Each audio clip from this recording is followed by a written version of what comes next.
I have traversed into the world of Naruto, becoming the newborn daughter of Minato Namikaze, the fourth Hokage, and the twin sister of Naruto Uzumaki. At the same time, Minato, for the sake of the village, divided the Nine Tails into two one-half. The yang half was sealed within Naruto, while the yin half was sealed within me. Shizuki Namikaze. Chapter 1. The Underachiever. The Arrival of Shizuki Namikaze. What is happening? Why does my voice sound like an infant's cries? Amidst the wails of two infants, in a land of fire, within the hidden leaf village, a baby girl slowly opened her eyes. However, what met her gaze were sharp claws of a monstrous being, with droplets of crimson blood cascading from them onto her. Additionally, looming above were two towering figures. Were they the ones who had come to her rescue? Kaibi, for now. You cannot see them, so speak your thoughts to Naruto and Shizuki, the blonde-haired man said, gazing fondly at the red-haired woman before him. Listening to his words, Kushina Uzumaki turned her attention to the two infants, saying, Naruto, Shizuki, do not be picky eaters. Make sure to eat well, grow strong, and forge friendships. Even if you have only a few, it is sufficient to have truly trustworthy companions. And steer clear of the three taboos. Speaking of the taboos, be cautious of Jiraiya Sensei. Naruto and Shizuki, you will face numerous hardships in the future. Hold steadfast to yourselves and pursue your dreams. Moreover, I truly have so much to teach you, and I long to be with you. I love you both. As she spoke, Kushina's voice broke into sobs. She deeply wished to accompany these two children as they grew, yet she was powerless to fulfill that desire. Observing Kushina's sorrowful state, Minato Namikaze silently berated himself for his inadequacy, feeling that he had failed to protect them. With such thoughts, he turned his gaze to the children and, with a face full of regret, said, Naruto, Shizuki, what your father wishes to convey is akin to your mother's sentiments. Yet, it is too late, and I am sorry for the burdens you must bear. It is my failure. Ninjutsu, the Reaper Death Seal. 12 years later, in the streets of Konoha, a boy with yellow hair dashed through the alleys, clutching a bucket and evading the pursuing ninjas behind him. Naruto Uzumaki, halt! Why are you doing this? You will pay for your actions today. As the boy sprinted ahead, the two ninjas behind him shouted with disdain. But isn't it impressive? You could never accomplish such feats, haha. Glancing back at the pursuing ninjas, Naruto laughed heartily, racing toward the Hokage rock. That child again. Why does the Hokage allow him to remain in the village? Damn it. That brat should go to hell he is, sure. Do not say any more you tread into taboo territory. Banged as the conversation progressed. A bucket of water was suddenly kicked into the air by a little girl. This girl, with her striking red hair, was undeniably cute and beautiful. However, at that moment, she glared fiercely at the adults around her. Shizuki Namikaze, what are you doing? Do you think you are any better than that brat? You are nothing but the same kind of... I heard this girl has not learned a single ninjutsu at the Ninja Academy, a typical underachiever, worse than Naruto Uzumaki. The villagers surrounding her cast malicious glances in her direction. Yet, this scene prompted Shizuki to step forward, bending down to grab a bucket of paint and splashing it toward the villagers. You filthy little brat? Ugh, how disgusting. Encountering this girl is truly unfortunate. Keep your distance. After the villagers finished their remarks, they swiftly departed from the scene. Witnessing this, Shizuki's gaze turned to the distance where Naruto had splashed paint upon the Hokage rock. Before she turned to leave point 12 years ago, I had traversed into this world of Naruto, being born alongside Naruto Uzumaki, becoming the daughter of Minato Namikaze and the sister of Naruto, Shizuki Namikaze. However, for these 12 years, despite knowing each other, Naruto and I were raised apart by the third Hokage. This resulted in everyone else, except for myself as a time traveler and the village's higher-ups, being unaware of our relationship. Yet, I cannot reveal this secret. If I told Naruto, he would either not believe me or blabber to everyone, putting me in a precarious situation. Contemplating this, I glanced at a system before me. This system, known as the Ninja Domination System, had remained inactive for 12 years. Upon reviewing the conditions, I realized that only by becoming a genuine ninja, even if merely a genin, would it activate. Unfortunately, my talent was woefully inadequate, and I had not learned a single ninjutsu over these 12 years. This failure kept me from graduating from the Ninja Academy. However, I was unwilling to remain a mere child within its confines. I was determined to become a ninja. After all, where there is light, there exists darkness, and the darkness thrives on what they perceive as a mutually beneficial exchange. This exchange of benefits was precisely what would enable me to become a ninja. It is a rule of this world. With that thought, I halted my steps and spoke. "Come forth, members of Root." Upon my words, a figure appeared, adorned with a fox mask, who addressed me. "Shizuki Namikaze, Lord Danzo has agreed to your proposal. He will ensure your graduation from the Ninja Academy. But thereafter, will you uphold your end of the bargain with Lord Danzo?" "I stand by my word after all. Does he not desire this power?" I replied, placing a hand on my abdomen. Upon hearing this, the masked ninja vanished from sight. Watching him disappear, I held my abdomen, realizing that the 9 tails, which I had long despised, would now serve as my bargaining chip. Moreover, since arriving in this world, I felt for the first time that I had underestimated the pain Naruto had endured. The scorn from the villagers of Konoha and their vile words, the lack of recognition. It truly pained me to the core, yet it only strengthened my resolve to protect my brother. Chapter 2. The 3 Underachievers. Filthy, chaotic, and inferior. Konoha Root. A ninja with a fox mask knelt before Danzo Shimura, stating, "Shizuki Namikaze has conveyed this." "Oh, intriguing. Did she realize the monster within her?" Danzo mused, his gaze flickering before he turned to the kneeling ninja. "Do you believe I should accept her conditions? The power of the 9 tails is divided into yin and yang. That if you desire that position, you must control one half, and Shizuki Namikaze is the optimal candidate. Moreover, in addition to this, Orochimaru's experimental subject and the student endowed with supernatural energy may also graduate together. I am well aware of this. Yet the 3rd Hokage is not so easily deceived." Upon hearing Shimura Danzo's words, the kneeling ninja fell into deep contemplation. Although the 3rd Hokage appeared to tolerate their steps, it was not a sign of weakness, rather, it was a reflection of the strength and purpose represented by Root, which, to some extent, aligned remarkably with the 3rd Hokage's own intentions. Thus, he consistently chose to turn a blind eye. However, in matters as grave as the 9 tails, the 3rd Hokage exhibited zero tolerance towards Root. With this thought in mind, Shimura Danzo's lips curled into a smirk. "Perhaps I can employ that pawn sooner than anticipated. My lord refers to Senju Hashirama, but that individual has consistently defied any arrangements from Root. It is likely that those who aspire to greatness do not concern themselves with trifles, and I have already discerned Senju Hashirama's weakness. Most importantly, to him, Hiruzen Sarutobi is someone he cannot refuse, for Hiruzen possesses a gentle side within. However, should we utilize this pawn, we may struggle to maintain control over its movements."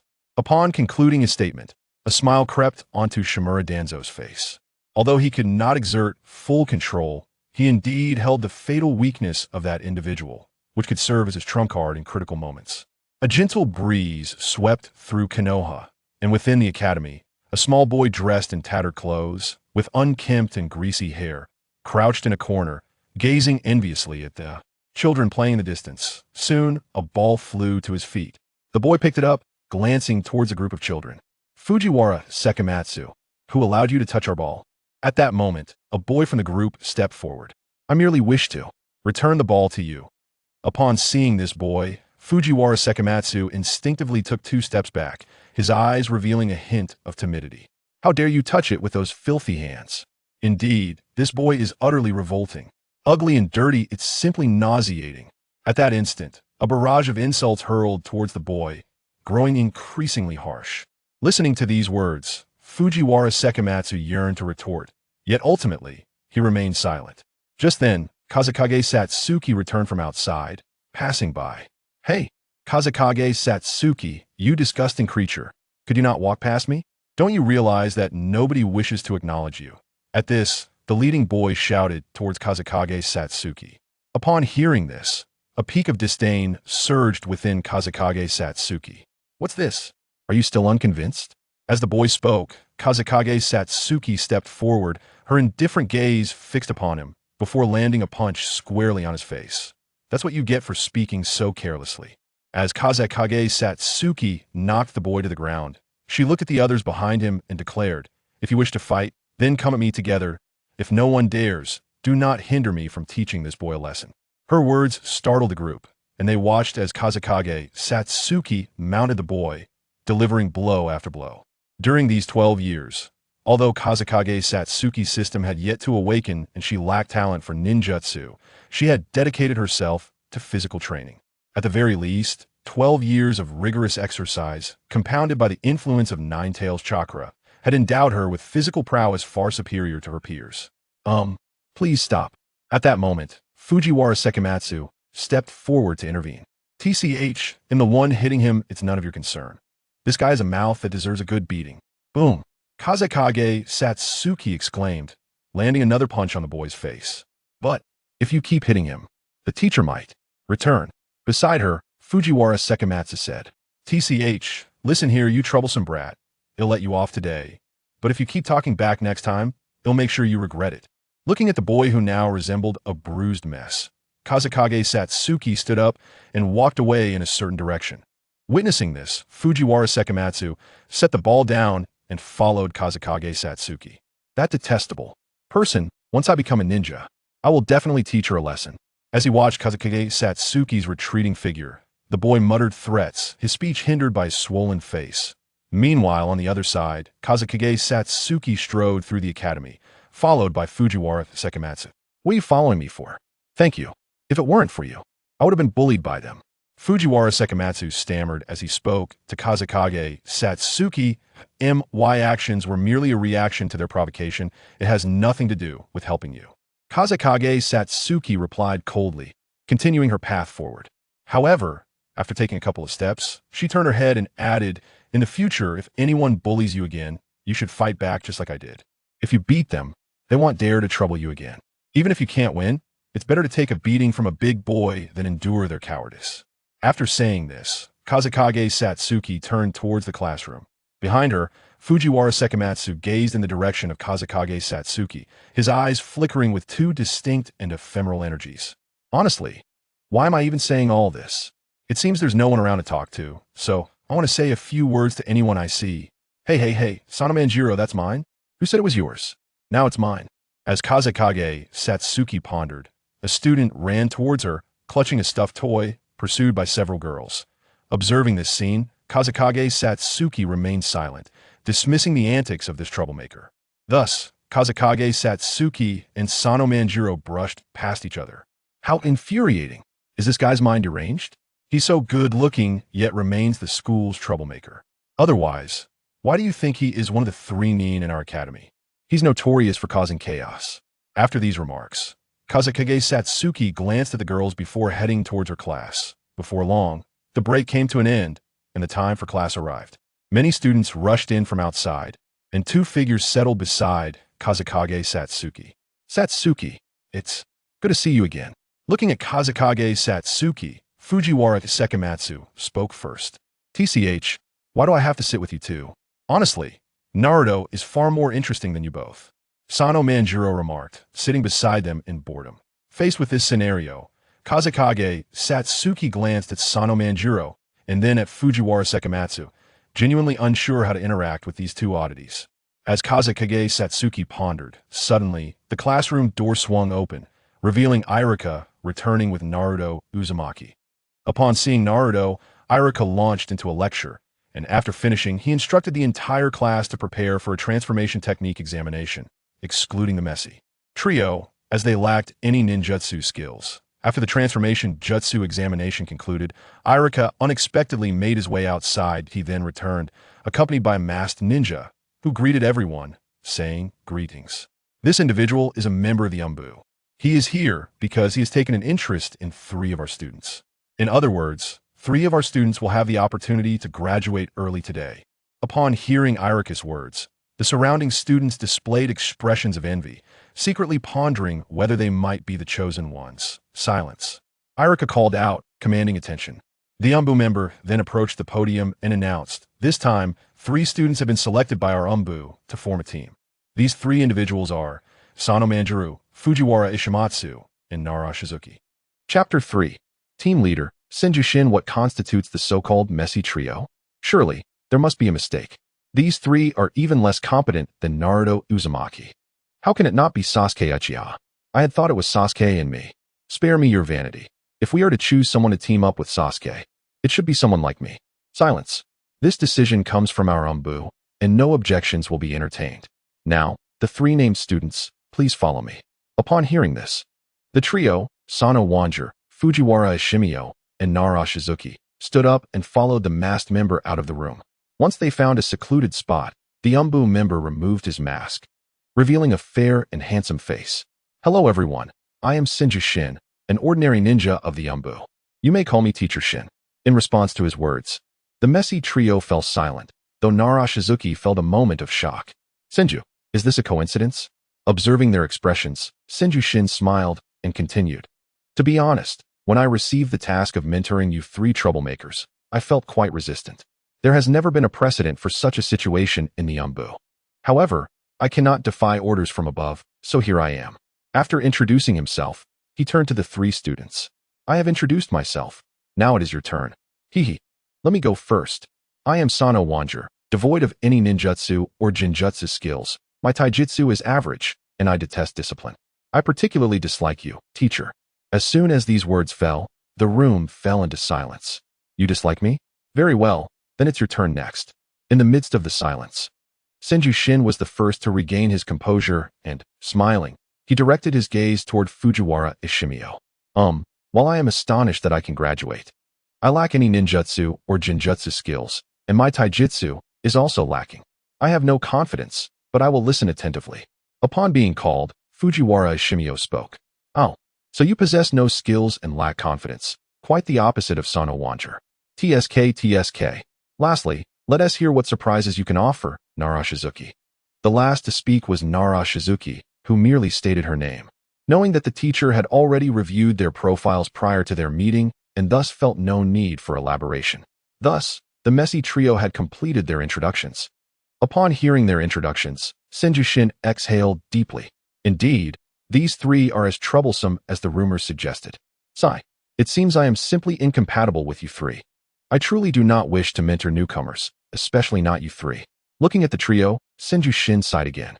However, he eventually distributed 3 forehead protectors, stating, nevertheless, to fulfill the task assigned by my superiors, I must put on a show. Henceforth, you will be my genin, belonging to the first team I lead. By the way, I should mention that there will be trials for the genin. If you fail the assessment, you will be sent back to the academy for retraining. Ordinarily, you three would pass automatically, but after your self-introductions, I've concluded that I find you three brats rather disagreeable. So be prepared for failure. The trial will take place tomorrow at the Konoha testing grounds.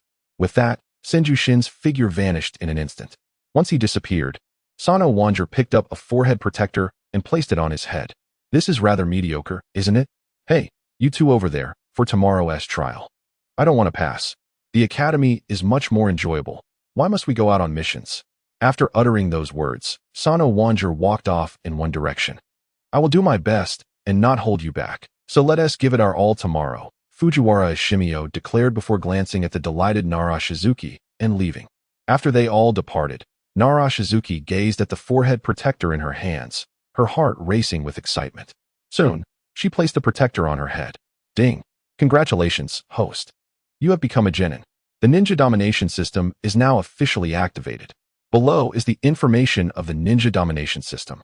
Ninja domination system host, Nara Shizuki physique. Strength, speed, items, non-comprehensive evaluation, ninja ding. Special note, this system will evaluate the host based on various metrics. If one metric is excessively high, it may hinder the others.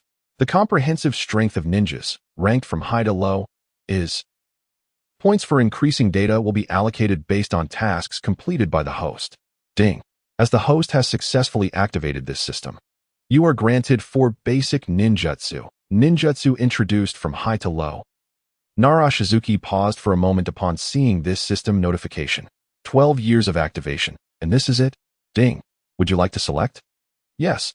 I choose the ninjutsu, shadow clone technique, transformation technique, substitution technique, and henge technique.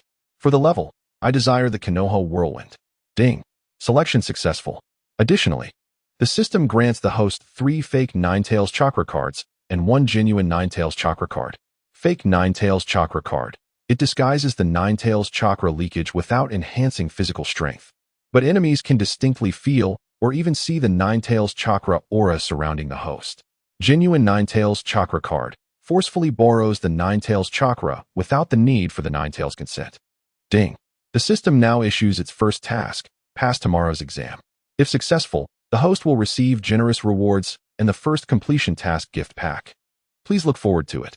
After processing this information, a glimmer of anticipation sparkled in Nara Shizuki's eyes. It appears that she must pay extra attention during this exam. Meanwhile, in the Hokage's office, a figure appeared, kneeling before the third Hokage.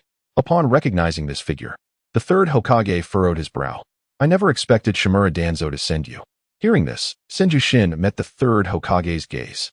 There was no alternative. My father arranged for me to serve en route, and now I cannot defy orders from the higher-ups. The third Hokage, Sarutobi Hiruzen, shook his head. Danzo truly dares to use anyone. This individual is not easily controlled. It seems he is willing to sacrifice anything for the Ninetales chakra. Shin, what do you think of those 3 children? Sarutobi Hiruzen inquired. After a moment, Senjushin lifted his head and replied, these 3 are ill-suited to be ninjas, weak, unruly, and arrogant, utterly lacking the talent to become ninjas. Upon hearing this, Sarutobi Hiruzen gazed out the window. And what will you do with them? After a brief silence, Sarutobi Hiruzen turned his attention back to Senjushin. Regardless of the outcome, this matter is your decision, and I respect it. However, these 3 children may surprise you in ways you do not expect. Everything will be conducted according to regulations. Hearing Senjushin's words, Sarutobi Hiruzen burst into laughter. Regulations? Huh. You are undoubtedly the one who defies them most. Chapter 4. The Bell Stealing Contest. Nara Shizuki's wisdom in the testing grounds of Konoha. A shadow busily moved about. The next morning, within the Konoha testing grounds, Nara Shizuki turned to Fujiwara Ishimio and asked, where is Sano Wanjer? I don't know where that guy has gone. Darn it. He wouldn't skip today, would he? Listening to these words, Kazekage Shizuki became infuriated. Truly, it was no surprise that the most disorderly individual would fail to even appear for such an assessment. Is there anyone among you who did not attend? Just as Kazekage Shizuki finished speaking, a figure materialized before them. Turning to the esteemed teacher Senjushin, she remarked, I don't believe you mentioned that 3 individuals must come together. In other words, as long as we pass the assessment, there shouldn't be any other reason for us to return to the Ninja Academy, correct? Taken aback by her words, Senjushin realized that he had indeed not specified this detail. The girl's ability to grasp the essence of the matter so swiftly was rather impressive. Ding, ding, ding. While lost in thought, Senjushin retrieved 3 bells from his pocket. Now listen closely. If you can snatch these 3 bells from my grasp before sunset, I shall permit you to become Chunin. However, due to my utter disdain for you, this assessment begins now. Without waiting for Kazekage Shizuki and Fujiwara Ishimori to react, he vanished from sight. In the next instant, Senjushin appeared behind Fujiwara Ishimori and delivered a swift strike, rendering him unconscious. Witnessing this, Kazekage Shizuki's eyes widened in disbelief. This insufferable man was determined to send them back to the Ninja Academy, was he not? With only one left to eliminate, it would all be over. As Senjushin advanced towards Kazekage Shizuki, he took a decisive step forward, vanishing once more. Observing the scene, Kazekage Shizuki scanned her surroundings when suddenly, a figure emerged to her left, launching a kick in her direction, instinctively raising her hands to shield herself. She was nonetheless sent flying by the impact. Remarkable agility, yet still too weak, Senjushin commented, as Kazekage Shizuki, suspended in midair, grimaced in frustration. Just then, a figure appeared before her, delivering a kick aimed at her abdomen. In a moment of desperation, Kazekage Shizuki invoked the body replacement technique, transforming into a log at the last second. Senjushin paused, momentarily perplexed. The body replacement technique? Wasn't it stated that your abilities were subpar, lacking any ninjutsu or jinjutsu? While the information could not be fabricated, a person could certainly disguise their true capabilities. As he contemplated this, Senjushin scanned the vicinity, reasoning that if a body replacement technique had been executed, her actual form must be nearby, hidden behind a thicket. Kazekage Shizuki hastily formed hand seals for the shadow clone technique. Upon completion, 4 clones emerged behind her, and 2 of them proceeded to form additional seals for the transformation technique. Once this was accomplished, the 2 clones dashed forward, hurling shuriken at Senjushin. Shadow clone technique. This girl certainly knows how to conceal her true prowess, Senjushin mused, sidestepping the incoming shuriken. Yet, At that moment, the two shuriken transformed back into Kazekage Shizuki, charging towards the three bells. Simultaneously, two clones advanced towards Senjushin. Transformation technique. This one possesses a commendable understanding of a ninja's essence. Senjushin's lips curled into a smirk, yet he thought to himself, still too young. With that, Senjushin unleashed a swift kick forward, striking the two approaching figures. Accompanied by 4 resounding impacts, the clones were swiftly dispatched. Ah, an opportunity has arisen. Kazekage Shizuki exclaimed as she used a shuriken to sever several ropes nearby.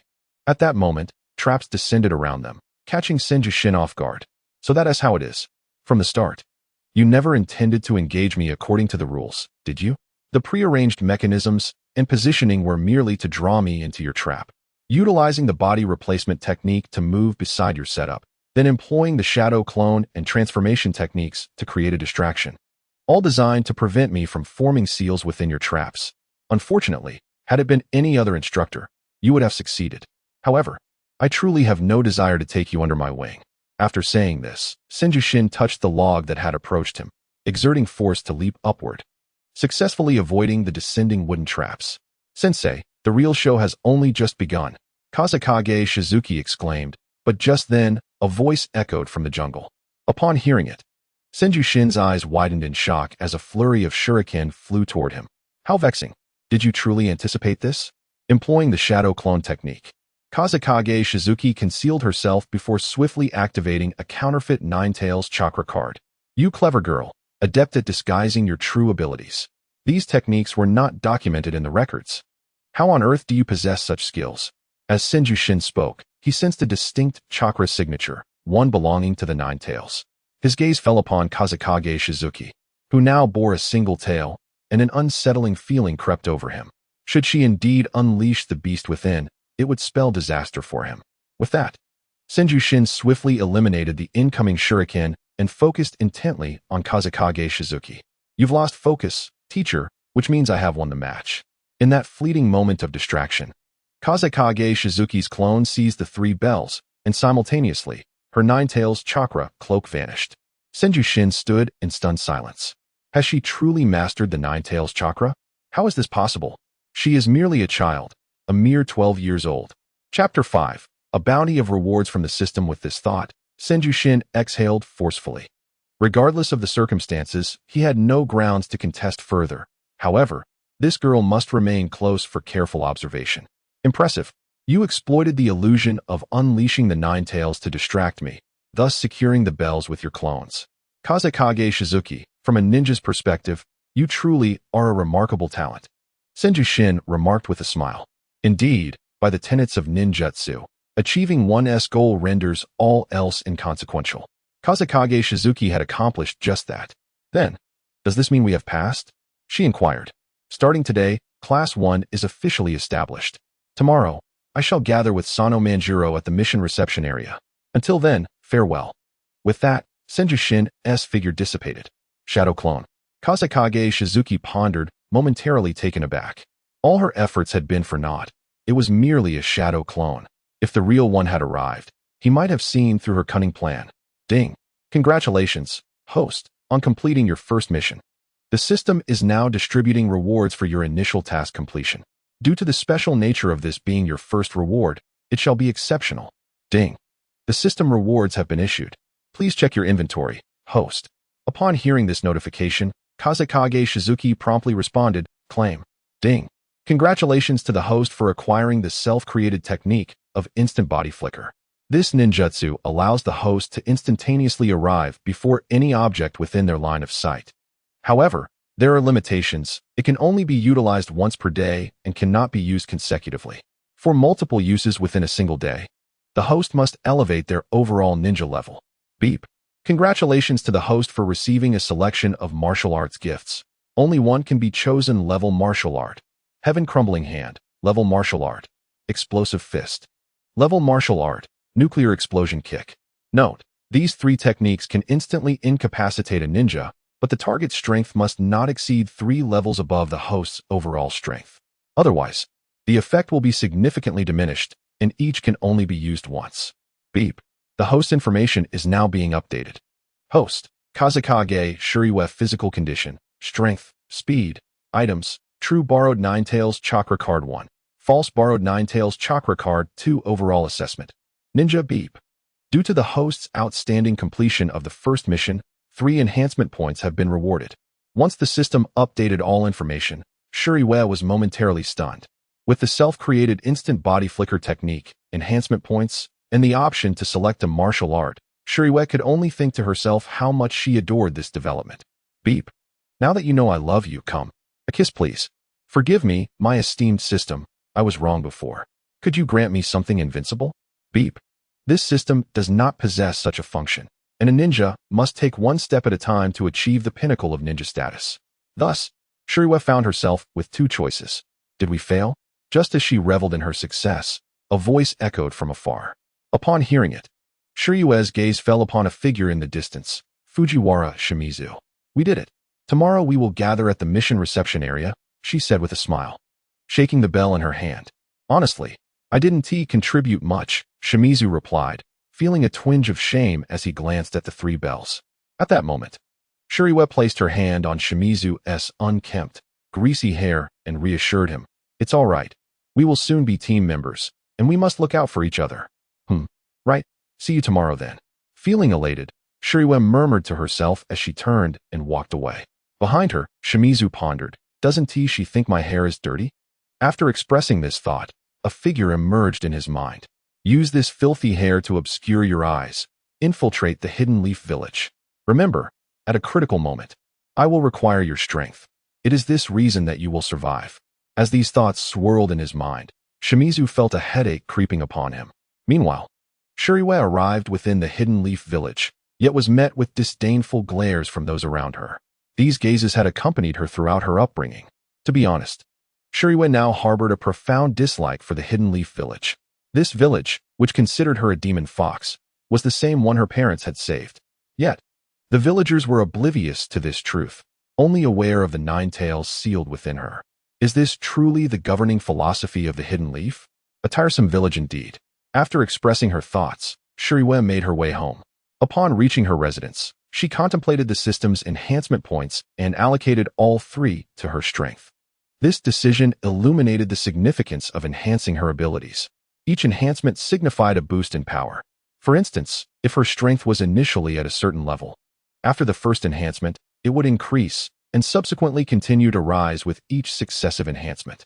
With this understanding, Shuriwa turned her attention back to the 3 martial arts techniques: Heaven Crumbling Hand, Explosive Fist, Nuclear Explosion Kick. These techniques could potentially be combined with the instant body flicker, but if she had to choose, she would opt for the fist. System, I choose the Explosive Fist. Beep. Host selection successful. Beep. New system tasks have been issued. Main task, complete the first mission. Task reward, level ninjutsu side task. Assist Uzumaki Naruto in reclaiming his self-identity.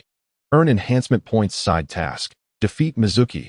Earn enhancement points side task. Foster team unity by recruiting Fujiwara Shimizu and Sano Wanjer. Earn enhancement points side task. Gain the trust of Senju Shin. Earn enhancement points now. Please complete the tasks diligently. As 5 tasks appeared, Shuriwa was taken aback momentarily. However, she quickly focused on the side tasks, assisting Naruto in reclaiming his self-identity and defeating Mizuki, which likely pertained to the sealing book incident in the main storyline of Naruto. Let us begin with this. Chapter 6. Mizuki's Revelation. Naruto is the 9 tails. Without hesitation, she resolved to assist Naruto in reclaiming his self-identity. Shuriwa reflected on the fact that, like Naruto, she too was scorned by the villagers due to the presence of the fox spirit within her. This sentiment was profoundly uncomfortable, especially since she was his elder sister, yet unable to acknowledge their familial bond. System, if someone else were to assist Naruto in reclaiming his self-identity, would that still count? Beep. Yes, as these 2 tasks are inherently linked to self-reclamation. However, due to your connection, when the 9 tails within Naruto goes berserk, he may sense your presence, potentially awakening a darker side within him. Upon hearing this, Shuriwa understood. The mutual sensing between the yin and yang aspects of the 9 tails would amplify Naruto's darker tendencies, hence the system's initiation of this task. Yet, Naruto must not lose control. Although she harbored resentment towards this village, under her circumstances, If Naruto were to go berserk, his fate could very well be fatal. One Ninetales is already fearsome. Imagine the chaos of two. With these thoughts in mind, Shuriwa stepped outside. At that moment, dusk had already descended upon the hidden leaf, and Naruto should have already seized the sealing book. I shall make my way to the small cabin in the back mountain.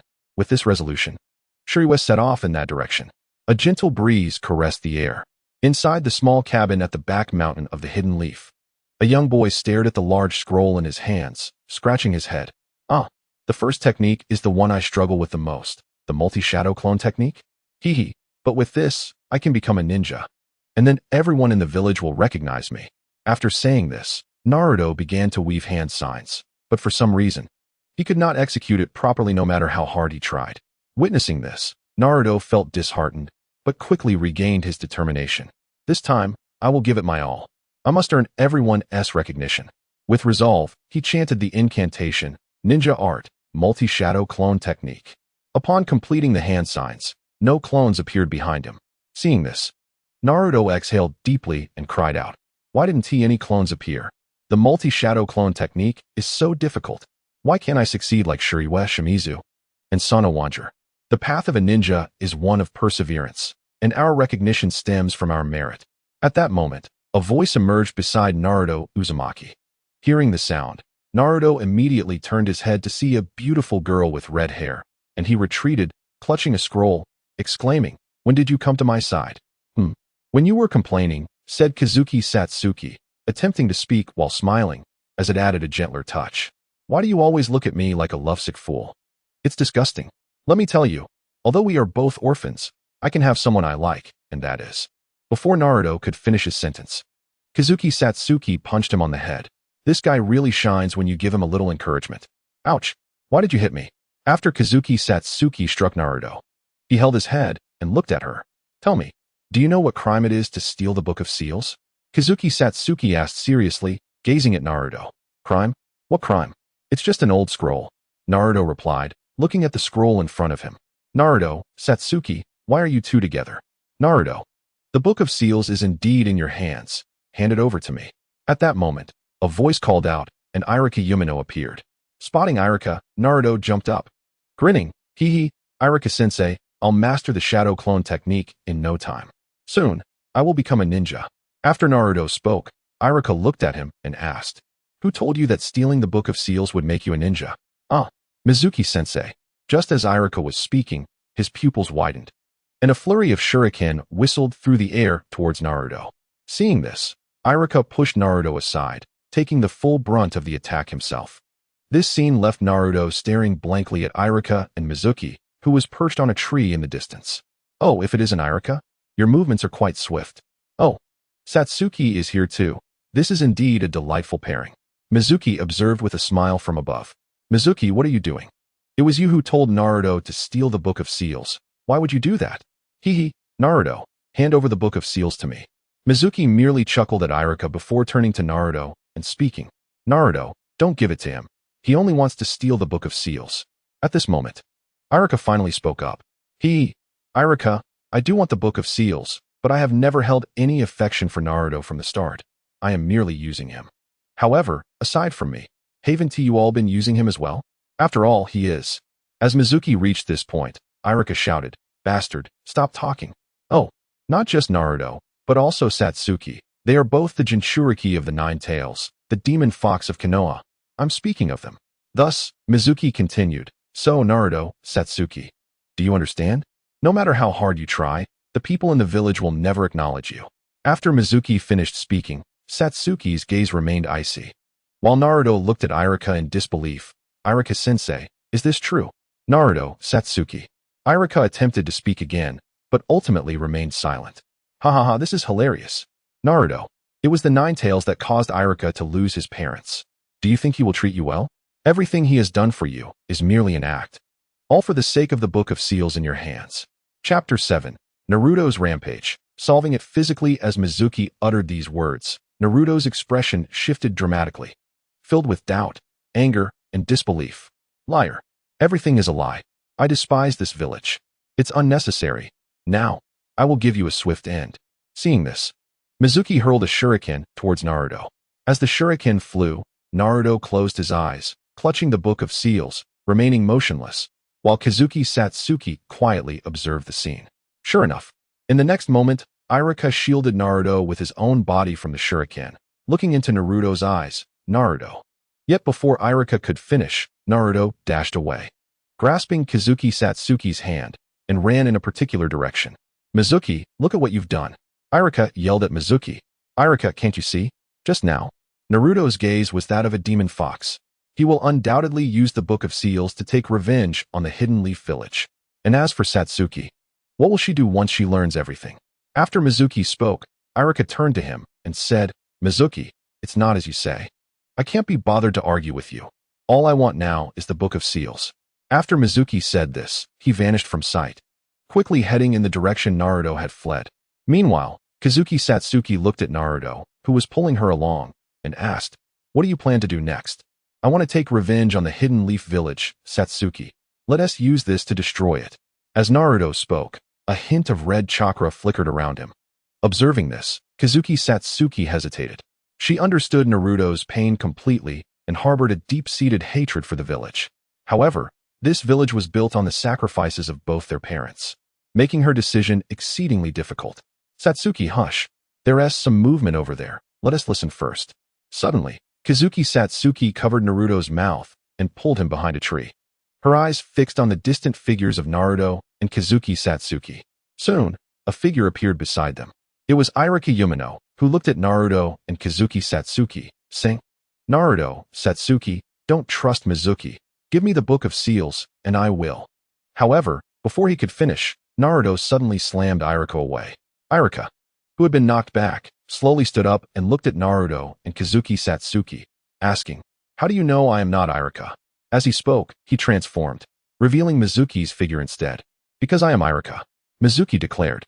Just then, Naruto dispelled his transformation and shadow clone jutsu, revealing Iruka lying there, gasping for breath. Observing this, Mizuki's expression darkened. Iruka, you've ruined my plans again. I don't understand why you would go so far to protect a mere demon fox. Or is it that your only concern lies with the Book of Seals? Hearing this, Naruto clutched the Book of Seals even tighter. Demon fox? Book of Seals? What are you saying? My heart only holds one person, and that is my student, Naruto Uzumaki. Hearing this, Naruto's pupils widened in shock, while Kazuki Satsuki bit her lip in determination. Naruto is not a demon fox. He is my most beloved student. And he is not the demon fox you claim him to be. After Iruka spoke, Mizuki scoffed and remarked, since you are so obstinately ignorant, I will have to eliminate you first. As he said this, Mizuki advanced step by step towards Iruka. At that moment, Naruto Uzumaki broke free from the grasp of Kazashi and dashed towards Mizuki, while Kazashi remained rooted in place, observing the unfolding events. Suddenly, Naruto crashed into Mizuki, sending him flying, and with fierce determination in his eyes, declared, I will not allow you to harm teacher Iruka. Hearing this, Mizuki slowly rose from beside a tree, casting an angry glance at Naruto and retorted, oh, Ninetales, if you think you can, then go ahead and try. Frustrated by the repeated interruptions to his actions, Mizuki was growing increasingly furious. Meanwhile, Naruto faced Mizuki, forming hand signs, dog, pig, rat, dog, boar, tiger, invoking the technique of shadow clone jutsu. With the fusion of hand signs and Ninetales chakra, Naruto finally mastered the shadow clone jutsu at that moment, surrounding the area with his clones. At this juncture, Naruto thought, perhaps my other half can merge and break the seal. As he executed the shadow clone jutsu, the chakra of the Ninetales within him sensed Kazashi's presence and surged with uncontrollable fury. Sharp claws began to protrude from Naruto's hands, and crimson chakra enveloped him entirely. Witnessing this scene, Mizuki took a step back in fear, but was soon overwhelmed by Naruto's relentless assault. After delivering a series of blows to Mizuki, Naruto turned his gaze towards Kazashi, enveloped in red chakra. This should suffice to obstruct the third Hokage's surveillance, he thought. Now, Naruto, it is time for you to regain your senses. The instantaneous technique was a unique ninjutsu specially created for Kazashi by the system, requiring no hand signs. One could swiftly reach any location within sight, albeit with a limitation on the number of uses. Now, due to the compatibility with the Ninetales chakra, Kizashi instantly locked onto Naruto's true form and appeared before him with a fierce gaze. Taijutsu, exploding fist. Next, a fist engulfed in searing flames struck Naruto's body, causing his vision to blur as he gradually collapsed to the ground. In that moment, several shadow clones dissipated, and thus, Kizashi physically subdued the enraged Naruto. Chapter 8. The First Mission, Grade Task Ding. Congratulations, host, for completing the side quest, assisting Naruto Uzumaki in reclaiming his self and shedding the tailed beast's influence. You are rewarded with 1 point to allocate. Ding. Congratulations, host, for completing the side quest, defeating Mizuki, though indirectly. You are rewarded with 1 point to allocate. With the increase in allocated points, Kizashi remained silent. She turned to teacher Irika, who looked at her with astonishment. The red chakra had obscured his view, leaving him unaware of the events that transpired. He only saw the crimson energy dissipate as Kizashi emerged. Pondering, Irika asked Kizashi directly, "What just happened?" Naruto defeated Mizuki, but he exhausted his energy and collapsed. Kizashi replied after a moment of hesitation. "Impressive. Has Naruto truly grown to this level without me noticing?" Irika remarked, smiling at Kizashi. "And congratulations on becoming a ninja. Is there anything else you wish to discuss, teacher?" Next time, I'll treat you to Ichiraku ramen, along with Naruto." Hearing this, Kizashi smiled, then it settled. "Please take care of Naruto. I shall return now." After saying this, she turned and walked down the mountain. Her expression shifted once more. System. Allocate all points to speed. Ding. Allocation successful. Now updating the host's information. Host, Kizashi physique, strength, speed, items, false Ninetales chakra 2. True Ninetales chakra 1 overall evaluation. Ninja observing the rewards for this task. Kizashi glanced at the 2 side quest bars. Side quest. Team Unity. Recruit Fujiwara Ishimatsu and Sano Wataru to gain points. Side quest. Earn Senju's trust to gain points. Noticing these 2 side quests, Kizashi wondered if their order had changed due to the completion of previous tasks. However, the focus lay on Team Unity and gaining trust. The existence of these tasks indicated that Senju did not trust her, and that Fujiwara and Sano were not aligned with her either. It seemed that tomorrow's mission would require further examination. Meanwhile, atop the back mountain, after Kizashi departed, teacher Irika gazed at Naruto and the unconscious Mizuki. After much deliberation, he finally removed his forehead protector and placed it on Naruto's head. Once this was done, Irika lay down, waiting for Naruto to awaken. Time passed slowly, and soon, Naruto stirred and opened his eyes, calling out, "Teacher Irika." Hearing this, Irika replied, "Naruto, you're awake." "Teacher Irika, don't speak. Feel this." As Irika spoke, Naruto touched his forehead, and his eyes sparkled with excitement. "Congratulations. From today onwards, you are a ninja." Thank you, Teacher Irika," Naruto exclaimed, jumping up. But soon a group of Umbu members arrived, casting disdainful glances at him. However, they quickly suppressed their emotions and, after speaking to Irika, took Mizuki away. Thus, the village of Konoha fell into a hushed silence after a day of chaos. The night passed in silence, and the next morning, at the Konoha Ninja Village's mission reception area, Fujiwara Ishimatsu arrived early. Shortly thereafter, Kizashi joined him and greeted him with a good morning, standing nearby. "Let me go? I want to sleep." At that moment, a figure appeared, carrying a boy, Senju, and Sano Wataru. Sano was throwing a fit at that moment. "Look at this guy," Kizashi thought, furrowing her brow, but Fujiwara approached Sano to bid farewell. "We are all partners, after all." "Who is your partner?" "I'm not," Sano retorted, activating his stubborn mode. "All right. If Sano Wataru continues to misbehave, I will reveal your little secret to everyone here. Please, let us just choose a mission." Upon hearing this, Senju chuckled, and finally, the trio was assembled. Kizashi, a mysterious girl, all information on her is fabricated, possessing exceptional ninja qualities. Fujiwara is Shimio. It is said that he is the boy rescued from Orochimaru's laboratory, who has always been taciturn and silent, often bullied without uttering a word. His character indeed embodies the best of this place, but he is ill-suited to be a ninja. Sano Manger, the last orphan of the supernatural energy village. Unable to condense chakra within his body, yet possessed of another swirling force. His personality is playful and inappropriate for the occasion. Can these 3 truly form a cohesive team? Ha ha ha. Shin, you've brought your team along. At that moment, the third Hokage, Sarutobi Hiruzen, looked at Senjushin and his three little companions with a smile. Observing Sarutobi Hiruzen, Senjushin greeted, "Good morning, Lord Third." "Good morning. Your team has just been formed. What mission do you intend to undertake?" "Any rank you wish to tackle? I would like to take them on an adventure," he replied. After Shin finished speaking, Sarutobi Hiruzen looked at him and nodded, saying, "Isn't it said that the early bird catches the worm? This morning, there was a new task to drive away wild boars. But the location is in the small village of Ashu in the Land of Fire." Upon hearing this, Senjushin nodded and said, "Then it's settled. This time, I wish to see how far these three little ones can go. You three, prepare yourselves. We depart this afternoon." "Yes, yes, yes." In the great forest outside Ashu village in the Land of Fire, a man with a beaming smile stood, gazing down at the wild boars. "Wild boars grow quickly.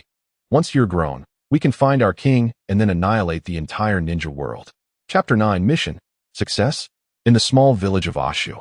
After half a day of travel, the untidy and disheveled team, led by Senjushin, finally arrived at this village within the Land of Fire. The village chief greeted them warmly. "Grandpa Village Chief, what is the situation regarding the wild boar incident?" As the chief welcomed them, Kazekage Shizuki turned to him with a smile. "In these mountains, we used to have wild boars, but our hunters could always deal with them. However, this time, dozens of wild boars came together to destroy our crops, causing great suffering for our villagers. Our hunters are at a loss," the village chief explained, detailing the size of the boars. When he mentioned their height nearing 3 meters, Senjushin frowned. "Are wild boars really that big?" Pondering this, Shin shook his head and replied to the chief, "In any case, wild boars typically come to destroy crops in the evening or at night. Today, we shall help guard your fields." Thank you. "No need for thanks. You've given us a task, and we are here to fulfill it. We are merely in a contractual relationship," Senjushin stated, then looked at Sano Manager, Kazekage Shizuki, and Fujiwara Ishimio. "You three will lay an ambush tonight. If any wild boars come, capture them." Yes. With their affirmative responses, Kazekage Shizuki, Sano Manager, and Fujiwara Ishimio headed towards the fields outside Ashu village. The fields bore evident signs of destruction by the wild boars. Even if Kazekage Shizuki and the others could resolve this disaster, the damage was already substantial. Thus, the three set up traps and concealed themselves in the darkness. They waited until midnight when a herd of wild boars came running down from the mountain. Seeing these massive creatures, Kazekage Shizuki paused for a moment. Indeed, they were over 3 meters tall. These wild boars were truly terrifying. However, just then, one wild boar fell into the trap they had set, letting out a dreadful scream. Act now. Seeing this, Kazekage Shizuki quickly cut the rope beside him and threw a shuriken, hitting one of the wild boars. Another scream resounded as the boar collapsed. As the herd panicked and scattered, the traps ensnared them. Some were killed, some fell into pits, and others were hung up. Soon, all the wild boars had been dealt with by the first squad. Emerging from the shadows, Kazekage Shizuki looked at the 30-plus wild boars and exhaled. "We did it. We succeeded," echoed Fujiwara Ishimio, also breathing a sigh of relief. However, at that moment, Sano Manager observed the scene with a hint of confusion in his eyes. These wild boars seemed somewhat connected to him. No, it should be related to his energy. "Let us go, Manager," Kazekage Shizuki said with a smile. Hearing this, Sano Manager glanced back at the wild boars before turning and heading in a specific direction. After they departed, a figure appeared, watching them from a distance. This figure gazed at the direction Kazekage Shizuki and the others had gone, an expression of excitement on their face. "Child of natural energy, Manager, my dear son, I did not anticipate our paths would cross again. This is fortuitous. Everything can now commence. The era of the ninja's annihilation shall ultimately arrive." After speaking, the figure donned a transformation mask, their face morphing into that of another person, and their body vanished from sight. After this mysterious figure disappeared, Kazekage Shizuki and the others returned to the village. "Teacher Shin, we've completed this mission." "Oh, you have? Excellent. Now please eat first. I'll help the villagers wrap things up. After a good night's rest, we shall return to the Hidden Leaf Village," Senjushin replied, leading the villagers towards the fields. Meanwhile, Kazekage Shizuki and the others finished their meal and returned to the rooms prepared for them by the villagers to rest. In the early dawn, as roosters crowed, Sano Manager awoke in his room. His eyes turned towards the sky as he stood and slowly walked towards the distance. He made his way outside the village and into the woods. "Sano Manager, My dear nephew, you have finally arrived. Upon seeing this figure, Sano Manager stepped back. Trembling as he exclaimed, Sano Maru, why are you still alive? I remember that everyone in the village, except for me, perished. It is true. When your mother was accidentally killed by a ninja, your father lost his mind. He forced open the altar using ancient village legends to pursue immortality, intending to defeat the so-called ninjas with the power of a sage. After Sano Maru finished speaking, Sano Manager knelt, anguish flickering in his gaze. Immortality, what a beautiful term. But how could mortals ever ascend to such heights? Thus, your father and all the villagers were petrified by natural energy. Yet, unexpectedly, you survived and were brought back by the ninjas of the Hidden Leaf Village. Upon your return, I also awakened and gained semi-sage abilities. Since then, I have been poring over the classics, and I discovered that those who can endure natural energy will gradually evolve into what is termed a sage. And the guide to the sage is I shall make you a true sage. At this point, Sano Maru looked at Sano Manager and continued, Manager, let us return to our village together. I will transform you into a true sage, and thereafter, our goal shall be to completely annihilate the ninja world. After Sano Maru spoke, Sano Manager retreated further. I'm afraid I would be quite troubled if my teammates were taken away by you. But just then, a figure in a tree observed the unfolding scene, chuckling softly. Ninjas? As he gazed upon the silhouette, the figure paused momentarily. I am unaware of any celestial beings. But I am the one who brought Manjiro out of the Hidden Leaf Village. My sole purpose is to return him. Chapter 10. The Rescue of Manjiro. Upon uttering these words, a glimmer ignited in Senju's eyes. Although he proclaimed his intent, he recognized the inherent danger posed by this individual and knew he must tread carefully. Very well, before that, let us commence your eulogy. Serving as a harbinger of the demise of the 5 great ninja villages. With a flicker in his eyes, Sano Maru swiftly vanished from sight. Observing this scene, Senju immediately grasped a shuriken, pivoting to position it defensively before him. Clang! How swift! He murmured, astonished by Sano Maru's sudden reappearance behind him. Impressive. To think he could thwart my assault. As Sano Maru vanished once more, he materialized beside Sano Manjiro. Damn it! I still cannot harness my full sage power. It is evident that I am not the chosen one, he lamented. Upon reaching Sano Manjiro's side, Sano Maru uttered an apology, turning to Senju perched on the tree. Today, let that fellow entertain you. Boom. Just as Sano Manjiro finished speaking, an enormous figure surged forth from the distance. Senju stood frozen, gazing at the colossal boar towering dozens of meters high. Is this creature a menace as well? Hee, ninja, should you pursue me, this village will be obliterated in an instant. The choice is yours, Sano Maru declared, vanishing with the still dazed Sano Manjiro. Witnessing this, Senju felt a surge of urgency. Yet he could only confront the monstrous beast before him. How does such a massive boar conceal itself? Boom. As Senju pondered, the boar charged towards him. He leaped onto a tree, fixing his gaze on the beast, standing resolutely. It seems I must first deal with you. With that, he began forming hand seals. Dog ox. Rabbit tiger. Ninja art. Multiple shadow clone technique. As the seals concluded, countless corporeal clones emerged. The sight of the vast array of Senju's manifestations momentarily stunned the boar, which then began to attack the clones. Observing this, 4 of Senju's clones sat down, summoning forth waves of scorching heat. Dog, ox, rabbit, tiger. Ninja art. 4 flames prison. Boom. In an instant, the 4 flames enveloped the center, creating a fiery inferno, incinerating the enormous boar alive. After vanquishing the beast, Senju's gaze fell upon its charred remains. A hint of worry flashing in his eyes. Teacher, what troubles you? A voice called from outside. Turning at the sound, Senju beheld the approaching villagers. Along with Kaze no Kiyomi and Fujiwara Ishimatsu, their expressions grim. This is a serious matter, he thought, and quickly relayed the situation to Kaze no Kiyomi and Fujiwara Ishimatsu. Kaze no Kiyomi seized upon the critical point, the sage. In this world, a sage refers to one who absorbs natural energy, akin to Jiraiya, the sage of Mount Myaboku. Yet, the sudden emergence of Sano Manjiro as a sage's body? How could this be? Regardless, the gravity of the situation remained unchanged.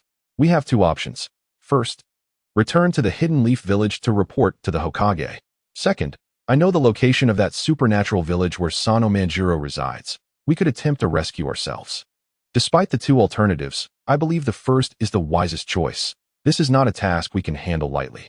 Contemplating this, Kaze no Kiyomi suggested, perhaps we should return. This matter is rather grave. Moreover, the crucial point is that the system's task has been accomplished, and I have no ties to Sano Manjiro. There is no need to risk ourselves for him. Ding. Unexpected gain. Due to significant changes in the current events, this system has elevated the task's level. Upon completion, numerous rewards await the host. Teacher, I believe that if we return to report this matter, any delay could jeopardize Sano Manjiro. What if something occurs in that brief interval? A living person could perish, Fujiwara Ishimatsu interjected earnestly. Thus, I propose we investigate this supernatural village while dispatching a shadow clone to inform the Leaf. Suddenly, Kaze no Kiyomi realized the gravity of the situation and regarded Senju with utmost seriousness. For a moment, Senju was taken aback. Initially, he thought Kaze no Kiyomi prioritized their primary objective, but now that the threat of the boar had been eliminated, he felt the task had been impeccably fulfilled. Yet, he did not anticipate such words from her. It appeared he had underestimated the bonds they shared. After all, the camaraderie formed in the Ninja Academy was indeed the most fundamental friendship.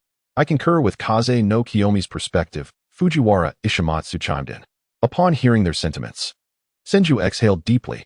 Very well, I shall lead you both there. As for the warning, fear not.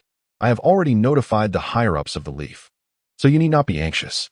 With that, Senju explained to the villagers that the Hidden Leaf Village would send personnel for a thorough investigation and, shortly thereafter, departed with Kaze no Kiyomi and Fujiwara Ishimatsu. Ka, are you all right? Amidst the cry of an eagle, Sano Maru was drenched in cold sweat atop the giant eagle. While Sano Manjiro looked on, bewildered. I am fine. It is merely a side effect of utilizing sage techniques, Sano Maru replied. He was not a direct heir of sage arts, and each time he employed natural energy, his body would suffer petrification to some degree, which explained his prolonged concealment over the years. Should he overextend his use of sage techniques, he would not need an adversary to meet his demise. Chapter 11. Sano Manjiro's Sage Inheritance? Yet, if he could inherit the legacy of the sage, all would be well. Even if he were to perish, it would be worth it. With this thought, Sano Maru turned his gaze towards his village and leaped down alongside Sano Manjiro. As they descended, Sano Maru led the way, with Sano Manjiro trailing behind, gazing at the humanoid stone statues lining the roadside. Upon seeing these statues, Sano Manjiro's steps gradually slowed. Each statue represented memories from his childhood, familiar to him. Sano Manjiro, we have arrived. As Sano Manjiro pondered, Sano Maru brought him to a particular location. Approaching one statue, he bit his finger, pressing it against the statue's brow. Suddenly, a towering staircase materialized from the ground, ascending skyward. As he gazed at the celestial ladder, Sano Maru spoke, urging Manjiro to ascend. However, Manjiro hesitated. Manjiro, do you recall your father? His greatest wish in life was for you to climb this ladder, achieve the legacy of the immortal, and ultimately avenge your mother.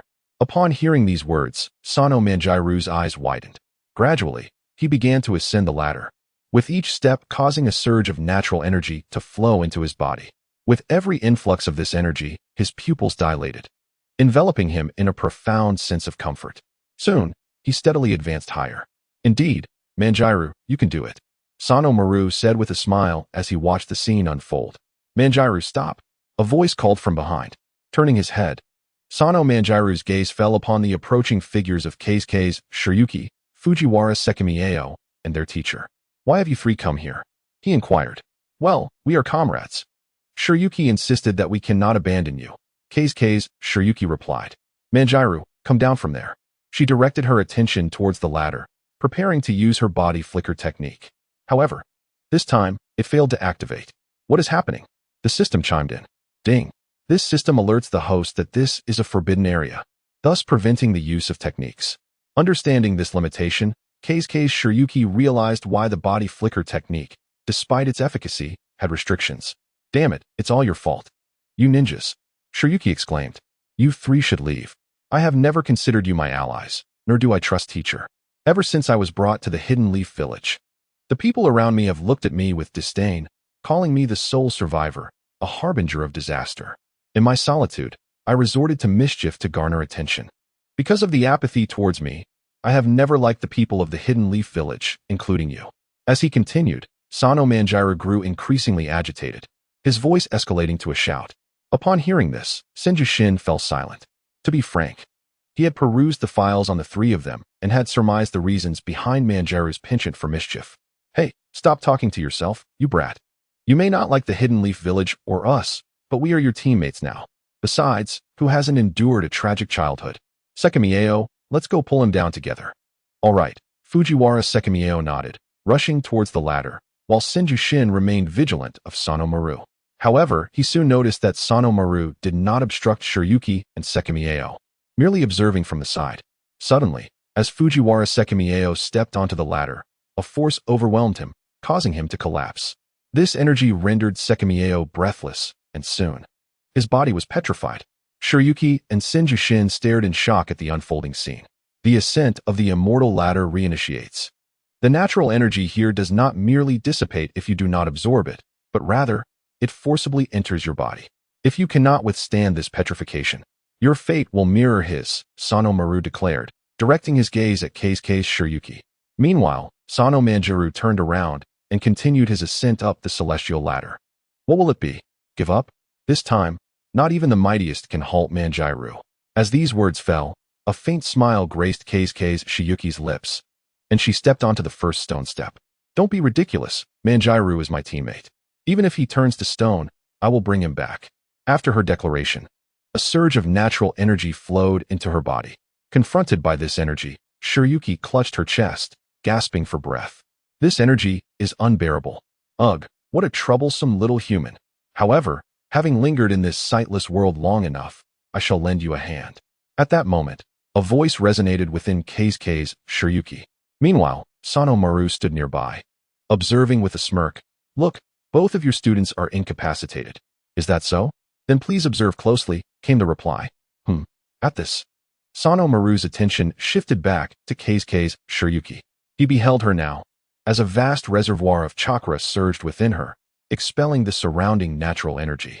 Sanomaru paused momentarily, but soon felt a fierce wind approaching, compelling him to draw his blade. Clang! With a resounding clash, Sanomaru and Senju exchanged glances. The team I lead is composed of misfits.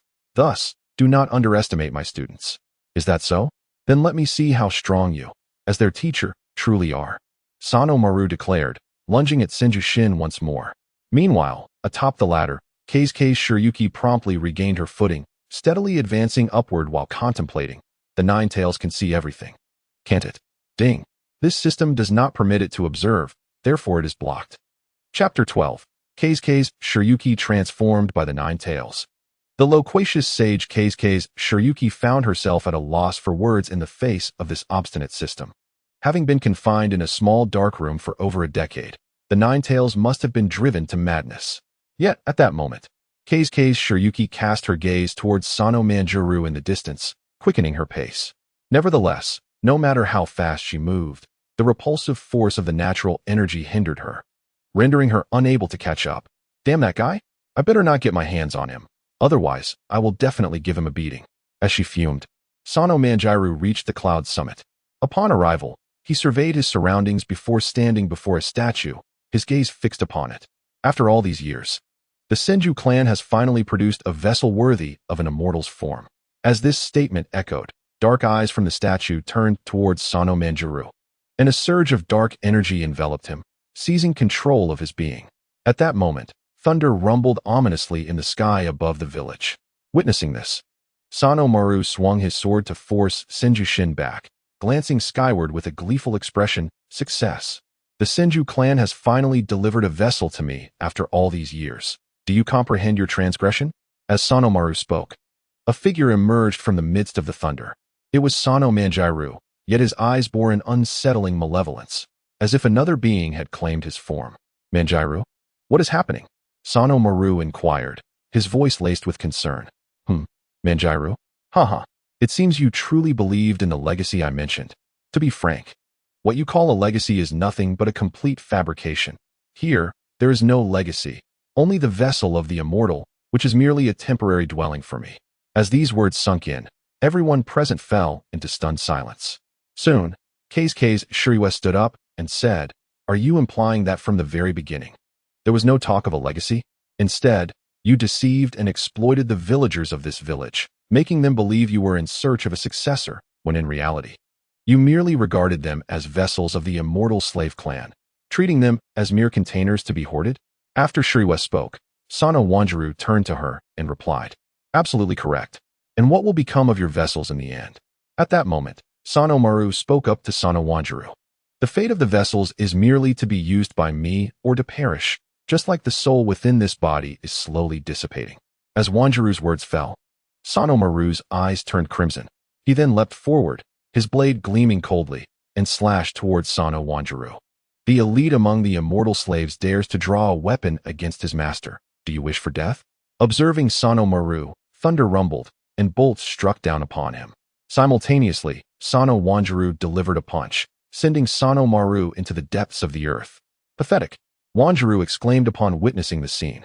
He then addressed those present. "You shall either become my immortal slaves or face death." "What a joke," exclaimed Senjushin, unable to contain himself. "Those who defy the immortals shall be suppressed." With those words, an overwhelming force of nature surged forth, pressing down upon the ninjas below. "You should consider it a stroke of luck to become my immortal slaves. To be ungrateful is one thing, but to rebel is deserving of death." As these words fell, Senjushin was drenched in sweat. He truly had little experience with natural energy and the immortal body, leaving him at a loss for how to respond. What a farce. Immortal slaves are but slaves. Moreover, Wanjiru does not wish to be your vessel. System notification: congratulations, host, for utilizing the True Ninetales Chakra card. You have attained power equal to that of an immortal, and the taboo is lifted. The host may employ any ninjutsu. With this proclamation, a torrent of chakra surged from Keisuke's Shuriwa, drawing Senjushin's gaze. Damn it, that chakra belongs to the Ninetales. She cannot be on the verge of a rampage. At that moment, the immortal in the sky also turned to the erupting chakra of Keisuke's Shuriwa, extending a hand and declaring, "Merely a demon. Let me now demonstrate what a true immortal is." Whoosh. As the immortal finished speaking, Keisuke's Shuriwa leapt into action, instantly appearing before the immortal. Boom. A massive claw formed into a fist and struck the immortal. Damn it. The might of an immortal cannot be trifled with. Boom. As the immortal spoke, a tail conjured from chakra struck him, and Sano Wanjiru was sent crashing into the ground. System notification: talk too much, get hit. You deserve it. At this moment, Keisuke's Shuriwa hovered in midair, her eyes fixed on the depths below. "Unforgivable, unforgivable. I hereby declare your death sentence." Boom. Just then, a surge of natural energy erupted from the earth. Following this, a figure soared from the ground, surrounded by the 5 energies of metal, wood, water, fire, and earth. Immortal technique: Golden Wheel of Destruction. Suddenly, golden light surged forth, and golden wheels raced toward the Ninetales, transformed Keisuke's Shuriwa. Witnessing this, Keisuke's Shuriwa swiftly jumped, evading the golden wheels with several agile movements. Immortal technique: Wooden Cage. Boom. As the immortal employed his second technique, countless wooden beams surged from the earth, forming a cage that ensnared the Ninetales Keisuke's Shuriwa. When I reach the 5th immortal technique, it will be your demise. Now, I begin the countdown to your death. As the immortal spoke, Keisuke's Shuriwa executed the body flicker technique, appearing beside the immortal. Ninjutsu: Exploding Fist. Boom. As the fiery fist surged forth, the immortal was once again caught off guard. Is this ninjutsu? But before he could react, a punch sent the immortal crashing back into the pit. Chapter 13. Sano Yashiki transformed. Everything concludes. A scream echoed from within the pit. Along with this cry, an inferno erupted from the pit, flames scorching the roiling thunderclouds red. Suddenly, the sounds from within the pit ceased, and the flames vanished. Observing this, Keisuke's Shuriwa exhaled. Have I succeeded? Whoosh. But soon after, a swift sound was heard, and a figure ascended. Witnessing this, everyone, including Keisuke's Shuriwa still suspended in midair, was momentarily stunned. Immortal technique: Water Blade. At that moment, a blade of water materialized in the immortal's hand and sliced toward Keisuke's Shuriwa. Whoosh. Sizzle. But just then, a figure appeared before Keisuke's Shuriwa, Sano Maru. He was slashed by the water blade, blood gushing forth. Simultaneously, the mask on his face began to fall away, revealing a visage that bore a striking resemblance to Sano Wanjiru. "Wanjiru, my child, how could you ever become your vessel? I would rather sacrifice my life. Just then, Sano Maru, after finishing his statement, was met with Sano Wanjiru's incredulous gaze. What nonsense are you spouting? As if you could do anything. This move was originally intended for that ninja. Now, I will make you pay for your actions, and it shall also serve as my penance. Villagers, I am sorry. Immortal technique, immortal seal. After sealing, Sano Wanjiru's pupils constricted violently. What is this? This is the immortal technique I saw on the sealing stone. I intended to use it to seal the 5 Kages of the ninja world, but unexpectedly, it has been used on you. After Sano Maru spoke, he turned his gaze to Sano Wanjiru's face. My child, it is your father who has failed, who could not acknowledge you, who could not face the past. I am truly sorry. As Sano Maru completed this immortal technique, his thoughts drifted back to a time long ago, back when the village was harmonious, and he had a beautiful wife and a lively child. Yet, everything had been destroyed during a trading expedition. His wife was murdered, and he fled back to the village, clutching his son, seeking assistance from the village elders. He recalled the elders' counsel vividly. Hey, Sano Yashiki, do you understand what might happen if this is opened? The tales of immortal demons are too nebulous. They could bring us disaster. Yet, without opening it, he could not avenge his wife, so he pleaded with the elders. I am sorry. Seeing Sano Yashiki's determination, the elders of the village remained silent. Finally, the eldest elder looked at Sano Yashiki and asked, Do you truly desire revenge? Yes. Those ninjas killed my wife and destroyed my family. I must have my vengeance. Hearing this, the village elders fell silent. All these years, had it not been for Sano Yashiki maintaining trade, the village's youth might have long since fled, leaving no elders at all. Alright, however, regarding Sano Yuru, that legend is merely a legend, so I would advise you not to harbor excessive hopes. After all, the legacy of the sage may not be genuine. At that moment, the oldest elder turned to Sano Yuru and spoke. Shortly thereafter, the village elders summoned the villagers to witness the sage's legacy. However, it was at this juncture that calamity commenced. As Sano Yoru opened the sage's ladder, the sage's energy instantaneously petrified the entire village, and Sano Yoru fell unconscious as a result. When he awoke again, there were no living souls left. All that remained were the petrified villagers. In his despair, Sano Yoru's mind became consumed with 2 thoughts. First, to find Wanshiro. Second, to seek out the ninjas who had slain his wife. For several years, Sano Yoru traversed various ninja villages, yet the group of ninjas eluded him, driving him further into madness as he sought to annihilate the entire ninja realm. However, while harnessing the sage's power to cultivate a legion of destructive monsters, he encountered his son, Sano Wanshiro. Upon seeing Wanshiro, a thought struck Sano Yoru. The only 2 individuals in the village who had not turned to stone were himself and his son. Could this not imply that his son was the sage's true heir? Subsequently, Sano Yoru masqueraded as Sano Maru, took his son, and attacked Senjushin. Yet, unbeknownst to him, all of this was merely a ruse orchestrated by the sage. No. I wish to share life and death with this child. If you must kill, then take this child with me, he cried, invoking the sage art, symbiosis technique. As Sano Yoru contemplated, a voice resonated through the heavens and earth, causing dark natural energy to surge into Sano Wanshiro's being. Witnessing this, Sano Yoru immediately ceased his actions. At that moment, the dazed Sano Wanshiro opened his eyes. Father, have I come to see you? He asked. Child, you must not perish. You must live well, Sano Yoru replied, slowly rising to his feet, taking deliberate steps toward the distant Fujihara Shimizu. All of this is my sin. Let everything return to nature. After uttering these words, Sano Yoru placed a hand atop Fujihara Shimizu's head, reversing the natural power. Shimizu's body gradually began to restore. The natural energy, when first absorbed, could still revert things. But for the villagers, it had been too long. Once Fujihara Shimizu was restored, Sano Yoru turned his gaze to the others and asked Senjushin, May I have a moment alone with my son? Upon hearing this, Senjushin and the others departed. After they left, Sano Yoru focused on Sano Wanshiro. Wanshiro, though I am but a half-sage, I possess some understanding.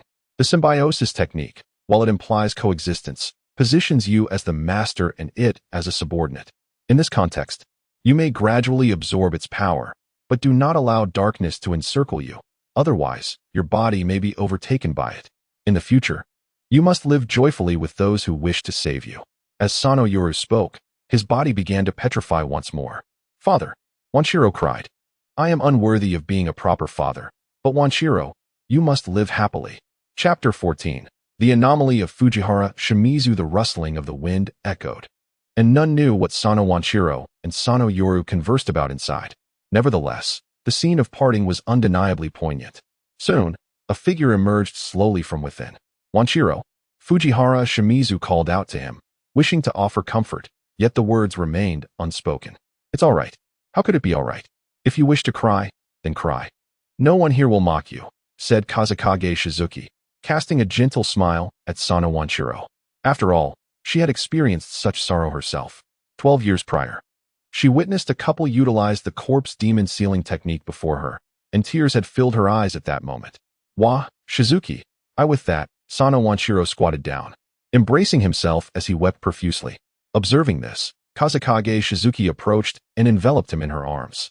"I understand the pain of losing loved ones. Yet, despite this, we must remain strong. That is the purpose of those who have passed. So let us live well together. You have us." Ding! Side quest. Team cohesion. Sano Wanshiro has accepted the team, yet Fujiwara Shimizu has not fully embraced it. Please, host, strive harder. Ding! Side quest completed. Congratulations, host, for earning Senjushin's trust and gaining a point of enhancement. As these words echoed, Kazekage Shizuki gazed at the sobbing Sano Wanshiro in her embrace, a smile gracing her lips. Initially, her acceptance had been task-driven, but now it stemmed from genuine recognition. However, she pondered why Fujiwara Shimizu had not embraced the group. Logically, he should have been the most receptive. Was there something she remained unaware of? Returning to the matter at hand, it seemed that while Senjushin appeared demanding, he was, in fact, quite amicable. Thus, after Sano Wanshiro's tears subsided, the trio set forth toward the Hidden Leaf Village. During their journey, they encountered special ninjas coming to their aid. But soon, through Senjushin's dialogue with them, they collectively began their return. Upon arriving at the Hidden Leaf Village, Senjushin brought Sano Wanshiro, Fujiwara Shimizu, and Kazekage Shizuki to meet the third Hokage, Sarutobi Hiruzen. Under Hiruzen's scrutinizing gaze, Kazekage Shizuki felt a wave of unease wash over her. After all, she harbored a deep disdain for the way he had separated them. This mission was executed splendidly. Here is your remuneration. You may return to rest now, Sarutobi Hiruzen stated, dispensing the mission rewards without further elaboration. Hearing this, Fujiwara Shimizu, Kazekage Shizuki, and Sano Wanshiro each took their share and fell silent. You may take your leave. Senjushin, please stay behind. With that, the three genin exited. After their departure, Shimura Danzo entered, leaning on his cane. Sarutobi Hiruzen, according to this report, Shizuki has fully transformed into the Nine Tails, and there exists within Sano Wanshiro a presence rivaling that of half a Nine Tails. These entities pose a threat to the village. Upon finishing his statement, Sarutobi Hiruzen glanced at Senjushin. You are aware of the situation at hand. Has Shizuki managed to control the Nine Tails? Yes, third Hokage. Very well. Then, if that entity within Sano Wanshiro erupts again, we shall leave it to Shizuki to handle. If it truly becomes dire, we, the prominent figures of the village, must ensure its safety, even if it requires the sacrifice of our lives. After Sarutobi Hiruzen concluded, Shimura Danzo furrowed his brow. However, he soon turned and walked back inside. Since Sarutobi had spoken thus, he found no other justification to intervene. However, should Sarutobi meet his end, then the fifth Hokage would be none other than myself. Moreover, Shizuki owes me a favor, and I possess leverage over Senjushin. Contemplating this, it indeed seems to be a rather appealing option. After Shimizu departed, Sarutobi Hizashi turned to Senjushin, his brow furrowing as he spoke. Though I express this sentiment, I cannot guarantee the safety of the individuals chosen by Shimizu, Namikaze Shizuki, Sano Manjiro, and Fujiwara Ishimatsu. Do not worry, third Hokage. If anything were to transpire, I shall devise a means to avert it, Senjushin reassured. After his statement, Sarutobi Hizashi nodded in agreement, choosing to remain silent thereafter. Meanwhile, upon returning to his quarters, Namikaze Shizuki glanced at the points available for allocation and remarked, I shall enhance my speed by 1. Beep. Allocation successful. Commencing update of host information. Host, Namikaze Shizuki Constitution, Strength, Speed, Items, Foe Ninetales Chakra 2 Overall Evaluation, Ninja. After this information was updated, Namikaze Shizuki observed the unchanged overall evaluation and nodded, redirecting his gaze towards the task at hand. The side mission involved only 2 individuals, but why was Fujiwara Ishimatsu not fully committed to this team? This defied logic. Wait a moment, if I am the Jinchuriki of the Nine Tails and Sano Manjaro harbors sage energy, both being extraordinary entities, then the last individual cannot be an ordinary person either. Damn, I almost overlooked the fact that Shimura Danzo would never genuinely promote a laggard to become a ninja. Hence, it stands to reason that Fujiwara Ishimatsu also possesses some unique attributes. On the other side, in Fujiwara Ishimatsu's room, he was curled up tightly. Senju Uchiha and Hyuga's powers have all converged within you. Nine Tails Chakra, hold on. You must endure, you bastard. Just as he shouted, he sat upright, his disheveled hair cascading around him, revealing a visage even more handsome than Uchiha Sasuke's. However, at that moment, one of his eyes was white while the other bore the Sharingan, and waves of chakra surged around him. Quickly, he stabilized himself, allowing his unkempt hair to fall back over his face once more. Chapter 15. My students must not fall into your hands. Beep. The final assessment of the previous task is graded, and rewards for the host are about to be issued. Beep.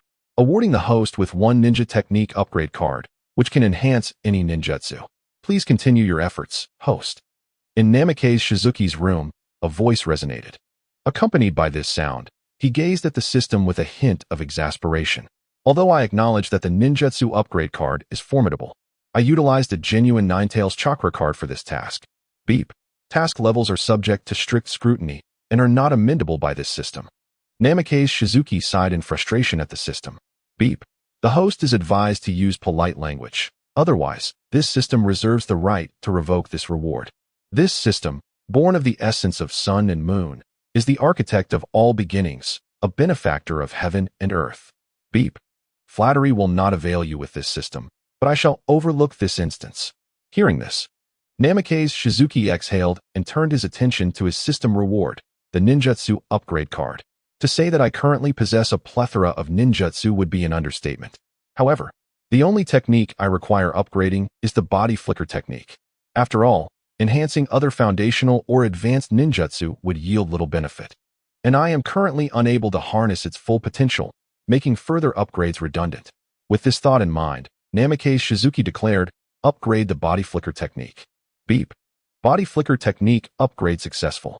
It has now been expanded to the 2nd stage, allowing the host to swiftly utilize the technique twice within their line of sight. As this functionality was revealed, Namikaze Shizuki was momentarily stunned. Well, this significantly amplifies my combat capability. The time had come. It was time to convene at the task location. With this thought, Namikaze Shizuki glanced at the time on the wall and stated. Having spoken, he stepped out of his room and made his way towards the assembly point. Upon arrival, he found Fujiwara Ishimatsu and Sano Manjaro already present. Witnessing this scene, Namikaze Shizuki felt a sense of satisfaction. Indeed, Sano Manjaro had improved. However, Fujiwara Ishimatsu, while appearing docile, exhibited no sense of team spirit. His heart was still elsewhere. Hey, has everyone gathered? At that moment, Senju Shin appeared. Yes. Oh, Namikaze Shizuki, you all are here too. Just this morning, Naruto and the others accepted a B-rank mission to protect someone and are about to depart. As Namikaze Shizuki and the others responded to Senju Shin, Irika's voice suddenly resonated. Hearing that voice, Namikaze Shizuki smiled, knowing that after Naruto's departure, he would grow even stronger. With this in mind, Namikaze Shizuki looked at Irika and smiled. Good day, Teacher Irika. Good day, Teacher Irika. Good day, Teacher Irika. After Namikaze Shizuki's greeting, Sano Manjaro and Fujiwara Ishimatsu also greeted Teacher Irika. In response to their greetings, Irika smiled and replied, Haha, good to see everyone. By the way, Namikaze Shizuki, I heard your last mission was quite perilous, but it is wonderful that you returned unscathed. While Teacher Irika spoke, Senju Shin suddenly tensed, furrowing his brow as he glanced into the distance. By the way, what task are you all undertaking this time? Irika inquired. Hearing this, Senju Shin turned to Irika and stated, Irika, you just mentioned that Kakashi is leading a team for a protection mission, correct? Yes, that's right. All right, I understand. All team members are to assemble at the village entrance. This mission involves accompanying Kakashi's team for training. Upon hearing this, Namikaze Shizuki, Fujiwara Ishimatsu, and Sano Manjiro were taken aback. This task required them to accompany Kakashi to the Land of Waves. However, this seemed insufficient for experience. Moreover, what was Senju Shin truly thinking? Pondering this, Namikaze Shizuki gazed at Senju Shin. I will discuss this matter with Kakashi, and I will also inform the third Hokage. You need to proceed immediately with my clone to the village entrance. After Senju Shin's command, a clone appeared, and his original self vanished from sight.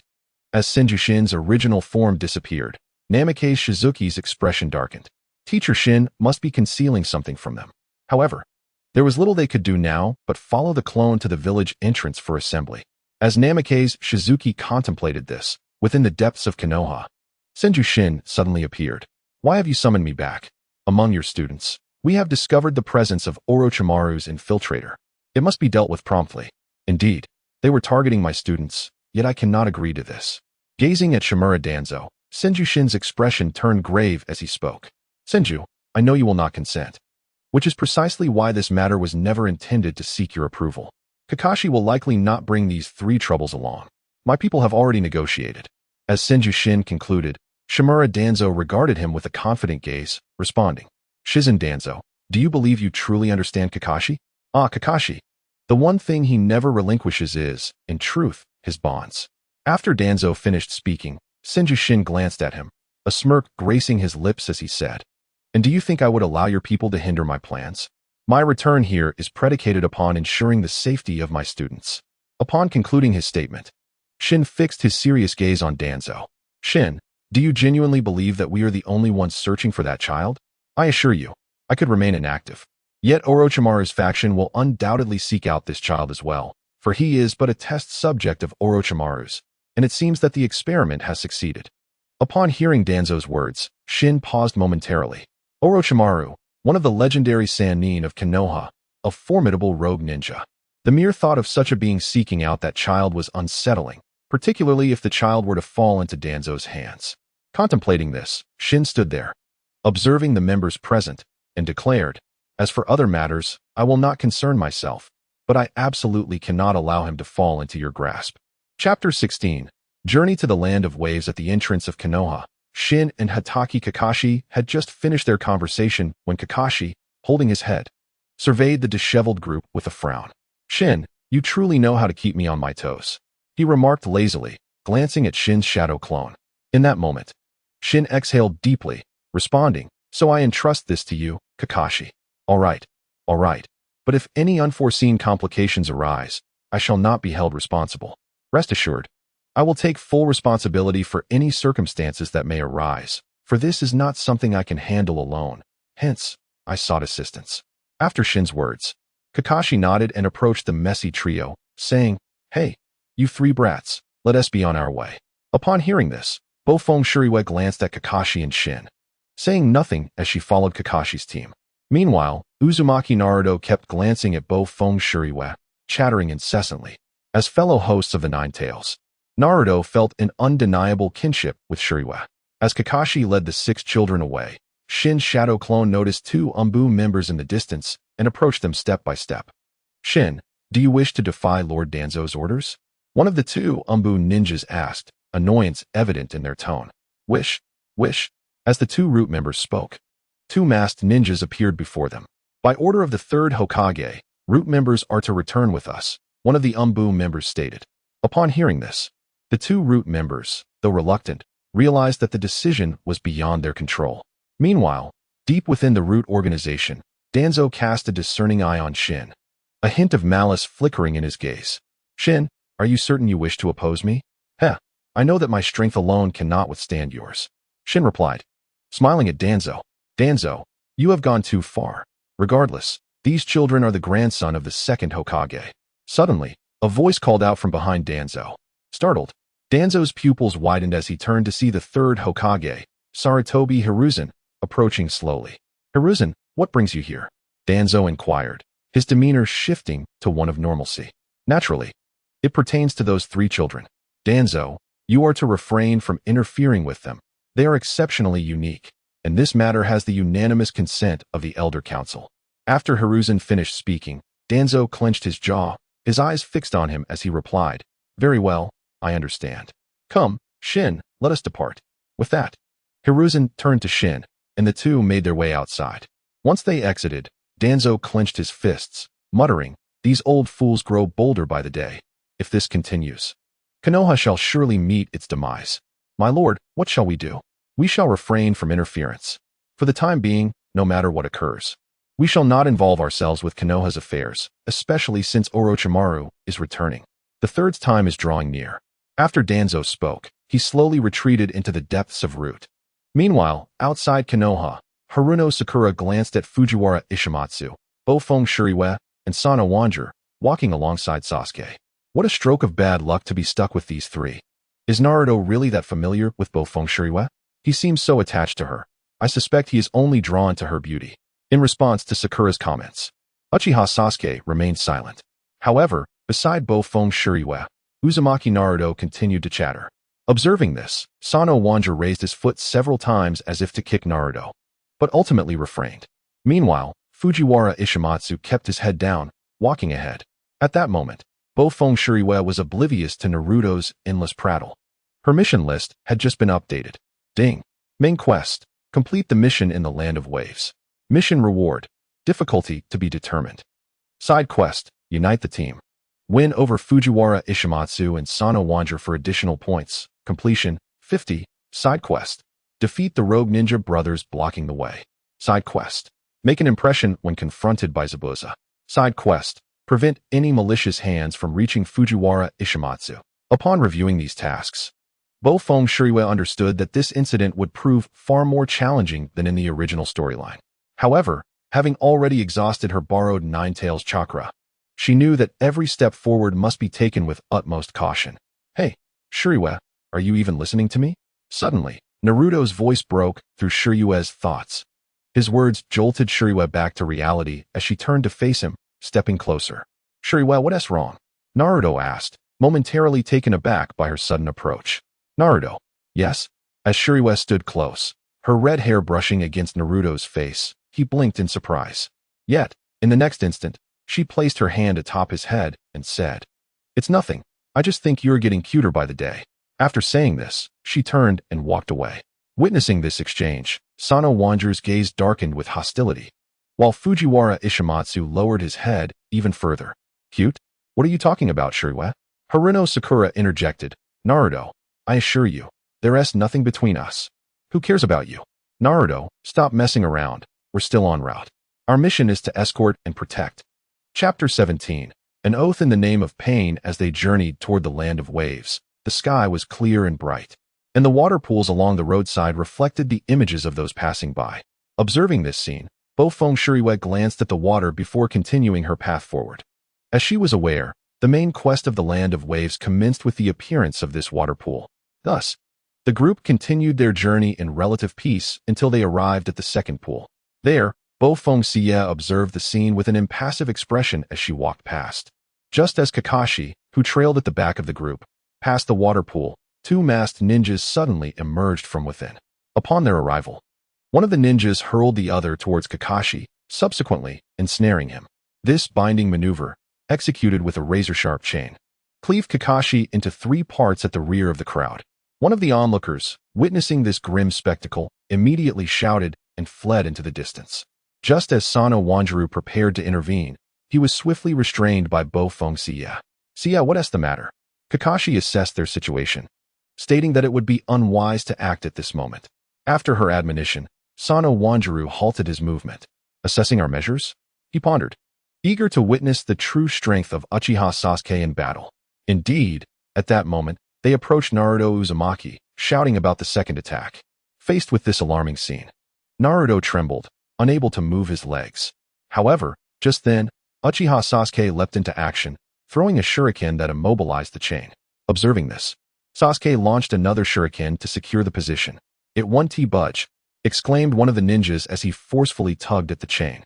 Yet, in that instant, Uchiha Sasuke jumped between the two ninjas, delivering powerful kicks. With a resounding impact, the two ninjas exchanged glances, immediately understanding each other's intentions. Shortly thereafter, they discarded the chain, one advancing towards the engineer while the other approached Naruto. Witnessing this, Sakura quickly positioned herself in front of the engineer, instructing him to hide behind her. At that moment, Uchiha Sasuke stepped in front of Sakura, his gaze fixed on the approaching ninja. Yet, the anticipated fierce battle did not unfold. Instead, Kakashi reappeared, swiftly dispatching the two ninjas.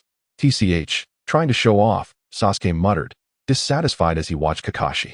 Sorry, Naruto, for not arriving in time and allowing you to get hurt, Kakashi remarked, addressing Naruto from afar. This statement clenched Naruto's fists, while Bofongxia bit her lip, casting an irate glance at Kakashi. This time, Uchiha Sasuke performed admirably, and Sakura was impressive too. Naruto, I truly didn't expect you to remain so still. Upon hearing this, Naruto's pupils dilated, an overwhelming sense of shame washing over him. Hey coward, are you hurt? Sasuke taunted, directing his words at Naruto. Listening to this, Naruto gritted his teeth and shouted back. Sasuke, Naruto, those fiends' claws are coated in poison. You need medical attention, Kakashi interjected just as Naruto called out Sasuke's name. Simultaneously, Kakashi turned to the engineer, inquiring, Mr. Tazuna, I wish to ask about the task you submitted. Is it indeed a C-rank mission? If so, why are ninjas involved? Ninjas? Kakashi-sensei. This mission is too premature for us, and with Naruto injured, we must return to the village for treatment and anesthesia. We should head back, Sakura insisted. Alas, the burden has increased, Kakashi remarked indifferently while looking at Naruto. However, just as Kakashi finished speaking, Naruto raised his shuriken and plunged it into his wound. Blood gushed forth. Yet Naruto did not utter a single cry. The surrounding onlookers were left in astonishment.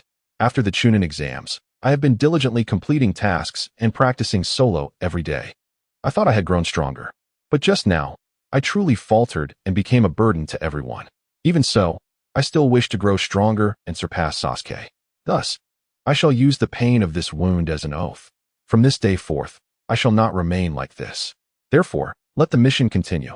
If that wound does not stop bleeding, you will bleed to death, fool, Bofongxia interjected as Naruto spoke. Naruto, hearing her words, Naruto's eyes widened in panic as he frantically searched for a solution. What do? I don't want to die yet. So from now on, leave it to the professional medical team instead of stubbornly trying to act tough here. Hand me your arm, Bofongxia instructed, and Naruto obediently extended his hand. Observing his hand, she removed the shuriken and wrapped Naruto's wound with bandages. As she noted the wound gradually healing, she mused internally about the evident influence of the Nine Tails. While Bofongxia tended to Naruto's injury, Kakashi cast a glance at her, realizing that she had seemingly prevented Sano Wanjiru from assisting.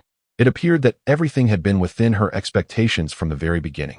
Moreover, her favoritism towards Naruto. Could it be that as fellow Jinchuriki, they shared a profound understanding of each other's suffering? Thus, I trust in your resolve, Bofongxia said with a smile directed at Naruto. TCH, what are you saying? Didn't you all do nothing just now? Sakura interjected, expressing her discontent. Alright, since Naruto is fine, let us proceed with the mission, Kakashi declared, glancing at Bofongxia. As fellow Jinchuriki, it seemed that Mizuki had linked these two together. In the land of waves, within a dim forest, stood a tree-shaped house. To think we have failed. I heard that you are exceptionally skilled ninjas, which is why we paid a high price for your services, a short man exclaimed, glaring at the fearsome man seated on the sofa. Shut up. You're making a racket, the fearsome man retorted, swinging his large blade. Yet, at that moment, a ninja appeared before Kato, blocking the blade with a shuriken. Tazuna, don't be so hasty. We're all partners here. Can't we discuss this amicably? Tazuna, upon hearing the ninja's words, frowned and replied. As a ninja of the sound, you should know my name and understand my strength. This time, let me use my decapitating sword to eliminate them. After declaring this, Tazuna stood up and headed outside. Observing this scene, the sound ninja exhaled deeply, recognizing the pride of Tazuna. Indeed, the reputation of the 7 ninja swordsmen and his prowess warranted such arrogance. However, I find this person rather unlikable. Were it not for the fear of unforeseen complications in our mission, I would certainly confront this individual. Meanwhile, above the waters of the land of waves, a thick fog obscured everyone's vision. At this moment, on board the vessel, Kakashi Hitaki gazed solemnly at Mr. Dasna and stated, Upon our arrival at the other side of the bridge, I must inquire about something. The assailants who targeted you were ninjas. What could their motives be? He continued. If you fail to clarify this matter, our mission may terminate as soon as your boat reaches the shore." Hearing these words, Dazna's expression darkened, as if he were deep in thought. Yet, he soon turned to Kakashi and said, "It seems I have no choice but to divulge the truth. Please, listen closely. As you have noted, this task falls outside your usual scope. However, my life has long been under the threat of a truly formidable individual, a terrifying figure." At this juncture, Dazna fell silent, merely gazing at Kakashi. "Who is it?" Kakashi inquired. "You may have heard of him. He is a wealthy magnate in the shipping industry, a man named Kato." Upon hearing this, Kakashi's mind instantly conjured relevant information. "Is it the Kato of the Kato Corporation, one of the world's few billionaires?" "Indeed," Dazna confirmed. "On the surface, he is the proprietor of a shipping company, yet in reality, he colludes with thugs and ninjas, trafficking in contraband, usurping other businesses and nations, engaging in unspeakable acts." After finishing his explanation, Dazna glanced around at those present and continued. "Approximately a year ago, he set his sights on the land of waves, monopolizing its maritime transport and trade through wealth and violence. For a small nation like ours, control over maritime routes equates to complete subjugation by Kato. Presently, the only thing Kato fears is the bridge he has previously attempted to construct but has yet to complete." Kakashi then turned to Dazna, perplexed. "I truly do not understand. You are dealing with an adversary capable of hiring ninjas, yet you choose to conceal the truth and engage our services?" Dazna sighed. "The land of waves is an exceedingly impoverished nation, lacking even the means to compensate for high-level missions. If you were to abandon the task upon reaching the shore, I would undoubtedly be killed before I could return home. But do not let this weigh on your conscience. If I perish, only my 8-year-old grandson will weep, and my daughter will live in eternal hatred of the Leaf Village ninjas, leading a solitary existence. But this is not your fault." Listening to this, Shizune observed her surroundings with boredom. Kakashi, with a resigned sigh, remarked, "Well, it seems we have no choice but to continue protecting you."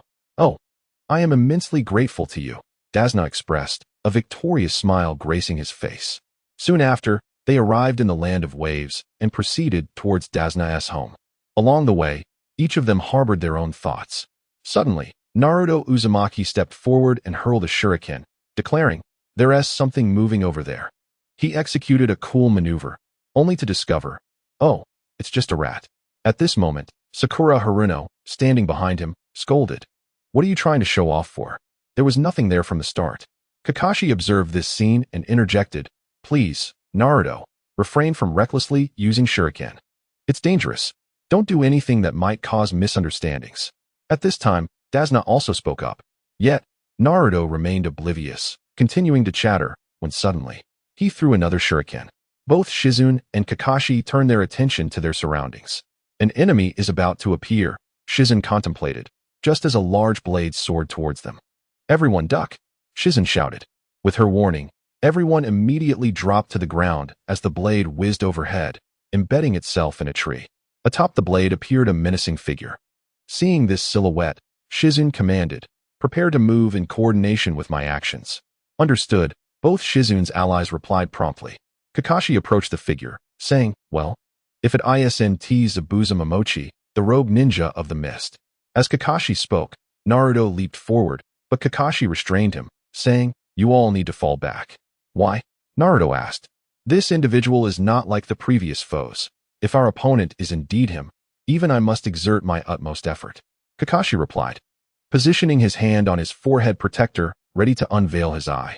Chapter 19. The Sharingan Kakashi in a surprising turn of events. Kakashi was about to remove his forehead protector when Zabuza's voice rang out from above. Upon hearing this, Team 7 was momentarily taken aback. "The Sharingan, what is that?" Among them, the most astonished was Sasuke Uchiha, questioning if he had misheard. "Sharingan Kakashi? The Sharingan. What on earth is happening?" "My apologies, Kakashi. I've come here to request that you hand over that old man, as someone has paid for his life." While Sasuke pondered this, Zabuza's voice echoed once more. Kakashi looked at Zabuza and instructed, "Naruto Uzumaki, Sasuke Uchiha, Sakura Haruno, Manjiro Sano, Shizune, and Shizune, please form a defensive formation to protect Mr. Dazna." After issuing this command, Kakashi lifted his forehead protector, revealing a distinct scar, and opened his left eye, revealing a 3-tomo Sharingan. Witnessing this, Zabuza realized that Kakashi had refused his request, and thus, the battle was about to commence. With that thought, Zabuza turned to Kakashi and remarked, "I never expected to see the legendary Sharingan so soon. It is truly an honor." At that moment, Naruto turned to Kakashi and asked, "Since earlier, you've been mentioning the Sharingan, but what exactly is it?" Hearing Naruto's inquiry, Sasuke interjected, "The Sharingan is a power derived from the eyes, capable of perceiving and countering all illusions, physical techniques, and ninjutsu, allowing its wielder to reflect them unchanged. Thus, it can be said that the Sharingan is a unique eye possessed by those who wield this ocular technique.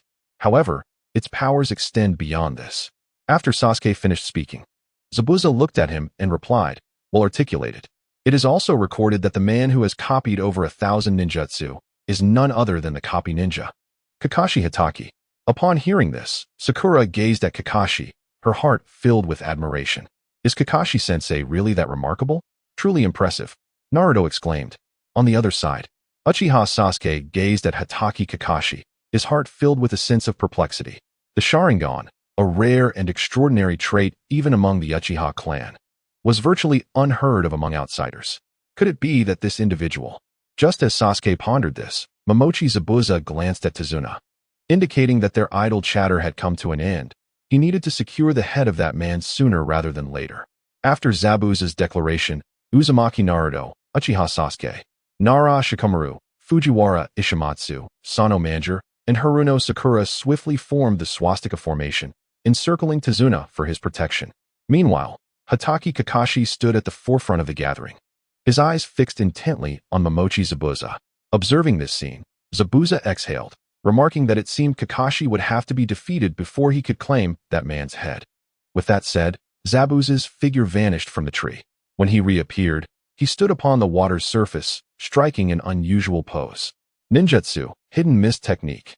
With the invocation of this jutsu, a thick fog enveloped the area around Nara Shikamaru, obscuring visibility. Witnessing this, Shikamaru furrowed his brow. "Shikamaru, the mist is dense. This ninja is formidable," he remarked. In response to Sano Manger's words, Shikamaru replied, "Indeed, we must act according to the situation. Also, Manger, can you sense Zabuza's precise location?" "I apologize, but to truly perceive the situation, one might have to invoke the strength of that individual, which is why I am somewhat hesitant." After Manjiro Sano spoke, Shizuki Namikaze nodded. Although Momochi Zabuza posed a considerable threat, that individual was even more perilous. Only the power of a half-tailed beast could rival him. At that moment, the mist thickened ominously.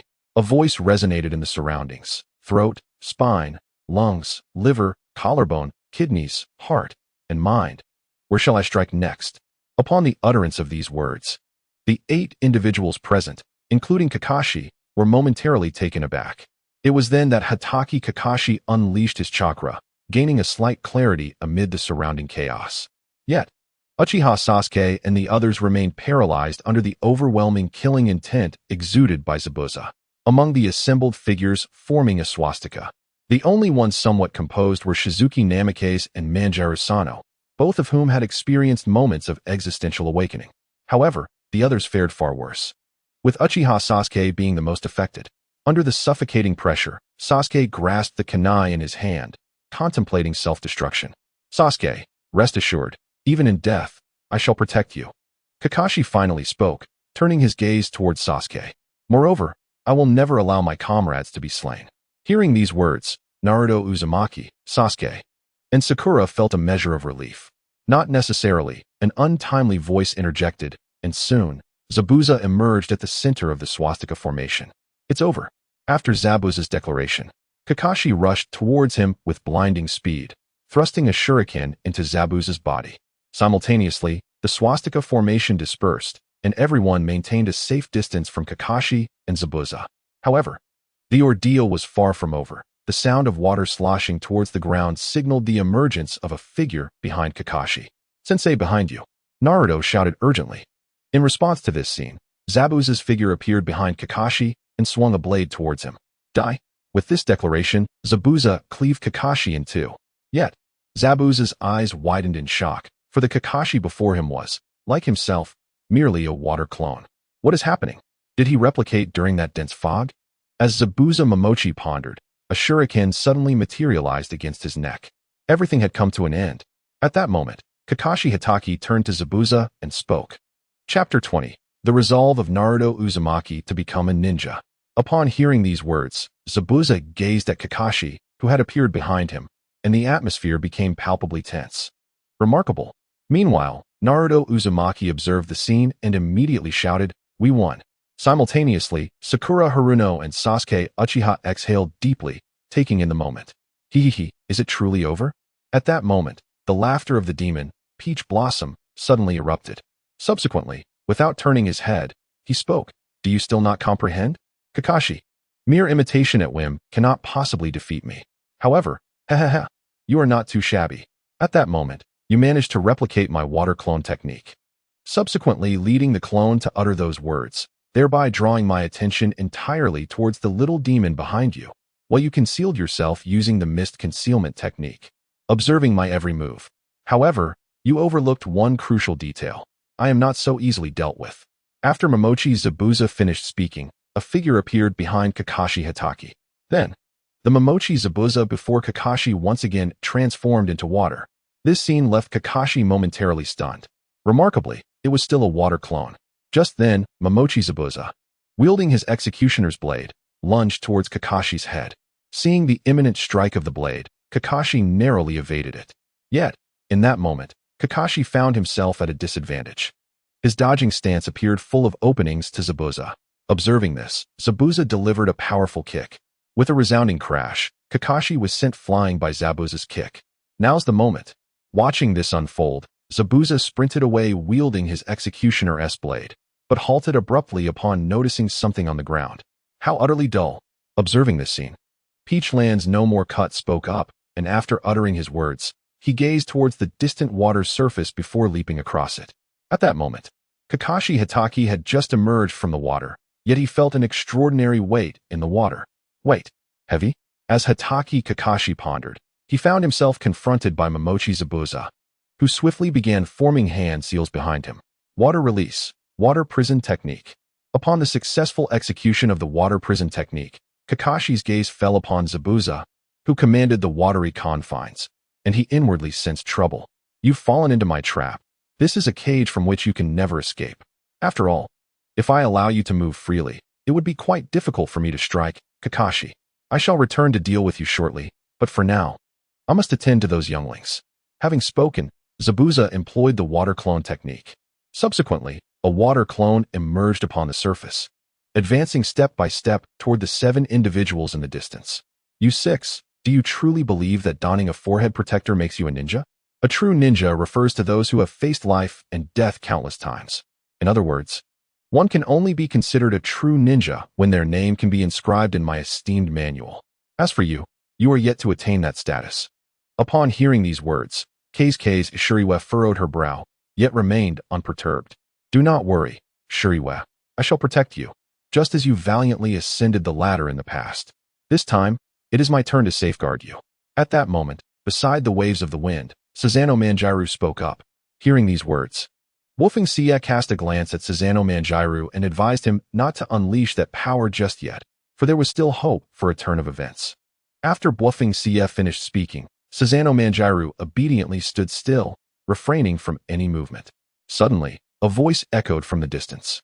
Soon after, Naruto Uzumaki was kicked away, his headband trampled underfoot by Momochi Zabuza.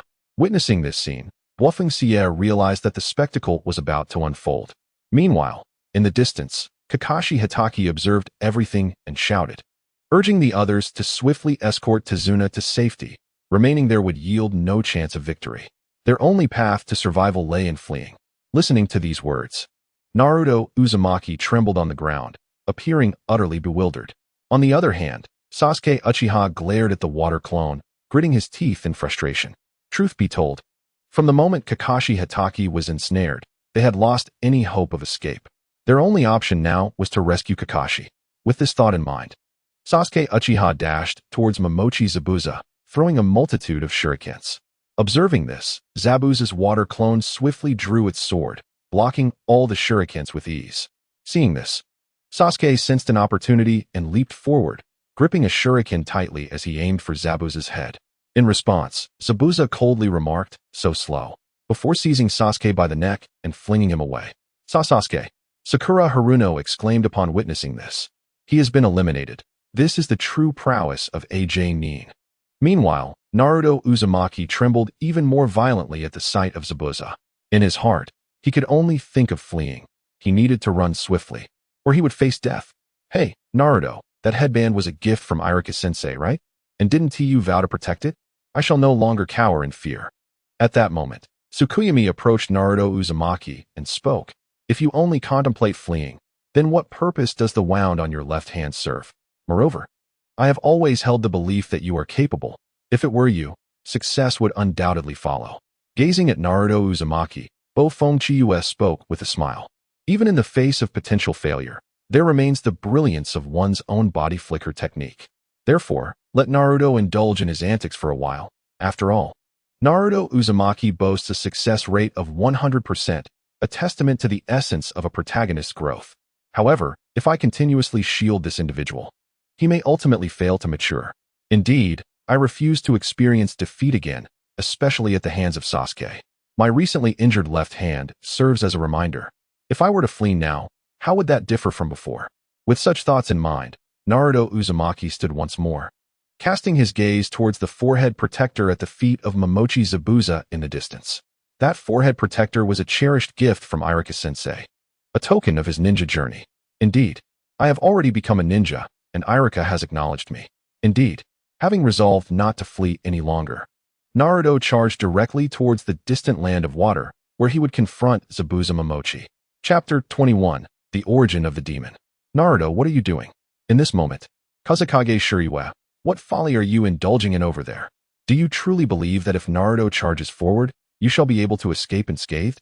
Observing this scene, Sakura Haruno directed an angry shout at Kizashi Namikaze, exclaiming, "Be quiet, or I shall send you flying."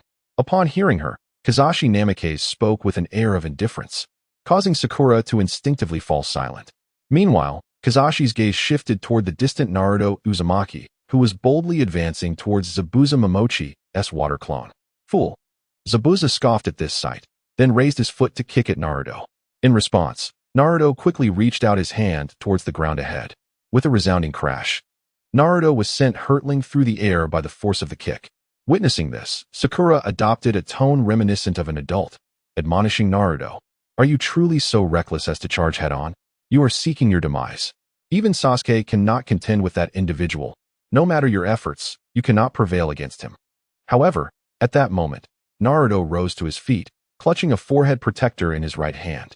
Struggling to stand, he looked towards Zabuza and declared, "Hey, you browless fellow. Make a note in your handbook.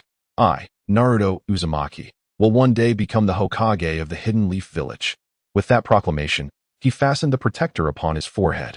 Witnessing this, Zabuza trembled with fury, while Kizashi Namikaze chuckled softly, acknowledging that Naruto was indeed growing rapidly.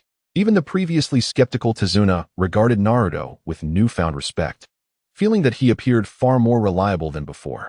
"Sasuke, listen to me. I have a plan," Naruto announced, directing his attention toward the distant water clone. "What plan?" Listening to the words of Naruto Uzumaki, Sasuke Uchiha inquired. Although Sasuke harbored skepticism towards Naruto, the present circumstances rendered belief irrelevant. What mattered now was the formulation of a strategy. Thus, he reluctantly decided to place his trust in Naruto this once. Contemplating this, Sasuke turned to Naruto and remarked, "I never imagined you would embrace teamwork. Very well, let us proceed." Responding to this declaration of confidence, Zabuza Momochi mockingly interjected, "Do you truly believe you stand a chance? What are you two up to? When I was captured, the outcome was already determined, and protecting Mr. Dazna was our mission. Thus, we must swiftly escort him to safety." At that moment, in the distance, Kakashi Hatake bellowed, drawing the attention of Naruto Uzumaki and the others towards Dazna. "Uncle," Naruto began to speak, yet in the end, he remained silent. After all, the task was at hand. If Dazna chose to flee, they were obligated to ensure his protection as they departed from this place. To be honest, all of this stemmed from my actions. At this juncture, I could not claim a desire to survive or utter foolish words about fleeing. I must apologize to all of you, for I am the one who has caused this trouble, so please, fight with all your might. After Dazna's words fell, Naruto smiled and then turned to the distant figure of Zabuza Momochi, asking, "Are you prepared for what lies ahead?" Ha ha ha ha. Upon hearing these words, erupted into uncontrollable laughter. You truly have not grown at all. Until when do you intend to play this ninja game? What? Listening to the words of Zabuza Momochi, Naruto Uzumaki turned to him and directly inquired, "I say, at your age, my hands were already stained with blood. The origin of the specter that haunts me can be traced back to that time, specifically when I took my graduation examination and eliminated every single candidate. Over 100 souls, save for myself." As these words fell from my lips, everyone present was rendered speechless. A graduation examination where all candidates were slain? How utterly brutal. How amusing this is. As Naruto and his companions were lost in thought, Momochi Zabuza spoke once more, a palpable aura of murderous intent coalescing around him. In an instant, the water clone of materialized beside Uchiha Sasuke, delivering a powerful elbow strike that caused Sasuke to spit out blood. "Sasuke!" As Sakura Haruno beheld the scene, she exclaimed loudly. At that moment, Zabuza Momochi pressed his foot onto Sasuke Uchiha's abdomen, eliciting a painful cry from him. Damn it!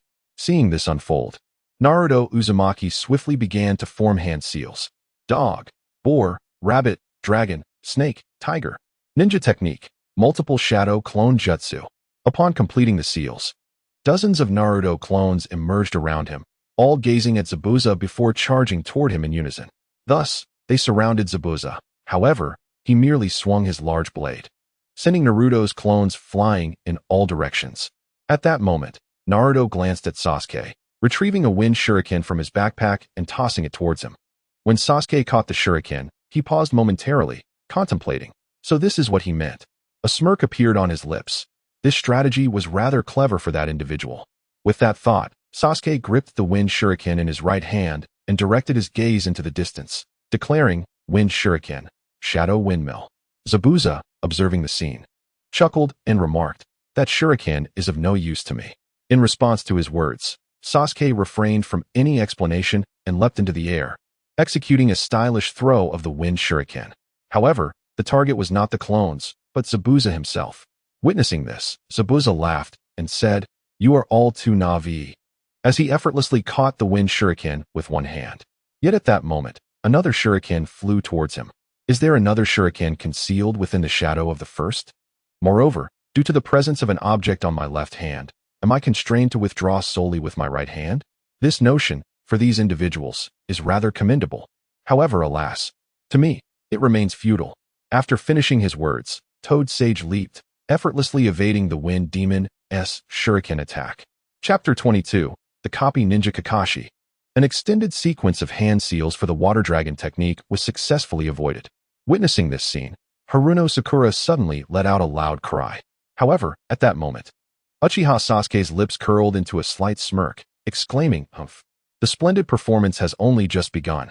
After Uchiha Sasuke's words, the F-Ma shuriken transformed into 3 Naruto Uzumakis, who simultaneously hurled their shurikens at Zabuza Momochi. Faced with the approaching shurikens, Zabuza had no choice but to withdraw his hand from the water prison technique.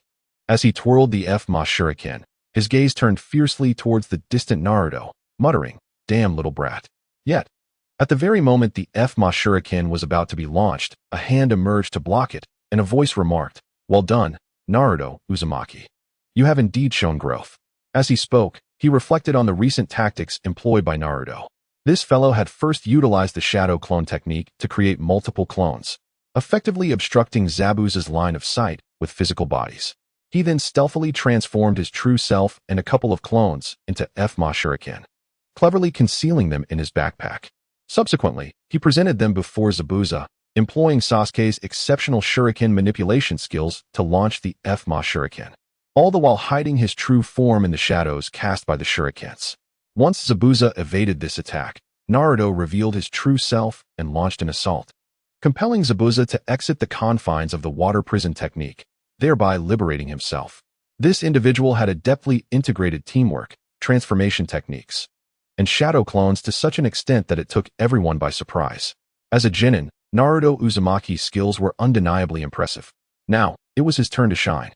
Contemplating this, Kakashi Hatake turned to Zabuza at his side and declared, "Now, It's time for me to settle the score with you.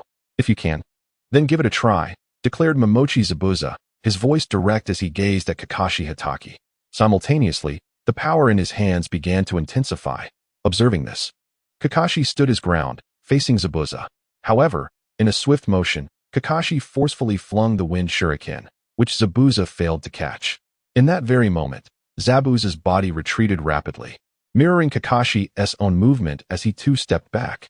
As Zabuza stood upon the surface of the water, he began to weave hand signs. The intricate sequence of signs unfolded: rat, snake, tiger, boar, dog, ox, horse, rooster, rat, tiger, dog, tiger, snake, ox, goat, snake, pig, rat, ox, water, pig, monkey, rooster, dragon. Rooster, ox, horse, goat, tiger, snake, rat, monkey, boar, goat, rat, ox, monkey, rooster, water, ox, pig, rooster. To Kakashi's astonishment, he found himself replicating Zabuza's hand signs with flawless precision. Simultaneously, Zabuza's eyes widened in disbelief. The identical movements and matching speed were incomprehensible. How could it be? His opponent was merely imitating him, yet their speed was perfectly synchronized. Thus, both combatants swiftly completed their hand signs, culminating in the water release, water dragon jutsu. As the technique was unleashed, the surface of the water roiled violently, and two colossal water dragons surged forth, clashing with ferocity. This spectacle caused the water level to rise dramatically, knocking Naruto and those on the shore to the ground. At that precise moment, Zabuza drew his sword while Kakashi brandished his shuriken, and the two engaged in another fierce encounter. After a brief stalemate, both figures once again retreated simultaneously, executing the identical movements, almost as if in perfect harmony. Witnessing this, a flicker of uncertainty crept into Zabuza's heart. Nevertheless, he continued to weave hand signs, preparing to unleash his next ninjutsu: tiger, ox, snake, rabbit, dog, boar, rat, dog, tiger, snake, ox, rat, rabbit. At the same time, Kakashi mirrored Zabuza's actions. However, as Zabuza observed, he realized that his own movements lacked the speed of Kakashi's. How could this be? Wasn't he merely copying his ninjutsu? Why was Kakashi faster than him? Water release, great waterfall technique. At this moment, Kakashi Hatake was the first to launch the great waterfall technique against Zabuza Momochi. The waterfall surged towards Zabuza, whose body was struck at the epicenter of the torrent, sending him crashing against the base of a large tree. It's over, Kakashi remarked with indifference as he observed the scene. However, at that instant, several silver needles shot forth, piercing into Zabuza's body. Upon the needle's insertion, Zabuza collapsed to the ground. Witnessing this, Kakashi leapt down from the tree and placed a hand on Zabuza's body, confirming he's dead. At that moment, Kakashi's gaze shifted towards a figure perched in the distance atop a tree, a masked youth. Could it be an operative from the Hidden Mists assassination unit? As Kakashi spoke, the young boy bowed to him, expressing his gratitude, stating that it was indeed a considerable inconvenience. They were searching for an opportunity to definitively eliminate Zabuza. If it weren't for you, the technique of body flicker would have already been employed. Just as the masked figure uttered these words, the moment arrived when the wind surged, and Kisaragi Shuriwa activated the body flicker technique. In an instant, her figure materialized beside the masked individual, and she hurled a shuriken in his direction. With a clang, as the sound of their clash resonated, both Shuriwa and the masked figure exchanged glances. What are you doing? At that moment, Kakashi turned to Shuriwa and inquired, "Please ascertain whether that individual is truly dead or merely feigning death."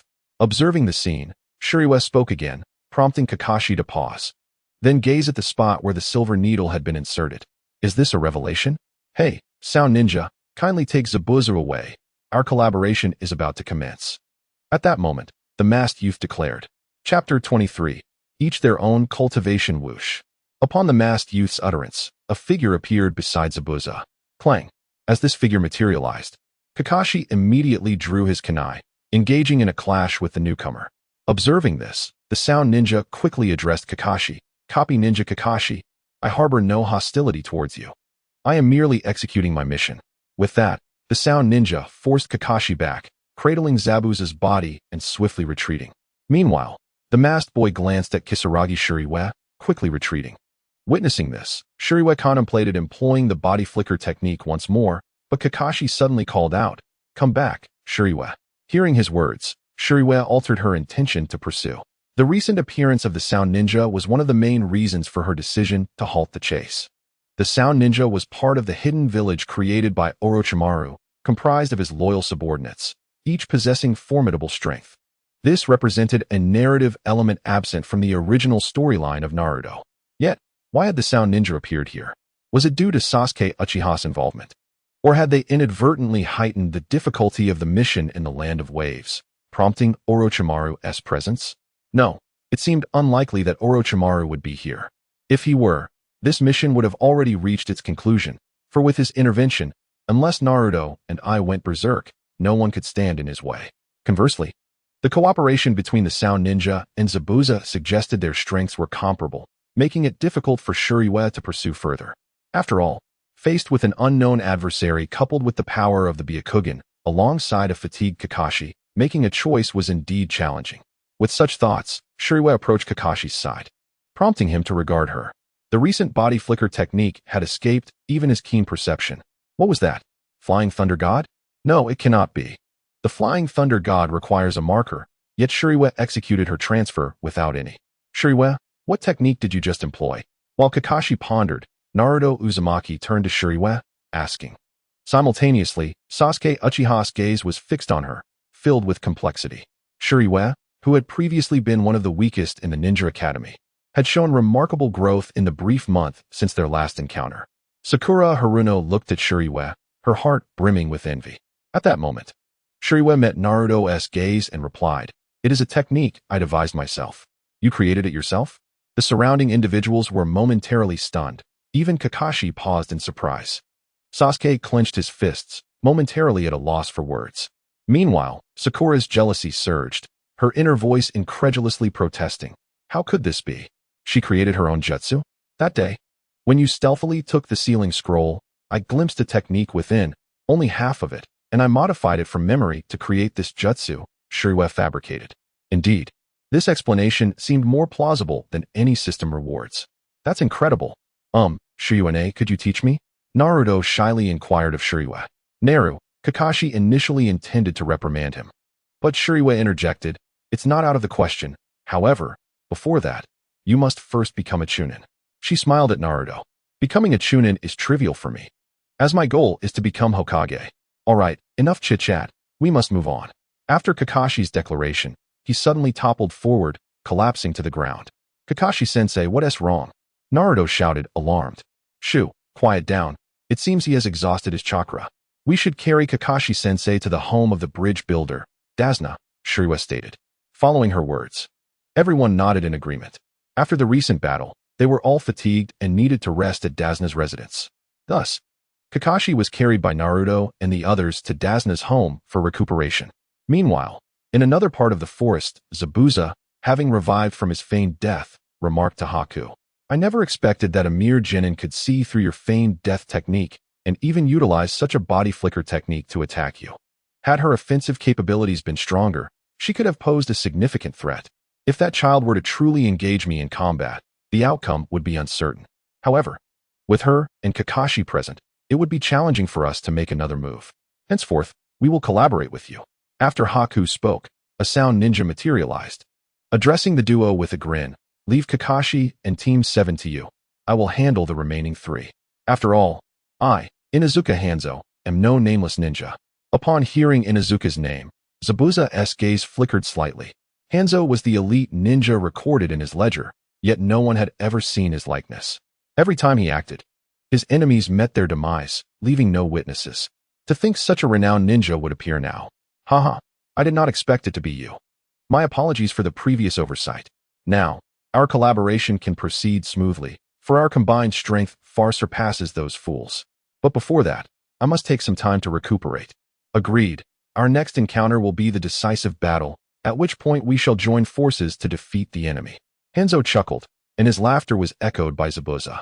Chapter 24, Chakra Training Method. Meanwhile, at Dasna's home, Kakashi opened his weary eyes. Zabuza had not perished, and there was now an unknown ninja involved. The situation had indeed become rather intricate. Simultaneously, Uchiha Sasuke, Uzumaki Naruto, and Haruno Sakura found themselves engulfed in profound unease. The specter of Zabuza Momochi's immortality was already a heavy burden for them to bear. Coupled with the presence of his accomplices, what fate awaited them upon their next encounter? Sigh. Alas, no amount of contemplation will change our situation. Although it was never my intention to compel you to act, the sole means by which we may prevail against Zabuza lies in your ability to grow stronger and confront those two enigmatic ninjas. Upon hearing Kakashi Hataki's words, even Naruto Uzumaki was momentarily taken aback. However, he quickly regained his enthusiasm, exclaiming that indeed, the only path to defeating Zabuza and his subordinates is through strength. At this juncture, despite the apparent improbability of the situation, there remains no alternative. Sasuke Uchiha gazed at Naruto and spoke up, while Sakura Haruno cast a worried glance at Kakashi, asking how they might achieve this strength. Moreover, this was a being that even the esteemed Kakashi-sensei, who possessed the Sharingan, struggled to contend with. Upon hearing this, Kakashi Hatake turned to the trio of Bo-Fong Shiyu and remarked, "This time, all three of you shall partake in the training. And Sakura, you must cultivate some self-confidence. After all, you were the ones who rescued me in my time of peril. Particularly you, Naruto, who has shown the most remarkable progress." At these words, Uzumaki Naruto's excitement surged anew. "I understand, Kakashi-sensei. The forthcoming events shall undoubtedly grow increasingly intriguing." However, at that moment, a voice emanated from behind Naruto. Upon hearing it, Bo-Fong Shiyu cast a glance at the diminutive figure who spoke, furrowing her brow and inquiring, "Who are you?" Naruto Uzumaki turned his head and addressed the diminutive figure. "Inari, where have you been?" At that moment, Tazuna looked at the little one and exclaimed, "Grandson, you have returned." Upon seeing Tazuna, Inari rushed over and replied, "Grandfather." "Inari, make sure to greet the ninjas who have come to protect you and your grandfather." Inari's mother interjected as she appeared before him. After she spoke, Inari gazed at the group of ninjas and then turned to his mother, earnestly stating, "Mom, they will perish. Those who resist Kaido do not meet a favorable end." Upon hearing this, the ninjas present were taken aback, and Naruto Uzumaki's temper flared as he retorted, "What did you just say? Listen closely, for I aspire to become the unparalleled hero, the Hokage of the future. Neither Kaido nor Doka holds any significance in my eyes." Upon hearing this, Ayane's expression turned icy as she retorted, "What nonsense about heroes? Such naivety is truly foolish. Heroes do not exist." "Silence. Should you utter another word, I shall gladly enlighten you on the meaning of courtesy." As Aina finished speaking, Kazuki promptly interjected. With her words, the atmosphere around them grew tense. Sano Manjiro displayed a demeanor suggesting he was ready to reprimand the brash child. Witnessing this scene, Aina refrained from uttering another word. "Teacher Kakashi, I believe our path to strength can commence forthwith. As for certain individuals and their self-proclaimed despair, we have no obligation to acknowledge them." Observing the now tranquil room, Kazuki turned to Kakashi Hatake and spoke. Realizing the undertone, Kakashi regarded Kazuki with a sense of unease, for she had evidently been defending Naruto. "Oh, is that so? Then shall you join me, Dasna? Is there a forest nearby?" "Oh, beyond lies the mountains." Upon hearing these words, Kakashi Hatake led them toward the direction of the forested hills. Upon reaching the woods, Naruto Uzumaki was filled with excitement. To grow stronger, what does it entail? A new jutsu, perhaps? Ha. When the time comes, I shall undoubtedly master it at the earliest opportunity. Then, I will triumph over Uchiha Sasuke, embrace Sakura, and decisively defeat Zabuza, thereby succeeding the position of the Fifth Hokage. Today, I shall impart to you the art of controlling your chakra. Just as Naruto Uzumaki was lost in thought, Kakashi Hatake spoke up directly. This statement momentarily startled Naruto. "Control chakra?" Upon hearing this, Naruto Uzumaki promptly exclaimed, "Kakashi-sensei, you must be joking. We have always maintained excellent control over our chakra." After Naruto Uzumaki spoke, Kakashi Hatake gazed at him and then remarked, "Oh, is that so?" After uttering his words, Kakashi Hatake concentrated his chakra at his feet and ascended the tree step by step, gradually climbing higher until he reached the first branch. Witnessing this scene, Naruto Uzumaki immediately exclaimed, "Is this really sufficient? Yet how can one achieve strength in this manner?" This is the secret of this training, to concentrate chakra at specific points, a feat that even seasoned ninjas find exceedingly challenging. However, once achieved, the results are strikingly apparent. For instance, during combat, Gathering chakra in one's hands can effectively shield against the damage inflicted by an enemy's chakra or their weaponry. Although it may seem like a trivial exercise, mastering it is, in truth, quite arduous. As he spoke, Kakashi Hatake leaped down and turned to face Naruto Uzumaki, Sakura Haruno, Sasuke Uchiha, Shizuku Kazekage, Manjiro Sano, and Ishimatsu Fujiwara. Upon finishing his statement, Shizuku stepped forward, closed her eyes, and slowly began to concentrate chakra beneath her feet. Gradually, she approached the trees, ascending step by step. Before long, she reached the top. TCH, isn't this rather simple? Observing this scene, Naruto Uzumaki spoke up, gathering his chakra and attempting to ascend the tree. However, after merely 2 steps, he fell, a significant bump forming on his head. Sasuke Uchiha, witnessing this, also made his way towards the tree, yet similarly stumbled and fell shortly thereafter. Unlike Naruto, however, he did not land headfirst. In contrast, Sakura Haruno exhibited the finest chakra control among the trio, effortlessly climbing to the position previously occupied by their teacher, Kakashi Hatake. Kakashi, observing this scenario, furrowed his brow and glanced at Fujiwara Mizumio and Sano Wanjiro, ultimately deciding to dismiss their shortcomings. Chapter 25. The Cowardly Youth, unworthy of sympathy in light of the situation. Kakashi finally surveyed his surroundings and remarked, "Very well. First, you, Nara Shizuki. I did not expect you to exhibit such commendable chakra control. This deserves recognition. Secondly, Sakura Haruno. Following Shizuki, you have demonstrated the next best control. Now, let us commence training according to these standards." With that, Kakashi vanished from sight, and the individuals present began their training. At this juncture, Fujiwara Ishimio observed the unfolding events, attempting to gather his chakra. Yet, no matter his efforts, he could not manifest any chakra. Watching this, Ishimio's heart sank into profound self-reproach. Whether it was during the troubles faced by Sano Wanjiro or the current challenges encountered by himself and others, he felt utterly powerless to assist. Truly, he lamented, he was of no use at all. As I ponder the progress of others, I find myself stagnant, unable to advance, and even feeling like a burden. What troubles you? Shimizu? Your countenance appears rather bleak. At that moment, beside Shimizu, Kaze no Sure gets into the conversation.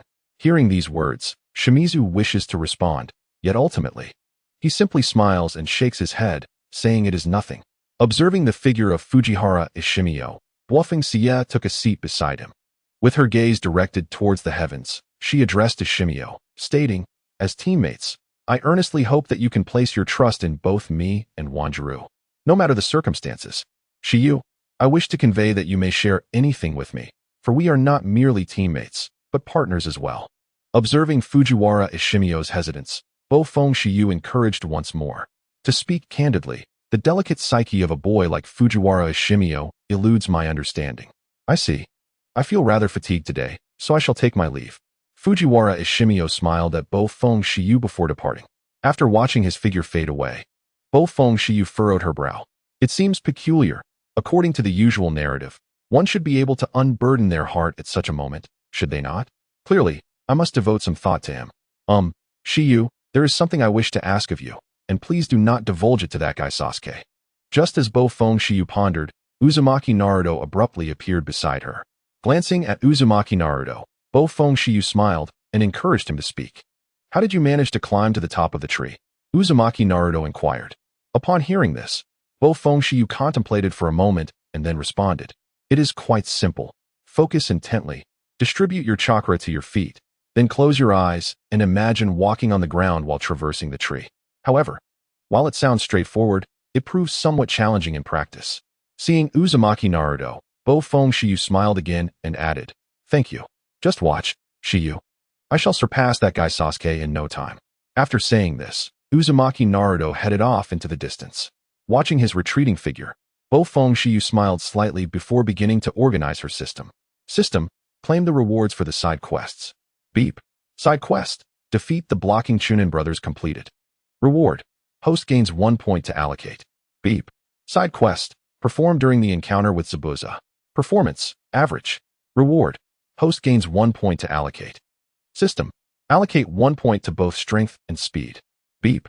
Allocation successful. Now updating all information for the host. Host. Bofeng Shiyu physique, strength, speed, items, Pseudo Ninetales Chakra Card 2 Overall Evaluation. Ninja. Upon reviewing this information, Bo Fengshiyu felt a slight enhancement in her strength and agility. Nevertheless, she still considered herself weak and resolved to grow stronger swiftly. Furthermore, she pondered what rating the system would bestow upon her for the recent tasks.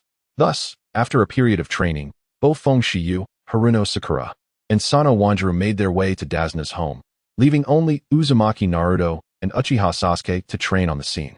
At this moment, Sasuke furrowed his brow at the increasingly close scratches of Uzumaki Naruto. He recalled that Naruto had seemingly inquired about Bo Fengshiyu's secrets. With that thought lingering, Uchiha Sasuke addressed the charging Uzumaki Naruto. "Hey, Naruto." In the instant he uttered these words, Uzumaki Naruto lost his balance and fell. Naruto then looked up at Uchiha Sasuke and exclaimed, "What is it?" "I am currently preparing for intense training." "Naruto, I have a question for you regarding what Shiyu told you," Uchiha Sasuke began, only for Uzumaki Naruto to interrupt, asking, "What?" With a puzzled expression, Uzumaki Naruto awaited Uchiha Sasuke's response. Uchiha Sasuke finally articulated, "You know, the secret of training you asked about?" Realizing what Sasuke meant, Uzumaki Naruto grinned and replied, "Oh, that. I want to tell you." Uchiha Sasuke scowled. Witnessing Sasuke's dismay brought an unexpected sense of satisfaction to Uzumaki Naruto.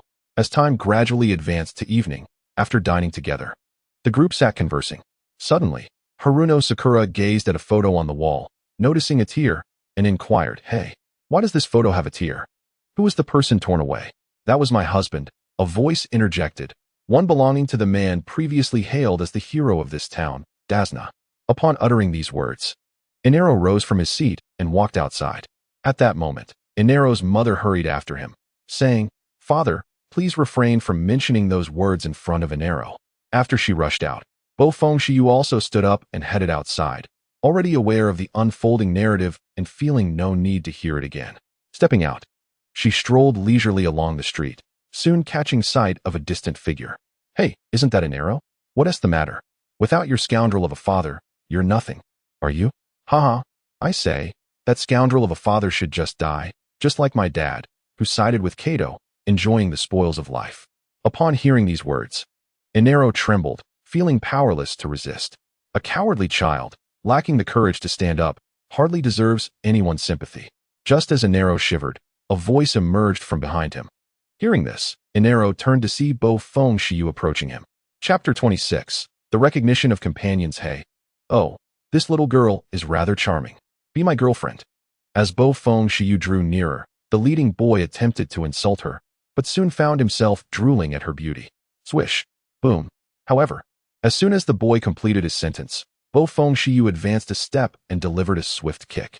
The next moment, a resounding crash echoed as the boy was sent crashing to the ground. Witnessing this scene, the other two boys were left in a state of shock. "Take him away," Bo Fengshiyu stated coldly, prompting the two boys to drag their unconscious companion away. After finishing this, Bo Fengshiyu glanced at Inero and remarked indifferently, "If you remain this cowardly, what was the purpose of those who sought to instill courage in you? I truly do not understand why someone as fortunate as you would utter such nonsensical words." Upon hearing this, Inero could no longer restrain himself, exclaiming, "What do you know?" "You know nothing." "Indeed, I know nothing. But how do you perceive us, particularly regarding Naruto?" Bo Fengshiyu directly asked Inero. "Naruto?" Always smiling, shouting about being a hero, claiming he will grow strong. "He's merely a fortunate fellow who has never experienced suffering. Just seeing him disgusts me." As she spoke, a wave of murderous intent emanated from Bo Fengshiyu. In that moment, Inero trembled under the weight of her aura. "Fortunate, you say? Born to parents who perished for the village, yet no one knows of this, not even that guy Naruto himself. He lived a lonely life in the village, treated as a monster by its inhabitants. Do you understand that feeling of being unwanted, unrecognized? Yet he never gave up, striving to become a hero, to gain the acknowledgement of others. He has faced the world with a smile, tirelessly working for validation. Therefore, Inero, if I hear you speak ill of that guy again, I will end your life." After Bo Fengshiyu spoke, her gaze locked onto Inero, her murderous intent palpable.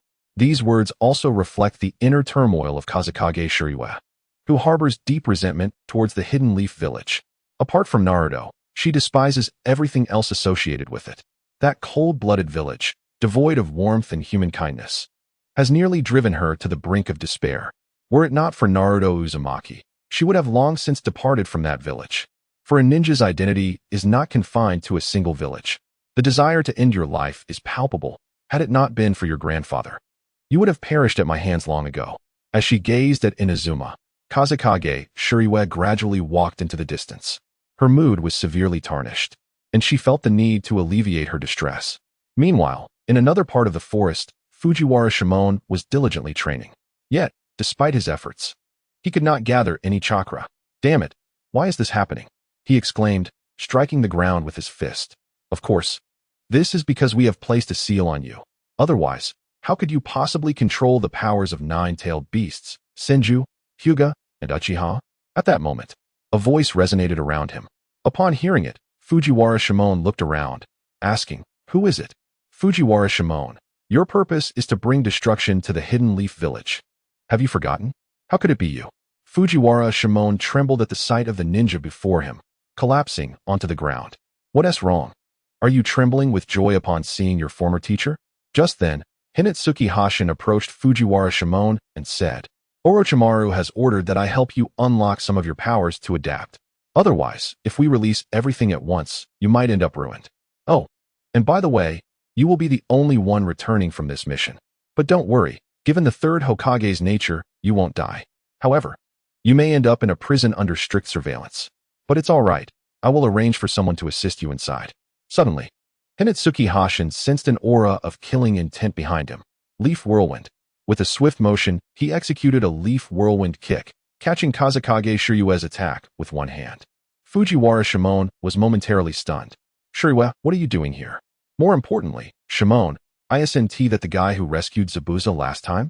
Do you know him? Kazekage Shiryu retreated to a safe distance, casting a cold glance in their direction. Well, look who we have here, a little mouse. It seems I can deal with you first. Hinatsuki Hashin stepped toward Kazekage Shiryu. Stop. I will go with you. Let Shiryu go, Fujiwara Shimon insisted. Let her go? Huh. Whether or not I let her go, you will accompany me. After all, you are incapable of doing anything right now. Hinatsuki Hashin turned to face Fujiwara Shimon. What if I do this? With that, he pressed a shuriken against his own neck. Threatening whom with a shuriken to your neck? Is this some kind of act? If you truly intended to die, you wouldn't have made it this far. Hinatsuki Hashin spoke with indifference. However, with a swift motion, the shuriken cut into Fujiwara Shimon's neck, blood trickling out. Kazekage Shiryu was taken aback, unable to comprehend that Fujiwara Shimon would actually go so far as to sever his own artery for her. Damn it, he really will die? Wait, I'll let her go. I will take you for treatment immediately. Hinatsuki Hashin was genuinely alarmed, knowing that if anything happened to Fujiwara Shimon, Orochimaru would not spare him. As he contemplated this, a figure suddenly appeared before Fujiwara Shimon, launching a shuriken at Hinatsuki Hashin. Damn it, I want to allow you to take my companion away. If you wish to take her, you must step over my dead body. Chapter 27. Kazekage Shiryue's plan and her determination to eliminate by early with those words. Kazekage Shiryue's eyes transformed into that of a demon fox as she glared at Hinatsuki Hashin. All along, she had been waiting for others to acknowledge her. This was particularly true when she witnessed Iruka recognizing Naruto Uzumaki on the back mountain of the Leaf Village. Though she felt delighted, Iruka did not extend the same recognition to her. While Iruka had treated her kindly, she sensed a lack of deeper acknowledgement in his gaze, which rendered it insufficient. However, just moments ago, Fujiwara Shimon had nearly sacrificed his life for her. In that instant, Kazekage Shiryu recognized his worth, fully aware that he had also acknowledged her from the depths of his heart. With this realization, Kazekage Shiryue's gaze hardened as she directed her murderous intent towards Hinatsuki Hashin. She would not allow him to take Fujiwara Shimon away. At that moment, Hinatsuki Hashin glared at Kazekage Shiryu, his teeth clenched, filled with a desire to kill her. Yet he could not, for Fujiwara Shimon was jeopardizing his own life to threaten him. Shiryu, remember this. I will eventually kill you. This is a promise from Hinatsuki Hashin. After stating this, he vanished from sight. Shiryu, I'm sorry. Enough with the nonsense. I will tend to your wounds now. Don't speak. If you dare to do this again, I will be the one to end you. Although Kazekage Shiryu said this, her heart was filled with anxiety. Upon witnessing her distress, Fujiwara Shimon finally accepted Kazekage Shiryu as she was. Though she had always accepted him, he was acutely aware of the difference between her outward demeanor and her inner feelings. After all, the power of the Senju clan embodies love and peace, while the Uchiha clan is deeply sensitive to emotions. With this in mind, Fujiwara Shimon managed to smile before succumbing to unconsciousness. "Shimon, don't you dare die on me. Otherwise, I will not let you off the hook." With this determination, Kazekage Shuriwa hoisted Fujiwara Shimon onto her back and made her way toward Dazna's house. Upon reaching Dazna's residence, Kazekage Shuriwa immediately turned to Kakashi, stating, "Kakashi-sensei, Fujiwara Shimon has been ambushed by Zabuza's accomplices. His injuries are severe. Please step aside. I will save him."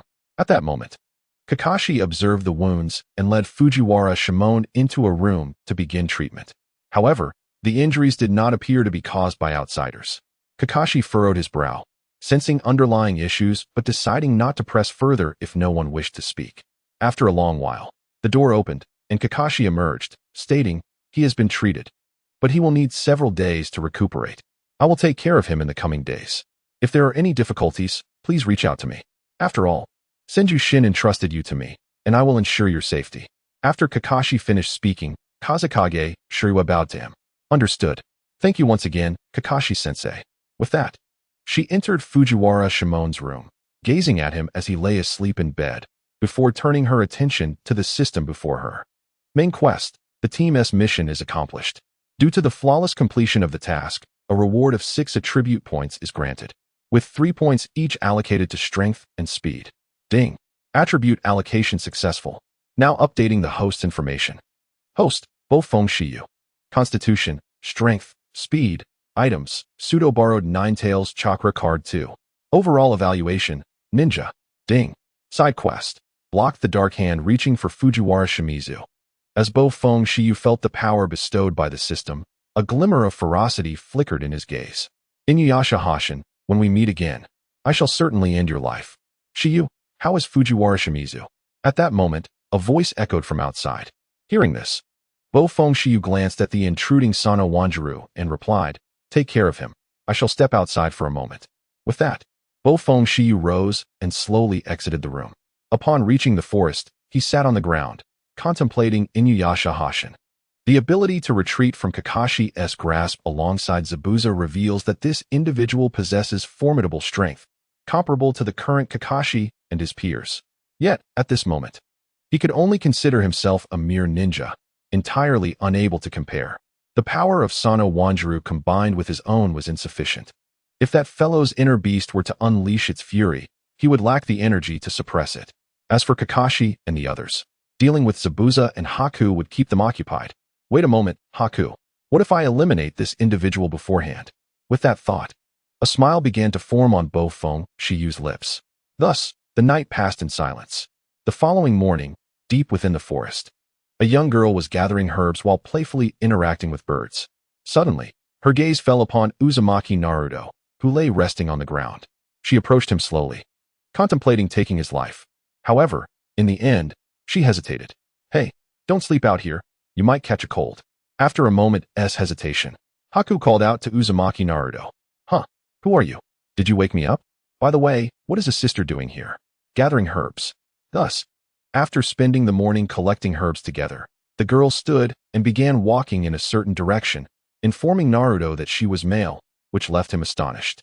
After walking a considerable distance, Haku turned to Naruto and asked, "Aren't you tired from following me for so long?" Whoosh! As soon as she spoke, a shuriken flew towards her. Haku swiftly dodged the attack and looked into the distance, where a girl with red hair appeared. "I apologize, but due to Fujiwara Shimizu, I must request that you disappear for a while. Rest assured, I shall not kill you. But I cannot allow you to reach that bridge and impede Dazna and the others." At this moment, Bofeng Shiyu appeared, addressing Haku. Upon hearing these words, Haku's expression turned serious. From the tone, she discerned that he did not intend to kill her, which aligned with her own objectives. Chapter 28. The Battle with Haku. However, in battle, circumstances can shift in an instant. If both parties possess similar strength, the outcome may very well be a deadly confrontation. But that only applies when both sides are evenly matched. Currently, Haku's strength was far beyond that of these lower ninjas. As Haku pondered, a shuriken materialized in her hand, and she charged toward Bo Feng Shiyu. Observing this, a shuriken appeared in Bo Feng Shiyu's grasp. Clang. As the two shuriken collided, Bo Feng Shiyu took a symbolic step back. Kid, you're quite clever. However, let me impart a lesson today. When unaware of your opponent's strength, do not act rashly, for it may endanger your life. As those words fell, 3 silver needles shot from Haku's left hand towards 3 of Bo Feng Shiyu's vital points. Body flicker technique. Whoosh. Just as Haku launched the 3 needles, Bo Feng Shiyu's figure vanished from sight. However, Haku had anticipated this. After all, she had suffered greatly from this technique the first time. Kid. The second lesson for ninjas. It is challenging to inflict the same damage on an opponent with the same technique twice. Moreover, your thoughts are easily predictable. With that in mind, Haku turned, and her shuriken clashed with Bo Feng Shiyu's again. Clang. Whoosh. Just as the 2 shuriken met, Bo Feng Shiyu vanished once more. Again, the young ninjas of Konoha are indeed impressive, but this still does not pose a threat to me. As long as I remain vigilant, I have grasped your speed and strength. Suddenly, Haku sensed a gust of wind approaching from behind. With a swift sound, a shuriken pierced her body. Realizing this, she hurled her own shuriken at Bo Feng Shiyu and quickly retreated. Boom. At that moment, an explosive tag detonated, causing Haku's body to roll on the ground several times. The third lesson for ninjas. I have never underestimated you. It is precisely because of this that I aim to eliminate you before you could use your secret technique. The explosive tag on the shuriken was specially prepared for you. Haku. After speaking, Bo Feng Shiyu's gaze fell upon the injured Haku on the ground. Truth be told, Haku had anticipated Bo Feng Shiyu's moves, believing that if the body flicker technique had a second stage, her speed and strength should allow her to evade. However, this girl had inexplicably increased her power and speed within such a short span. My initial retreat was merely to demonstrate that I have not changed. My strength and speed remain under your control. This was also to prepare for the second phase of the body flicker technique. I knew you would be wary of whether I would use this technique twice. If I were to use it twice, based on the speed I previously exhibited, you would still be able to respond. However, if my speed and strength were to unexpectedly increase at that moment, you would find it impossible to cope. Hence, my first clash and the subsequent body flicker were meant to condition your understanding of my strength and speed, allowing you to prepare for them. Thus, when I suddenly accelerated, you were left unprepared, leading to my victory this time. Looking at Haku, Bo Feng Shiyu spoke. Impressive. Yet, within the brief period since I rescued Zabuza until now, your strength and speed have remarkably escalated. TSK, even I did not foresee this, Haku. You have underestimated your opponent. At that moment, Inuyasha Hashin emerged from the forest, regarding Bo Feng Shiyu with indifference. Surprised to see me? Seeing Inuyasha Hashin, Bo Feng Shiyu clenched his fists. Are you not ashamed? I thought you looked down on the young ninjas of our village. Yet, within 2 days, you have repeatedly targeted them. Truly, you have no shame left. As the words of Hatake Kakashi descended, Yatsuki Hang gazed at him, then swiftly retreated. He then seized Bai and declared, I shall see how long you can protect them. With that, Yatsuki Hang departed, carrying Bai away. Witnessing this scene, Kazekage Shiryue's eyes gradually turned cold. Another failure, yet again. Well done, Kazekage Shiryue. But I'm afraid I am not fully recovered yet, Hatake Kakashi remarked, looking at her. In response, Kazekage Shiryue nodded and walked away. However, after taking a few steps, she turned to Kakashi and said, if Bai, Yatsuki Hang, and Momochi Zabuza reappear, we shall handle Yatsuki Hang. He is formidable, even at my peak. I might not be able to defeat him. Kakashi replied, I understand, but this time, we must fight to the death. Our opponents greatly exceed our capabilities. With that, Kazekage Shiryue left. Kakashi stood there, observing her departure, realizing that she truly did not trust him. Yet, given her past, she had never encountered kindness, much like Naruto. Perhaps that is why she cares so deeply for his well-being. While Kakashi pondered, Kazekage Shiryue arrived at Fujiwara Ishimatsu's room, where she found the idol Sano Wanjer. Wanjer, can you now unleash your utmost power? She inquired. The strongest power? It won't be very strong, but if there's an enemy, I can display the strength of a Nin, albeit at a cost. Let us engage in special training. For the next few days, I will train with you. After saying this, she glanced at the still slumbering Fujiwara Ishimatsu and turned to Sano Wanjer, saying, let us proceed outside. Hearing this, Sano Wanjer joined her outside. Meanwhile, Fujiwara Ishimatsu, lying on the bed, opened his eyes, aware that everything was due to him, and thus felt compelled to resolve it himself. Chapter 29.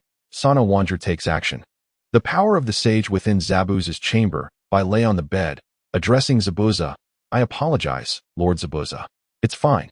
I simply did not expect any of those youngsters could harm you. It seems I underestimated them.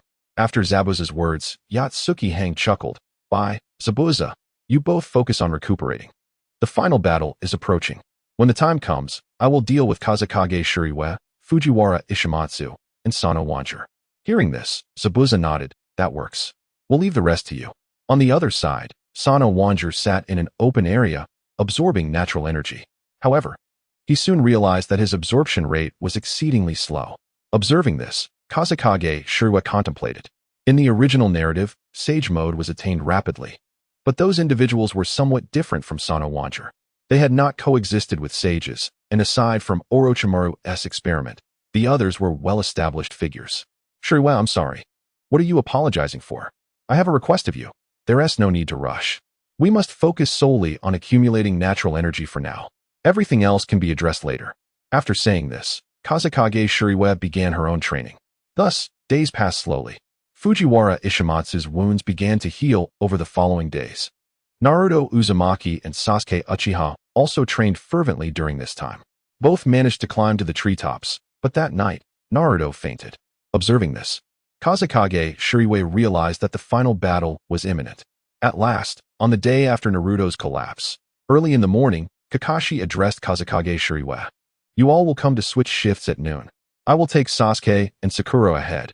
If Naruto wakes, instruct him to join us swiftly. After Kakashi finished, Kazekage Shuriwe, Fujiwara Ishimatsu, and Sana Wanjer began their recuperation at home. Soon, noon arrived, and Naruto awakened.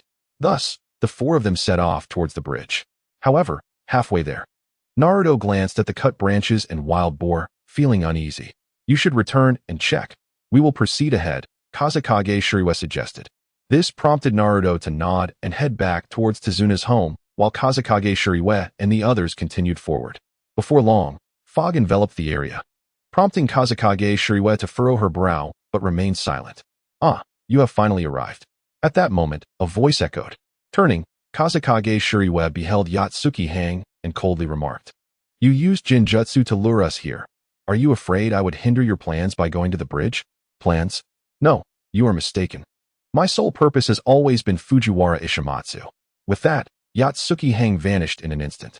At this juncture, Kazekage Shuriwe, Sana Wanjer, and Fujiwara Ishimatsu formed a triangular formation, scanning their surroundings. Yet, Kazekage Shuriwe pondered internally, who will he strike first? Suddenly, 3 shurikens hurtled towards them. Reacting swiftly, Kazekage Shuriwe cast 2 shurikens in return. The sounds of clanging resonated as the shurikens fell to the ground. Then, Kazekage Shuriwe stepped forward, delivering a powerful kick towards the shadow that had appeared before Fujiwara Ishimatsu. With a resounding crash, the figure was sent flying. I knew you would prioritize capturing Fujiwara Ishimatsu to prevent him from threatening you again. Now that I understand your intent, how could I allow you to succeed so easily? After Kazekage Shuriwe's declaration, Fujiwara Ishimatsu regarded the figure before him, feeling a sudden sense of grandeur emanating from them. Damn it, Kazekage Shuriwe, today, I will claim your life. As Yatsuki Hang rose, he looked toward Kazekage Shuriwe. Without hesitation, Kazekage Shuriwe launched the first attack, employing the body flicker technique. Observing this, Yatsuki Hang glanced around before suddenly drawing a shuriken from his pocket and throwing it backward. Clang! The two forces collided. Kazekage Shuriwe intended to use the body flicker technique again, but just then, she was struck in the abdomen by Yatsuki Hang's kick, propelling her away. You little brat. I am not like Bai. Your speed and strength are feeble in my eyes. I have even discerned your technique, which relies on your vision. Though I do not grasp its principles, once you are dead, I shall study your corpse at my leisure.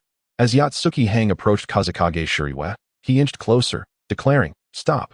If you come any closer to Kazekage Shuriwe, I will take my own life. Just then, a voice resonated from behind him. Listening to the sound, Hanyu Huanxing turned his head to look at Fujiwara Shimizu, who was in distress. With a swift motion, a shuriken fell to the ground with a resounding thud. At that moment, Fujiwara Shimizu lay on the ground, clutching his abdomen. Witnessing this scene, Hanyu Huanqing formed hand seals and invoked the binding technique.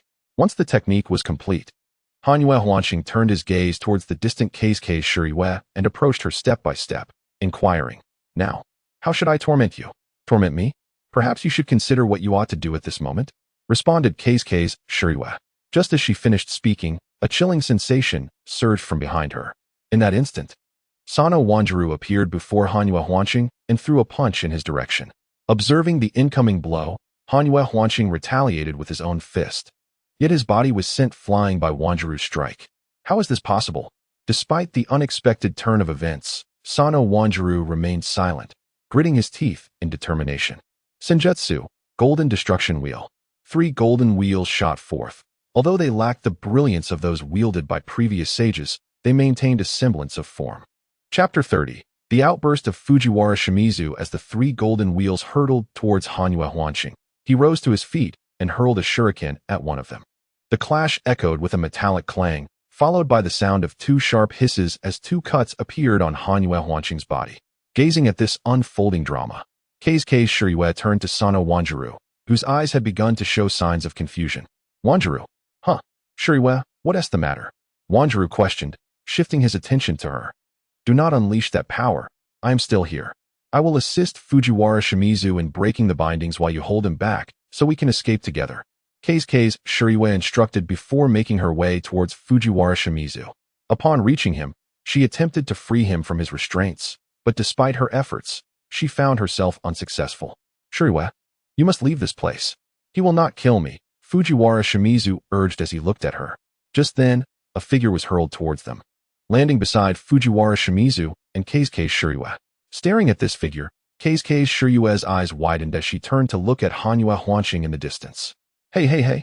While I must concede that your previous attack was formidable, it seems this fellow cannot fully harness that power," Sano Wanjiru remarked as he rose to his feet. His gaze fixed on Hanyu Huanqing, with black energy swirling increasingly around him. "Wanjiru, I have told you that I am still here, so do not act so impulsively," Keisuke Shuriwe cautioned, standing up and gradually moving away. "Shuriwe, go. Do not linger here. He truly will kill you," Fujiwara Shimizu warned her. "Today, the 3 of us will leave together, as I have said," Keisuke Shuriwe declared, casting her gaze towards Hanyu Huanqing. "He is indeed powerful, a fact even Hatake Kakashi acknowledges. Utilizing the false power of the 9 tails will not suffice to defeat him. System, connect me to the 9 tails." Beep. Understood. Tick-tock. As the system spoke, Keisuke Shuriwe found herself in a pitch-black realm. Before her stood a colossal iron gate, and piercing red eyes regarded her with intensity. "You little brat." The malevolent 9 tails roared at Keisuke Shuriwe, one claw attempting to break the seal and obliterate her. However, unfazed by the scene, Keisuke Shuriwe remained calm, knowing that the 9 tails could not harm her. With this thought, she addressed the 9 tails, "Kurama, I require your strength." "What? After confining me in this desolate place, you seek my power? What nonsense is this?" The 9 tails bellowed in fury. "If I promised to visit you daily for a chat, would you consider lending me your strength? Who wishes to converse with you, you little brat? However, considering that your demise would lead to my own, I shall grant you this one favor." Simultaneously, in the realm of reality, Keisuke Shuriwe opened her eyes, surrounded by a surge of crimson chakra. Observing the chakra, she advanced step by step towards Hanyu Huanqing. With each step, the debris around her began to levitate. Hanyu Huanqing, witnessing this, gritted his teeth and muttered, "What a nuisance." He then drew his shuriken and advanced towards Keisuke Shuriwe. A clang resonated as the 2 forces collided before they separated once more. Yet at that moment, Keisuke Shuriwe accelerated, circling around Hanyu Huanqing in search of a vulnerable point. "Now's your chance," she exclaimed as she lunged at Hanyu Huanqing, aiming a shuriken at his abdomen. Just then, Hanyu Huanqing seized her hand and delivered a powerful blow to her face, sending her flying. "You are quite clever, I must commend you. Compared to the average ninja, you possess considerable strength. However, from the perspective of a Nin of my caliber, you remain merely average. A deliberately exposed weakness can easily be misconstrued as an opportunity. Normally, I would keep a ninja like you for further study, but you have now provoked my wrath. Thus, you must perish." After declaring this, Hanyu Huanqing brandished his shuriken and approached Keisuke Shuriwe step by step. Stop, Hanwha Huanqing. If you kill her, I will take my own life. Even if you can bind me once you release me, will you truly remain by my side time and again? Fujiwara Shimizu interjected urgently. What a bother. I could simply use a Jinjutsu to control you. After all, you are merely a disposable item, Hanwha Huanqing replied with indifference. Stunned, Fujiwara Shimizu absorbed this revelation. A disposable item. So, I have always been seen as nothing more than that. Yet in the eyes of Wanjiru and Keisuke Shuriwa, he was their companion. Wasn't he? Fujiwara Shimizu, soon I will utilize that fellow's power to help you break free from your bindings. But you must take Keisuke Shuriwa and escape. Far away, understand? Sano Wanjiru's voice reached him. Upon hearing this, Fujiwara Shimizu paused momentarily. Wanjiru, what are you doing? I plan to wield that power, but afterward, I will be unable to control myself. Therefore, Keisuke Shuriwa's future is in your hands, Wanjiru stated firmly. No, don't do this. There is no need for any of you to sacrifice yourselves for me. Just take Keisuke Shuriwa and flee. Fool, can't you see? Keisuke Shuriwa does not want to abandon you. Just as she pursued me up the stairs back then, she has come to regard us as comrades. Wanjiru's words left Fujiwara Shimizu wide-eyed in astonishment. Companions, huh? At that moment, a fierce wind howled, centering around Fujiwara Ishimio, as a formidable force surged forth. Then, amidst the tempest, a pair of red and white eyes materialized. At this juncture, Fujiwara Ishimio rose, casting his gaze toward the distant Hinatsuki Mabaroshi, declaring, Halt. If you intend to slay my companion, I shall bring an end to you. Chapter 31. The task concludes as Fujiwara Ishimio spoke. Hinatsuki Mabaroshi eyed him from afar and chuckled. Since you have unwittingly released some seals, so what? With your feeble strength, you cannot hope to defeat me. Whoosh. Boom. Just then, a figure appeared behind Hinatsuki Mabaroshi, launching a punch towards him. However, Hinatsuki Mabaroshi effortlessly blocked the blow with his left hand. Yet, upon the moment of impact, his body was hurled backward, crashing heavily into the ground. Wanjiru, it's all right. I will manage that fellow's strength. For now, we must unite to vanquish Hinatsuki Mabaroshi. Observing the concerned expressions of Keisuke Shuriwa and Fujiwara Ishimio, Sano Wanjiru smiled and replied, Agreed. There's no point in discussing anything further until we eliminate this threat. At that moment, Keisuke Shuriwa also stood firm. Quite impressive. Your trio is truly remarkable, but do you believe my power is so limited? Upon the conclusion of Keisuke Shuriwa's words, a figure began to emerge from the pit, startling Shuriwa and the others. With crimson skin, razor-sharp claws, and a face adorned with intricate markings, the sight left even Keisuke Shuriwa momentarily stunned. Curse mark transformation? As Shuriwa pondered, Hinatsuki Mabaroshi's figure vanished from sight. His speed now exceeding previous levels, undoubtedly accompanied by increased power. If this continued, the longer the battle endured, the less favorable the situation would become for their side. Swastika formation. Upon witnessing this, Keisuke Shuriwa promptly called out. Subsequently, Keisuke Shuriwa, Sano Wanjiru, and Fujiwara Ishimio reformed the swastika formation. Yet as they surveyed their surroundings, anxiety gripped their hearts. Where would this foe strike next? However, the confrontation was far from over. There was a technique yet to be deployed, one that had scarcely been utilized thus far. Cover me. I intend to unleash my strongest power to defeat him. With that thought, Keisuke Shuriwa whispered to Fujiwara Ishimio and Sano Wanjiru. Understood.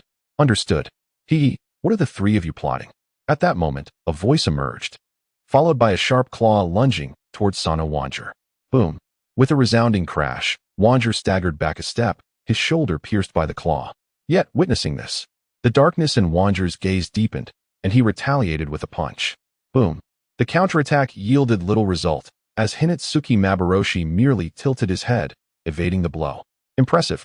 Most would have found themselves in dire straits here, but I am no ordinary ninja. I am an elite jonin. With that proclamation, Wanjiru was sent flying.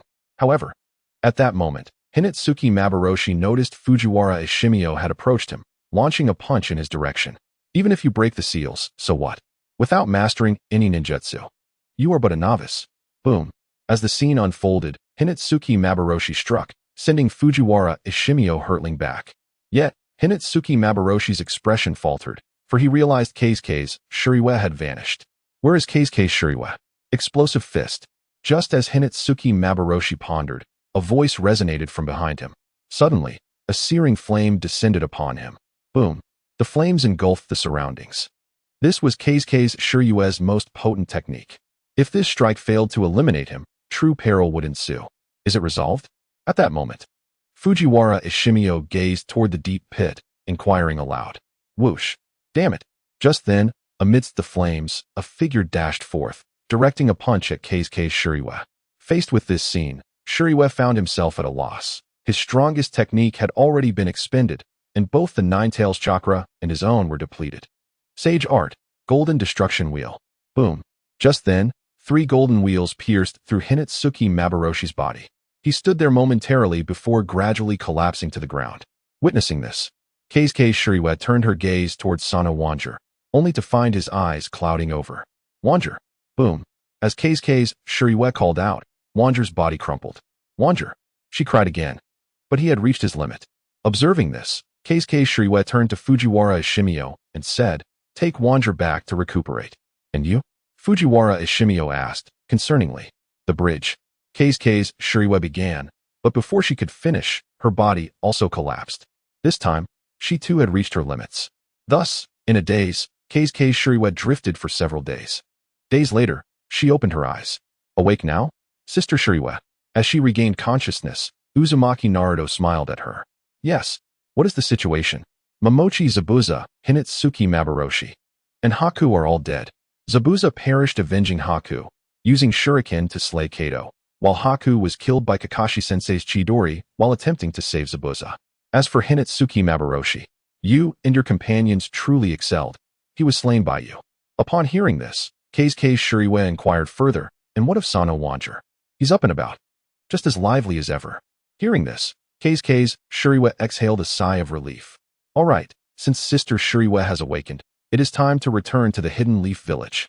After all, the Great Bridge of Dazna has been completed and named the Naruto Bridge. Listening to this, Keisuke's Shiryue smiled, knowing that their affairs here had come to an end.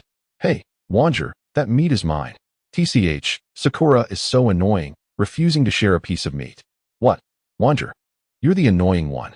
Sasuke, help me deal with him. Don't. Just as Keisuke's Shiryue was lost in thought, a cheerful commotion arose outside. Chapter 32, the YIN exams and the arrival of Gaara after the mission with the engineer Dazna. Keisuke Shiryue and her companions swiftly returned to the Hidden Leaf Village. Upon their arrival, Senju Tsunade came to greet them, informing them that everything was in readiness. Next, the first team would undergo recovery. As they had defeated Hinatsuki Mabaroshi and were required to visit the Hidden Leaf Hospital for a thorough checkup, the hospital subsequently devised a recovery plan spanning half a month, during which they would be unable to undertake any missions. Thus, as night fell, Keisuke Shiryue returned to her cold, desolate home.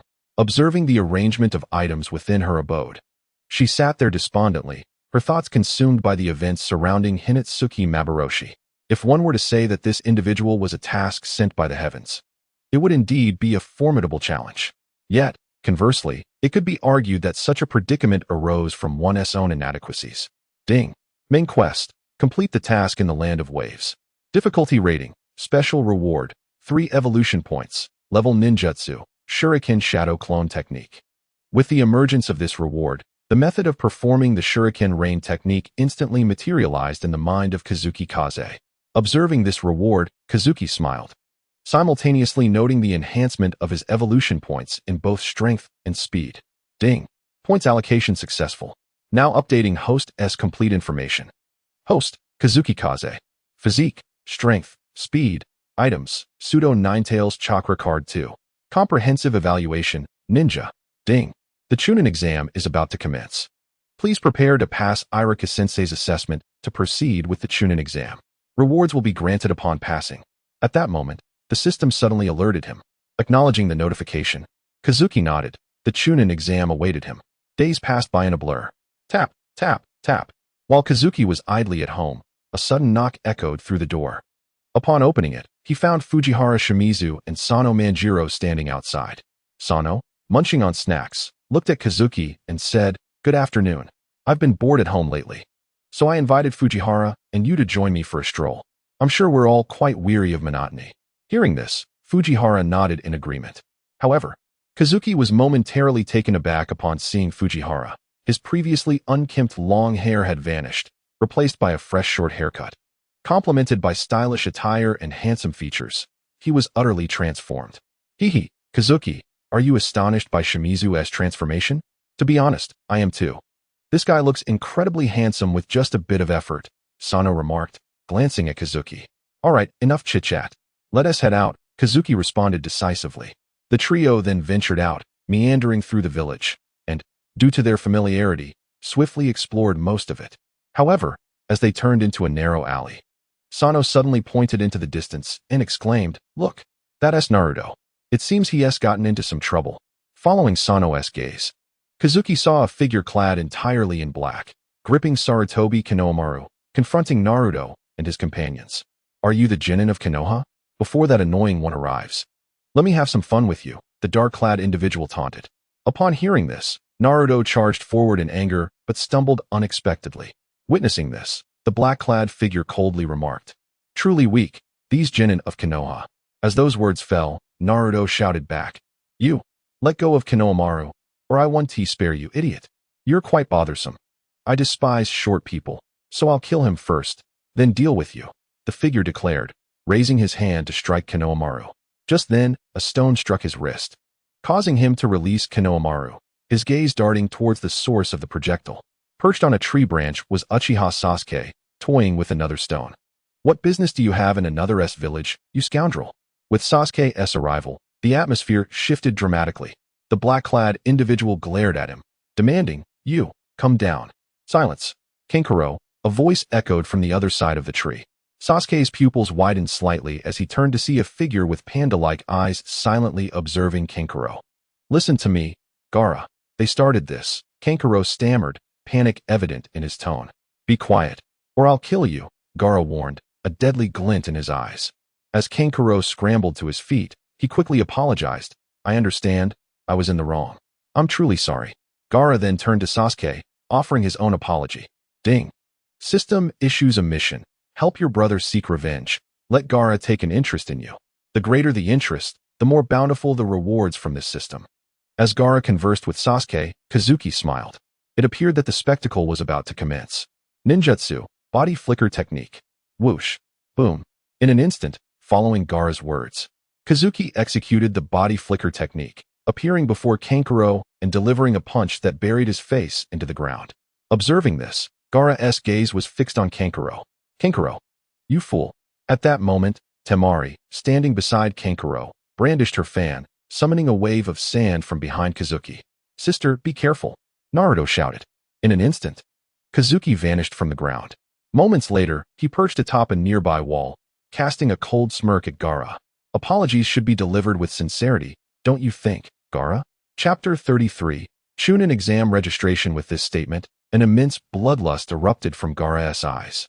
"Damn little brat." Simultaneously, Kankuro regained his footing, glaring at Kazuki. "This guy just appeared beside me in an instant? What kind of technique allows such speed? Kankuro, be cautious. This one is not to be trifled with.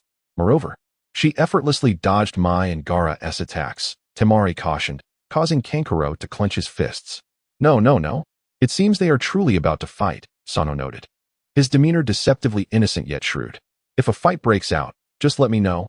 I've been diligently studying ninjutsu these past few days," Fujihara added. As the trio approached, Gaara transformed into sand, confronting Kankuro and fixating his gaze on Kazuki. "I will see you dead." Kazuki chuckled at this display, eager to witness the true power of the ninjutsu rewarded by the system. With that thought, he hurled a shuriken. "Shuriken? This guy must think very little of us," Kankuro remarked dismissively. But in the next instant, Kazuki swiftly formed hand seals. Dog, pig, snake, dog, boar, tiger. Ninjutsu, shuriken shadow clone technique. Whoosh, whoosh, whoosh. As the technique was unleashed, a multitude of shurikens surged towards Gaara and his companions. Boom, boom, boom. The flurry of sand enveloped Gaara and his allies, subsequently obstructing the shuriken shadow clone technique with the sand. Gazing at this spectacle, Gaara's emotionless eyes turned to Kazuki. "Is this your strength? If this is all you possess, then you may as well perish. This is merely a test of your strength. My power surpasses this." Gazing at Gaara, Kaze no Kiyuki spoke defiantly. "Enough. At that moment, a ninja appeared. Maki-sensei, Kankuro and Temari exclaimed upon seeing the new arrival. Let us not forget, we are here for the examination, not to cause trouble. We shall discuss this matter later. For now, we must head to the accommodations arranged for us in Konoha, Maki said, directing his words to Gaara. His gaze then shifted to Kaze no Kiyuki, finding her curious yet peculiar. However, anyone bold enough to provoke Gaara would not last long. With this thought in mind, Maki led Gaara and the others away. Before departing, Gaara turned to Kaze no Kiyuki and inquired, "What is your name?" "Kaze no Kiyuki," she replied. Upon hearing her name, Maki cast another glance at her. In the Hidden Leaf Village, the surname Kaze belonged to the Fourth Hokage. What connection could she possibly have to him? Or could she be his direct descendant? "Kaze no Kiyuki, remember this, you will perish by my hand. My name is Gaara," he declared before turning away to follow Maki. Ding! Congratulations, host, for successfully playing with fire. You have been rewarded with 2 evolution points and a high-level ninjutsu, Water Release, Water Dragon Bullet Technique. After the system's reward concluded, a multitude of hand signs appeared in Kaze no Kiyuki's mind. Observing the duration of the hand signs, she was momentarily stunned. This is troublesome. "Kiyukine, that move you just did was amazing. Can you teach me?" As Kaze no Kiyuki contemplated her rewards, Naruto approached from the corner and spoke. "I want to learn too. Kiyukine, you're incredible. I want to be your little brother." "All right." Kaze no Kiyuki smiled at Konohamaru and Naruto. "If you wish to learn, I can teach you now. It's quite simple, like this. Throw the shuriken and perform this hand sign. Ugly dog, pig, snake, tiger. Ninja art, shuriken shadow clone technique." After she completed the hand sign gesture, Naruto scratched his head and said, Kiyukine, I didn't understand that. Okay, I'll take my time to teach you both today." Meanwhile, perched on a distant tree, Sasuke Uchiha squinted at Kaze no Kiyuki. Her strength was becoming increasingly mysterious, defying all logic. And that shuriken shadow clone technique was now his. As he pondered this, his Sharingan abruptly closed. Perfect. He could test its power when he returned home. At that moment, the third Hokage, Hiruzen Sarutobi, turned to Kakashi Hitaki, Asuma Sarutobi, Kurenai Yuhi, and Shin Uchiha. "How about it? Among the Chunin you have been guiding, are there any worthy candidates to recommend for this Chunin exam?" After Hiruzen finished speaking, Shin was the first to respond. "In my class led by Shin Uchiha, Kaze no Kiyuki, Sano Wanjer, and Fujiwara Ishimatsu, by my name, I recommend them for the Chunin exam." Observing this scene, Kakashi promptly stated, "In my team 7, Naruto Uzumaki, Sasuke Uchiha, and Sakura Haruno, by my name, I recommend them for the Chunin exam." Following Kakashi, Kurenai chimed in, "In my team 8, Hinata Hyuga, Kiba Inuzuka, and Shino Aburame, by my name, I recommend them for the Chunin exam." Lastly, Asuma turned to Hiruzen and said, "In my team 10, Shikamaru Nara, Choji Akimichi, and Ino Yamanaka, by my name, I recommend them for the Chunin exam." What is going on? Are all the newcomers participating in the Chunin exam this year? This is too much. The murmurs of disbelief echoed around the room. "Please wait." At that moment, Iruka stood up, addressing the 4 teachers, and finally turning to the third Hokage. "Hokage-sama, forgive my rudeness, but the 12 students they just mentioned were all my pupils at the Ninja Academy. They are indeed talented, but it is still too early for them to participate in the Chunin exam." Listening to Iruka's words, Shin glanced at him and replied, "You just acknowledged their excellence. I am not suggesting this lightly. They have undergone a series of trials since their graduation from the Ninja Academy. They are no longer the same as before. To judge them by past standards would be unjust." Iruka was about to retort when Kakashi interjected, "Indeed, and Iruka, I understand your concern for your students. However, as Shin mentioned, their growth after graduating is something you have not witnessed. Therefore, please trust our judgment." "Kakashi, I believe you are being overly reckless with this decision. Even I took a year of training before daring to enroll them," Guy interjected. "This is different." "How is it different?" As the atmosphere grew increasingly tense, the third Hokage intervened, stating, "I believe each of the 4 teachers has their reasons for their decisions, and we should respect their choices. However, Iruka's concerns are not unfounded. Therefore, let us have Iruka conduct an assessment of these 12 students. If they are deemed unqualified, we can cancel their participation." Hearing this, everyone present nodded in agreement. Indeed, this was a sensible proposal. Thus, the meeting concluded after the final registrations. Gradually, as the sun began to set, Kaze no Kiyuki looked at the situation and then at Konohamaru and Naruto. Alright, it's getting late. You both should head back and rest. Okay, Kyukine, goodbye. Goodbye, Kyukine. After bidding farewell to Naruto and his companions, Kaze no Kiyuki watched their departing figures, nodded, and then turned to the fallen leaves beside her. Come out, Shin-sensei. You are quite perceptive, having noticed me so quickly. After Kaze no Kiyuki spoke, a figure emerged behind her. What is it? You are aware of the Chunin exam. I presume. This time, I wish for you to participate. If you are interested, proceed to the address on this application. Receiving the application from Shin, Kaze no Kiyuki nodded and said, Thank you, Shin-sensei. Well, since you are informed, I shall take my leave. With that, Shin vanished from sight. After his departure, Kaze no Kiyuki gazed at the application before her and slowly walked to her room. System, allocate 1 point each to strength and speed. Ding. Allocation successful. Now updating the host information. Host, Kaze no Kiyuki physique, strength, speed, items, pseudo Ninetales chakra card 2 overall evaluation. Ninja as she observed the refreshed system page. Kaze no Kiyuki sat down. At this moment, the allocation of points was crucial for her, especially as this Chunin exam was unlike any before, featuring a fierce battle that demanded she enhance her strength promptly. The subsequent task is to pass the test set by Teacher Irika. If I manage to do so flawlessly, I should be able to earn additional points. With this thought in mind, Kazekage Shuriwe closed her eyes. Within her consciousness, she opened her eyes to gaze into the vast crimson pupils before her. Little girl, you have indeed kept your promise. Whatever was promised, I shall fulfill. Now, tell me, what do you wish to hear this time? She continued from where she last left off, speaking of Elbu taking Dong Zhuo as his adoptive father. If you listen closely, next time you require chakra, I shall generously provide it all at once. Hearing this, Kazekage Shuriwe smiled, thinking to herself how accommodating this Ninetales truly is. Thus, she passed another day. Tap, tap, tap. The following evening, a sudden knock echoed through the air. Responding to the sound, Kazekage Shuriwe opened the door to find Fujihara Ishimio standing outside. He looked at her and inquired, May I accompany you for a stroll? After her affirmative response, the two walked outside. As they walked, Fujihara Ishimio suddenly turned to her and said, I. Just then, a shuriken appeared before him. Stunned by the scene, he exclaimed, What are you doing, Shuriwe?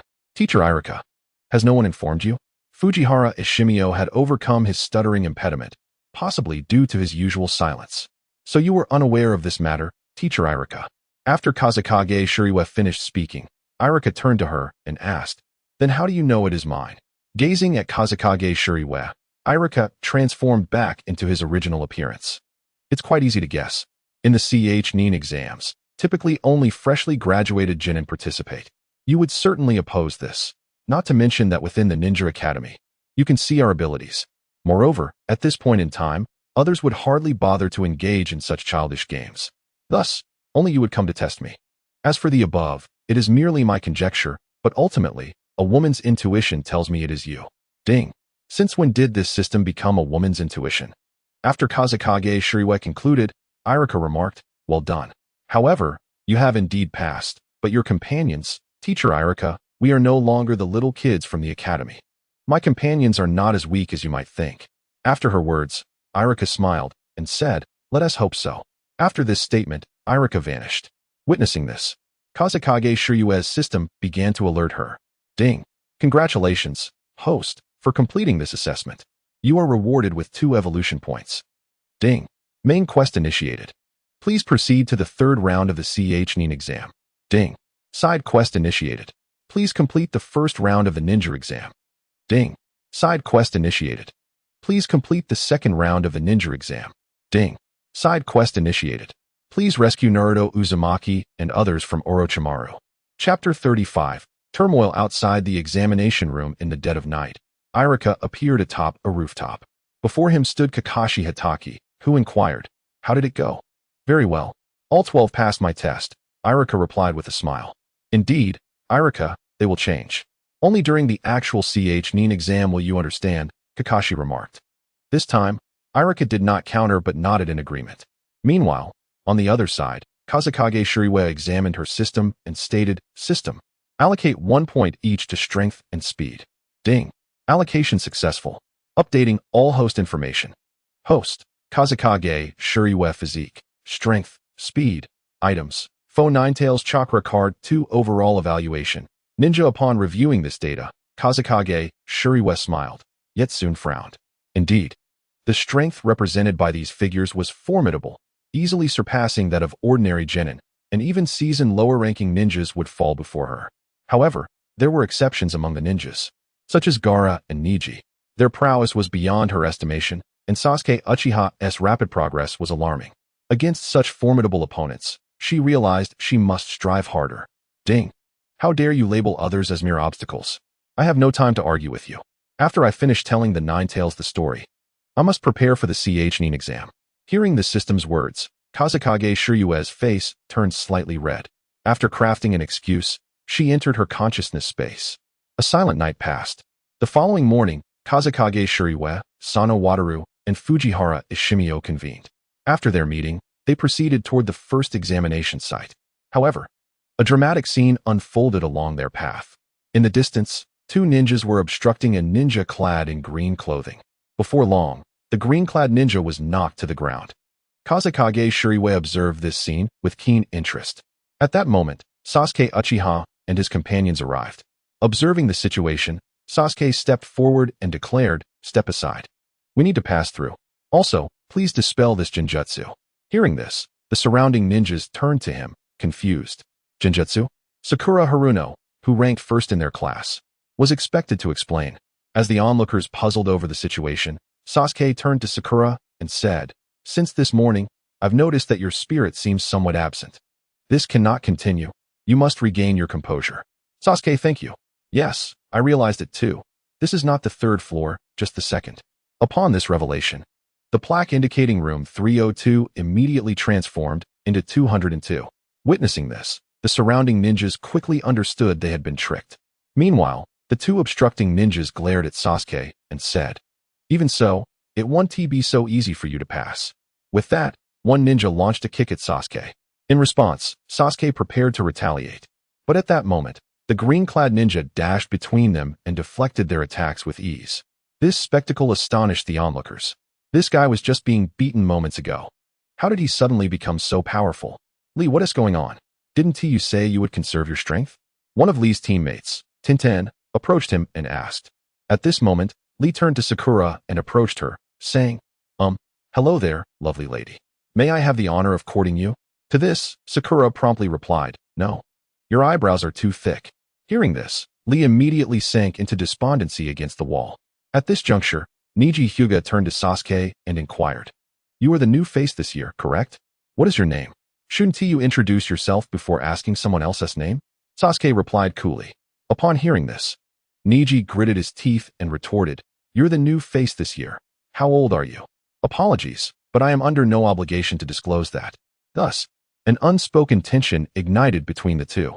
Sasuke Uchiha, Naruto Uzumaki, "Let us go," Sakura finally urged her teammates. After Haruno Sakura finished speaking, Uchiha Sasuke and Uzumaki Naruto set off in a unified direction. "Let us follow suit." Observing this scene, Nara Shikamaru also moved towards the same path. Due to the differing entrances to the examination venue, each individual possessed their own designated assembly point. There, the supervising instructor would guide them into the examination hall. Meanwhile, Hyuga Neji glanced towards the direction of Uchiha Sasuke and his companions, quietly pondering, "Uchiha Sasuke, is he the one from the Uchiha clan that was annihilated?" It is truly amusing. After Hinata Neji conversed with Lee, he proceeded ahead, with Tian trailing behind him. However, after taking a few steps, Tian noticed that Lee had not followed suit and turned around to inquire, "Why are you dawdling? Hurry up and catch up. Please, go ahead. I have a few matters to confirm," said Xiao Li, and with that, he vanished from sight. Witnessing this scene, Bo Fengshiyu understood precisely what Xiao Li was up to. Nevertheless, it was a part of growth, and for Naruto, every opportunity for development must be seized. Thus, Bo Fengshiyu and the others arrived at a room. There, Senju Shin addressed them, saying, "Good morning, everyone." "Good morning, Teacher Shin," they replied in unison. Upon hearing their response, Senju Shin nodded and remarked, "Beyond that door lies the site of the Chunin exam. Do you, at this moment, possess the confidence to open that door?" "Certainly, there is confidence. It is not merely the lower-ranked ninjas we need to consider. Even the elite might find it challenging to best us. As he gazed at Senju Shin, Sano Manjiro spoke directly, asserting, I believe we shall prevail. Following his statement, Fujiwara Shimizu also chimed in. However, this time, Fujiwara Shimizu appeared somewhat different than before, imbued with a newfound confidence. Teacher Shin, it is your faith in us that prompted you to provide the application forms, concluded Nara Shizuki earnestly. Chapter 36. The Assembly of the 12 Newcomers upon Nara Shizuki's words. Senju Shin regarded the 3 ninjas before him and nodded, saying, Indeed, please proceed. I wish you 3 a safe journey. After Senju Shin's farewell, Nara Shizuki and the others bowed in gratitude, expressing their appreciation for his blessings. Please look forward to our good news. With that, Nara Shizuki led the way as they ventured forth. Soon, they opened the door, and within, Nara Shizuki observed a multitude of candidates, a smile gracing his lips. The Chunin exams indeed presented a remarkable stage, as following this assessment, the combat prowess of the Hokage would be elevated to new heights. In due time, formidable figures would emerge, alongside the most powerful organization, Akatsuki. However, those matters were for another time. For now, the priority remained to navigate through this first challenge. Oh, isn't this the disheveled trio? Oh, how has the chaos transformed? At that moment, a girl approached and directed her gaze towards them. However, when her eyes fell upon Fujiwara Shimizu, they flickered momentarily. Presently, Fujiwara Shimizu's appearance rivaled that of Uchiha Sasuke, perhaps even surpassing him slightly. Yet, what does a change in look signify? For a ninja, the essence lies predominantly in ninjutsu. After a brief pause, Yamanaka Ino continued to speak.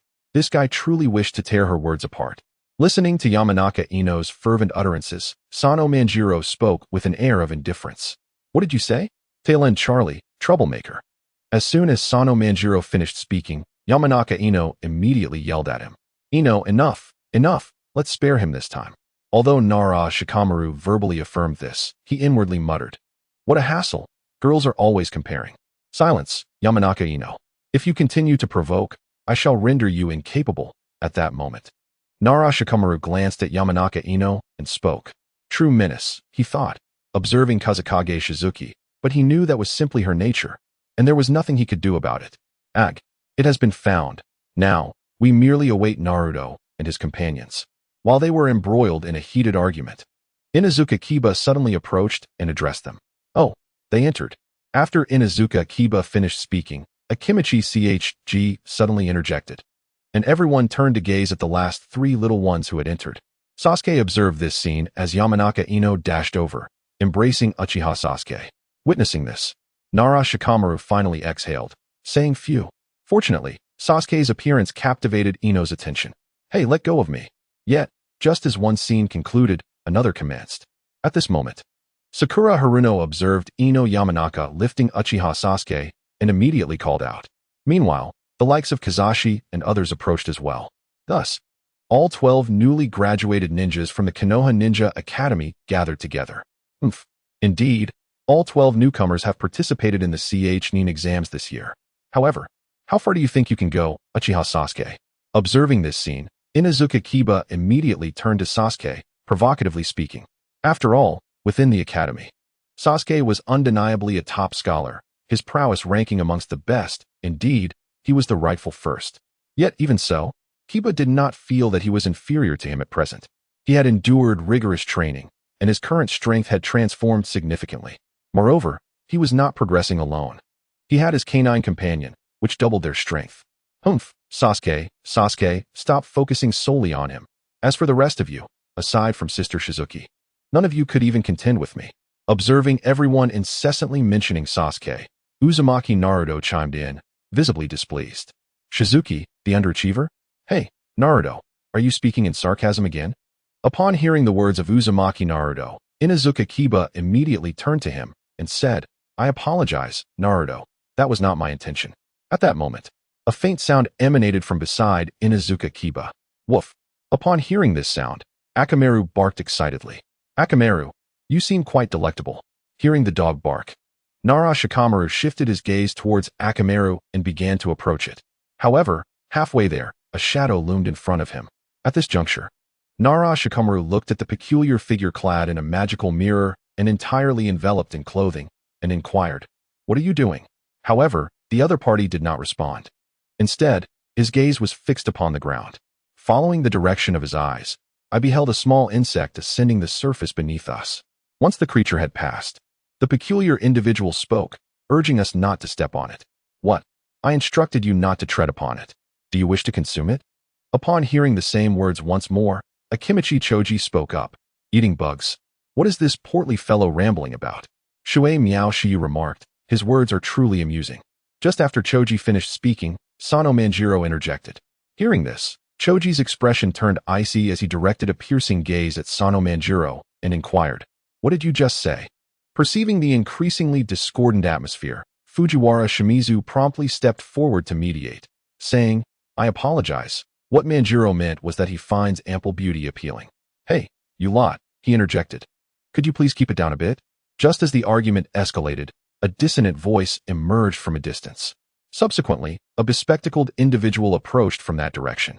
Gazing at the figure before him, Bo Feng Shiyu furrowed his brow.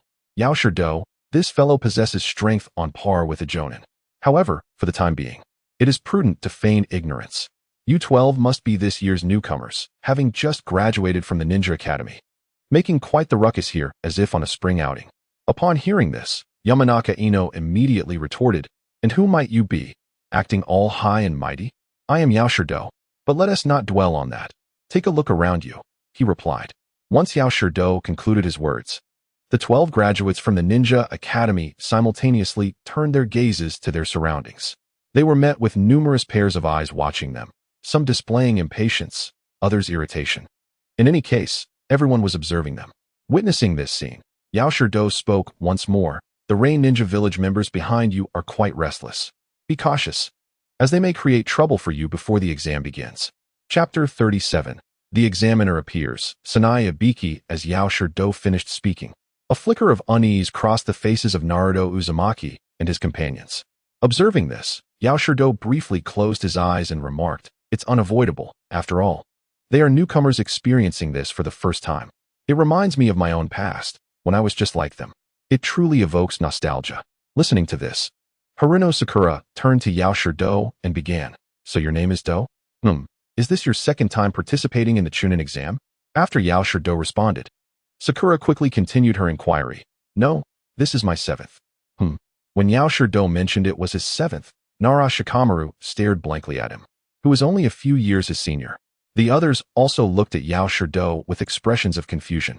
Yao Shido, noticing their bewilderment, explained, "This exam is held twice a year, so this marks my 4th consecutive year participating." Upon hearing Yao Shido's explanation, Haruno Sakura exclaimed, "So, you must be quite familiar with this competition then." "Indeed," Yao Shido affirmed, and Naruto Uzumaki interjected, "That's impressive, but you still haven't passed, right?" At that moment, Nara Shikamaru awkwardly chimed in with a rather poignant remark. Hearing his words, Yao Shido sheepishly ran a hand through his hair, admitting, "That's true. However, is the Chunin exam really that difficult? It seems increasingly troublesome." Nara Shikamaru regarded Yao Shido and spoke again. After Shikamaru finished, Yao Shido quickly shifted the topic. "Well then, I shall provide some valuable information for my lovely juniors." With that, he produced a stack of cards from his pocket. "This is the Ninja Knowledge card." "What is a Ninja Knowledge card?" Sakura inquired, looking at the cards. "In simple terms, it is a means of recording information using chakra. Compiled over 4 years of my research," Yao Shido explained, placing the cards on the ground and infusing one with his chakra. As the information on the card manifested, Sakura exclaimed, "How impressive. This details the total number of participants and their respective nations for this Chunin exam, highlighting the strength of each ninja village, and serving as a competition among great nations." After Yao Shido finished speaking, Shikamaru looked at him and said, "How troublesome. Is your information complete?" At that moment, Uchiha Sasuke spoke up. "Is the information comprehensive?" Yao Shido replied, "I wouldn't say it's complete, but it's fairly thorough. Tell me what information you desire, and I shall seek it out for you." "Gaara from the Sand Village and Rock Lee from Konoha," Sasuke requested. Upon hearing these names, Yao Shido began searching and soon held 2 cards in his hands. As he turned the first card, Lee's information appeared. "Rock Lee, 1 year older than you. Has engaged in 20 missions and trained under Gai Sensei. His taijutsu has significantly improved this year, but other areas remain lacking. Also, this is his first time participating in the Chunin exam. He then turned the other card, revealing Gaara's information. Due to the nature of being a foreign ninja, much of the information was blank, but it noted his experience with high-level missions, always returning unharmed. Observing the cards, Yao Shido addressed the 12 newcomers. In reality, besides these, many other exceptional ninjas from different countries are also participating, including a newly established sound village with limited information. However, the details from other ninja villages are quite complete. As Yao Shido concluded, each of the 12 newcomers displayed varied expressions. They simultaneously realized that this Chunin exam was indeed a gathering of extraordinary talents. It was quite possible that none of them would pass. Observing their expressions, Yao Shido smirked slightly. Then his gaze fell upon Bo Feng Shiyu. What is the matter with you? Why do you keep staring at me with that expression? Listen up. My name is Naruto Uzumaki, and I absolutely refuse to be defeated by any of you. Just as Yao Shido pondered this, a sudden loud shout interrupted him, leaving everyone momentarily stunned. Especially Sakura, who had initially thought Naruto was trembling from nerves, now realized he was shaking with excitement. At that moment, Naruto exhaled, feeling considerably more relaxed. However, aside from him, everyone else was still watching intently. Suddenly, a series of footsteps approached, followed by 2 shuriken flying towards Yao Shido. Quickly evading the shuriken, Yao Shido barely dodged a punch from an enemy ninja. Yet, he managed to evade that as well. Uchiha Sasuke smiled and remarked, "You dodged it." In the next instant, however, Yao Shido's glasses shattered. Observing this, he smirked and said, "I see." But before he could finish his thought, a sudden jolt coursed through his body, and he collapsed to the ground, spitting out blood. The 3 attacking sound ninjas looked on, laughing. This guy seems quite weak. Don't be so harsh. He is a veteran with 4 years of experience. But with such strength, he might still be participating in the Chunin exam when we become Chunin ourselves. One of them joked.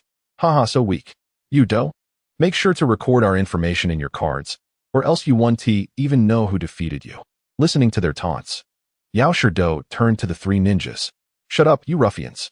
Just then, a loud voice cut through the air, followed by a group of ninjas appearing. Leading them was a man clad in a black coat with a black headscarf, bearing scars on his face, who addressed them. Thank you for your patience. I am Sanai Ibiki, the proctor for the first round of the Chunin exam. Chapter 38. The first exam. All 12 newcomers pass as Ibiki finished speaking. The venue fell silent. He then pointed towards the distant sound ninjas, stating, "You from the sound village, do not act recklessly before the exam, or your qualifications will be revoked." After Ibiki concluded his remarks, the 3 sound ninjas turned their heads towards him and expressed their apologies, stating that it was their first time taking the exam and they might have gotten a bit too excited. Following their words, Ibiki addressed the assembled ninjas, stating, "Let me clarify the rules of this examination. This is a written test, and any form of fighting or conflict is strictly prohibited. Any infractions will result in immediate disqualification." Upon hearing this, the surrounding ninjas fell silent. Thus, after briefly outlining the remaining matters, Ibiki began to assign seats. Once the seating was arranged, he proceeded to enumerate a plethora of rules. However, Kazuhana Shizuki paid little attention, for in this examination, whether one submitted a blank paper or not, one could still pass. She had already informed her 2 companions that as long as they did not blatantly cheat, anything else was permissible. Even submitting a blank test was inconsequential. As the papers were distributed, Kazuhana Shizuki looked at her test sheet, took out a pen, and began to doodle. Gradually, as time ticked away, most of the participants resorted to employing their abilities to cheat, using techniques such as the Sharingan, Byakugan, puppetry, and body-switching jutsu. However, some ninjas were caught cheating and were immediately disqualified. Thus, 45 minutes passed swiftly, and the end of the exam approached. At that moment, Ibiki surveyed the ninjas below and tapped his desk, declaring, "Time is up. We will now proceed to the 10th question, but before you answer it, there is a condition you must choose to accept." Upon hearing this, the ninjas looked at Ibiki, pondering his intent. The condition was that if they could not answer this question, their entire group would be eliminated, and they would forever remain Genin. In essence, if they failed this exam, future opportunities to become Chunin would be forfeited, and they would remain at the Genin level indefinitely. Of course, if they could not accept this rule, they were free to forfeit the exam, with the next opportunity occurring in 6 months. As this statement resonated, The atmosphere in the room became tumultuous. Many were shaken by the implications of his words. I forfeit. One group quickly raised their hands to declare. I forfeit too. What a ridiculous rule. I'm not taking this exam. Indeed, under this new regulation, more and more genin began to raise their hands, opting out of the exam.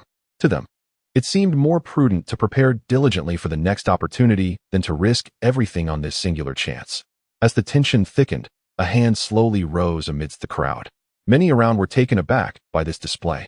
However, Kazahana Shizuki merely smiled slightly. I will not be underestimated. I accept this exam. And even if I remain a genin for life, I will become Hokage to prove you all wrong. You are nothing to fear. With her declaration, the resolve of the other candidates solidified.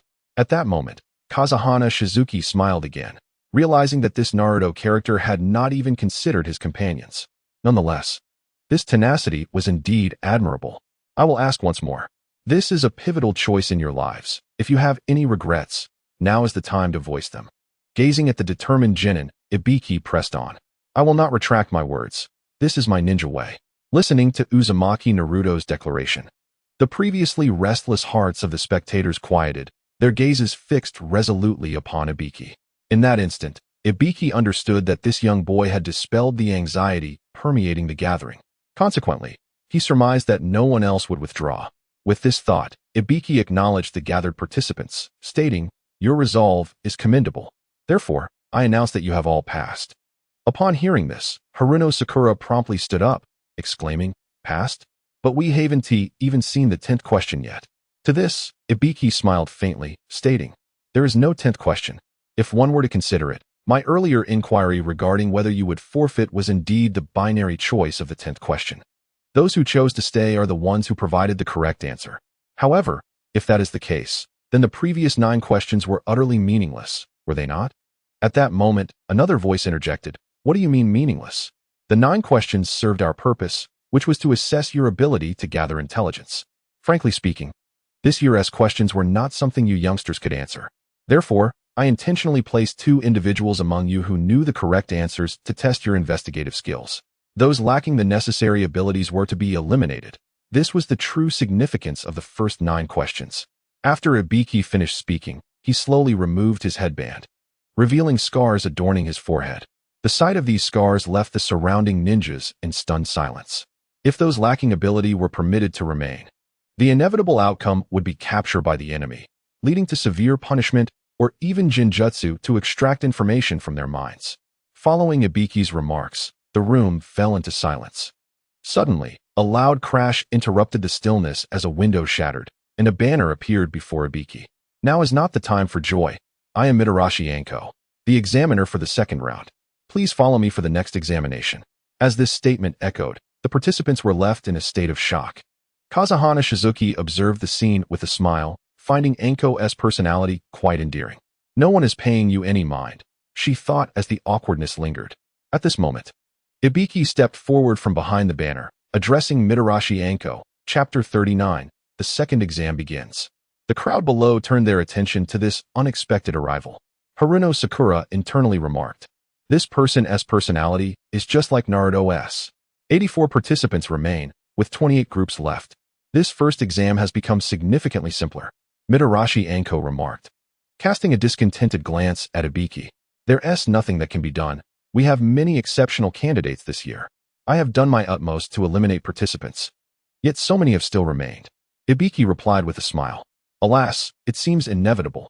In the second round, I will eliminate more than half of the participants. Thinking about it, this Chunin exam is indeed exhilarating, Anko declared, shifting her gaze back to the remaining participants. We will reconvene at the exam location by noon tomorrow. Please consult your team leaders for the details. After Anko finished speaking, the participants dispersed. Following their departure, Ibiki began to collect the test papers. However, when he glanced at Uzumaki Naruto's paper, he paused momentarily, surprised to find it blank. This kid is quite interesting, he mused as he continued collecting the papers. Yet, when he reached Kazahana Shizuki's paper, his expression darkened slightly. The 100 birds to the phoenix, he noted, observing her creative artwork amidst the serious atmosphere. The tolerable can only stretch so far. How infuriating. Had I known, I would have scrutinized the examination papers beforehand. This individual truly managed to deceive everyone, more odious than that Naruto Uzumaki. After expressing his disdain, Ibiki turned to collect the papers, only to notice another paper filled with childish drawings, belonging to the same group as the previous miscreant. How dare they treat the Chunin exams as a mere joke? As time passed steadily, the second day arrived. Upon gathering in the first class, Kazekage Shuriwa, Fujiwara Shimizu, and Sano Manjiro followed Senjushin to a designated area to meet with other candidates of the Chunin exams. However, upon their arrival, they were greeted by signs warning of prohibited entry, and the atmosphere was decidedly ominous. Welcome, everyone, to the second examination site, Training Ground 44, also known as the Forest of Death. For now, let us all take a breather and reconvene at noon, Senjushin announced. The expressions of those present varied widely upon hearing this. Observing the scene, Kazekage Shuriwa found a tree to conceal herself and rest, hoping to avoid being sought out by the younger candidates. Indeed, it wasn't long before a group of them appeared, circling Naruto Uzumaki in search of Shuriwa. But since they could not find her, they resorted to questioning Naruto instead. Once the interview concluded, noon arrived swiftly, and everyone gathered once more. As they assembled, Mitarashi Anko surveyed the crowd and remarked, "Here, we call it the Forest of Death, and soon enough, you will experience it firsthand." In response, Naruto began making comical gestures, mimicking her words. "This is the Forest of Death. You'll experience it soon enough." "Huh, I'm not afraid of such words." His antics elicited laughter from the crowd. At that moment, Mitarashi Anko, observing the scene, swiftly launched a shuriken that grazed Naruto's cheek, drawing a trickle of blood. Appearing suddenly behind him, Anko stated, "Children like you are often the first to perish." At this, Naruto froze, showing signs of being startled. "And that bright red blood you spilled is quite appealing," she added, preparing to tend to his wound. However, a kunai soon appeared in her hand, aimed at the side. "Your kunai?" A voice chimed from beside her, belonging to a figure with a long tongue, who casually walked away after their brief exchange of thanks. With a smile, Mitarashi Anko addressed the candidates. This year's participants consist of many eager young souls. Afterward, she produced a stack of documents, stating, "This is the death consent form. Please sign it. As many of you may not survive the upcoming trials." The forms were distributed, and as she continued, she held up a map. "This is the internal examination arena.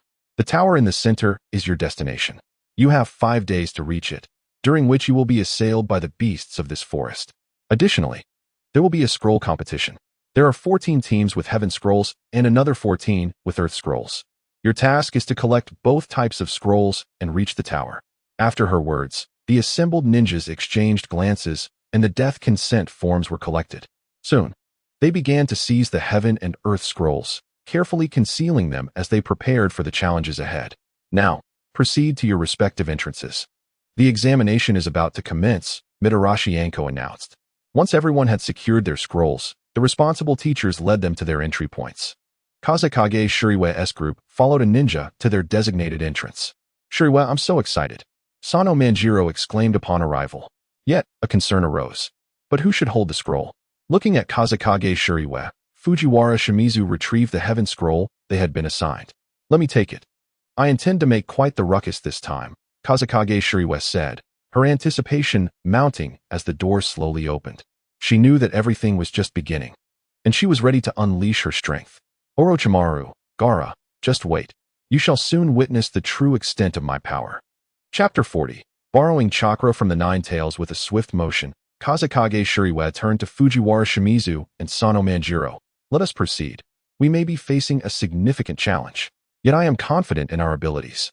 As she spoke, she gently patted her stomach and advanced towards the depths of the forest.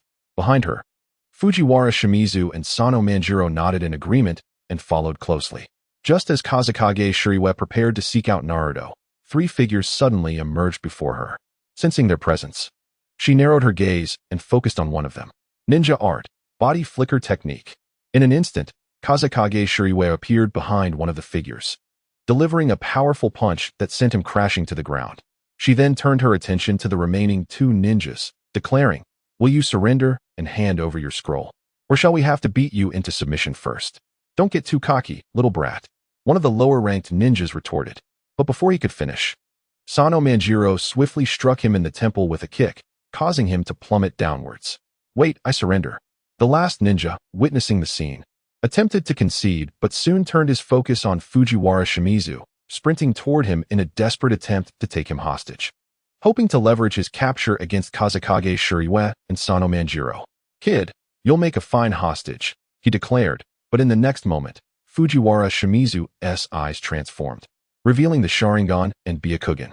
I'm afraid I cannot allow that, he replied as he sidestepped the assailant's attack, delivering a punch to his abdomen. With a resounding impact, the lower ninja collapsed. Search for the scroll, Kazekage Shuriwe commanded. As she spoke, Sano Manjiro and Fujiwara Shimizu began to search the fallen ninja. Before long, Sano Manjiro triumphantly held up a scroll. Found it. It's the corresponding Earth scroll. We can now head to the tower's center. As Mikazuki Saito spoke, a sudden wave of anxiety washed over her. In the distance, a force akin to her very essence began to surge uncontrollably. Naruto and Orochimaru, witnessing this scene, prompted a flicker of murderous intent to surface in Saito's gaze. Without hesitation, she darted towards that direction. Saito, where are you going? Wait for us. As he gazed in the direction where Bo Fengshiyu had departed, Tung Yuan Shimiao promptly spoke. Wait a moment. At that instant, Sano Manjiro also made his way towards Bo Fengshiyu. Meanwhile, on another side, one could observe Uzumaki Naruto relentlessly striking the enormous serpent with powerful punches. The surrounding trees shattered and flew about, while the serpent's tongue launched an assault directly at Naruto. Subsequently, Naruto was sent sprawling by the attack. However, he swiftly regained his composure and, with a single leap onto a tree, propelled himself towards the ninja perched atop the serpent. Witnessing this spectacle, the lower-ranked ninja immediately unleashed a fire technique. Confronted by the flames, Naruto's body could not withstand the onslaught and was forcefully slammed against a large tree. At that moment, from a distance, Uchiha Sasuke beheld Naruto in disbelief, exclaiming, "Is that really Naruto? Humph, things are becoming intriguing. Now, it is your turn, Sasuke." At that moment, the genin standing atop the colossal serpent directed its gaze towards Uchiha Sasuke, urging the serpent to advance toward him. Uchiha Sasuke found himself entranced by the impending attack of the serpent. However, at that precise instant, a voice resonated, and a figure emerged before the serpent. Uchiha Sasuke beheld Naruto Uzumaki, who had plunged a kunai into the serpent's head, his eyes fixed on Sasuke as he inquired, "Are you unharmed, you coward?" Witnessing this scene, Sasuke was immediately reminded of a previous mission when he had uttered the very same words to Naruto. He never anticipated that the roles would so swiftly be reversed. "You coward, you are certainly not the Sasuke I once knew," Naruto remarked, observing Sasuke's silence.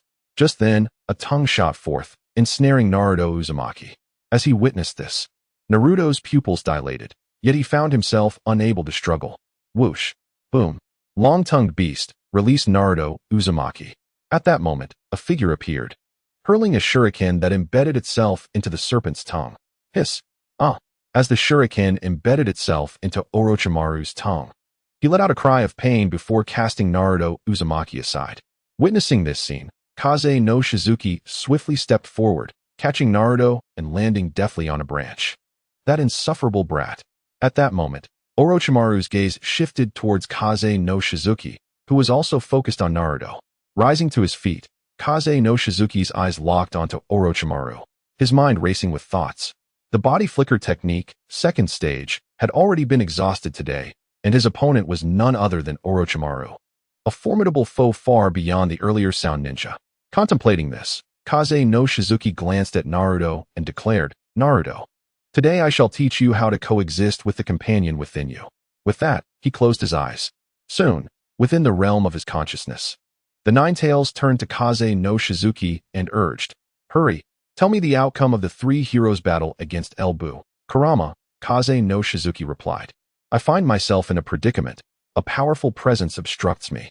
I seek to borrow a portion of your strength, at least to the level of 4 tails. If you agree, I shall regale you with tales beyond the romance of the 3 kingdoms." Upon hearing this, Kurama chuckled and said, "Ah, that is a trivial matter. It's merely chakra." Chapter 41. The Eruption of Kazekage Shuriwe, the daughter of the 4th Hokage. "Thank you," Kazekage Shuriwe said with a smile as she gazed at the Nine Tails. Upon uttering these words, she opened her eyes in the realm of reality. Subsequently, waves of scorching chakra surged forth, almost tangible in its intensity. As this chakra flowed, Kazekage Shiyu found herself enveloped in a golden aura, and four tails emerged from behind her. Observing this spectacle, Orochimaru furrowed his brow. This individual. Wait a moment. The tailed beast chakra. Both this person and the one with golden hair possessed the chakra of the nine tails. What could be the reason behind this? As Orochimaru pondered, the body of Kazuki Tsukiyo swiftly vanished from its original position, only to reappear above him, delivering a powerful punch aimed directly at Orochimaru. In response to this formidable strike, Orochimaru quickly retreated. However, the colossal serpent summoned through summoning jutsu was forcefully sent back to the realm of summoning by the impact of her blow. How could this be possible? Observing this scene, Orochimaru murmured to himself, "This power is not a result of rage, but rather a manifestation of self-control." Could it be that this young girl possesses the ability to harness the chakra of the nine tails? It is impossible. If one could so easily control the nine tails chakra, then the nine tails would not deserve the title of the strongest tailed beast. The nine tails harbors deep resentment towards humanity. However, if this individual is indeed a descendant of that person, it may truly be feasible. As Orochimaru pondered this, the body of Kazekage Shiyu once again appeared before him. Her four tails, conjured from the chakra of the nine tails, striking toward Orochimaru with precision. Boom. In an instant, Orochimaru's form was slammed against the trunk of a tree. Yet, Kazekage Shiyu remained vigilant, her gaze scanning the surroundings. For upon the trunk lay merely a substitution, while Orochimaru's true form had long since vanished from this place. Hee. Little girl, you are indeed formidable. You have flawlessly inherited everything from your father. The fourth Hokage has a truly remarkable daughter.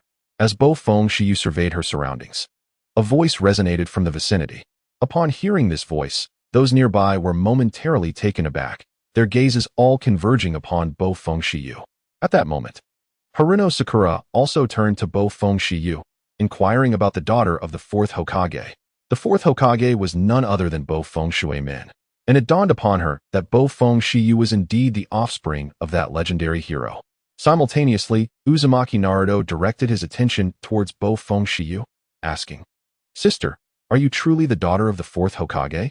Listening to these words, the eyes of Bo-Fong Shiyu revealed no emotion whatsoever.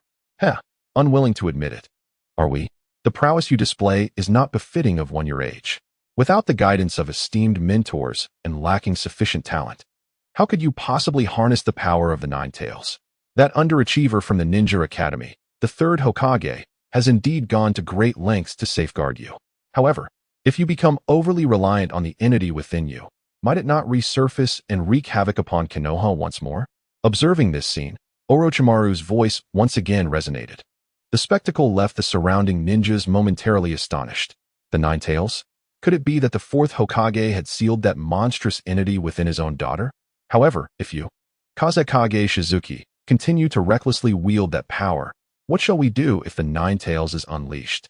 What calamity might befall the village then? At that moment, Haruno Sakura turned to Wave Wind Shizuki and spoke. Be quiet.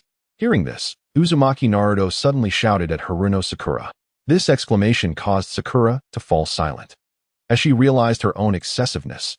After all, Wave Wind Shizuki had appeared solely for their sake. Meanwhile, Uzumaki Naruto found himself lost in thought. Indeed, like him, his sister bore within her the sealed beast known as the Nine Tails.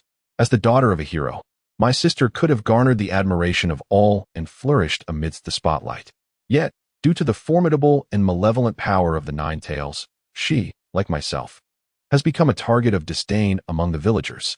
Despite being the daughter of the fourth Hokage, the fear of the power residing within her still prevails. Sister, what will you choose to do next? With such thoughts swirling in his mind, Naruto Uzumaki cast his gaze towards the waves of the sea, simultaneously sensing a force within his body striving to break free, yet being firmly suppressed by an unseen entity. Did you hear that? Amidst the turmoil, Kazekage Shiyu, even as the descendant of heroes, finds herself shunned by ordinary souls who fear the power coursing through her veins. What then? Does the Hidden Leaf Village hold for her that is worthy of remembrance?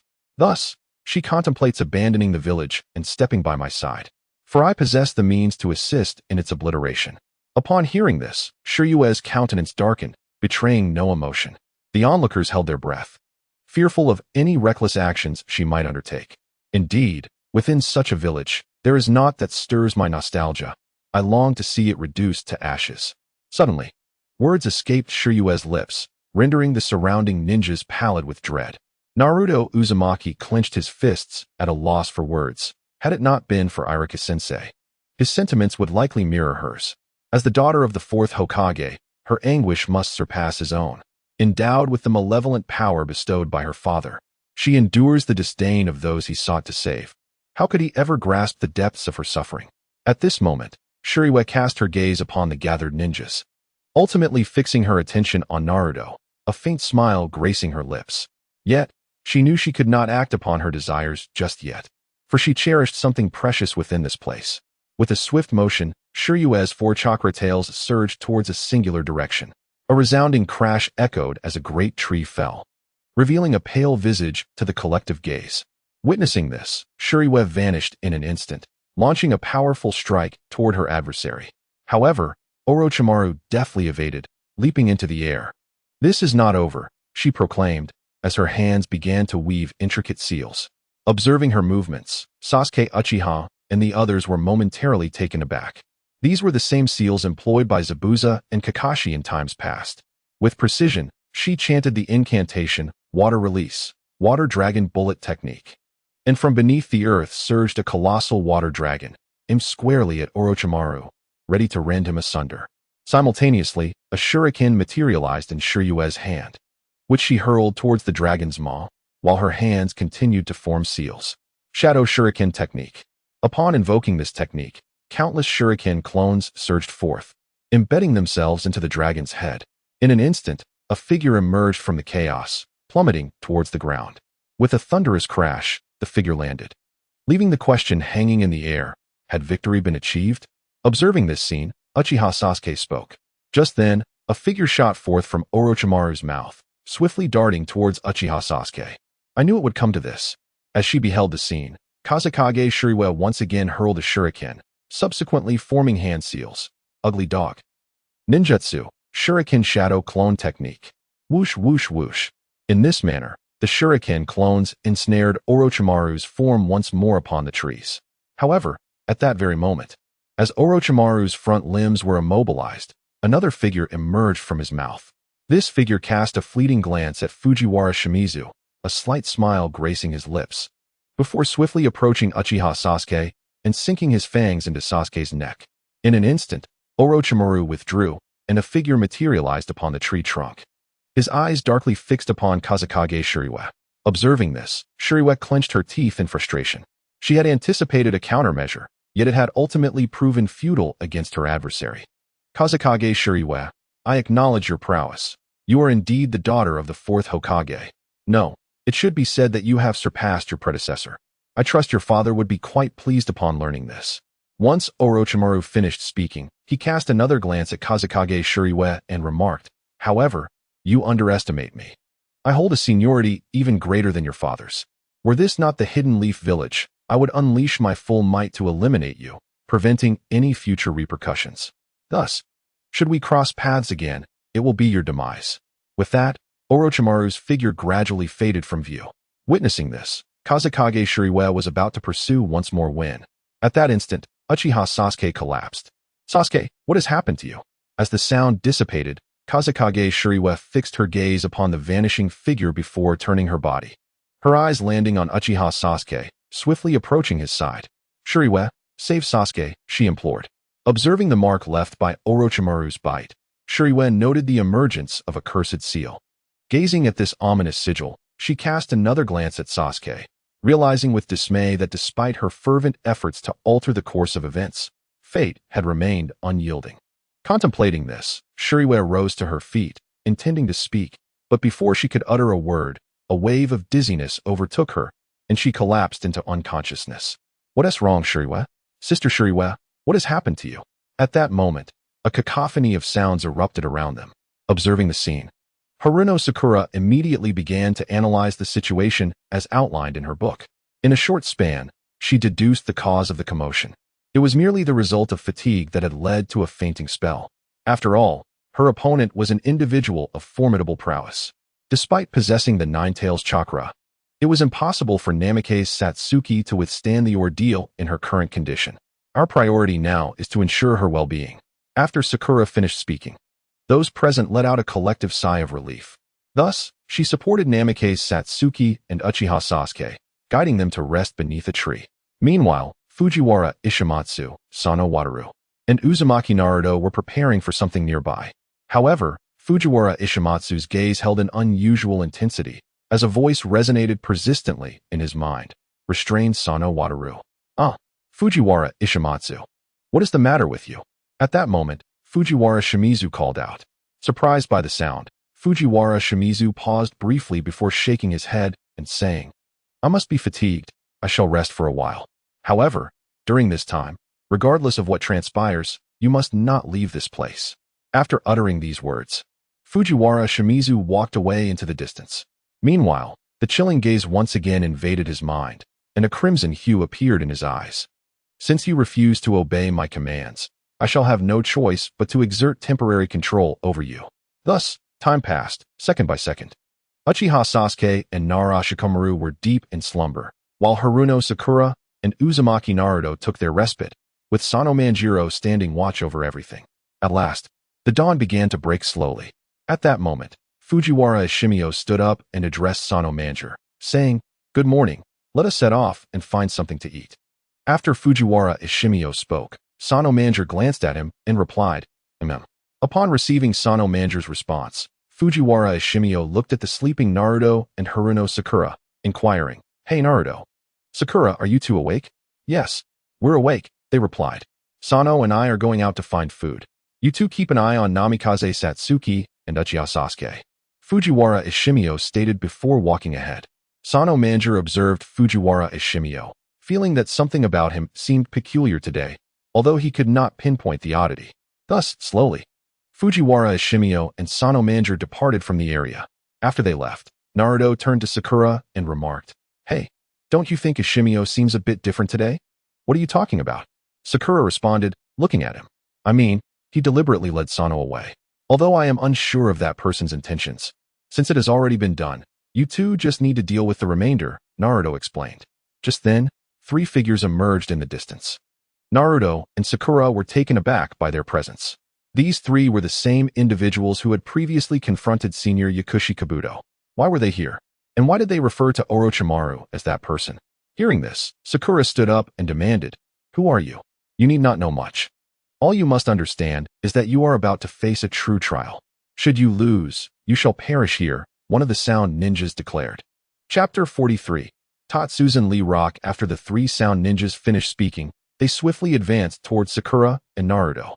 Witnessing this scene, both Naruto and Sakura froze momentarily. However, Sakura quickly drew a kunai from her pocket and severed the ropes binding her. With a whoosh, a massive piece of wood hurtled toward them.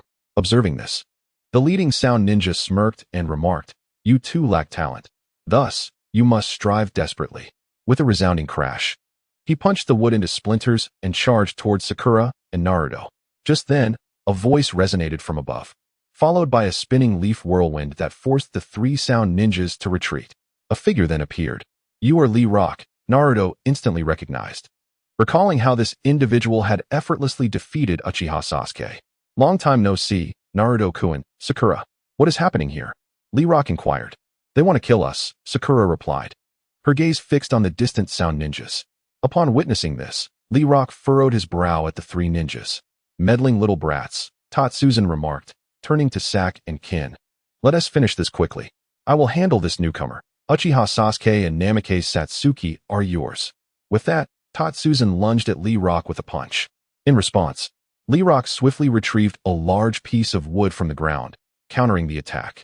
Simultaneously, he glanced at the three opponents and then at his two companions behind him, beginning to unravel the bandages on his hands. Given the current situation, it was evident that Naruto and Sakura were struggling to fight, and he could not afford to take his time. Thus, he needed to eliminate the three of them swiftly. Meanwhile, in the forest, Sano Manjiro seemed to hear distant sounds and frowned, saying, Fujiwara, let us return. We do not have enough food. In response, Fujiwara Ishimio spoke directly. However, this prompted Sano Manjiro to fixate on him, asking, Ishimio, what is wrong with you today? Hearing this, Fujiwara Ishimio slowly stood and turned to face Sano Manger. His eyes, one white, one red, revealing to Sano that this individual was no longer himself. With a swift step, Fujiwara Ishimio closed the distance between them. Sano Manger threw a punch, but Fujiwara Ishimio easily dodged the attack. In a retaliatory move, he kicked Sano Manger, sending him staggering back. Fujiwara Ishimio, what are you doing? Sano Manger demanded. Ishimio, have I not already made it clear? No matter what happens, do not leave that place. Yet, you still did not heed my warning. Fujiwara Ishimio replied, taking deliberate steps closer to Sano Manger. You are unique, unlike Fujiwara Ishimio, who is disposable. If you surrender to me, I can grant you everything you desire. Upon hearing this, Sano Manger gazed intently at Fujiwara Ishimio and asked, You are not Fujiwara Ishimio. Who are you? And why can you control his body? After Sano Manger spoke, he discreetly reached for a kunai behind him. Noticing this, Fujiwara Ishimio stepped forward, declaring, Kid, although Fujiwara Ishimio is merely a one-time use. These eyes are not blind. The usage I refer to is not for now, but knowing all of this, you have but two choices, surrender to me or die. With a resounding crash, Sano Manger was propelled backward once more. Fujiwara Ishimio then addressed him. I apologize for my earlier rudeness. Now, how should I introduce myself? You may call me Orochimaru. I can bestow upon you immense power, provided you serve my purposes. Listening to this, Sano Manger gradually rose to his feet.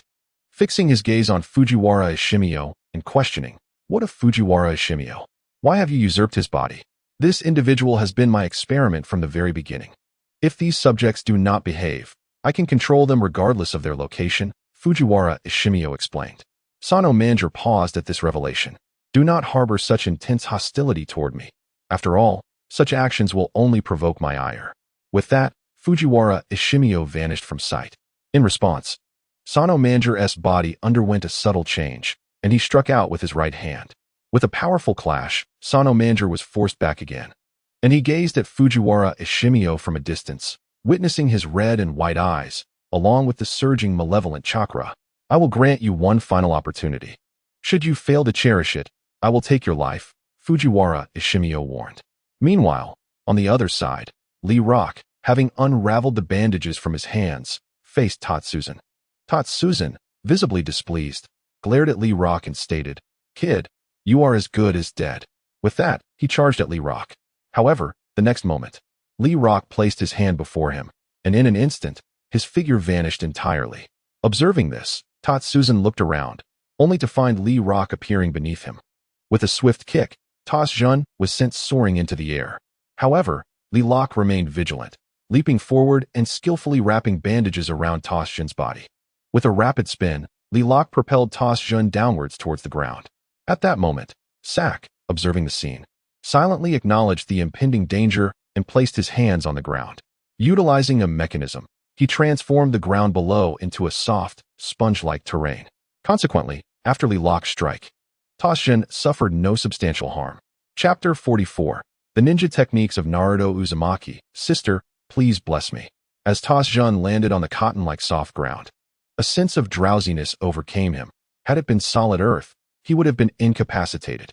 At this moment, Tatsuzan rose to his feet, casting a dark glare towards Lee Rock, before bursting into laughter, exclaiming that it appeared Lee Rock had reached his limit.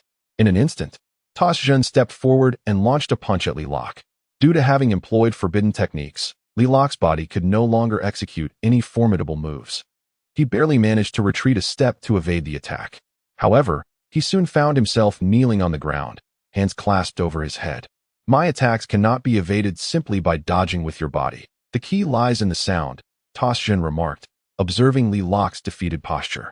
His gaze then shifted towards the distant figures of Uzumaki Naruto and Uchiha Sasuke, and he swiftly advanced in their direction. Not on my watch, Lee Rock exclaimed, rising to stand before Tatsuzan once more. Seeking death, are you? Tatsuzan retorted, delivering a powerful punch that sent Lee Rock crumpling back to the ground in pain. Little Lee. Sakura Haruno shouted in desperation as she witnessed Lee Rock's fierce defense, throwing 3 kunai towards Tatsuzan. In response, Sak appeared before Tatsuzan, deflecting the kunai effortlessly. At that moment, Kin emerged behind Sakura, gripping her hair and commenting with disdain on its beauty. admonishing her for not dedicating herself to training as a ninja and instead engaging in frivolous matters. After uttering these words, Kin turned to her companions, instructing Sak to eliminate Sasuke while standing in front of Sakura. Sak smirked and agreed, "Oh, very well. Forget it, I won't interfere." Toss Jun added with a feigned expression of helplessness. As these words reached Sakura's ears, her fists clenched in determination. "No, I cannot allow this to happen." Just then, Kin tightened her grip, causing Sakura to wince in pain and shed tears. At that moment, Sakura felt utterly powerless. Meanwhile, Sak approached Uchiha Sasuke and the distant Uzumaki Naruto, ignoring the latter, who remained motionless. Hey, hey, do you underestimate us?" Naruto's voice rang out, his gaze shifting between Sakura and the fallen figure of Shizuka, silently pleading for his sister's protection. With that, Naruto hurled a kunai at Sak. "What a dull trick," Sak scoffed, extending a hand to deflect the kunai with a sound wave. "Dog of the earth, dog of the fire, dog of the tiger, dog of the snake. Ninja art, multiple shadow clone technique." In that instant, as Sak deflected the kunai, Naruto swiftly formed hand seals, summoning 2 to 3 dozen clones of himself to confront Sak. "Is this a shadow clone?" Sak marveled, momentarily taken aback. "Now allow me to showcase my ninja techniques." Naruto Uzumaki, multiple kunai technique. The multitude of Naruto clones brandished their kunai, launching them towards Sak. As the barrage approached, Sak's eyes widened slightly, and he extended his hands outward, channeling a gust of energy that dispersed the kunai, causing the clones to vanish one by one. "Not bad, but still too inexperienced," Sak remarked, a smirk gracing his lips. Mission accomplished. At that moment, Naruto appeared beside Kin, delivering a punch aimed at her. From the very beginning, Naruto's intent was to rescue Sakura. "Hehe. Do you think I'm an easy target just because I'm a girl? I'm not as weak as your teammates." As she spoke, 3 needles shot forth, embedding themselves into Naruto's body, propelling him away for dozens of meters. "I don't understand why I should save this waste. If I didn't, with your strength, you could still hold your ground against Sak for a while. However, for someone who just graduated from the Ninja Academy this year, you have done well," Kin remarked. After her statement, Naruto gazed in Kin's direction, slowly rising to his feet and asserting, "Not enough. This strength is insufficient. I, Uzumaki Naruto, am the type of ninja who speaks my mind. The real show is just beginning." "What? And you still have the audacity to boast?" Just as Kin was about to respond, a figure appeared in the distance and vanished in an instant. "What just happened?" Kin exclaimed, her eyes widening in disbelief. "Is that also a shadow clone?" At that moment, atop a large tree, another kunai was launched, and Naruto began forming hand seals once more. "Dog of the earth, dog of the fire, dog of the tiger, dog of the snake, ninja art, kunai shadow clone technique." As the seals were completed, countless kunai clones surged towards Kin, Sak, and Toss Jun. "Watch out," Kin shouted, hastily dodging the rain of kunai. In the ensuing chaos, the 3 managed to evade the onslaught. However, Naruto fell to the ground behind the tree, exhausted from the extensive use of advanced ninjutsu after his confrontation with Orochimaru the previous night. "Naruto," Sakura cried, rushing towards him. "I'm fine. I can still fight," Naruto replied, slowly rising with a smile. "Still able to fight, is it?" Just then, Toshin appeared before Naruto, delivering a kick that sent him flying once more. "I admit, your strength is impressive. To hold your own against 3 opponents to this extent is commendable. However, your stamina and chakra are depleted. It's evident from the moment I approached you without your awareness. Now, Sak, Kin, let us end this game and eliminate them." Chapter 45. Sano Manjiro and Fujiwara Ishimatsu. Observing the unfolding scene, Toss Jun spoke slowly. Sak and Kin turned their disdainful gazes towards Sakura. This time, they intended to return all the suffering Naruto had inflicted upon them. "I'm sorry, Naruto, Sasuke, Shizuka, literally. I have become that hindrance I always feared." At that moment, Sakura addressed those present, her words eliciting even greater disdain from Sak, Kin, and Toshijin. "However, this time, I shall resolutely guard you all, swearing upon my own hair." At that moment, Haruno Sakura suddenly spoke again. After her declaration, she threw a shuriken, severing her long hair, and with earnest eyes, she gazed at the 3 figures in the distance, beckoning them forth. "Let me face you this time. Eliminate her," Torshin immediately exclaimed upon witnessing this scene. In the next instant, Kin appeared behind Haruno Sakura, aiming to strike her down with a shuriken. Just then, Haruno Sakura formed hand seals with both hands and invoked the substitution technique. Subsequently, Kin's shuriken struck a wooden log instead. Kin's gaze faltered momentarily, realizing that this individual seemed to have transformed slightly. While Kin pondered this, Haruno Sakura's true self emerged in the distance. This time, she dashed toward Saku, throwing her shuriken at him, and began forming hand seals again. Observing this, Saku unleashed a slash of air, which cut through the substituted wooden figure. At this point, Saku smirked and remarked, "Substitution technique? Such a basic ninjutsu. Are you merely stalling for time? Who do you think you're underestimating?" After uttering this, Saku looked up at Haruno Sakura, who was still forming hand seals above, launching a shuriken before directing his gaze elsewhere. Just then, drops of blood began to fall onto his face. A shuriken embedded itself in his right hand, while his left hand was clamped tightly in her bite. Saku paused momentarily, then struck Haruno Sakura's head with a fist. However, she stubbornly clung to him, refusing to release her grip. Yet, despite her formidable will, her strength eventually waned, and Saku delivered a punch that sent Haruno Sakura flying. Thus, Haruno Sakura, Uzumaki Naruto, and Rock Lee all succumbed to incapacity. Meanwhile, at the scene, Nara Shikamaru and Uchiha Sasuke lay unconscious. At this moment, on the other side, Sano Manjiro observed the controlled Fujiwara Ishimatsu, a smirk gracing his lips as he taunted. "Go ahead, kill me if you can, the reckless little brat." Following this remark, Fujiwara Ishimatsu charged towards Sano Manjiro. Witnessing this, Sano Manjiro entered Sage mode and struck Fujiwara Ishimatsu with a powerful punch. With a resounding crash, both fighters were pushed back a few steps. At that moment, several shurikens appeared in Fujiwara Ishimatsu's hands, swiftly aimed at Sano Manjiro. Anticipating their trajectory, Sano Manjiro adeptly evaded the incoming shurikens. Too weak. Just as he dodged the shurikens, Fujiwara Ishimatsu stood before Sano Manjiro, delivering a punch that connected with his face. Yet, the following moment, Fujiwara Ishimatsu hesitated. His left hand was gradually turning to stone. "Orochimaru, perhaps you are unaware of my true prowess. I do not wield ninjutsu or jinjutsu, only taijutsu. However, I cannot cultivate chakra. Hence, strictly speaking, I am not a ninja. Yet, I am a sage, and natural energy is my strength, something I wield with mastery. Do you comprehend, Orochimaru?" As he observed his slowly petrifying hand, Fujiwara Ishimatsu's gaze hardened. "So, you intend to kill him?" "No, but I can eliminate your consciousness." As Sano Manjiro extended a hand, he invoked the technique to dispel evil. At that moment, Fujiwara Ishimatsu, clutching his head with one hand, cried out in anguish.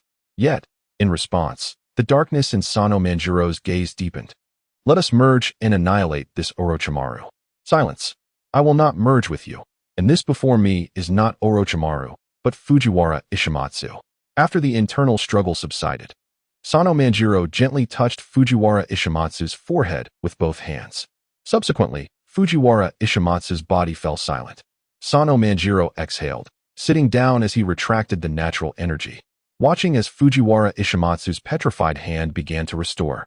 "The power of a sage is formidable, but if I continue to wield it, I may cease to be myself."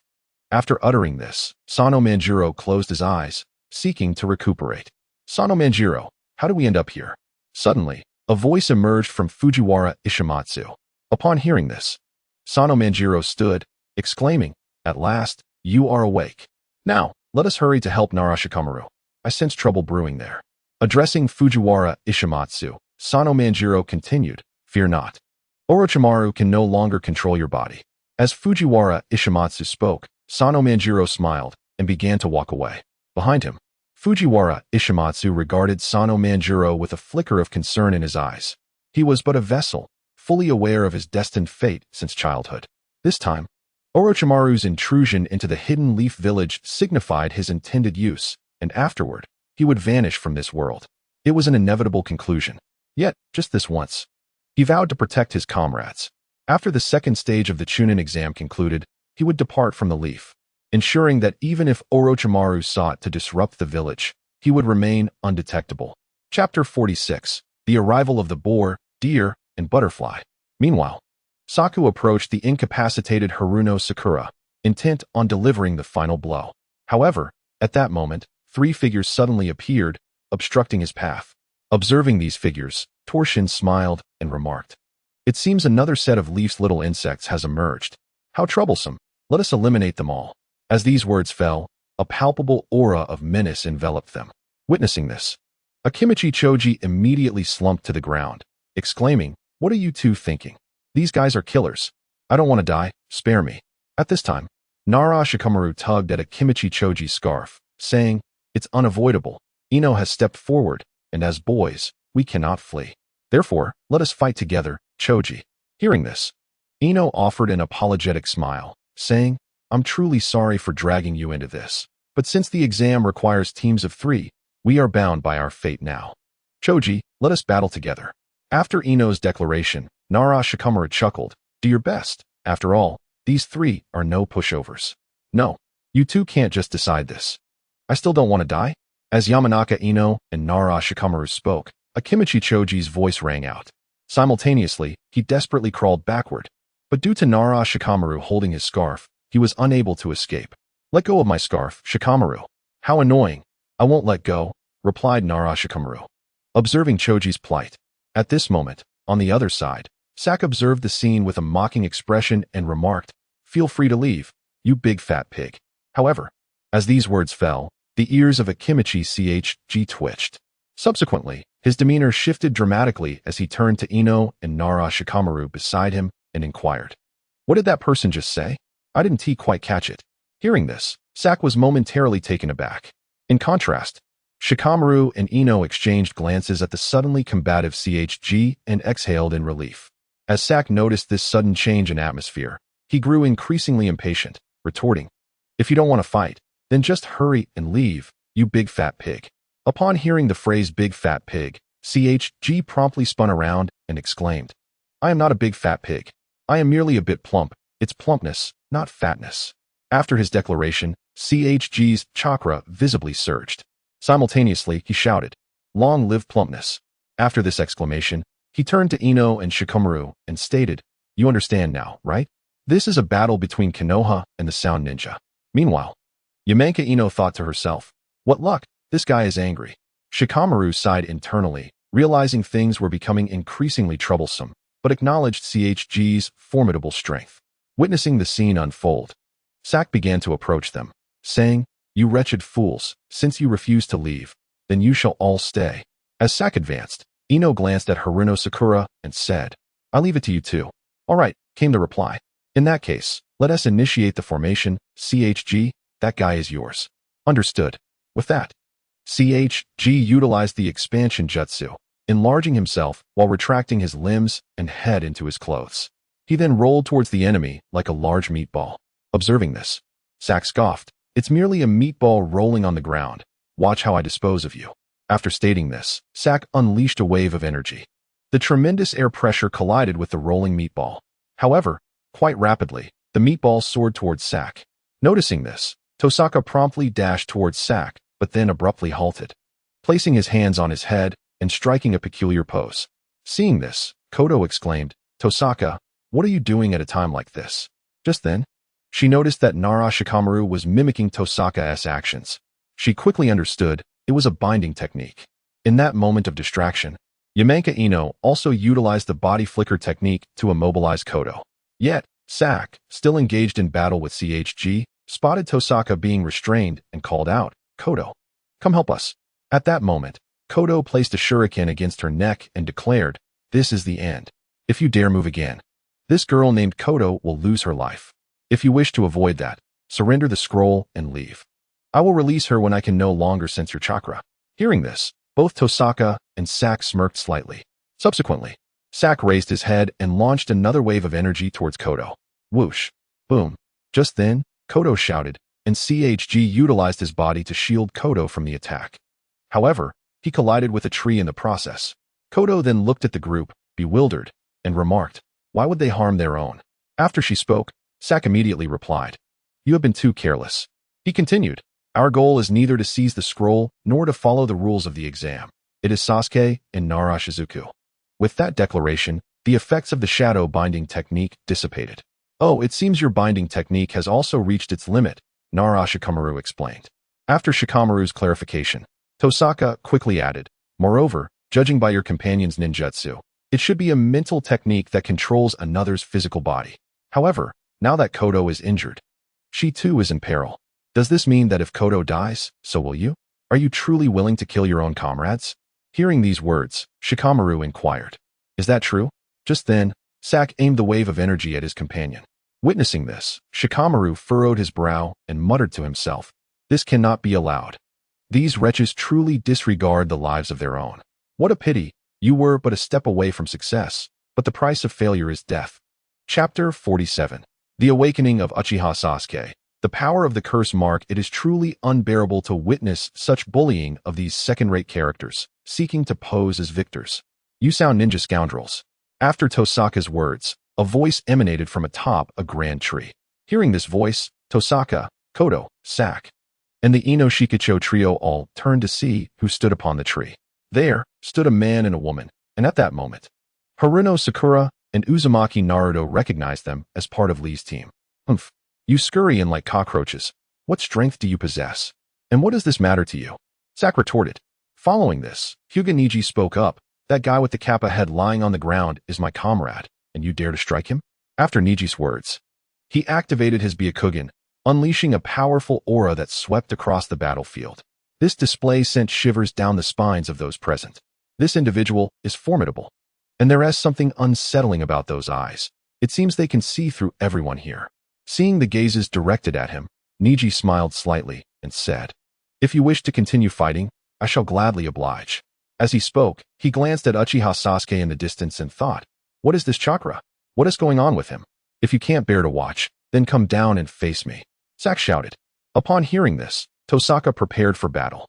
However, at that moment, Niji closed his eyes and said, "There's no need. Your opponent has awakened." After Niji's declaration, Tosaka looked into the distance, where an unusual chakra surged forth.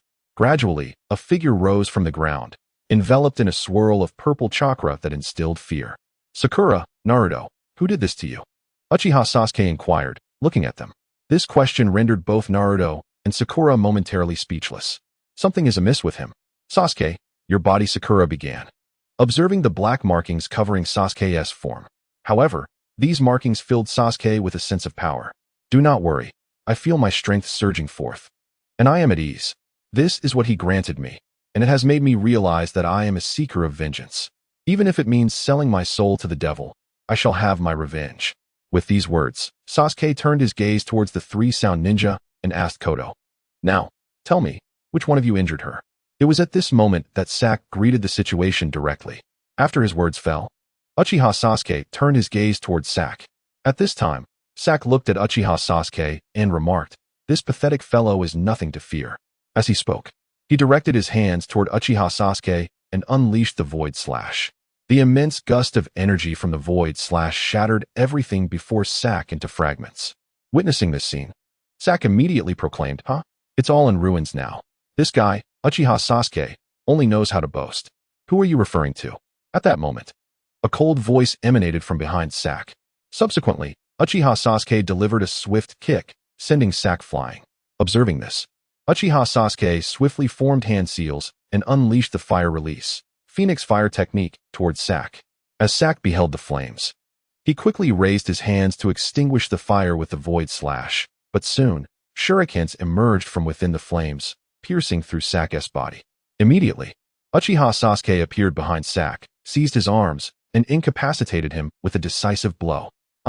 With a wail of agony, Sak collapsed to the ground. "Now, only you remain." Gazing at the unconscious Sak, Uchiha Sasuke turned his attention to Tosuzan and expressed, "I hope you can pique my interest a bit more." With these words, Uchiha Sasuke began walking slowly towards Tosuzan. Observing this scene, Haruno Sakura felt that Uchiha Sasuke now resembled a demon. Simultaneously, she recalled Sasuke's earlier words about exchanging souls with a demon. No, this version of Sasuke was no longer Sasuke. With this thought, Haruno Sakura rushed to embrace Uchiha Sasuke, pleading, "Sasuke, stop, that's enough." At this moment, Uzumaki Naruto was at a loss for words. The transformation of Sasuke was a reflection of his own inadequacies. Had he only become stronger sooner, perhaps things would not have reached this point. As Haruno Sakura held Sasuke, he gazed at her, and unknowingly, the power of the cursed seal began to fade. The cursed seal has disappeared. This is wonderful. I'm saved. Just then, Tosuzan, from a distance, exhaled deeply. He then produced his earth scroll and laid it on the ground, stating, "You are strong, Sasuke. I cannot contend with you at this moment. So this is our scroll. Take it, and let us part ways." After Tosuzan finished speaking, he approached and picked up Kodo and Sak, adding, "However, do not assume everything has been resolved smoothly, as I must confirm something. After that matter, I shall engage with you once more." With that, Tosuzan departed, carrying Kodo and Sak. Once they left, Tintin promptly helped Lee to his feet, eager to leave as well. However, before departing, Lee turned to Haruno Sakura and remarked, "Sakura, this debacle was indeed my fault, but the lotus of Konoha will bloom again, and when we meet next, I shall be stronger." Haruno Sakura replied with a smile, nodding in agreement. After her acknowledgement, Lee, along with Tintin and Niji, departed. Yet, before they left, Hyuga Niji cast a glance at Lee, his eyes reflecting a desire, the desire for battle. "Apologies for our late return." Just then, Sano Manjiro and Fujiwara Ishimaru walked back in. "It's good that you're back," came the reply. "Now, let us prepare breakfast, and after we eat, we will take Shizuki and head to the tower." Chapter 48. The preliminary round begins. After preparing and finishing breakfast, Sano Manjiro and Fujiwara Ishimaru took Shizuki towards the tower. They believed that after Shizuki's encounter with such a formidable opponent, there might be lingering physical repercussions. It was imperative to return her to the tower's center for a checkup by the ninja teacher. "Thank you for your efforts, both of you." However, upon reaching the base of the tower, Shizuki slowly opened her eyes and stated, "Shizuki, are you all right? The earlier exhaustion caused me to faint, but I have long since awakened." Upon finishing her statement, Shizuki turned her gaze towards the tower and walked inside. As she entered, she surveyed her surroundings, quickly locking eyes with the astonished Inuzuka Kiba and his team. At this moment, Kiba, looking at the trio, incredulously exclaimed, "What? You three have also arrived here so soon? This is truly unexpected." "Humph." A dog's eyes looked down on others. In response, Manjiro retorted, "What the hell did you just say?" "Woof, woof, woof." Inuzuka Kiba and Akamaru barked back at Sano Manjiro. Hey, you all are too loud." At that moment, a voice echoed from afar, and Gaara appeared, flanked by Temari and Kankuro. "What business is it of yours?" Gaara replied, to which Sano Manjiro immediately countered. Before he could finish, Kiba covered his mouth, warning, "Keep it down, you'll get us killed." Hey, since you have reached the tower's center, let us keep the noise down." Just as Kiba covered Sano Manjiro's mouth, a voice chimed in. Soon, several ninjas from the Leaf Village turned their attention to the assembled ninjas and spoke. After this exchange, the ninjas glanced at each other but remained silent. As days passed, the time leading up to the second exam approached its final moments. Hey, gather round." Suddenly, a voice rang out from the center of the tower. At that moment, Fujiwara Ishimaru entered, stating, "I just checked, and all of our Leaf newcomers have passed, including last year's Hinata Niji and his team." After Ishimaru spoke, Shizuki glanced at Sano Manjiro and Fujiwara Ishimaru, saying, "Let us go, it's time to gather." With that, Shizuki took the lead, heading towards the most spacious area in the center of the tower. Awaiting them, there was Senju Shin. At this moment, Senju Shin looked at Shizuki and the others, smiling. "You all are quite strong." "Indeed," Sano Manjiro replied. "Teacher Shin, I apologize for the trouble I caused you in the past. It won't happen again." At that moment, Fujiwara Ishimaru also addressed Senju Shin, saying, "Teacher, please keep a close watch on us." Shizuki then spoke, and upon her words, Senju Shin nodded with a smile, allowing them passage, saying, "Please, go ahead, esteemed protagonists." After Senju Shin's words, Shizuki led everyone to the plaza for assembly. There, she spotted many familiar faces and noted the qualification rates of the 9 teams. It appeared that with their arrival, there were 2 more teams than in the original story, indicating that everything was indeed changing with their presence. Subsequently, the ninjas of Konoha gathered, and the third Hokage began to address the assembled genin. However, midway through his speech, a ninja knelt before the third Hokage, stating, "Excuse my boldness, but the responsibility for this preliminary exam lies with me." Upon hearing this, the third Hokage nodded. "Very well, Moonlight Kazekage, please proceed with the explanation."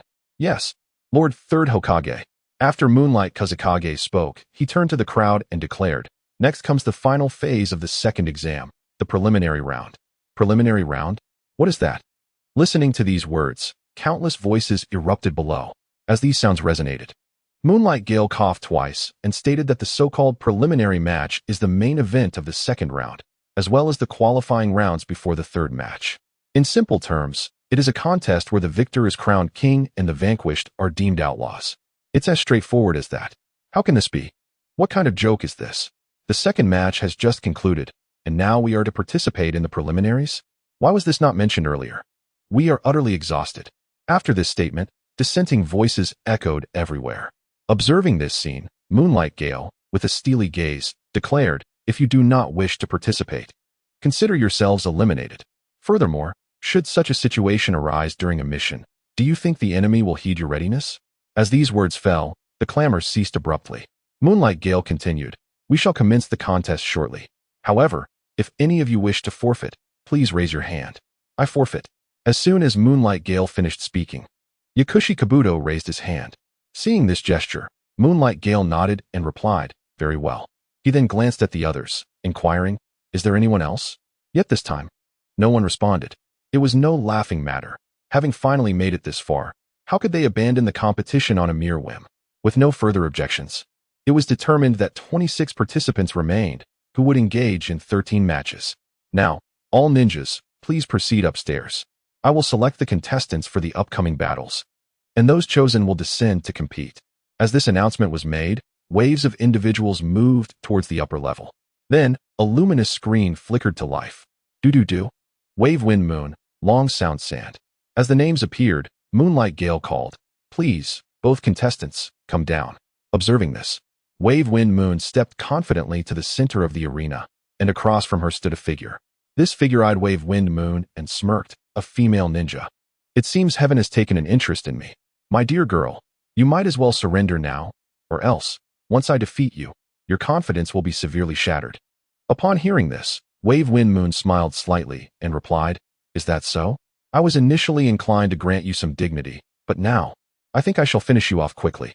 Hearing her words, Long Sound Sand's eyes hardened as she retorted, "You are quite impressive, but I will not allow you to have such an easy victory." With a fierce glare, Wave Wind Moon flexed her wrist. At that moment, Moonlight Gale announced, "Let the match begin." "Wait, you need not ask for mercy," Long Sound Sand declared as she swiftly drew a shuriken and hurled it towards Wave Wind Moon. Initially, Wave Wind Moon had intended for a swift resolution, but now, it seemed she could savor the opportunity to torment her opponent. Ninjutsu, Body Flicker Technique. With a whoosh. After executing the Body Flicker Technique, Wave Wind Moon appeared right before Long Sound Sand, catching her off guard. Are you familiar with the ultimate technique of Konoha's taijutsu? The bludgeoning mouth technique. Boom. I told you to stop boasting. Boom. Now, I shall relish in slowly breaking you down. Boom. Long Sound Sand cried, "I surrender." But with each powerful blow, her body was pummeled mercilessly by Wave Wind Moon. The spectators, especially the lower-ranked ninjas, were stunned. Wave Wind Moon did not even afford her opponent a chance to concede. After delivering a final strike, Wave Wind Moon paused, observing Long Sound Sand's battered visage. "Have you ever tasted the flavor of suffocation and despair?" Long Sound Sand whimpered, desperately attempting to convey her surrender, but her words were lost in muffled sounds. Witnessing this, Wave Wind Moon began forming hand seals. The sight of these seals stunned Kakashi, who recognized the jutsu as one he had previously employed against Zabuza. How did she manage to memorize such lengthy seals? Imperfect beast of the zodiac. As Wave Wind Moon completed the sequence, a colossal water dragon materialized, surging towards Long Sound Sand. Within the confines of the immense dragon, Long Sound Sand felt an overwhelming sense of suffocation, realizing for the first time how close death truly was. In that moment, Wave Wind Moon retrieved a shuriken, preparing to silence her loquacious adversary. Victory goes to Wave Wind Moon. Just then, a hand grasped Wave Wind Moon's arm. Turning to see the hand's owner, she looked at Moonlight Gale and said, "Teacher, she hasn't surrendered yet." Cough, cough. "Young lady, it is wise to show mercy. Allow a chance for future encounters," he coughed, urging her. Observing the fallen Long Sound Sand, Wave Wind Moon relinquished her shuriken and turned to ascend. This display commanded the respect and awe of the surrounding ninjas. Both her initial body flicker technique and the subsequent water dragon technique had surpassed their expectations tremendously. Kakashi turned to Senju Hashirama and asked, "Have you been secretly training her in forbidden techniques?" "I have not," Hashirama firmly denied. "I recognize Wave Wind Moon's prowess, but if you are reckless, she may face dire consequences." After Kakashi spoke, Hashirama raised his hands in a gesture of surrender. "I truly did not teach her. The body flicker technique was developed by her, and the water dragon technique is unfamiliar to me. The last jutsu must be the shuriken shadow clone technique. Although I am not entirely certain, as there are many shuriken techniques, and she did not form any seals." After their discussion, Wave Wind Moon approached them. "What were you two discussing?" she inquired. "Oh, nothing much, but if you treat that ninja in such a manner, Shimizu may face some challenges ahead," Hashirama warned. "Really?" Wave Wind Moon paused, then glanced at the large screen displaying the names, Fujiwara Shimizu and Matsushita Masaru. With a smile, she remarked, "It's nothing to worry about. Shimizu's strength has greatly improved." With a playful tone, she looked at Fujiwara Shimizu and encouraged, "Shimizu, do your best. I shall prepare a victory banquet for you in advance." "Okay," Shimizu nodded, then leaped down from the platform. Following Shimizu, Matsushita Masaru also jumped onto the stage. Upon landing, Fujiwara Shimizu addressed Matsushita Masaru, "Sorry, but you will soon be leaving the stage." "What?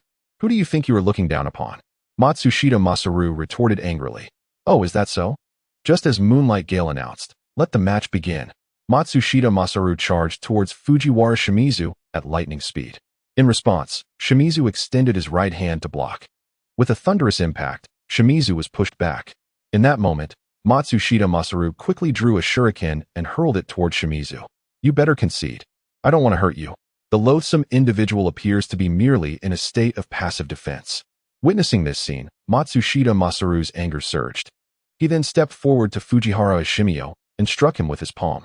At this moment, Fujihara Ishimio's hair stood on end, revealing his handsome features, while his striking white and red eyes became particularly conspicuous. With a swift motion, Fujihara Ishimio evaded the attack and countered with a kick that sent Matsushita Masaru flying to the ground, unconscious. The onlookers were left in astonishment. The red Sharingan and the white Byakugan. Who exactly is this individual? Everyone was momentarily taken aback, but at that moment, Tsukigami Hade announced, in the second match, Fujihara Ishimio emerges victorious. Chapter 50. Enemies in the Dark. Uchiha Obito wondered, is that person really Fujihara Ishimio? How can he be so powerful? And what is the origin of those eyes?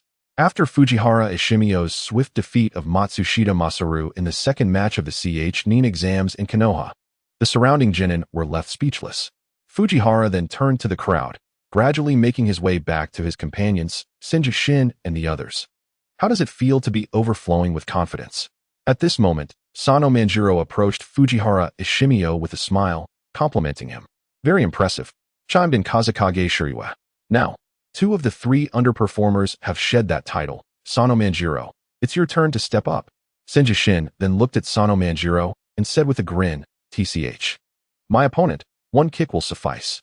Oh, then it's your time to shine, Sano Manjiro replied as the large screen began to rotate once more, revealing his match against Yamanaka Oniko. With determination, Sano Manjiro leaped down and called out, Yamanaka Oniko, come down. How rude, Yamanaka Oniko retorted as he descended slowly, casting a dark glare at Sano Manjiro. Hee, I'm eager to begin. Let us get started. Just then, Tsukigami Hate cleared his throat, announcing now, the battle between Sano Manjiro and Yamanaka Oniko commences. As these words echoed, Yamanaka Oniko charged at Sano Manjiro, his right hand poised for an attack. Too slow. But let's see how my new secret technique fares. Nuclear kick. With a resounding crash, Yamanaka Oniko felt a blur before his body was propelled into the wall, creating countless cracks upon impact. The spectators were left in shock, with many instructors glancing at Senju Shin, pondering if this young man had indeed accessed forbidden techniques. After all, how could a trio so unrefined achieve such prowess in such a brief period? The match concluded with Sano Manjiro declared the victor. Well done, Tsukigami Hate remarked first. Following his statement, the trio from the so-called unrefined group successfully passed the first round. Meanwhile, ninjas from other villages quietly took note of Konoha's 3 formidable ninjas. Whether it was Kazekage Shiryue's relentless assault, Fujihara Ishimio's mesmerizing eyes, or Sano Manjiro's decisive kick, it became clear that as long as these 3 ninjas survived, They would undoubtedly make a name for themselves in the ninja world. At that moment, regardless of others' thoughts, the competition continued. The screen continued to roll, when suddenly, a sound emanated from Kazekage Shiryue's stomach, prompting her to turn outward. "Shiryue, I've won," Sano Manjiro proclaimed. She replied, "Yes, I know." Afterward, she turned to Shin, saying, "I need to step out for a moment." "Be quick about it," he urged. As she traversed a dark corridor, she gazed into the inky darkness, taking a step forward. "Come out. I've sensed your presence." "Ah, you're Shiryue, aren't you?" Quite an intriguing ninja, a voice emerged from behind her. She turned to see a masked figure. Taking a step back, Kazekage Shiryue recognized the individual clad in black robes and a yellow mask, Uchiha Obito, a character she had seen in the anime. "Oh, you seem frightened, or perhaps your reaction indicates fear of me." With that, Kazekage Shiryue quickly retreated, maintaining a safe distance from Uchiha Obito. She lifted her gaze, stating, "I don't know who you are, nor do I wish to know. But this individual has warned me that you are dangerous." "Ah, I see. It appears you have reconciled with the Nine Tails. But tell me, do you truly care for Konoha?" Uchiha Obito smirked, his identity shrouded in mystery, even to the Nine Tails, which only revealed that he was Uchiha Madara. "What do you mean?" Kazekage Shiryue responded coldly. "To be frank, I've been incredibly bored lately, so I came to observe the so-called YIN exams in Konoha, and here you are. Your ninjutsu resembles the self-developed body flicker technique of the Fourth Hokage, quite similar indeed. No wonder you're his daughter." Uchiha Obito continued, "Yet, while the Fourth sacrificed himself for the village, you, on the other hand, have faced the scorn of others within it. Is this truly what the Fourth wished to see?" As his words hung in the air, Kazekage Shiryue clenched her fists. In an instant, memories of being bullied in her childhood surged back, faces of disdainful onlookers. The pain overwhelming her. She could not bear to endure such torment again. "Hey, kid, pull yourself together. You're trapped in a jinjutsu." With the Nine Tails warning resonating in her mind, Kazekage Shiryue's eyes widened as she looked at Uchiha Obito. A mere Sharingan had ensnared her in an illusion. How formidable was this individual? "Awakened, are we? It seems you're on the verge of becoming a perfect Jinchuriki. Quite impressive, Shiryue. Your talent surpasses even that of the Fourth Hokage, Minato Namikaze, your father. Yet, you do not belong to Konoha, do you know that? Your surname, Kaze, signifies you are a girl. In Konoha's eyes, one Jinchuriki of the Nine Tails suffices. Another can merely confuse the enemy's vision. Thus, Uzumaki Shiryue was renamed Kazekage Shiryue to protect the other Jinchuriki, Uzumaki Naruto. Therefore, as the daughter of a hero, you have never received the treatment befitting your lineage. Instead, you are merely a Jinchuriki shunned by all." After Uchiha Obito's words, Kazekage Shiryue regarded him with a mix of understanding and resentment, fully aware that his words were intended to sow discord, yet they undeniably rang true. Chapter 51, Rock Lee and Gaara, Part 1. From her childhood, she was acutely aware that the entirety of Konoha regarded her merely as a tool. Even the third Hokage turned a blind eye to this reality. But what of it? As an elder sister, what difference did it make to protect her younger brother? "Siya, you must be in great pain. If you are suffering, come to my side. I shall guide you step by step toward the pinnacle of the ninja world. And then you will have the power to dismantle Konoha with your own hands." Just as Uchiha Obito reached out, a shuriken was suddenly hurled from Siya's hand. She quickly formed hand seals with both hands. Ugly Dog, Chinzi, Su, In, Wei In. Ninjutsu, Shuriken Shadow Clone Technique. Upon completing the seals, the Shuriken Shadow Clone surged towards Uchiha Obito. However, in the next moment, the clone passed straight through Obito's form, striking the wall behind him. Witnessing this, Siya's expression darkened. Does he not trust me?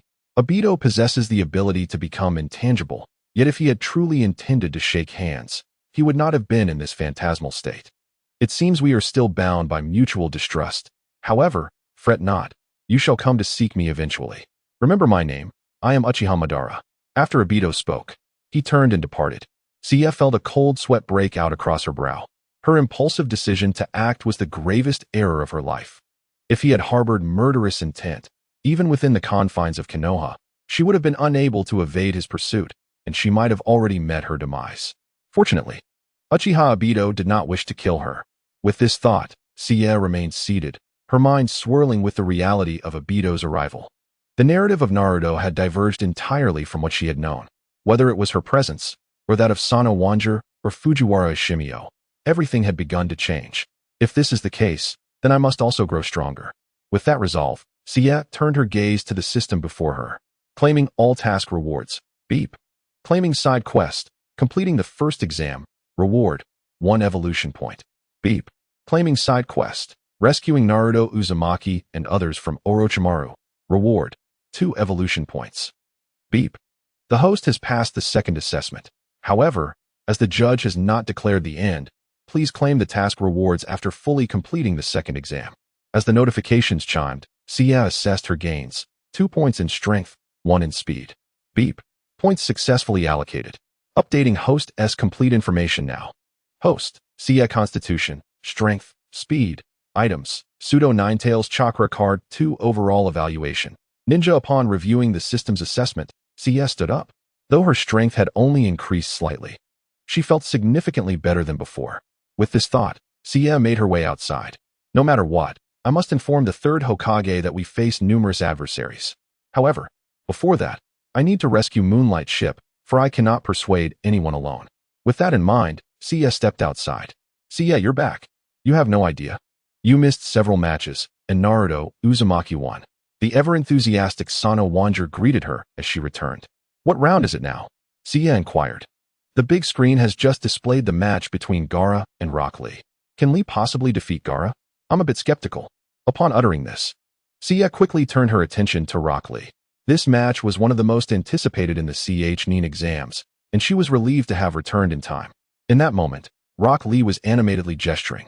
Observing his enthusiasm, Guy, his teacher, remarked, "Since you're so excited, let me share a secret with you." "Sure, Guy-sensei." "Perhaps no one has noticed, but that gourd looks quite suspicious." "Is that so?" Lee exclaimed, promptly pulling out his notebook to take notes. "Don't take notes. During battle. You won't have time to look at that, you fool." "Understood," Lee replied, but continued jotting down notes nonetheless, leaving the surrounding genin astonished at their antics. Then, with fervor, Lee leaped into the arena, addressing Gaara. "I never expected to face you so soon. There is nothing more exhilarating than this." Gaara's gaze remained cold and indifferent. "Hold on," Lee declared, as he grasped the lid of the gourd. "We haven't started yet, so please, do not rush." With that, he tossed the lid to the ground. At this moment, Moonlight Ship announced, "Then, let the match begin." With those words, Lee surged towards Gaara, executing a leaf hurricane. Yet, the attack merely struck Gaara's sand, which swiftly retaliated against Lee. Throughout the encounter, Gaara stood unmoving, maintaining his stance. A sand manipulator, how troublesome. Lee thought as he pressed his assault, his movements circling Gaara, yet he could not land a blow on him. After a while, Lee maintained his distance, analyzing Gaara. "Is this all you have? Provide me with a greater challenge." At that moment, Gaara coldly replied, "Is this your best?"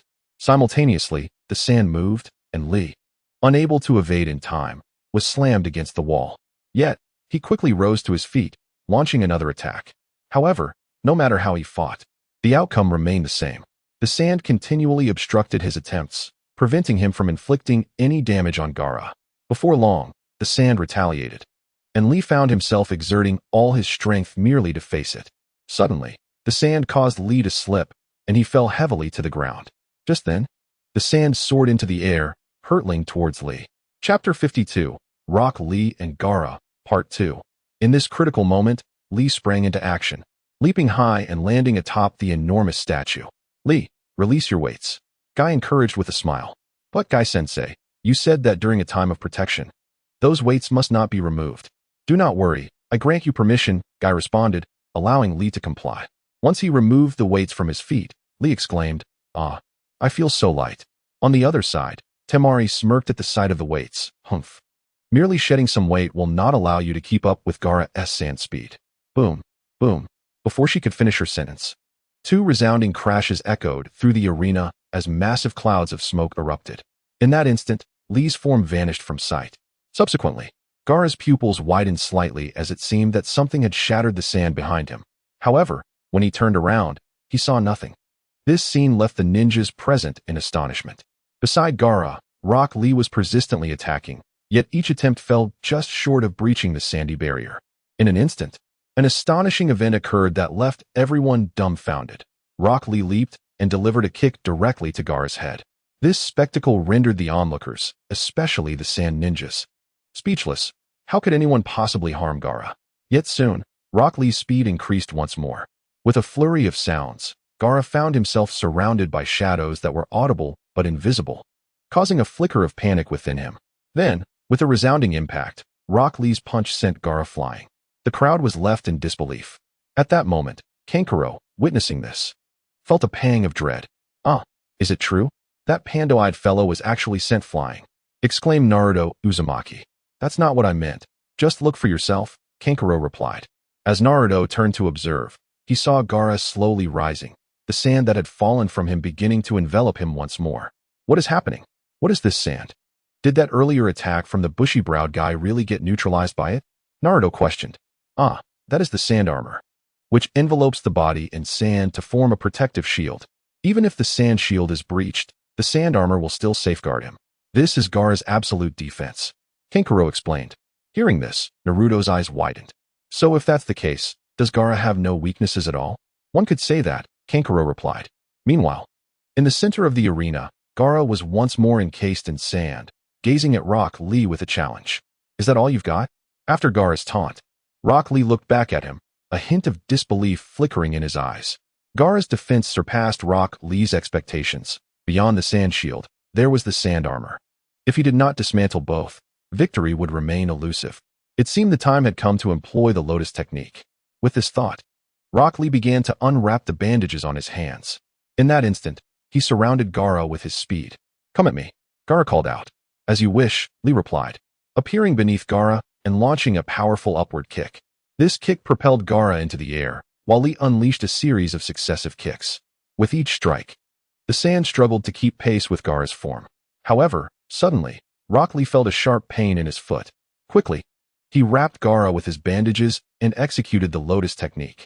With a mighty crash, Gaara fell to the ground, creating a large crater, as Rock Lee stood triumphantly beside it. Yet, at that moment, Gaara's form began to disintegrate, revealing an empty interior. Rock Lee paused in confusion. What just happened? A commendable technique, but if you fail to land a hit, then it is all for naught, came Gaara's chilling voice as a shadow emerged from the sand. A sinister grin spreading across his face, causing Rock Lee to sense imminent danger. When did you evade? Rock Lee inquired. Indeed, but unfortunately. Your momentary lapse in pain was the reason for your defeat, Gaara retorted, as the sand surged towards Rock Lee. This time, however, Rock Lee's speed did not increase. He found himself on the defensive. Why can't Lee evade with his speed? Sakura questioned, observing the scene. Because right now, he cannot, came the somber reply from Guy. Rock Lee's Lotus technique is neither a ninjutsu nor a jinjutsu. It is a form of physical art. It requires the release of muscular power to achieve the strength of 100. This technique is a double-edged sword, inflicting significant harm on the user as well. Currently, Lee's body has sustained substantial damage. As Guy contemplated this, Rock Lee was being mercilessly battered by Gaara. Splendid. Your blood should bring me great joy. Gaara cackled. However, Rock Lee stood up, gazing at Gaara with determination. It is not over yet. The Leaf's Lotus will bloom once more. As Rock Lee reflected on his past, memories of being mocked by classmates for his lack of ninjutsu and jinjutsu flooded his mind. Despite his relentless training in physical arts, he remained at the bottom of his class. After graduating from the Ninja Academy, he teamed up with Niji Hyuga, where the disparity between genius and the underdog became painfully clear. Yet he never gave up, striving tirelessly. So, Guy-sensei, please watch closely. The Leaf's Lotus will bloom again. With this resolve, Rock Lee lifted his head and smiled confidently at Gaara. Now, it is my turn to shine. Chapter 53, Rock Lee vs. Gaara, Part 2. It is time to stop, Gaara. Observing Rock Lee's confident smile, Gaara's brow furrowed. Is this fellow truly so strange? I must end this swiftly. With this thought, Gaara's sand rapidly converged towards Rock Lee. Yet at that moment, Lee's body moved, his speed had returned. The surrounding ninjas were left in awe. How could he regain his strength so soon after such grievous injuries? At this juncture, Kakashi Hatake activated his Sharingan, scrutinizing the chakra pathways within Lee's body, and furrowed his brow. Guy, what have you taught that boy? You are correct. It is precisely that, Guy replied. Kakashi, probing further, asked. So you allowed the Jin and Rock Lee to unlock the inner lotus, intending for him to access the 8 gates? Is that the case? Indeed, Guy confirmed. Kakashi's expression hardened. Then how many of the 8 gates can he currently open? 5, came Guy's response. Kakashi's pupils narrowed at this revelation. The 8 gates refer to the 8 chakra gates that can be opened after the inner lotus, namely, the opening gate, healing gate, life gate, wounding gate, limit gate, view gate, shock gate, and death gate. Each gate unlocked grants the user extraordinary abilities, but also imposes tremendous strain on their body. If all 8 gates are opened, the user gains power exceeding that of a Hokage, but at the cost of their own life. Contemplating this, Kakashi turned to Guy, saying, I do not know what that child means to you, but every endeavor must have its limits. What you are doing is pushing him towards destruction. I misjudged you, Guy? Upon hearing this, Guy met Kakashi's gaze. Oh, how much do you truly know about that boy? After Kai finished speaking, he turned to Lee Rock and observed the boy who possessed something worth fighting fiercely to prove and protect. Lacking mastery in ninjutsu and jinjutsu, he understood that to establish himself in the ninja realm, he needed to possess physical strength that surpassed others. The 8 gates were precisely what suited him best. Following Kai's words, there was silence between the two parties. Meanwhile, on the battlefield, Lee Rock faced Gaara, his hands positioned before him, emanating an overwhelming surge of chakra. Are you ready? After this move, everything will conclude. At that moment, Lee Rock gazed at Gaara, and his skin began to undergo a dramatic transformation. A copper hue rippling across his body as his veins began to pulse. First gate, open. Second gate, rest gate, open. Third gate, life gate, open. Fourth gate, wound gate, open. Upon the unlocking of the 5th gate, Lee Rock propelled himself forward, causing cracks to form in the ground beneath his feet. Subsequently, he delivered a forceful kick to Gaara, sending him soaring into the air. This time, the sand shield could not keep pace, and the sand armor began to crumble. Another layer of sand armor? Allow me to show you something else. As he watched the sand armor disintegrate, Lee Rock unleashed a series of expert kicks, striking Gaara repeatedly in midair. Yet it was not over. Lee Rock clenched his fist and declared to Gaara, this is the final blow. 5th gate, the door of doubt, open. Upon the opening of the 5th gate, Gaara's eyes widened in disbelief. Could a human attain such speed? Nevertheless, Gaara raised his hands in defense. Observing this, Lee Rock's body vanished in an instant, reappearing right before Gaara, delivering a powerful punch to him. However, it was still not concluded. Gaara found himself ensnared by bandages as Lee Rock pulled him back, executing the technique known as Lotus. As this technique was unleashed, a thick cloud of smoke erupted from the ground, indicating that Lee Rock had truly reached his limits, his body rolling on the ground. When the smoke cleared, a figure lay amidst the sand, eyes fixed on Lee Rock, extending a hand as sand surged towards him. Witnessing this, Lee Rock attempted to flee, but his body could no longer support his escape. Whoosh. Boom. It ends here, Gaara. At that moment, a red-haired girl appeared before Lee Rock, her gaze fixed on Gaara. This newly arrived ninja was indeed Temari, who, having read the original work, understood that Lee Rock's defeat was inevitable. Thus, there was no need for him to endure such despair. Why do you help him? Gaara inquired, observing this scene. Because I admire him, she replied. After her words, Gaara chuckled. Admire? Is that so? Although he found her statement somewhat perplexing, he gradually regained some strength and stood up, declaring, I won't fight anymore. But remember, I will certainly kill you. After Gaara's proclamation, Temari turned to him and said, Then let's see you try. I'm quite interested in your abilities. The battle is not over. I cannot fall here. Just then, a voice emerged from behind Temari, stating, Lee Rock, you fought valiantly, but under these circumstances, you cannot continue. Upon hearing this, Lee Rock fell silent. Well then, this battle concludes with Gaara's victory. Following this announcement, the battlefield was cleared. As Temari had anticipated, due to the opening of the 5 gates, Lee Rock would require an extended period of hospitalization. However, he could still become a ninja. Though he would eventually become a ninja, each stage of a ninja's journey held great significance, and thus, it was a rather fortunate outcome. Contemplating this, she directed her gaze toward the distant Gaara. Those fierce eyes of his are quite impressive.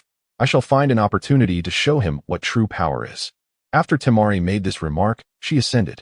Meanwhile, the battle had reached its second match's conclusion. At this juncture, Mizuki's Shikaku announced, Next, let the remaining 2 contestants take the stage. With these words, T-Su and Akimichi Choji entered the arena. They exchanged glances, and Mizuki's Shikaku continued. Thus, The 13th battle commences. As these words were uttered, Nara Shikamaru shouted from the corridor, "Go for it, fatty." However, at that moment, Yamanaka Ino interjected, "Hey." Upon hearing this, Choji's ears perked up, and he glared, veins bulging on his forehead. "You wait and see. I'll finish this match quickly and teach you a lesson." After Choji's declaration, Tisu promptly responded, "Then I shall no longer play with you. I'll end you swiftly, you fat pig." Hearing this, Choji retorted, "You bandaged cucumber sushi roll." Nevertheless, after this exchange, Choji began to analyze the situation seriously. Through previous battles, he understood that his strength derived from the sound waves emitted by his machine. Thus, if he could prevent himself from hearing those sound waves, he would gain the upper hand. With this in mind, Choji quickly formed hand seals, declaring ninjutsu, multiplication technique. Subsequently, as before, he concealed his limbs within the massive meatball and advanced toward Tisu. Observing this, Tisu leaped to the wall, narrowly evading Choji's attack. As Tisu reached the wall, Choji quickly pivoted and charged at him. Just then, Tisu jumped, dodging the incoming assault. Simultaneously, Choji, having exerted too much force, crashed into the wall, becoming stuck. "I win," Tisu exclaimed, having leapt behind Choji. Hearing this, Choji smugly replied, "Humph. Useless. I've blocked my ears. You cannot defeat me." "Oh, who told you that only your ears would be affected? The human bloodstream can also transmit sound." With that, Tisu unleashed his sonic attack, causing Choji to revert to his original form, his vision becoming blurred. Witnessing this, Nara Shikamaru realized that Tisu had intentionally held back, otherwise, Choji would have been in dire straits. At that moment, Mizukage Shikaku announced, "Tisu wins the match." Thus, the second round of the YIN exams concluded. The participants for the third round were already revealed: Konoha Ninja Village, Temari, Fujiwara Ishimatsu, Sano Manjuro, Uzumaki Naruto, Uchiha Sasuke, Hyuga Niji, Aburame Shino, Nara Shikamaru. Sound Ninja, Tisu. Sand Ninja, Gaara, Temari, Kankuro. Observing this, the third Hokage, Sarutobi Hiruzen, proclaimed, "Now, I will announce the rules for the third match." Meanwhile, on the other side, Yakushi Kabuto knelt before Orochimaru, stating, "The preliminaries have concluded successfully. Now we shall enter the main event." Orochimaru stood, gazing at the carefree birds in the distance, and remarked, "The people of this country have grown complacent. It's time to provide them with some excitement." After Orochimaru's statement, Kabuto rose, declaring, "Then it is time to seize this country. Indeed, that old man's head will soon be mine." "Is that so?" As Orochimaru spoke, Kabuto interjected. After he finished speaking, Orochimaru cast a glance at Kabuto, revealing a hint of displeasure. However, it seemed that Lord Orochimaru was also harboring a trace of hesitation. "Kabuto, you are overly sensitive. Your sensitivity makes me somewhat uncomfortable." As Kabuto spoke, Orochimaru chuckled softly. Yet, the chill in his gaze was palpably real. "I apologize, Lord Orochimaru. Perhaps I am indeed too sensitive. However, it may also be that I have not yet earned your trust." After Kabuto finished speaking, Orochimaru smiled and said, "Impossible. You are my right-hand man, and I intend to entrust you with the matter concerning Uchiha Sasuke." Upon hearing this, Kabuto's eyes flickered, and he turned in a particular direction. Meanwhile, at the venue for the preliminary rounds, the third Hokage, Sarutobi Hiruzen, addressed the assembled ninjas. The so-called official competition is designed for the viewing of high-ranking officials from various nations and the ninja world. It serves as a demonstration of each nation's strength. Therefore, for this third match, I ask that everyone showcase their true abilities. The competition will commence in 1 month, and this period will serve as your preparation time. After this declaration, the lower-ranked ninjas nodded in agreement, casting glances at one another, aware that each individual present could potentially be their adversary. In this interval, aside from gathering intelligence, they must also hone their own skills. Now that we are all clear, I would like everyone to draw their papers. With that, Mitarashi Anko brought forth a box filled with papers, and everyone began to draw. Once they had finished, the third Hokage surveyed the room and announced, "Please reveal the numbers you drew." Naruto Uzumaki, 1 Temari, 7 Kankuro, 5 Gaara, 3 Shikamaru Nara, 8 Niji Hyuga, 2 Shino Aburame, 6 Tosuzuna, 9 Ishikawa Fujiwara, 10 S. Makazuki, 11 Manjuro Sano, 12. After hearing these reports, Marino Ibiki noted the data. Observing the situation, Sarutobi Hiruzen began, "Now, I shall announce the sequence of the upcoming matches. With that, a chart appeared. Naruto Uzumaki vs. Neji Hyuga Gaara vs. Sasuke Uchiha Kankuro vs. Shino Aburame Temari vs. Shikamaru Naruto Suzuna vs. Ishikawa Fujiwara Makazuki vs. Manjiro Sano. Once the match order was revealed, Makazuki smiled, realizing that the general order remained unchanged, though some other placements had shifted. Surprisingly, his opponent turned out to be Manjiro Sano, but it was also time to assess his teammate's strength. Makazuki remarked, "Let us engage in a proper contest this time. A real fight. But Kazuki, if you lose, do not blame me. After all, I am quite formidable." With those words, Makazuki felt a stirring within, while curiosity about Fujiwara's prowess lingered in his mind. Chapter 55. The Appearance of the Perverted Sage. Beep. Congratulations, host, on completing the second assessment. You are awarded 1 point of evolution value. Allocate to strength. Beep. Allocation successful. Now updating all information of the host. Host. Makazuki physique, strength, speed, items, pseudo-burrowed kai by chakra card 2 comprehensive evaluation. Ninja gazing at the system's assessment in her room. Makazuki reviewed the side quests she had completed, finally focusing on the main quest. With just a little more endurance, the rewards for the main quest would soon be dispensed. Beep. New side quest emerged. Gaara's killing intent. Please escape or defeat Gaara. Beep. New side quest emerged. Save the Moonlight Gale. Please rescue the Moonlight Gale and clarify the intentions of the Sand Shadow with the Third Hokage. Beep. New task emerged. Please assist Naruto Uzumaki in capturing Jiraiya-sensei. Beep. New task emerged. Please defeat Manjiro Sano. Upon the emergence of these quests, Makazuki paused momentarily. Yet, she quickly focused on the tasks, rising to her feet and stating, "It seems I need to stretch a bit." With that thought, she headed outside. Each of these tasks was formidable. If she had to choose the simplest one, it would be assisting Naruto in capturing Jiraiya-sensei, as it was an easily attainable task. As she walked along the main road, the usual whispers and stares from passers-by persisted. Observing this scene, Makazuki furrowed her brow. "Hey kid, don't block the way. Little brat, don't come this way. How annoying. Get lost, kid." Accustomed to the derision of the surrounding adults, Makazuki continued unperturbed toward a secluded area, her eyes filled with indifference. Unbeknownst to her, this moment was being observed by Gaara and his companions standing by the street. Indeed, Makazuki is not well liked. Even the people from her village despise her. Kankuro remarked apathetically, "That kid has a terrible temper. It's no wonder she is treated this way." Temari added in agreement.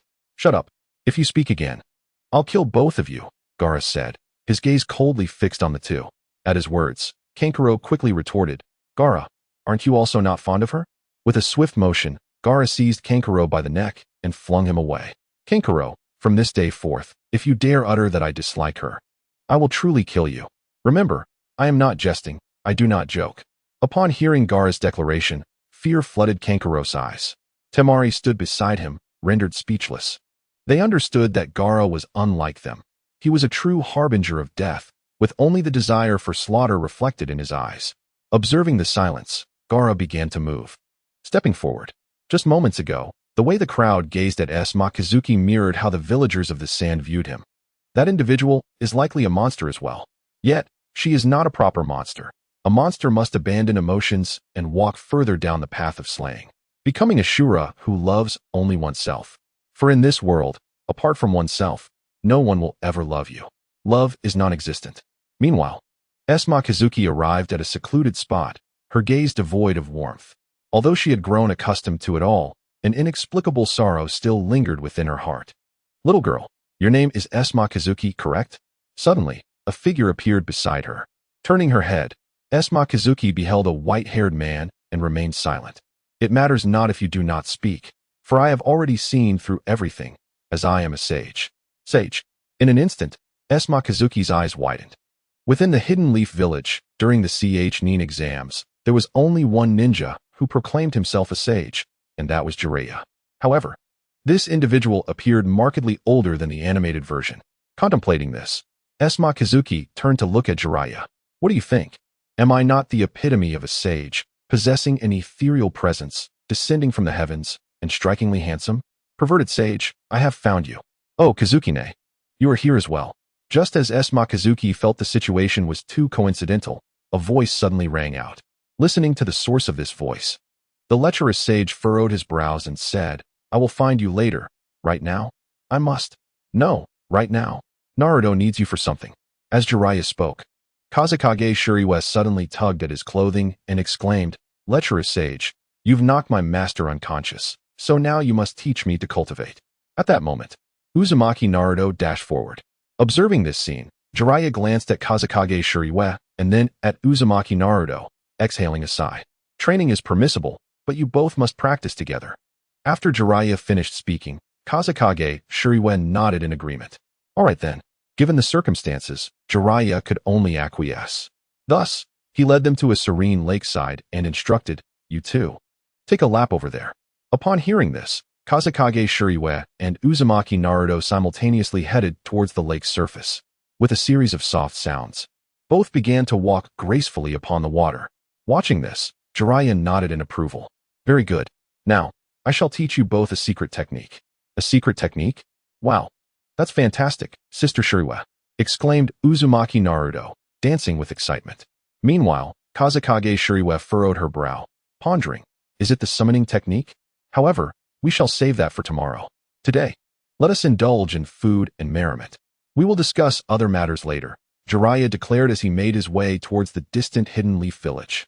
Observing this, Kazekage Shuriwa and Uzumaki Naruto followed closely, with Naruto chattering incessantly along the way.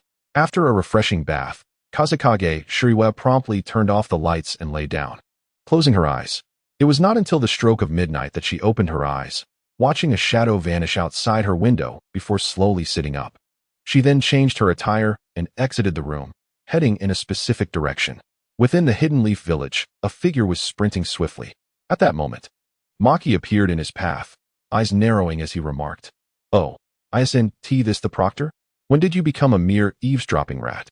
With those words, Moonlight Swiftwind grew exceedingly serious. "What's wrong? Is it lonely here by yourself? Perhaps we should have a chat?" Maki said indifferently, observing Moonlight Swiftwind's grave demeanor. In response, Swiftwind drew his blade and charged at Maki. Konoha style, Dance of the Crescent Moon. At that instant, Moonlight Swiftwind uttered the incantation, and three shadowy figures flashed past. With a sword striking Maki's shoulder, blood spurted forth, yet Moonlight Swiftwind's expression turned to one of horror as he realized the blade neither penetrated nor could be withdrawn. Is this the Dance of the Crescent Moon from Konoha? To wield such a technique at such a young age, Konoha truly has an abundance of talent, Maki said, gripping the sword. However, it's only natural that I can withstand this, given the armor I possess within. But this, he declared, extending his hand towards Moonlight Swiftwind. You cannot withstand. Blade of Wind. As Maki finished speaking, he lunged towards Moonlight Swiftwind. Suddenly, Maki's eyes widened. A striking red-haired girl appeared before him, delivering a powerful punch. Ninjutsu, Explosive Fist. The explosive flames surged skyward, forcing Maki back several steps. Gazing at this scene, Maki turned his attention to Kazekage Shuriwa. "You are the one that Gaara wishes to eliminate. How amusing. I never expected you to come here seeking your demise." "Seeking death? Hey, Kabuto, come forth. You sound ninja's undercover agent. Orochimaru must have informed you that I am a nearly perfect Jinchuriki. Unlike Gaara, I can perfectly harness the power of that creature within me. So, are you two truly unwilling to let us leave?" Upon hearing this, Maki's eyes widened slightly, and Moonlight Swiftwind regarded Kazekage Shuriwa with newfound respect. She can control the chakra of the tailed beast. Is Kazekage Shuriwa truly that formidable? As Moonlight Swiftwind pondered this, Kabuto slowly emerged from behind, his eyes fixed on Kazekage Shuriwa, contemplating her intentions. Or does Orochimaru wish to engage in battle here ahead of time? I doubt even he would be so reckless. Observing Kabuto, Kazekage Shuriwa smirked slightly, aware that Kabuto was astute. A battle here would undoubtedly attract the attention of Konoha's ninjas. Hence, a 10% chance of not engaging, and a 90% chance of being instantly eliminated, for if she were to perish, everything would dissolve into a mystery. Just then, as Kazekage Shuriwa contemplated, Kabuto instantly appeared before her. At that moment, Maki approached from behind, unleashing the blade of wind towards Kazekage Shuriwa. "Karama. Chakra. Ah, truly, this is more demanding than work. You are exploiting the tailed beast. As those words erupted from Kazekage Shuriwe, an unusual chakra surged forth from her. Subsequently, enveloped in crimson chakra, she swiftly rose to the sky, her hands forming seals. Boar, snake, monkey, tiger, dog, ox, rooster, rat, rabbit, horse, goat, ox, snake, monkey, rat, boar, rooster, goat, horse, dog, rabbit, rat. Water style, water dragon bullet technique. As the water dragon bullet technique was initiated, a water dragon surged from the ground, its eyes fixated on Maki and Kabuto. At that moment, sensing the commotion, Maki and Kabuto vanished from sight. After all, the opportunity for a quick kill had been lost, the disturbance had escalated, and prolonging the situation would only bring them harm. Observing this, Kazekage Shuriwe sighed in relief and turned to Moonlight Swiftwind. Let us go to the third Hokage. But you are so powerful now. Your strength seems to surpass mine. Moonlight Swiftwind acknowledged as he nodded at Kazekage Shuriwe. It is merely borrowed power, she replied nonchalantly. Borrowed? That is still quite impressive. And Kazekage Shuriwe, thank you. I owe you a favor. Once Moonlight Swiftwind completed his statement, the two hastily made their way to the Hidden Leaf Village, arriving at the office of the third Hokage, where they relayed the information to the Umbu. The Umbu swiftly informed the third Hokage, Sarutobi Hiruzen. Soon, Hiruzen arrived, gazing at Kazekage Shuriwe and Moonlight Swiftwind as he took a seat. Speak, what is the matter? Facing the third Hokage, Moonlight Swiftwind knelt on one knee and began. The situation is as follows. After recounting the entire affair, Hiruzen turned to Moonlight Swiftwind and asked, where is the evidence? Moonlight Swiftwind was taken aback. Evidence? Do you not believe me, Hokage-sama? If there is no evidence and you slay a jonin from the Sand Village, do you understand the implications? This could escalate into a conflict between two nations or even ignite the Fourth Great Ninja War. Upon hearing this, Kazekage Shuriwe trembled involuntarily. Very well, you may all leave. I will investigate the matters you have raised. Furthermore, tomorrow afternoon, I shall convene all the elite shinobi for a meeting. I will send someone to negotiate with the Sand Village, and I have arrangements in place for the Sound Village as well. After these words were spoken, Suki no Kaze promptly departed. At that moment, only Bofeng Shiyu and the third Hokage, Sarutobi Hiruzen, remained. What is it, Shiyu? Do you have something to say? Sarutobi inquired.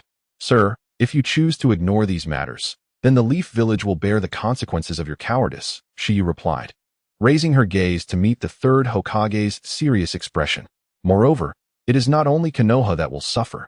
You, Lord Third, may also pay a hefty price. Does that not concern you? Upon hearing her words, Sarutobi Hiruzen looked at Bofeng Shiyu and then chuckled. Ha, Shiyu. Your reasoning has reached the level of a Hokage. Perhaps the fifth Hokage could very well be you. Sir, I am not jesting. Bofeng Shiyu said with a serious tone, gazing intently at Sarutobi Hiruzen. I am well aware that you speak earnestly. Since the establishment of the Leaf Village, we have endured countless tribulations, and I have witnessed much myself. It is precisely for this reason that I yearn for peace, allowing the young sprouts of Konoha to grow safely into formidable shinobi. Sarutobi continued, turning his gaze back to Shiyu. I do not wish for war. Yet that does not imply I will remain passive. I have faith in Suki no Kaze, and I trust the other shinobi of Konoha as well. The essence of being Hokage is to stand as a pillar for all shinobi of the Leaf. However, even so, everything must be substantiated with evidence. Otherwise, should Kakashi inform me tomorrow that the Raikage intends to declare war, or Asuma say that the Mist Village seeks conflict, shall I simply respond with aggression? Moreover, having acquired this information, I will take preventive measures. The most crucial point remains that Konoha's strength is not as formidable as you perceive. Although Kakashi and the others can manage well, it is still insufficient. As for me, I have aged, and my prowess has waned. Should war commence, the peace and happiness of our lower ranks will be shattered. After Sarutobi concluded, he cast his gaze toward the Hokage rock, contemplating how wonderful it would be if you were still here at this moment. Hearing these words, Bofeng Shiyu glanced at the third Hokage. In that instant, she comprehended his thoughts, to preserve the happiness of the majority at the expense of a few, even including himself. Every matter requires weighing the pros and cons before action is taken. This approach, while not entirely flawed, leaves room for others to exploit it, potentially fostering immense resentment among the few. Yet, it is indeed true that no one is perfect. Whoever occupies the Hokage's seat cannot achieve absolute fairness. Not even a father can balance the needs of every individual. I understand. Then, I shall take my leave for now, she thought, preparing to withdraw. However, at that moment, Sarutobi called out once more, Shiyu, I believe you have come to understand your heritage. At these words, both Feng Shiyu's pupils constricted, yet she nodded in acknowledgement. Indeed, the Fourth Hokage was a remarkable leader. I often wish it had been I who perished instead of him. Yet here I stand, clinging to life. Most importantly, I am sorry for the life you have endured over the years, Shiyu. However, if unforeseen events arise as I suspect, I will sacrifice myself to protect Konoha. But Naruto, that boy, needs you to safeguard him. After all, he is your younger brother. After Sarutobi spoke, both Feng Shiyu regarded him, her gaze revealing little emotion. Ah, I see you are already aware. However, given your talent, strength, and intellect, how could you possibly be at the bottom of the class in the Konoha Academy without hiding your true capabilities? Had it not been for your suspicion regarding Naruto's identity, I suspect you would have left Konoha long ago. Sarutobi, seemingly privy to everything, exhaled deeply. Though Feng Shiyu may not have dedicated herself to Konoha, her thoughts were still focused on her brother. That made things simpler.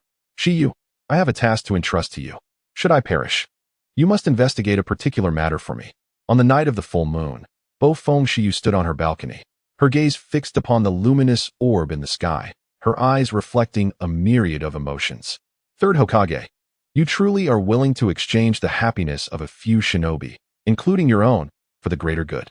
However, I cannot refuse your task. With that thought, she clenched her fist tightly. Contemplating her situation, she lay down upon her bed. Within her mind, the Nine Tails regarded her, saying, Go ahead, Shiyu. Nine Tails, I do not wish to tell stories today. Little girl, do you believe I might devour you right now? The Nine Tails grinned menacingly. Can you lend me an ear for my troubles? Of course. Gossip is my forte. Speak freely. I, the great Nine Tails, delight in alleviating the woes of the younger generation. After the Nine Tails had finished speaking, Feng Shiyu began recounting her experiences over the past 12 years. When she expressed her disdain for the beast within her, the Nine Tails bared its fangs, yet when she spoke of its positives, it grew bashful. Perhaps it had been confined in the darkness for so long that it had developed a somewhat childish demeanor. If the other half of the Nine Tails were present, it would likely cast a disdainful glance at its counterpart within Feng Shiyu and exclaim, This creature is my other half? Eventually, once Shiyu finished her narrative, the Nine Tails fell into contemplation. What do you think I should do? She asked. What to do? Just beat it up. Don't worry, when the time comes, I will lend you my power.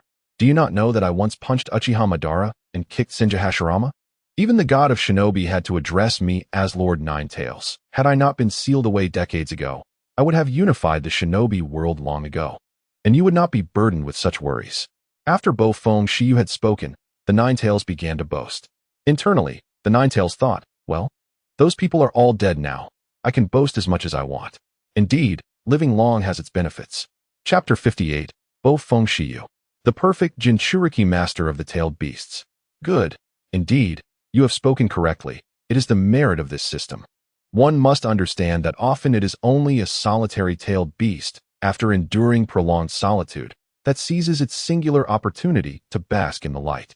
This implies that this half of the Nine Tails has languished in loneliness for far too long, shrouded solely in ceaseless darkness. Now, you are the only one capable of alleviating its boredom, hence it will exert every effort to please you. Little girl, at that moment, I shall lend you all my strength, allowing you to comprehend what it means to wield the power of the Nine Tails. Do not be misled by a mere leaf village. Even if Uchiha Madara and Senju Hashirama were to be resurrected, I would compel them to kneel and call me grandfather. Upon the system's conclusion, the Nine Tails resumed speaking. Hearing these words, Kazekage Shuriwa offered a smile and expressed her gratitude, saying, Thank you, Nine Tails. Cough, cough. What is there to be grateful for in our relationship? Know this, your support is and I am your staunchest ally. After the Nine Tails finished speaking, Kazekage Shuriwa gradually approached the paw of the Nine Tails, leaning against it and embracing the great beast's claw. Nine Tails, allow me to tell you a delightful story today. The tale is called Journey to the West. Thus, the night passed. At the break of dawn, the system began to bestow rewards upon Kazekage Shuriwa for her completed tasks. Ding! A side quest has emerged. save the Moonlight Gale, and clarify the Sand Shadow's intentions with the Third Hokage. Special reward: a scroll for rapid learning of advanced ninjutsu. Ding! A new task has appeared. Assist Uzumaki Naruto in capturing Jiraiya-sensei. Special reward: 1 evolution point. Hearing these notifications, Kazekage Shuriwa remarked, add to speed. Ding! Points successfully allocated. Now updating all host information. Host: Kazekage Shuriwa Physique, Strength, Speed, Items, Foe Ninetales Chakra Card 2 Overall Evaluation. Ninja observing the rewards that had been distributed. Kazekage Shuriwa exited her room and met with Uzumaki Naruto to head to the location specified by Jiraiya.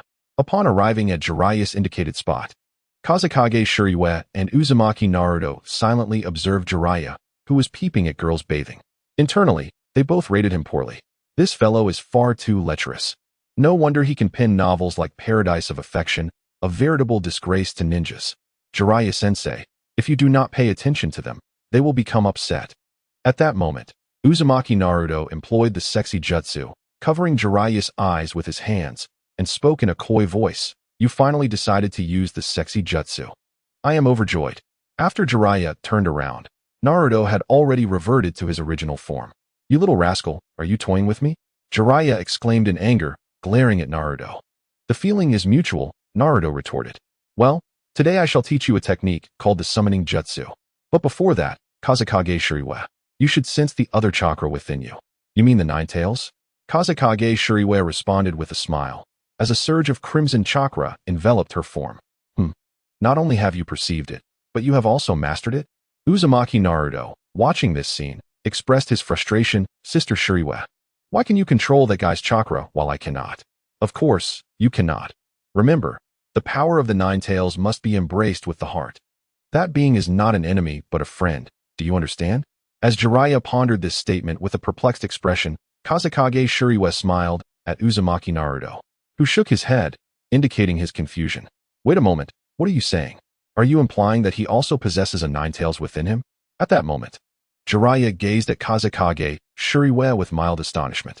Yes, years ago, my father split the Ninetales in two. One was sealed within me, and the other within Naruto. Upon hearing this, Jiraiya was utterly stunned. 2 Ninetales from one split. Wait, it seems 12 years ago, Minato did indeed mention that his wife was carrying twins. How could I have forgotten such an important detail? The boy inherits his mother's surname, while the girl inherits her father's, a measure to protect Uzumaki Naruto, perhaps? Third Hokage, I know you would sacrifice a few for the happiness of the many, and that is a requisite for being Hokage. Thus, I have no desire to become Hokage. I cherish my freedom. Yet, I never anticipated that you would treat the children of the Fourth differently. How painful it must be for Shuriwa and Naruto to learn the truth in the future. Have you ever considered this, Third Hokage? Reflecting on this, Jiraiya's fists tightened slightly. Still cannot sense it. At that moment, Uzumaki Naruto's voice broke Jiraiya's train of thought. Once you exhaust your chakra, perhaps then you will be able to feel it. Observing Naruto as he concentrated on gathering chakra, Jiraiya suddenly spoke. As soon as he uttered those words, Naruto nodded in agreement and began to perform the multiple shadow clone jutsu. Ninja art, multiple shadow clone jutsu. As the multiple shadow clone jutsu manifested, Uzumaki Naruto began to battle against himself, while Kazekage Shuriwa watched with keen interest. Little girl, what are your thoughts on the Leaf Village? I have no particular thoughts. It is merely a village devoid of emotions. Here, aside from Naruto, my 2 teammates, and my teacher, I have no connections with anyone else. However, I do hold some respect for the Third Hokage. Despite some of his beliefs, he truly cares for the Leaf Village. Chapter 59, The Summoning Jutsu. The pink frog named Qingmiao. Once Kazekage Shuriwa finished speaking, Jiraiya's brow furrowed deeply. It appeared that Kazekage Shuriwa had a faint sense of belonging to the Leaf Village. Then why do you remain in the Leaf? At last, Jiraiya posed the question he had long wished to ask. Because my brother is quite adorable, is he not? Upon hearing this, Jiraiya's pupils dilated. Adorable? How has she discerned that? Is it because he too harbors a Ninetales within him? Jiraiya-sensei, the Third Hokage has already informed me about Naruto's situation. Although Naruto is somewhat dull-witted, he is undeniably a person of great potential. His future achievements will be remarkable, and he might even become Hokage one day. However, in comparison to him, I yearn for a life unfettered and free. After Kazekage Shuriwa concluded her statement, Jiraiya gazed at her for a long while, exhaling deeply. Though I do not comprehend why the third Hokage has shared this with you. The position of Hokage is not so easily undertaken, and the third Hokage is growing old. Despite this, I still hope that, as one of the legendary three, I can assist the third Hokage when Orochimaru attacks the leaf. Although the third Hokage has already taken precautions, Orochimaru is no trifling adversary and will not relinquish this opportunity lightly. After Kazekage Shuriwa spoke, Jiraiya fell silent. The potential of a ninja, excellent genes, and a sharp intellect. Kazekage Shuriwa undoubtedly possesses the qualities required to be the finest Hokage. The potential of a savior resides within this individual, indeed. Finally, amidst this turmoil, Uzumaki Naruto collapsed to the ground. Observing this, Kazekage Shuriwa approached Naruto, offering him water, saying, "Drink up." "Thank you, sister," he replied before starting to drink. At this moment, Jiraiya gradually approached and declared, "Now, I shall teach you all the art of ninjutsu, specifically, the summoning technique." As he spoke, he began to weave hand signs. Inu, Tora, Ushi, Tatsu, Uma. With the completion of the summoning technique, a toad appeared beneath Jiraiya. Observing this spectacle, Naruto Uzumaki exclaimed, "Incredible. I want to learn. I want to learn." Meanwhile, Kazekage Shuriwa remained composed, gazing at the unfolding scene. The toad, looking at both Naruto and Shuriwa, extended a contract towards them. Subsequently, Naruto received the contract, opened it, and, while listening to Jiraiya's explanation, inscribed his name upon it. After Naruto finished, Kazekage Shuriwa also pricked her finger and wrote her name on the contract. At that moment, Jiraiya remarked, "All right, Naruto, your chakra has been depleted. You can now form the signs and summon your contracted beast. Watch closely." Following Jiraiya's words, Naruto formed the hand signs once more, Inu, Tora, Ushi, Tatsu, Uma. As he completed the summoning technique, a mist enveloped the area, and a tadpole materialized before them. Witnessing this, the large toad let out a cry, while Jiraiya wore a look of exasperation. "A tadpole? This fellow truly has no talent." At that instant, Jiraiya turned his gaze towards Kazekage Shuriwa.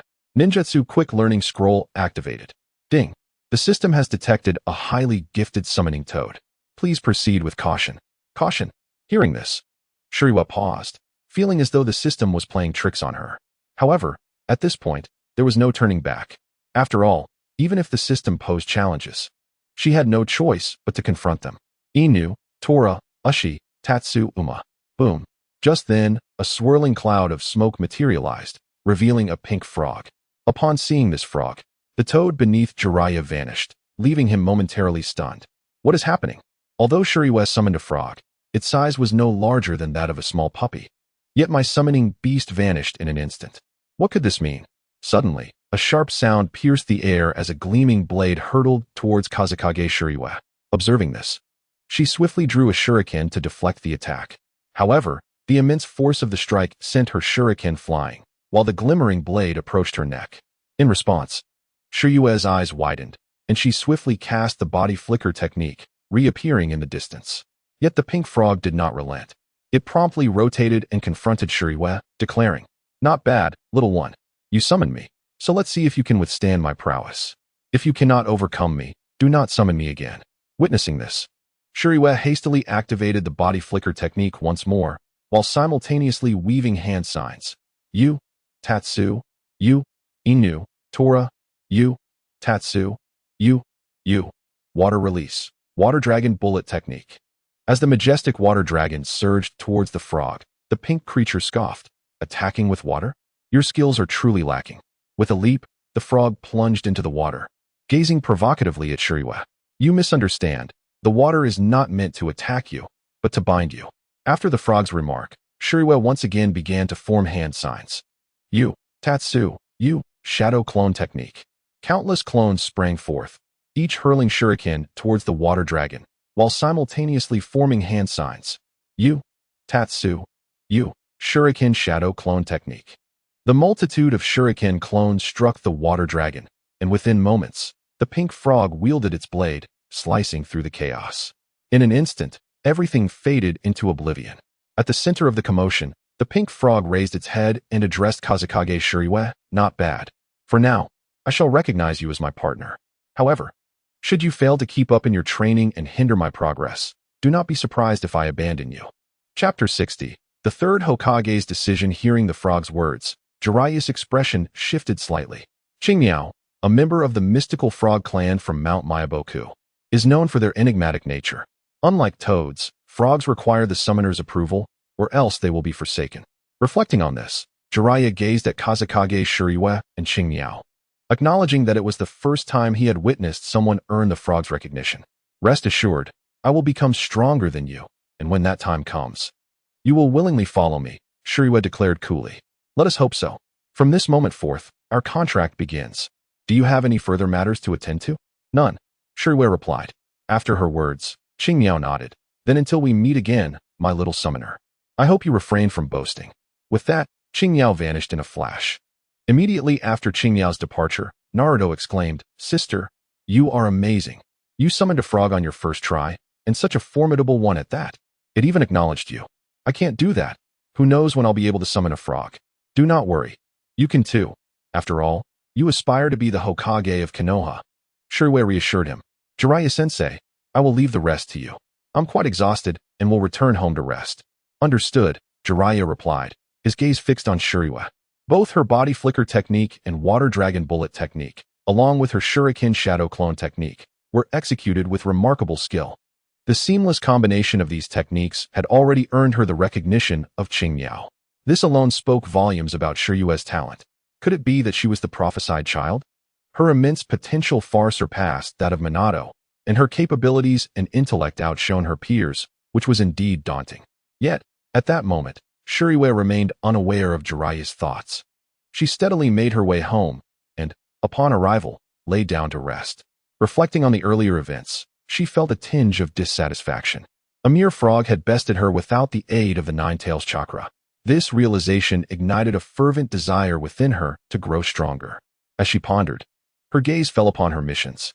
Side quest, the killing intent of Gaara. Please escape from or defeat Gaara. Side quest, please defeat Sano Wanjiru. It seemed that she too must begin to strive for greatness. At this moment, within the office of the third Hokage, he turned to the assembled Jonin and inquired, What are your thoughts on this matter? He continued, I believe we should suspend the Chunin exams and thoroughly address the situation with the sand and sound ninjas. Just then, a voice resonated through the room. It was Moonlight Gale, who had narrowly escaped death in the recent events. I concur, we cannot simply let them off the hook. Considering the gravity of this situation, suddenly, an Umbu appeared, announcing, Report to the third Hokage, Maki from the Sand Village has arrived. The Jonin present were left in a state of bewilderment. Why would Maki, instead of fleeing, boldly choose to appear here? Please, let him in. Upon hearing these words, the third Hokage, Hiruzen Sarutobi, immediately spoke up. Shortly thereafter, several Umbu brought Maki into the room. As Maki entered, the surrounding Jonin turned their gazes towards him. Greetings. Esteemed third Hokage and distinguished Jonin of Konoha, I am Maki from the Sand Village. As this statement resonated in the air, the third Hokage directed his attention towards Maki and inquired, So, Maki, what brings you here? Apologies, and I extend the sincerity of the Sand Ninja Village. After Maki spoke, he presented a scroll, which he placed upon the desk of the third Hokage. Subsequently, the third Hokage, Sarutobi Hiruzen, unrolled the scroll and scrutinized its contents, furrowing his brow in contemplation. In truth, we have long wished to report to the esteemed members of Konoha regarding the Sound Ninja's collusion with the Sand Village to attack. Regrettably, the Sound Ninja have had operatives covertly monitoring our movements, preventing us from conveying this information. This time, I have risked my life to deliver this message. And in a few days, Lord Gaara will personally arrive to discuss matters with you, for the threat of Orochimaru looms behind the Sound Village. And we must unite to eliminate him. Upon hearing Maki's words, the faces of the assembled Jonin were etched with skepticism. Is this some sort of jest? Initially, the intention was to report to Konoha. Arriving now seems a mere attempt to ingratiate oneself with them after the situation has deteriorated. However, should Maki be eliminated at this juncture, it would inevitably precipitate a war between Konoha and the allied forces of Sound and Sand. Furthermore, the Sand Shinobi would likely use Maki's demise at the hands of Konoha as a pretext for conflict, which is utterly absurd. Regardless, It is now up to the third Hokage to determine the course of action. I understand, thus. Let us await the arrival of the Sand Shadow in Konoha before making any decisions. In the meantime, Konoha will implement patrols, and should any unusual activity be detected, we will eliminate the threat. If, by chance, a sand defector is inadvertently killed, surely the Sand Village would comprehend the circumstances. Upon hearing this, Maki clenched his fists. The third Hokage is not easily swayed. It appears that in the coming days, he will be under constant scrutiny within Konoha. If there are indeed traitors in the Sand Village, Konoha will swiftly deal with them. At this moment, Maki mustered the courage to speak. Once his words fell, the surrounding Jonin fell silent. After all, the third Hokage had made his decisions, and it would be inappropriate for them to interject further. Thus, days passed, drawing closer to the third round of the Chunin exams. During this time, everyone was fervently honing their skills. Additionally, Kazuki heard about Naruto Uzumaki's hospitalization. Shaking his head at the news, Kazuki reflected on Jiraiya's ability to summon that creature, yet resolved to take time to visit him nonetheless. Chapter 61. The Sinister Hand approaches the hospital room upon learning of Naruto Uzumaki's hospitalization.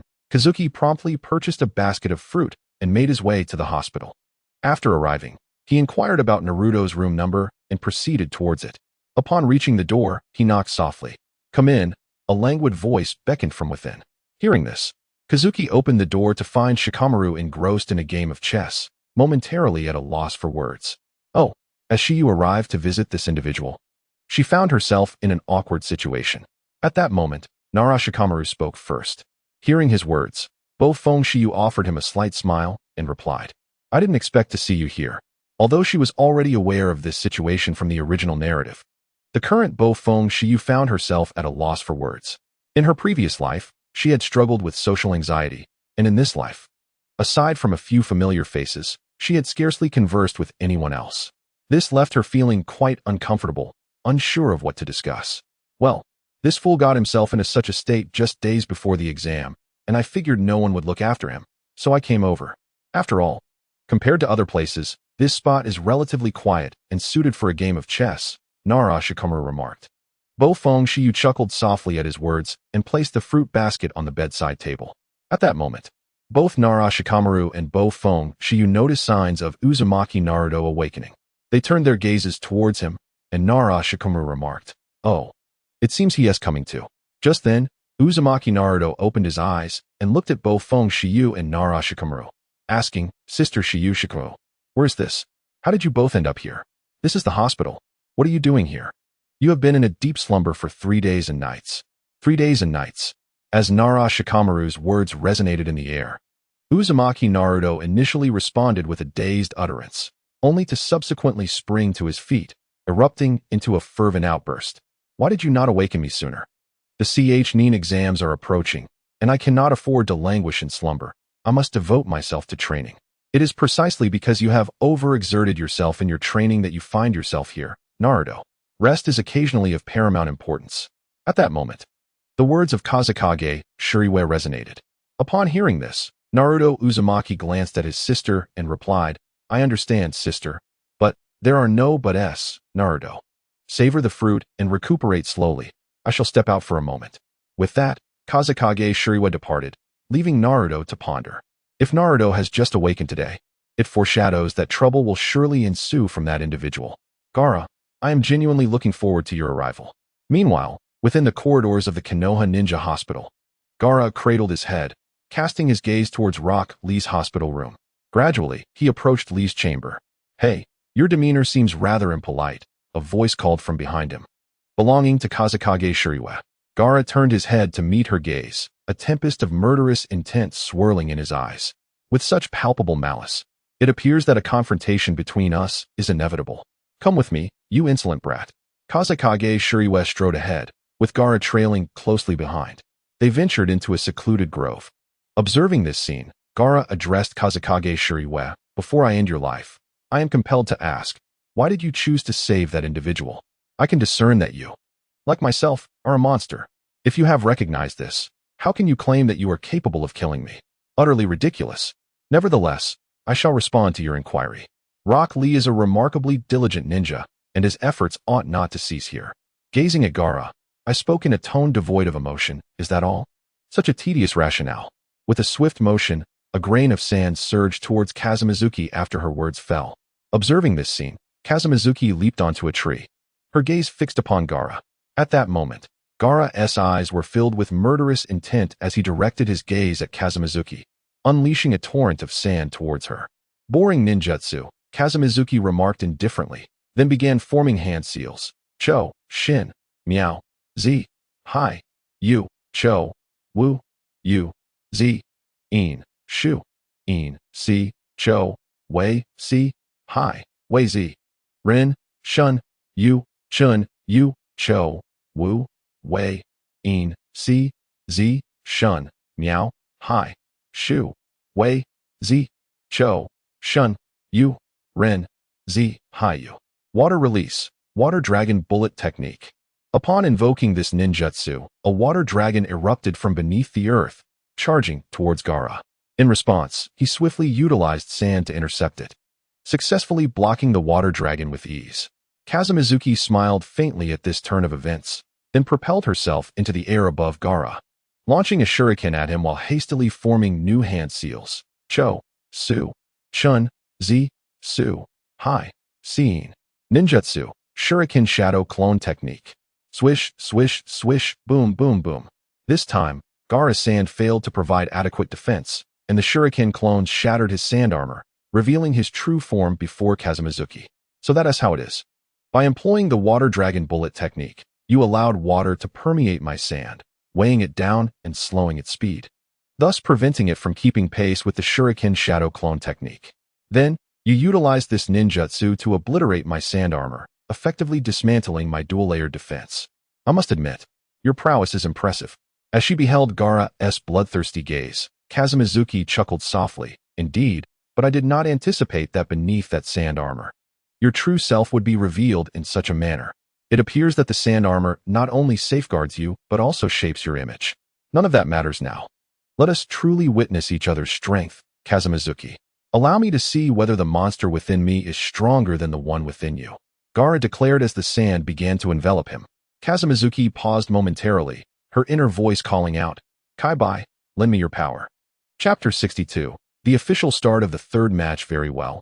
Is it not merely chakra? I can summon as much as I desire. Following the Kai-bai's response, an immense surge of crimson chakra swirled around Kazamizuki. Meanwhile, within the encasing sand, Gaara was gradually forming hand seals. The stark contrast between the two became immediately apparent. Now, it is time to eliminate you. With that statement, Kazamizuki stepped forward. The ground beneath her cracked under her weight as she approached the sand-formed dome, delivering a powerful punch. Ninjutsu, explosive fist. This strike was infused with a fierce flame, causing nearby trees to wither and the ground to dry up. Simultaneously, Kazamizuki shattered Gaara's sandy defense, sending him crashing into a tree. With a gasp, Gaara spat blood, his eyes wide with disbelief as he looked at Kazamizuki. I must say, you are truly weak. Aside from your sand-s defense, you possess little strength of your own. In other words, you have relied entirely on the power of the monster within you. Your inherent strength barely amounts to a fraction of Lee's. After Kazamizuki spoke, Gaara's eyes filled with bloodshot rage. Kill me then. But know this, you will eventually become a Shuro of this world, just as I have. When you are betrayed by all, you will understand. I say this because you and I are both monsters. No one will ever truly accept you. Our fates are intertwined. As these words left his lips, Kazamizuki gazed at Gaara's distorted visage and exhaled slowly. Then, placing a hand upon his head, she said, Fool, we are not monsters.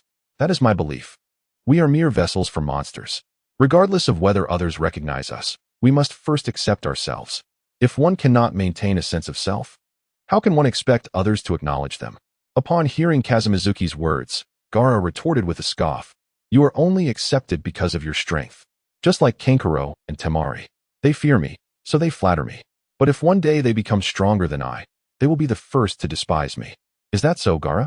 If you believe my strength is the reason for their admiration, then I have nothing further to say. However, I can introduce you to my brother. His name is Naruto Uzumaki, and like us, he harbors a monster within. Though he is initially weak, he grows stronger through bonds. Therefore, I propose a wager. If I lose, I shall take your life. If I win, You will follow the path of Naruto Uzumaki. What say you? After Kazamizuki concluded, she vanished from sight. Left behind, Gaara's expression was one of confusion. But soon, he turned towards the direction Kazamizuki had disappeared and murmured, Naruto Uzumaki? You will regret this. He will die? With that, Gaara strode purposefully away. Thus, Kazamizuki returned to her room and activated the system. Ding. Side quest. Gaara's murderous intent completed. Reward, 2 evolution points. Hearing this notification, Kazamizuki remarked, allocate 1 point each to speed and strength. Ding. Allocation successful. Updating host's information host. Kazamizuki Constitution, Strength, Speed, Items, Pseudo-Kai by Chakra Card X2 Overall Evaluation. Ninja listening to this information, Kazamizuki smiled, feeling her strength increase once more. Qingyao, you are still far behind me in terms of progress. After saying this, Kazamizuki entered her consciousness space to recount the tale of journey to the west to the Kai-Bai. Time passed swiftly, and soon the third match of the YIN exams commenced. In the early morning, Kazamizuki stepped out and made her way to the examination venue. She gazed at the 2 empty spots in the distance, hoping that the Hokage had indeed made the necessary preparations. Otherwise, today would mark the beginning of catastrophe. Meanwhile, on the other side, Fujiwara Ishimatsu exited his room, only to feel his pupils constrict suddenly. My beloved child, long time no see. Did you miss me? At that moment, a peculiar voice echoed from behind Fujiwara Ishimatsu. Startled, he widened his eyes, beads of cold sweat trickling down his forehead. However, in an instant, a shuriken appeared in his hand, aimed threateningly at Orochimaru. Do not come near me, or I will kill you. Upon hearing this, Orochimaru glanced at Fujiwara Ishimatsu and chuckled. Haha, if you think you can kill me, give it a try, my child. As he spoke, Fujiwara Ishimatsu retreated, fixing his gaze on Orochimaru. What do you want? Today is your match, so I have no plans to interfere. However, the thing I have placed within you is quite useful. After Orochimaru spoke, he began to form hand seals, and then one hand reached towards Fujiwara Ishimio's abdomen. Soon, Fujiwara Ishimio found himself in agonizing pain, collapsed on the ground. Yet at that moment, Orochimaru vanished from the scene. What on earth did that scoundrel do? As he gazed in the direction where Orochimaru had vanished, Fujiwara Shimizu spoke with an air of indifference before rising to his feet and making his way towards the arena. Simultaneously, within the Hidden Leaf Village, countless individuals emerged, heading towards the venue of the competition. At last, prior to the commencement of the match, all participants, save for Uchiha Sasuke, had assembled. At that moment, Namikaze Shizuki also stood among them. The proctor was none other than Moonlight Gale, who, casting his gaze upon the gathered crowd, cleared his throat and declared, Ahem. The third round of the Chunin exam is about to commence. In the first match, we have Uzumaki Naruto facing off against Hyuga Neji. Everyone else, please vacate the premises. Upon the completion of Moonlight Gale's announcement, the attendees departed, leaving only Uzumaki Naruto and Hyuga Neji in the arena. Observing this scene, Moonlight Gale smiled and inquired, Are you both prepared? All right, listen, both Naruto Uzumaki and Neji Hyuga proclaimed. As the words resonated, the corner of Moonlight Gale's mouth lifted slightly, signaling the commencement of the match. In Chapter 63, Naruto Uzumaki vs. Neji Hyuga, Part 1. The moment the signal to begin was uttered, Naruto and Neji exchanged glances. Suddenly, Naruto clenched his fist and mimicked a striking gesture towards Neji. This action evoked memories for Neji, reminiscent of his battle against Hinata, where he nearly inflicted grave harm upon her, a moment that had prompted Naruto to adopt a similar provocative stance. Contemplating this, Neji furrowed his brow, activating his Byakugan to scrutinize Naruto. At that moment, Naruto's eyes radiated an unwavering confidence, suggesting that he was not merely posturing, but genuinely brimming with self-assurance. Such a spirited adversary was indeed worthy of engagement. As Neji prepared himself with a stance of gentle fist, Naruto seized the opportunity to hurl 3 shuriken towards him, then dashed forward. Neji, however, deftly intercepted one shuriken with his own, effortlessly deflecting the other 2. By the time Naruto closed the distance, he unleashed a powerful punch. But Neji sidestepped with agility. Observing this, Naruto pivoted and launched a flurry of punches at Neji, each executed with remarkable speed, yet Neji evaded them all with ease, his Byakugan allowing him to perceive Naruto's every movement. Eventually, Niji discerned an opening and executed a precise strike aimed at a vital point. Recognizing the threat posed by Niji's ability to seal his chakra, Naruto swiftly rolled away, escaping the range of Niji's assault. Thus, the initial wave of confrontation reached its conclusion. Simultaneously, Naruto realized that in close combat, defeating Niji would prove exceedingly challenging. To secure victory, he would need to employ alternative strategies. You understand, don't you? There is absolutely no possibility for you to triumph over me, Niji declared, his voice resonating with confidence. Upon hearing this, Naruto glared at Niji, his indignation palpable as he retorted with a huff. Just now, I was merely testing your capabilities. Did you truly believe that I had exerted all of my strength? After Naruto Uzumaki finished speaking, he gradually rose to his feet, his gaze fixed upon Niji Hyuga as he declared, "Now, our true battle is just beginning, and this time, I shall showcase my true power." Upon uttering these words, Naruto began forming hand seals: dog, boar, rat, tiger, snake, and rabbit. With the completion of the seals, numerous shadow clones materialized around him. As 5 Naruto clones emerged, Niji Hyuga's attention turned towards them. Are each of these clones tangible entities? Incorrect. There is but a single entity. This lad merely distributes his chakra equally among each clone, rendering his Byakugan incapable of discerning which one is the original. Contemplating this, Hyuga Niji allowed a faint smile to grace his lips. Ultimately, there exists only one true form. Thus, by vanquishing the original, the remaining clones would be rendered ineffective. After this statement, Uzumaki Naruto exclaimed with a scoff, "You are merely posturing. If you wish to ascend, then ascend." After Uzumaki Naruto spoke, Hyuga Niji once again interjected. At that moment, a faint smile curled at the corners of Naruto's mouth as he remarked, "Do not underestimate me. I am indeed Uzumaki Naruto." With those words, Naruto dashed toward Hyuga Niji. Simultaneously, Niji leaped into the center of 4 shadow clones, which then launched an assault on him. Observing this scene, Niji deftly evaded their attacks. However, at that moment, one Naruto clone seized an opportunity and kicked toward Niji. Subsequently, Niji appeared to be struck, flying backward, yet he landed gracefully and scathed. Witnessing this, Naruto clenched his fist, having missed his target. In the next instant, 2 Naruto clones surged toward Niji once more, but this time, Niji soared into the air, using both feet to send the clones flying away. Meanwhile, the remaining 2 clones, witnessing this, immediately attacked from behind. Yet, Niji swiftly caught their incoming strikes with both hands and obliterated the Naruto clones entirely. Watching this unfold, Naruto took a step back. It was as if Niji possessed eyes on the back of his head. No matter the attack, it seemed impossible to land a hit on him.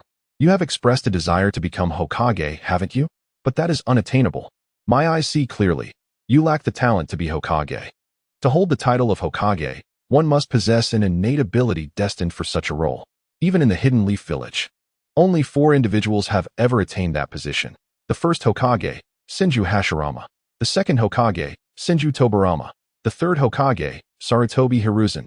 And the fourth Hokage, Namikaze Minato. The rest are mere shadows.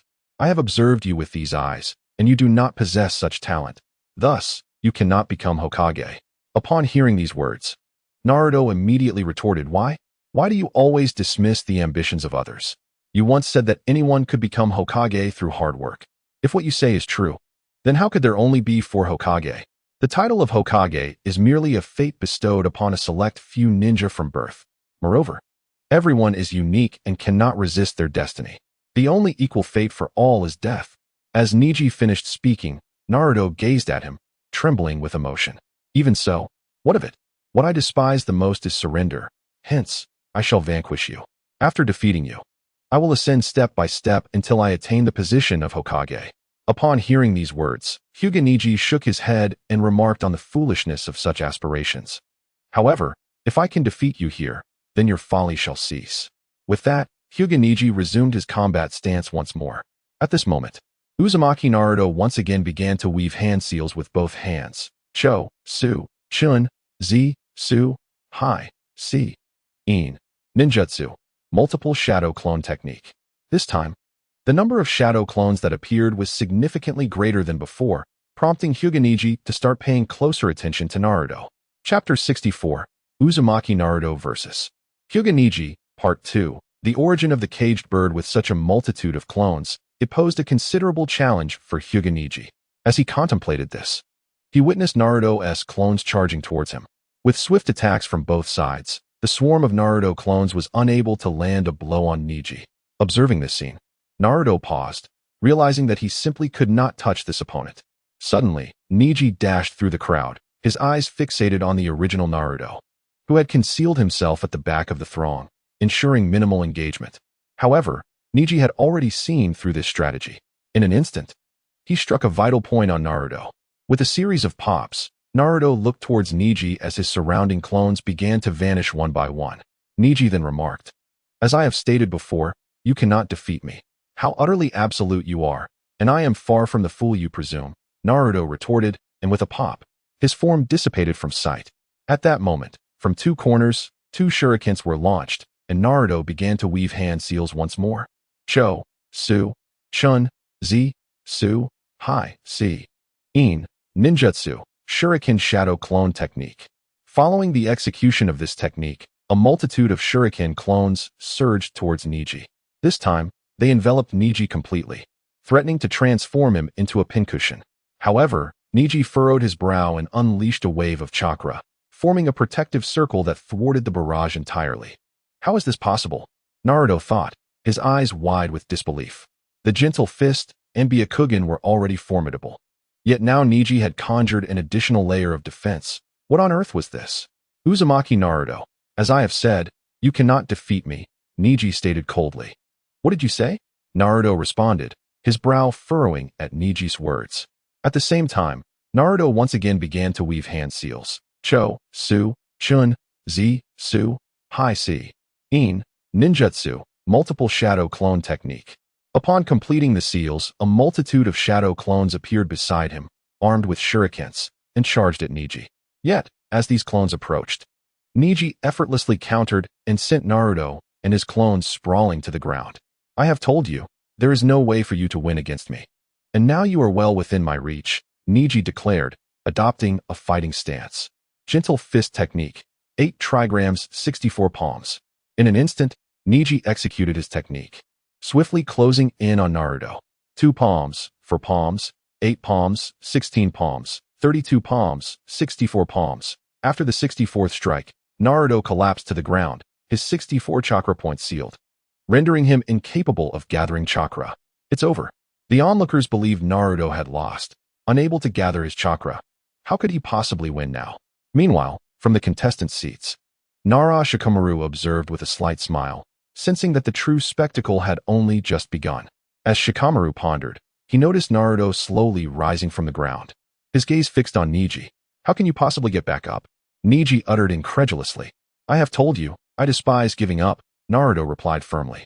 After stating this, he looked at Neji and questioned, why, despite your immense strength, do you choose to appear resigned to fate?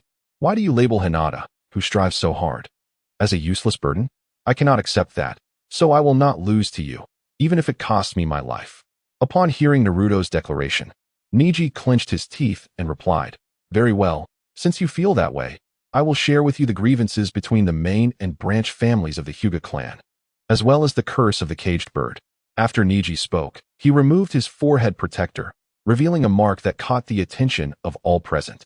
This mark is the ominous seal placed upon me by the main family when I was just 4 years old. As he spoke, Neji's mind wandered back to that fateful day. At the age of 4, on that day, the Land of Lightning, which had been in conflict with Konoha for years, sent envoys to sign a peace treaty. Everyone from Konoha participated in this event, except for one clan, the Hyuga clan.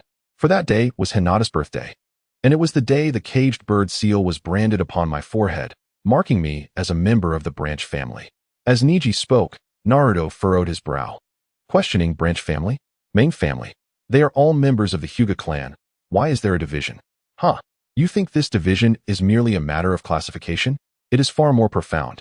Within the Hyuga clan, the existence of the branch family is to protect the main family. Oftentimes, this requires the ultimate sacrifice. And even if the branch family disagrees, the seal compels their compliance. This is the so-called fate of the branch family. After Neji explained, he turned to the bewildered Naruto and continued, let me provide an example. When I was 4, The envoys from the Land of Lightning infiltrated the Hyuga main family and attempted to abduct Hinata. Fortunately, this was discovered by the head of the main family, her father, leading to the envoy's demise. However, the Land of Lightning retaliated, falsely accusing our clan of harboring the envoy and threatening war unless we surrendered the clan leader. In the end, the village acquiesced, but the head of the main family survived. My father did not. Upon hearing this, Naruto asked, why? Because my father, marked by the caged bird seal, was powerless to defy the main family's commands, leading to his sacrifice, while the head of the main family remained unharmed. Chapter 65. Uzumaki Naruto vs. Hyuga Neji, Part 3. The Art of Clones, once my greatest weakness. Why? My father committed no wrong, yet he perished. Neji shouted, his voice filled with anguish. Meanwhile, the onlookers turned their attention towards the Hyuga clan, captivated by this revelation. Such hidden truths truly are fascinating. Who would have thought such matters lay beneath the surface in Konoha? As Neji finished his account, the audience buzzed with intrigue, eager to discuss the unfolding drama. Meanwhile, Naruto Uzumaki was momentarily taken aback by the unfairness of the situation. However, he asserted that the notion of fate was entirely different from what had been suggested. If one were to believe that everything was predestined, it would only signify their cowardice, an irredeemable individual.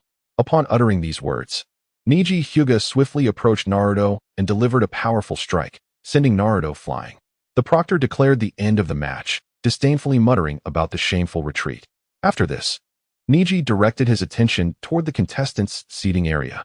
You stand right there. Do not think you can escape. I am determined to defeat you. The concept of fate you speak of is merely your own belief. Your trust in fate disgusts me, and thus, even if it leads to my demise, I must triumph over you. That is my ninja way. Just then, Naruto's voice resonated from behind. Hearing this, Neji turned to face Naruto, challenging him.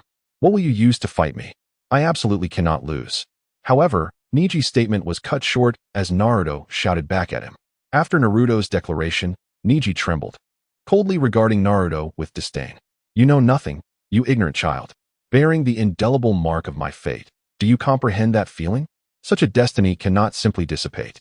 In response, Naruto placed a hand on his abdomen, recognizing that he too bore the burden of the Nine-Tails' fate, subjected to the scorn, mockery, and derision of others. Reflecting on this, Naruto gazed at Neji and declared, I understand. This world is not solely defined by your unique circumstances. Everyone carries their own burdens. Even Hinata, despite her status as a member of the main family, is viewed as a failure. She strives desperately to alter her fate and earn the acknowledgement of others through relentless effort. How can someone like her be deemed worthless? And you, too, are defying your own fate. Otherwise, how could you have so brutally injured Hinata under the guise of an examination? Once Naruto finished speaking, Neji glared at him with murderous intent. Since you have spoken so boldly, I shall confront you with the intent to kill. With that, Naruto composed himself. Neji was formidable, and he struggled to gather his chakra. What was he to do? Wait, didn't Jiraiya-sensei once mention a hidden power within him, a force he had always shunned? Naruto, the power of the Nine-Tails is both your shackles and your resource. If you can harness that power, you can become an incredibly strong ninja. Recalling Jiraiya's words, Naruto cried out internally, You foul fox, lend me your strength. After his plea, the Nine-Tails regarded Naruto with a snort of anger before granting him its power.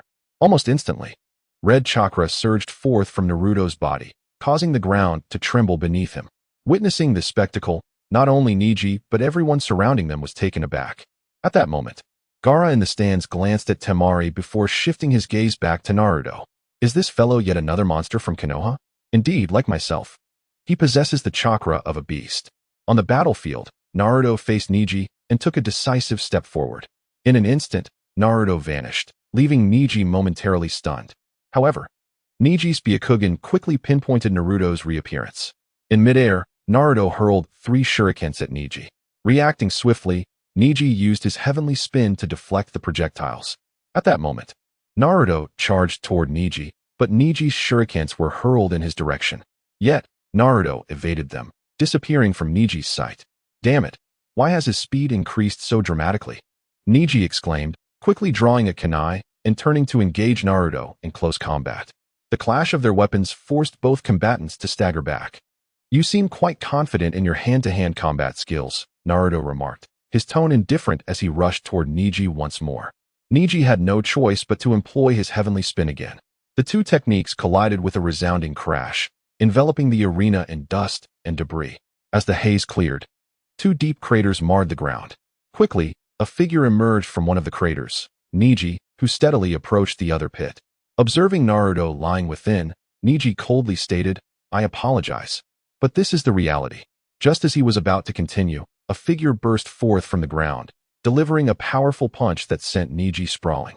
Simultaneously, the Naruto within the pit vanished. Naruto approached Niji, who remarked, "You used a shadow clone to remain in the pit while your true self executed a surprise attack from below. I was careless. After all, shadow clones are your forte." In response, Naruto recounted, "For 3 years at the Ninja Academy, I failed the graduation exam 3 times due to my terrible luck. Always facing the test on the technique I struggled with the most, the shadow clone technique." Upon hearing this, Niji paused. "So the shadow clone technique was once my greatest weakness. Fate is immutable. Please, do not wear such a sorrowful expression while speaking to me, for you are not a failure like I was." Chapter 66. Fujiwara Shimiato's terrifying talent. With Naruto's declaration, the match concluded with his victory. Shortly thereafter, due to Sasuke Uchiha's tardiness, the match between Gaara and Sasuke had to be postponed. The subsequent match was between Kankuro and Shino Aburame. Just as Shino prepared to leave the stage, a voice called out, "I forfeit."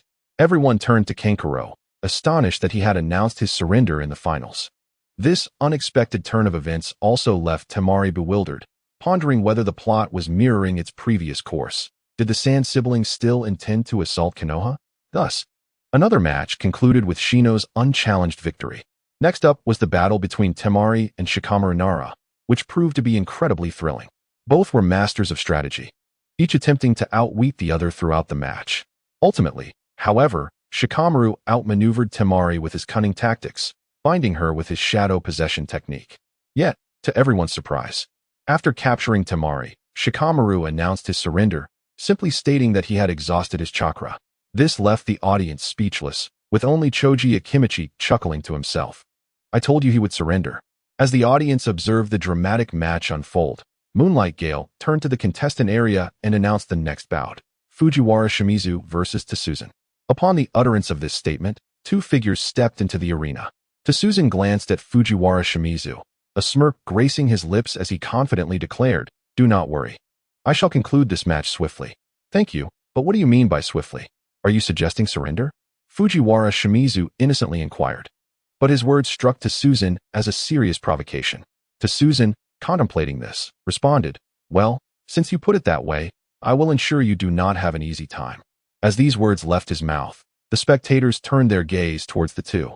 "Let the match begin," Moonlight Gale proclaimed. Following his command, Tsuzan directed his attention to Fujiwara Shimizu, took a step forward, and launched a punch at him. In that moment, Fujiwara Shimizu's mind raced back to the techniques employed by Hyuga Niji in the previous match. With renewed focus, he opened his eyes, one red, the other white, and began to rotate. Enveloped in a circular chakra, with a resounding crash, Tsuzan collided with Fujiwara Shimizu's defensive technique, sent sprawling backwards. Moments after hitting the ground, Tsuzan slowly rose, fixing his gaze on Fujiwara Shimizu, and asked, "Do all Leaf Ninjas utilize this technique?" "Not at all. I just learned it. Initially, I thought it would be quite challenging. Although the Sharingan can replicate ninjutsu, and the Byakugan allows for precise chakra control, it still deviates somewhat from the original," Fujiwara Shimizu replied.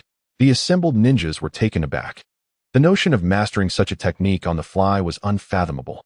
As the crowd expressed their astonishment, Kazekage Shuriwe observed Fujiwara Shimizu with keen interest. Every word he spoke was imbued with humility, yet there lay a hint of pretense within. He was increasingly reminiscent of Uchiha Sasuke. Merely replicating some basic ninjutsu.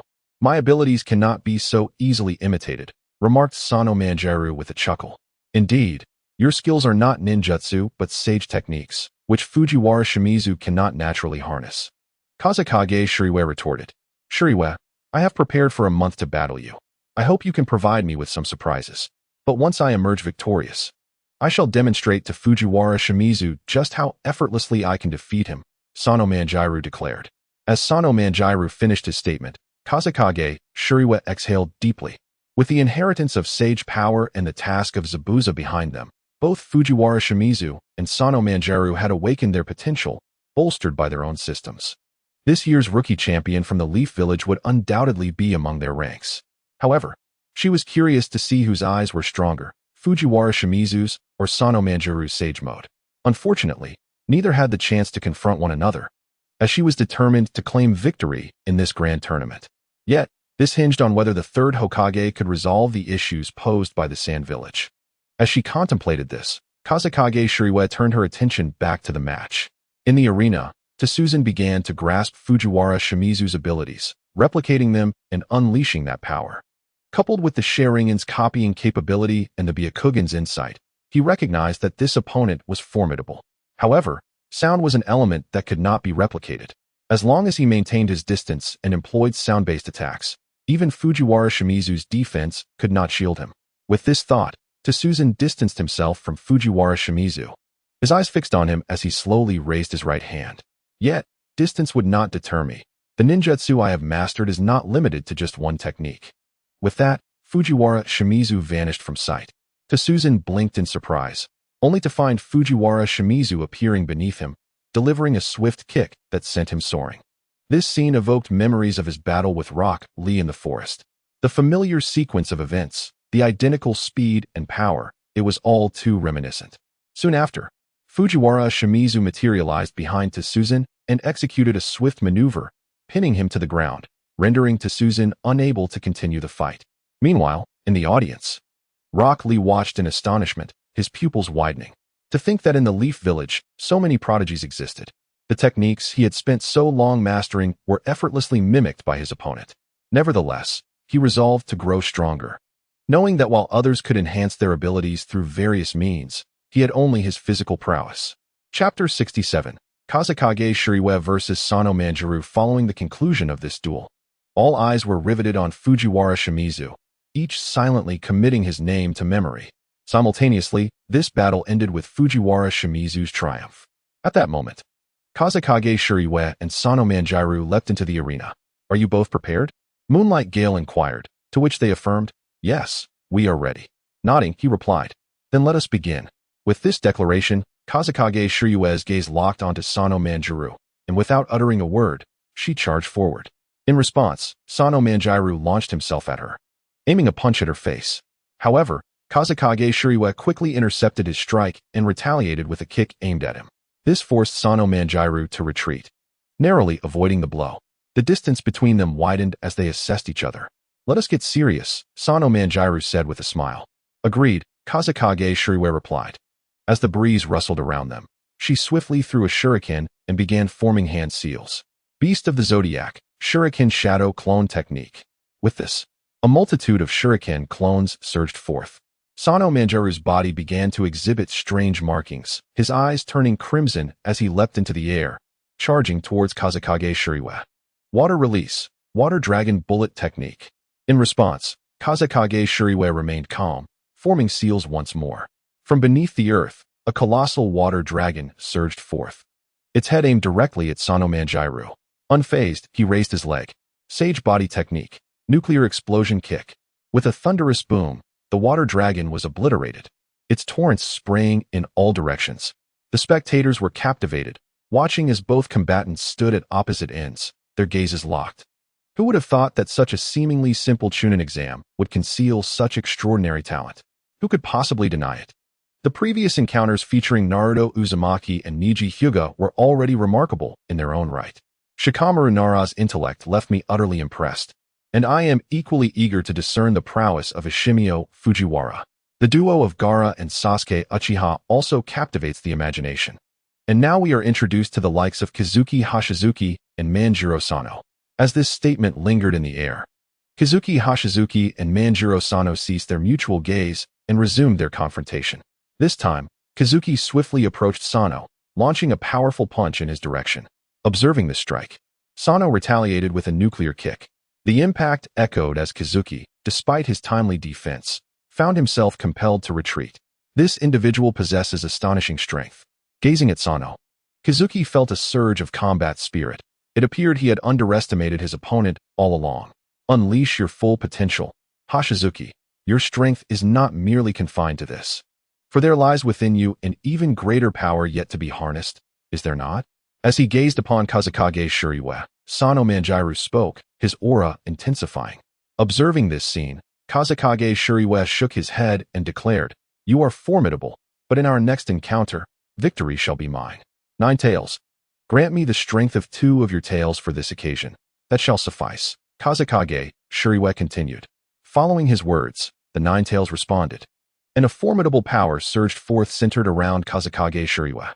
In the arena, stones levitated, and Kazekage Shuriwa's form was enveloped in crimson chakra, while 2 ethereal tails danced in the air. Witnessing this, Sano Manjiro smirked, realizing that the sage power he had prepared for a month was about to be unleashed. However, Shuriwa, you will never comprehend the extent of my formidable strength. As Sano Manjiro contemplated, he took a step forward. In an instant, he appeared before Kazekage Shuriwa, delivering a devastating sage-infused kick aimed at his head. Observing this, flames erupted from Kazekage Shuriwa's right hand, the power of the Nine Tails gradually surging. Ninjutsu, explosive fist. With a resounding clash of fist and foot, a tremendous force reverberated throughout the surroundings, causing countless spectators to instinctively recoil. The Chunin and Jounin who had come to witness the match were left in stunned silence. Was this truly the Chunin exams, where the lower-ranked ninjas were being tested? In the depths of darkness, a pair of eyes gazed upon YIN, a subtle smile gracing the corners of his lips. However, the fierce battle soon came to an abrupt halt. Both YIN and Sano Manjiro stood still, locking eyes with one another. In stark contrast to YIN's rapidly recuperating form, Sano Manjiro appeared rather worse for wear. "I have lost," he finally confessed, casting a wry smile towards the half-healed YIN. "It was quite commendable. I have exhausted all my trump cards to contend with you." YIN replied with a smile, acknowledging Sano Manjiro's efforts. Just then, Fujiwara Shimizu arrived, exclaiming, "We are on the same team. And you two are causing quite a ruckus. You're both too reckless. Come, allow me to escort you both upstairs." After his words, he assisted Sano Manjiro, while YIN had already regained enough strength to move independently. Observing this scene, Gaara made his move. He leisurely ascended the staircase toward the arena. Noticing this, YIN also made his way toward the staircase's entrance. Eventually, upon reaching the midpoint of the stairs, YIN spotted 2 ninjas standing at a distance. Before long, Gaara approached. One of the ninjas stepped forward and said, "Hey, you there, Gaara? During the upcoming match, deliberately lose to Uchiha Sasuke, understood?" As soon as these words were uttered, the sand surrounding Gaara began to stir, and soon, a cacophony of anguished cries erupted. Subsequently, Gaara advanced step by step towards the arena, but upon reaching the staircase, he turned to look at Konan and inquired, "What are you doing here?" "It is of no consequence. It is merely our agreement. Do not forget it. In the future, we shall meet again." Gazing at Gaara, after Kazekage Shuriwa spoke, he proceeded towards the contestant area. Chapter 68, Gaara vs. Uchiha Sasuke, Chidori against absolute defense. Once Kazekage Shuriwa departed, Gaara cast a glance at his retreating figure before making his way into the arena. Upon reaching the competition grounds, Gaara stood still, closing his eyes. After a considerable time, he suddenly opened them and directed his gaze forward. A gust of wind swept through, and soon 2 silhouettes emerged at its center. Observing this scene, the moonlit Gale chuckled. "Kakashi, I never anticipated that you would teach your students the art of tardiness as well." "Huh, there is no alternative. After all, this is my student." After Kakashi Hatake jokingly made a remark, Moonlight Gale could only shake his head in resignation. Such has always been Kakashi's way. Contemplating this, Moonlight Breeze turned to Kakashi and remarked that it was a competition, hence he must kindly ask him to leave. "Apologies," he quickly added, realizing his oversight. Upon hearing this, Kakashi made a gesture of apology before vanishing from the scene. Subsequently, Moonlight Breeze addressed the 2 contenders in the arena, urging them to approach. As this statement echoed in the air, Uchiha Sasuke and Gaara moved closer, locking eyes with one another. At that moment, Moonlight Breeze uttered a phrase before retreating backwards. Simultaneously, from within the gourd on Gaara's back, sand began to surge forth. Witnessing this spectacle, Uchiha Sasuke instinctively withdrew, maintaining a distance from Gaara. Suddenly, however, Gaara's sand came to a halt. He covered one of his eyes and murmured an apology to his mother, lamenting that she had to taste such unpalatable blood. Yet he vowed that this time, it would be delectable. Just then, Gaara spoke to himself. After Gaara finished, Uchiha Sasuke stared at him in bewilderment, pondering the peculiar behavior of this individual. However, now is not the time to concern oneself with this individual. With this thought in mind, Uchiha Sasuke swiftly hurled 4 or 5 shurikens. Observing the flying projectiles, Gaara's sand transformed into a sand clone, effectively intercepting the shurikens. Nevertheless, Uchiha Sasuke showed no signs of yielding. He leaped forward, advancing towards Gaara. The sand clone engaged Sasuke in combat, yet he effortlessly dispatched it with a few deft maneuvers before racing towards Gaara. This spectacle prompted Gaara's sand to automatically activate its defensive mode. At that moment, a faint smile graced Uchiha Sasuke's lips as his body vanished from sight. Moments later, he materialized behind Gaara, delivering a powerful punch that sent Gaara hurtling away, causing his sand armor to begin to crack. Witnessing this, Uchiha Sasuke turned to Gaara and remarked, "Is this the famed sand armor? Come at me." After Uchiha Sasuke uttered these words, Gaara gazed at him without making a move. "Since you do not approach, I shall take the initiative." Observing Gaara's lack of response, Uchiha Sasuke spoke again and swiftly advanced towards him. As Sasuke charged forth, Gaara activated his sand shield for defense. However, Uchiha Sasuke's speed was overwhelmingly rapid, rendering the sand shield utterly ineffective. In a swift motion, Uchiha Sasuke materialized behind Gaara, delivering a powerful kick that sent Gaara, along with a cascade of sand, flying through the air. Yet, Sasuke remained vigilant, fully aware that such a maneuver alone could not vanquish Gaara. If it were that simple, Rock Lee would have triumphed long ago, despite having unleashed a strength and speed surpassing his own, only to find himself unable to defeat Gaara. This underscored Gaara's formidable prowess. As Sasuke contemplated this, Gaara, observing the scene, clasped his hands together. Gradually, the surrounding sand began to envelop him, forming an elliptical barrier. Witnessing this, Sasuke rushed toward Gaara. But before he could reach him, the sand successfully cocooned him, sprouting sharp spikes on its surface. This compelled Sasuke to retreat hastily, his mind racing with strategies against the encasing sand. At that moment, an eye materialized in the air. Sasuke furrowed his brow, recognizing that Gaara undoubtedly possessed a technique to counter him. Inaction would be tantamount to surrender. He needed to strike first. With that thought, Sasuke sprinted forward, hurling several shurikens. Yet they failed to penetrate the sand's defenses. Realizing the futility, Sasuke leapt upward, delivering a punch toward the sand. The impact produced no effect on Gaara's side. Yet Sasuke was suddenly pierced by one of the emerging spikes, forcing him to retreat once more. This time, however, he did not return to his original position but instead found himself suspended in midair, where he began to weave hand signs. Cho, Yu, Shin, invoking the jutsu, Chidori. As the Chidori manifested, a crackling sound of electricity resonated around him, a white lightning sphere forming in Sasuke's grasp. He then propelled himself forward, racing toward Gaara. Just as he did, Gaara's sand sought to impede Sasuke's advance, yet he swiftly unleashed the Chidori into the sand-formed circle. In that instant, Sasuke sensed something amiss. "Ah, blood! My blood!" At that moment, a mournful voice from Gaara echoed within the circle. Suddenly, Uchiha Sasuke sensed an overwhelming aura of malice. Upon realizing this, he swiftly employed Chidori, withdrawing his hand as he retreated backward. Just then, a colossal hand emerged from the very spot where Sasuke had stood moments before. Noticing that it had failed to strike him, the hand gradually retracted. Sasuke then beheld a gaping hole created by his Chidori, through which a monstrous eye gazed back at him, filled with a murderous intent. However, before long, that eye vanished, and the oval-shaped protective barrier began to dissipate. Subsequently, Gaara appeared, panting heavily. In that instant, feathers began to descend from the heavens, causing many onlookers to gradually succumb to slumber. Meanwhile, in the contestant area, Konoha's Shizune furrowed her brow at this spectacle, questioning the inaction of the third Hokage. Suddenly, at that moment, Manjusano was struck down to the ground by a powerful punch. He looked towards Ishimio Fujiwara and asked, "What are you doing, Fujiwara?" No, it's not me. I apologize, Manjiro, I am truly sorry." Witnessing this scene, Fujiwara Sekimio gradually retreated, swiftly making his way towards the village. Sekimio observed the unfolding events as Keisuke's Shuriwe called out and cast a glance at Sano Manjiro. Chapter 69. The Turmoil of Konoha, 1. The transformation of Fujiwara Sekimyo. I'm fine. You should pursue him, Sano Manjiro remarked at that moment. Upon hearing these words, Keisuke Shiraiwa took a step towards Fujiwara Sekimyo. Meanwhile, within the Hidden Leaf Village, chaos erupted everywhere. The third Hokage, at this time, turned to the Kazekage beside him, inquiring, "What does this mean? You are fully aware that I have taken precautions in advance, yet you still allow the sand ninjas to launch their attack.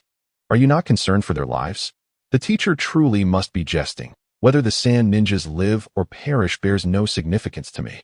As soon as Sarutobi Hiruzen finished speaking, a voice emerged from the mouth of the wind shadow. Taken aback by these words, Sarutobi Hiruzen paused momentarily. At that moment, several shurikens were unleashed from the guards of the third Hokage, while the wind shadow pressed a shuriken against the Hokage's neck, leading him towards the rooftop. Consequently, chaos began to unfold throughout Konoha. Meanwhile, Nara Shikamaru gazed ahead at Fujiwara Ishimatsu, the power of the Nine Tails surging within him. In an instant, a blurred figure darted towards Fujiwara Ishimatsu. Soon, a figure appeared before Ishimatsu. "Ishimatsu, halt!" Nara Shikamaru commanded, pressing a shuriken against his neck. "Do not complicate matters." With an indifferent tone, she addressed Fujiwara Ishimatsu while her gaze shifted towards the distant formation of the four purple flames, her heart racing with anxiety. "I'm sorry, Shikamaru. I am still the useless burden." At that moment, Fujiwara Ishimatsu looked at Nara Shikamaru, tears streaming down his face. "Ishimatsu, you are not a burden, you are my comrade." In a sudden movement, Fujiwara Ishimatsu pushed Nara Shikamaru aside, then crouched down, cradling himself. Simultaneously, a tremendous chakra surged from within him, causing trees to erupt from the ground around them. Witnessing this scene, Nara Shikamaru took a step back, calling out, "Ishimatsu, leave this place, see ya." As soon as these words were spoken, Fujiwara Shimizu's body began to enlarge dramatically. From his torso sprouted multiple arms, and his once dual eyes merged into one. A white and a red pupil, gazing intently at Bofeng Siya. "Hurry, I am on the verge of losing control." After another anguished scream echoed, the head of Fujiwara Shirmiya sprouted 9 horns, and a spiral protrusion emerged from his back. Simultaneously, waves of chakra surged forth, causing Fujiwara Shimiya's body to grow to a towering height of 10 meters. Witnessing this spectacle, Kazekage Shiraiwa stood in stunned silence. This being was akin to a miniature version of the Ten Tails. Fujiwara Shirmiya was nothing short of a monster. As Shiraiwa beheld him, her body instinctively recoiled a step. This creature was beyond her capacity to confront. No, she must flee. A primal fear compelled Kazekage Shiraiwa to consider escape. This was no longer akin to her previous encounters with sages. What she faced now was a genuine monstrosity. "Run, Shiraiwa." Just as these thoughts raced through her mind, a voice emanated from Fujiwara Shimiya's mouth, causing Shiraiwa's pupils to dilate in astonishment. "If anyone bullies you again, you should deal with them as I do. Defeat them until they yield. They will think twice before crossing you again, and even if you cannot overcome them, a beating from a larger boy is far better than enduring that disgrace. While I am taken aback that I can graduate, I lack any mastery of ninjutsu, jinjutsu, or taijutsu, and I am still devoid of confidence. However, I promise to listen earnestly. Cease your actions. If you dare to harm my companions, I will take your life." At that moment, voices surged from the depths of Kazekage Shiraiwa's heart. "How utterly cowardly. Siya, at this moment, since you contemplate fleeing, since you disregard the lives of your companions to escape." Holding such thoughts, the gaze of Kazemizu Siya turned towards Fujiwara Shimizu, and she spoke. "Kai-bai, this time, I require all your chakra." "Well, all right, but what are you facing?" "Though separated by a seal, I sense a wave of dread, yet it is not overwhelming. Just do what you must, for I am here." At that moment, a voice resonated within Kazemizu Siya's body. "Thank you." After expressing her gratitude, a surge of immense chakra emanated from her form. "Everyone, seek refuge. I shall handle this." At that instant, Kazemizu Siya's voice echoed throughout Konoha. Those who heard it turned to behold the colossal figure of the Kai-bai formed by the chakra, promptly making their way to safety. "Siya, run. I cannot control myself. I do not wish to harm you." As Kazemizu Siya looked on, Fujiwara Shimizu's monstrous form began to stir. A resounding crash followed as one of his arms lunged towards a nearby building, where countless villagers of Konoha found themselves unable to flee, paralyzed by fear. However, At that moment, Kazemizu seized that arm with her tail.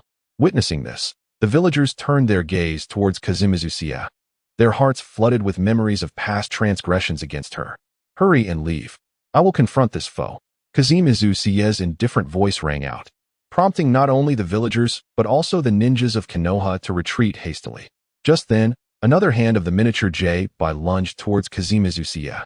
In a distant realm of the cosmos, a fair-skinned maiden observed a fruit-bearing tree before her, her feet swinging restlessly.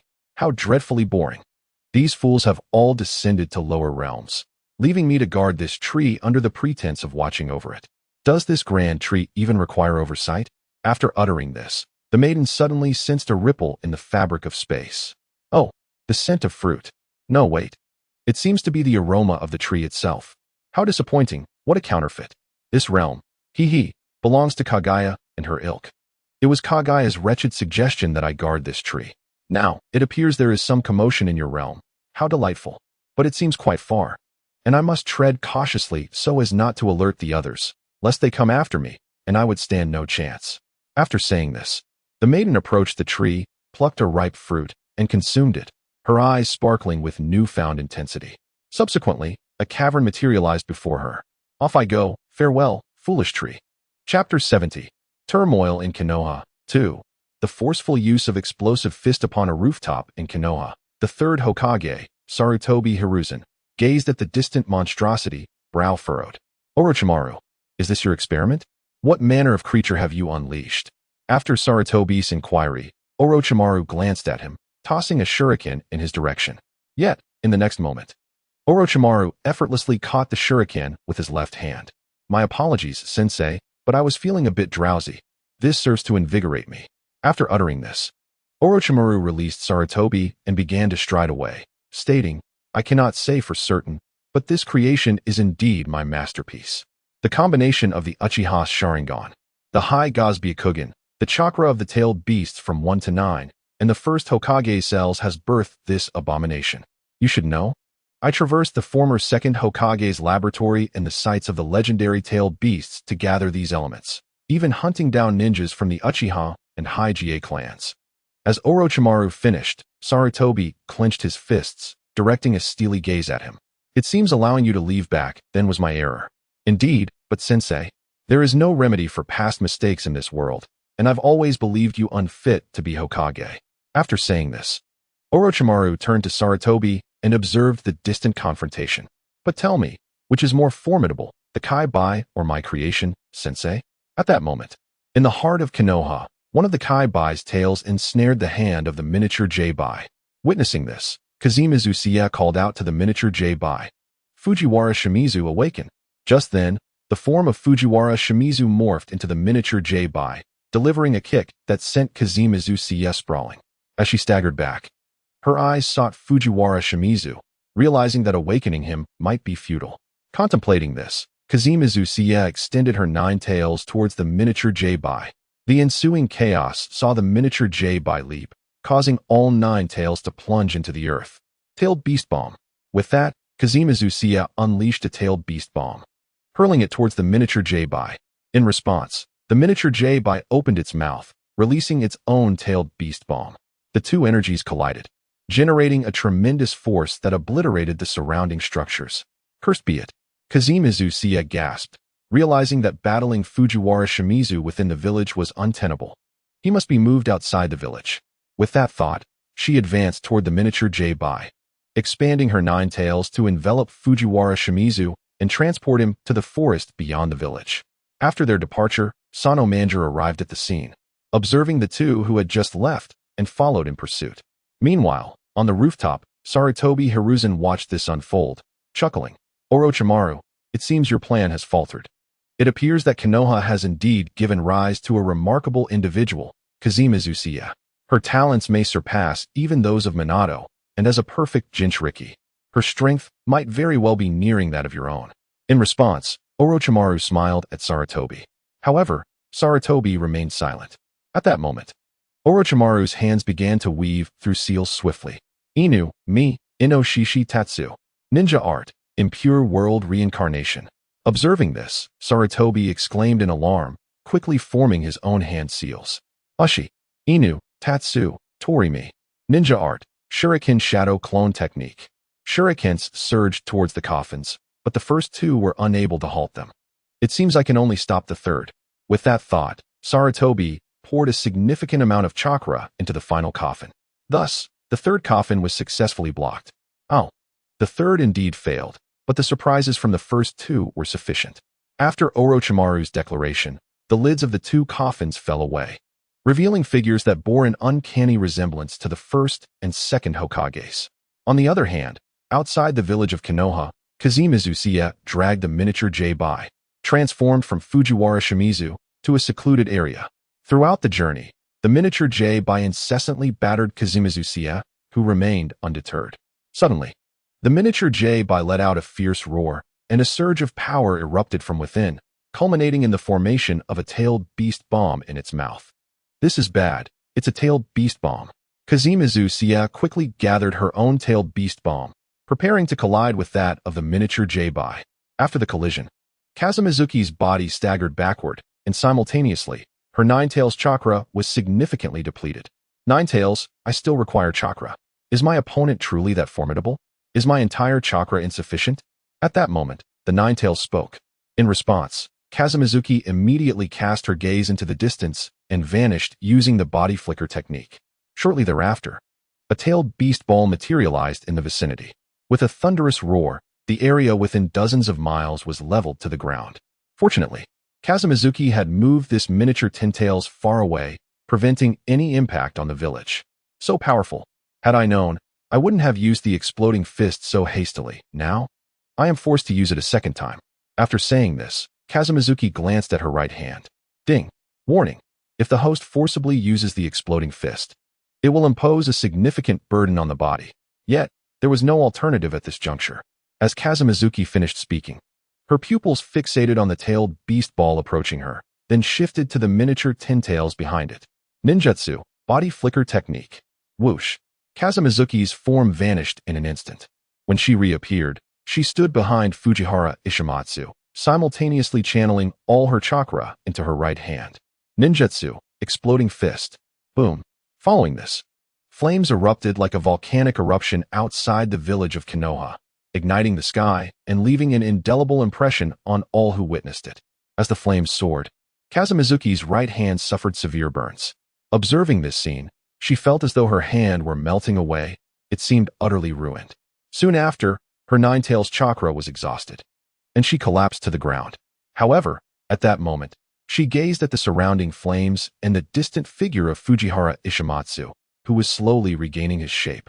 Before losing consciousness, just then, a ripple in space heralded the arrival of a figure. Ah, such a fine hand, lost just like that. You could have abandoned Konoha, yet you chose to sacrifice a hand to protect it. Why? A masked individual appeared, gazing at the unconscious Kazemazuki and murmuring to himself. How can I instill hatred for Konoha in you, Fujiwara Ishimatsu, Sano Wataru, Shinjushin, and Uzumaki Naruto, all abandoned by Konoha? If so, the girl should harbor a grudge against Konoha. Haha. Next, I must devise a plan. Ah, someone approaches. As Uchiha Obito spoke, he swiftly departed. Soon after, another figure emerged. Upon his arrival, he looked at Kazemazuki and Fujiwara Ishimatsu. Kazemazuki, Ishimatsu, what has happened to you? At that moment, Sano Wataru exclaimed upon witnessing the scene. Haha, kid, that fellow is on the brink of death. If you would relinquish your body to me, I could bring him back to life. As Sano Wataru shouted, a voice emanated from within him. After it spoke, Sano Wataru turned his attention towards Fujiwara Ishimatsu, who was losing vitality. Interesting. I wonder who infused this small body with such energy. Little do they know, if all this power is unleashed, that person is doomed unless you give your body to me. I can save him. At that moment, the sage within Sano Wataru spoke again. Listening to these words, Sano Wataru replied, I will not give it to you. Speak your method now, or I shall not hesitate to use the soul-devouring technique to make you suffer. Soul-devouring technique. Haha, kid, if you use that against me, I might very well perish, but you won't fare any better. Upon Sano Wataru's declaration, the sage's spirit within him directly responded. However, as the words settled, Sano Wataru began forming hand seals. So, you wish to test the waters? Oh, don't be so rash. Since you refuse to surrender your body, I shall teach you a method. This technique can save the boy, but in doing so, you will expend half of your consciousness. Are you willing to bear that cost? The sage's spirit spoke once more. After hearing this, Sano Wataru fell into contemplation, yet upon seeing Fujiwara Ishimatsu's life ebbing away, he nodded and said, "All right, let's do this together."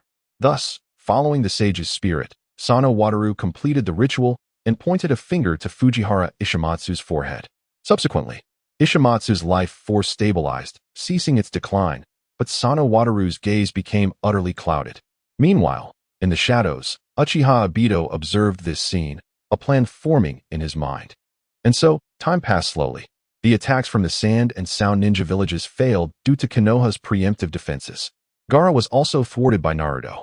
The third Hokage, in a bid to stop Orochimaru, utilized the Reaper Death Seal, sealing away the first Hokage, Senju Hashirama, the second Hokage, Senju Tobirama, and Orochimaru's hands. Outside the village, Kazamizuki and the others were soon discovered by Konoha's ninja and brought back to the village. Thus, everything came to an end. However, the village of Konoha was engulfed in sorrow. The reason was simple. The third Hokage, Sarutobi Hiruzen, sacrificed himself for the village. In the wake of his passing, the entire village mourned. Monster, perish. Why does such a monster appear in our village? It's her, one of the monsters in the village. Boom. Inside the Konoha hospital, Kazamizuki jolted awake, drenched in sweat. Hee, Kazamizuki, you're awake. At that moment, Sano Wataru, seated beside her, smiled broadly. Kazamizuki, I'm sorry. If it weren't for me, your hand wouldn't have been ruined. Just then, Fujiwara Ishimatsu, in the adjacent bed, suddenly spoke up, clenching his fists. He couldn't bear to look at Kazamizuki. Ruined? Kazamizuki thought to herself as she regarded her right hand, feeling nothing, unable even to form hand seals. This hand was indeed beyond repair. No worries. As a girl, engaging in battles all day isn't fitting for me anyway. Suddenly, Kazamizuki smiled at Fujiwara Ishimatsu. This statement momentarily stunned Ishimatsu, who then grit his teeth and replied, I'm sorry, Kazamizuki. You can hit or scold me if you wish. Who would hit or scold you? I have no such inclination. Right now, I just want to rest well. Kazamizuki, I've come to see you. At that moment, Naruto Uzumaki walked in. Oh, Naruto is here. I'll head back to rest now. I'm exhausted after running around for days. Upon seeing Naruto's arrival, Sano Wataru stood and yawned. Rest? You've lost so much weight these past few days. Haha. Then you too must treat me to a grand feast later. Yes. Certainly. With that, Sano Wataru exited. However, after leaving the hospital, a darkness swirled within his gaze. Had Kazamizuki been present, she would have recognized that Sano Wataru was no longer the same as before. At this moment within the hospital, the waves of emotion washed over Bo Fengqiyu as she listened to the words of Uzumaki Naruto. So, the third Hokage has indeed passed away. It appears that everything remains unchanged, just as it always was. Naruto, will you accompany me to the third Hokage's tombstone? I wish to pay my respects to the venerable elder. Chapter 72. The succession of the Hokage. The ominous clouds shrouded the sky as a gentle rain fell incessantly. Beside the tombstone of the third Hokage in Konoha, Uzumaki Naruto and Bo Fengqiyu stood in contemplative silence, gazing at the photograph upon the gravestone. Bo Fengqiyu closed her eyes and took a step forward.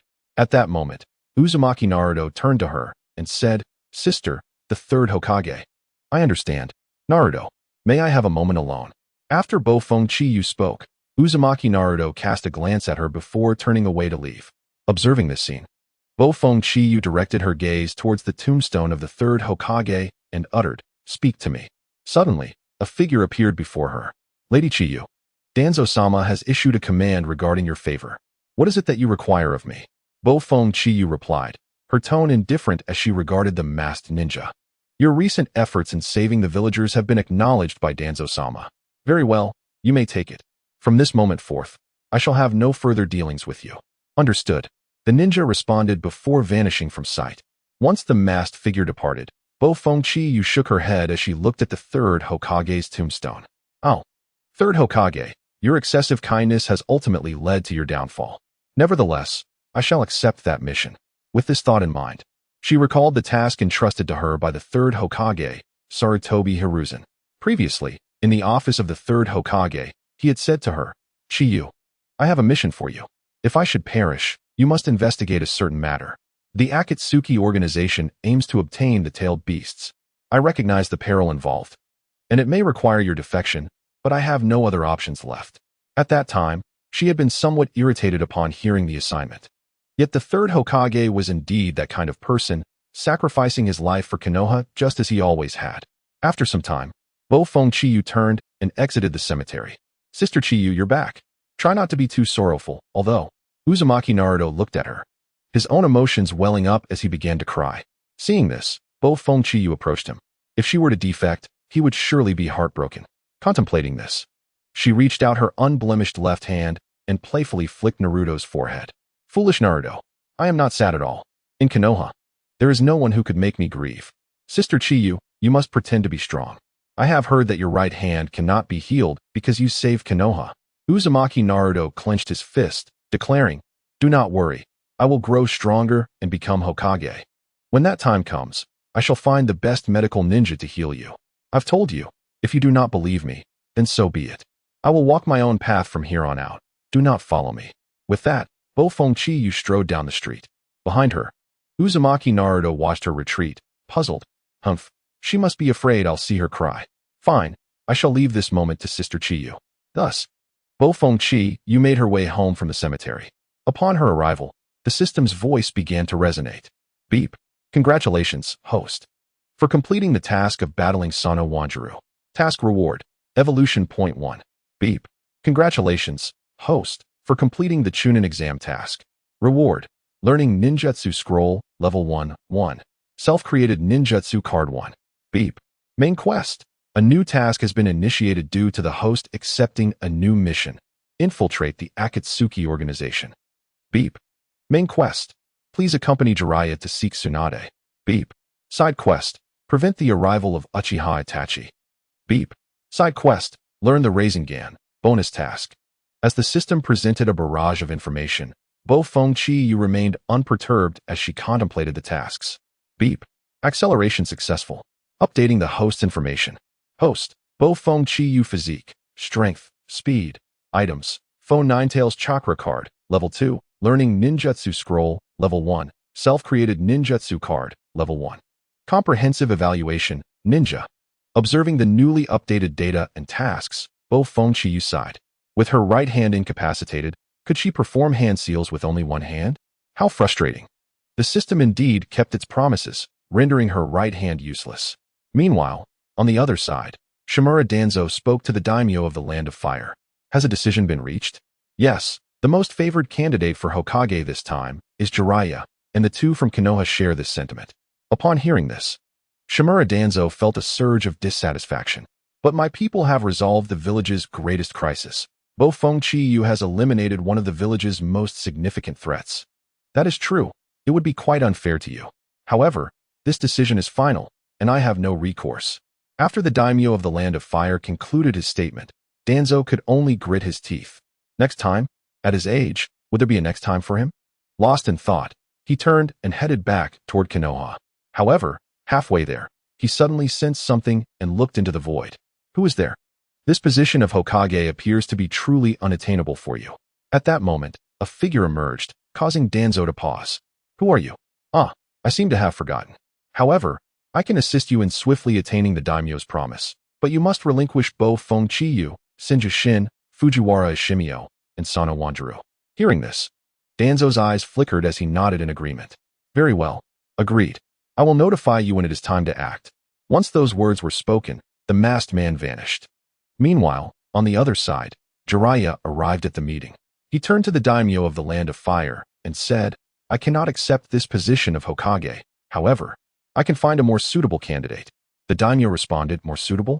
Is there anyone more fitting than one of the legendary three? There is indeed someone. Another of the legendary three, and she happens to be the granddaughter of the first Hokage. Chapter 73. The arrival of Uchiha Itachi and Kisame Hashigaki. Upon hearing this, the daimyo of the Land of Fire remarked, but that person is elusive. We have yet to locate her. Then allow me to find her, Jiraiya replied. The daimyo regarded him for a moment before finally conceding. Very well, let it be decided thus. However, should you fail to retrieve Tsunade, you shall be the one to succeed. Understood. Jiraiya nodded in acknowledgement. After concluding matters with Jiraiya, two elders approached Senjushin within Konoha. At that moment, Senjushin knelt on one knee and inquired, "What orders do you have for me?" According to the news from the daimyo, Jiraiya will seek Tsunade and return to succeed the position of Hokage. The two elders were preparing to assign me a task, which surely could not involve surveilling Jiraiya, one of the legendary Sannin. You must understand that he is indeed one of the renowned Sannin, and I am incapable of such an undertaking. After Senjushin concluded his remarks, one of the elders shook his head, clarifying that it was not surveillance, but rather following. Jiraiya's words can generally be trusted. Yet Tsunade might not return willingly. When the time comes, you may persuade Tsunade. However, you shall embark on this mission alone, as I will take care of your team.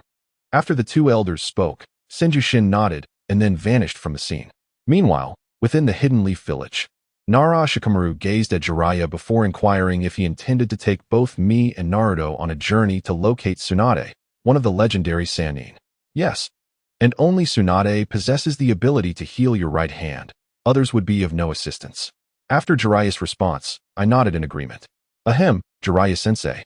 May I join as well? At that moment, a voice emanated from outside.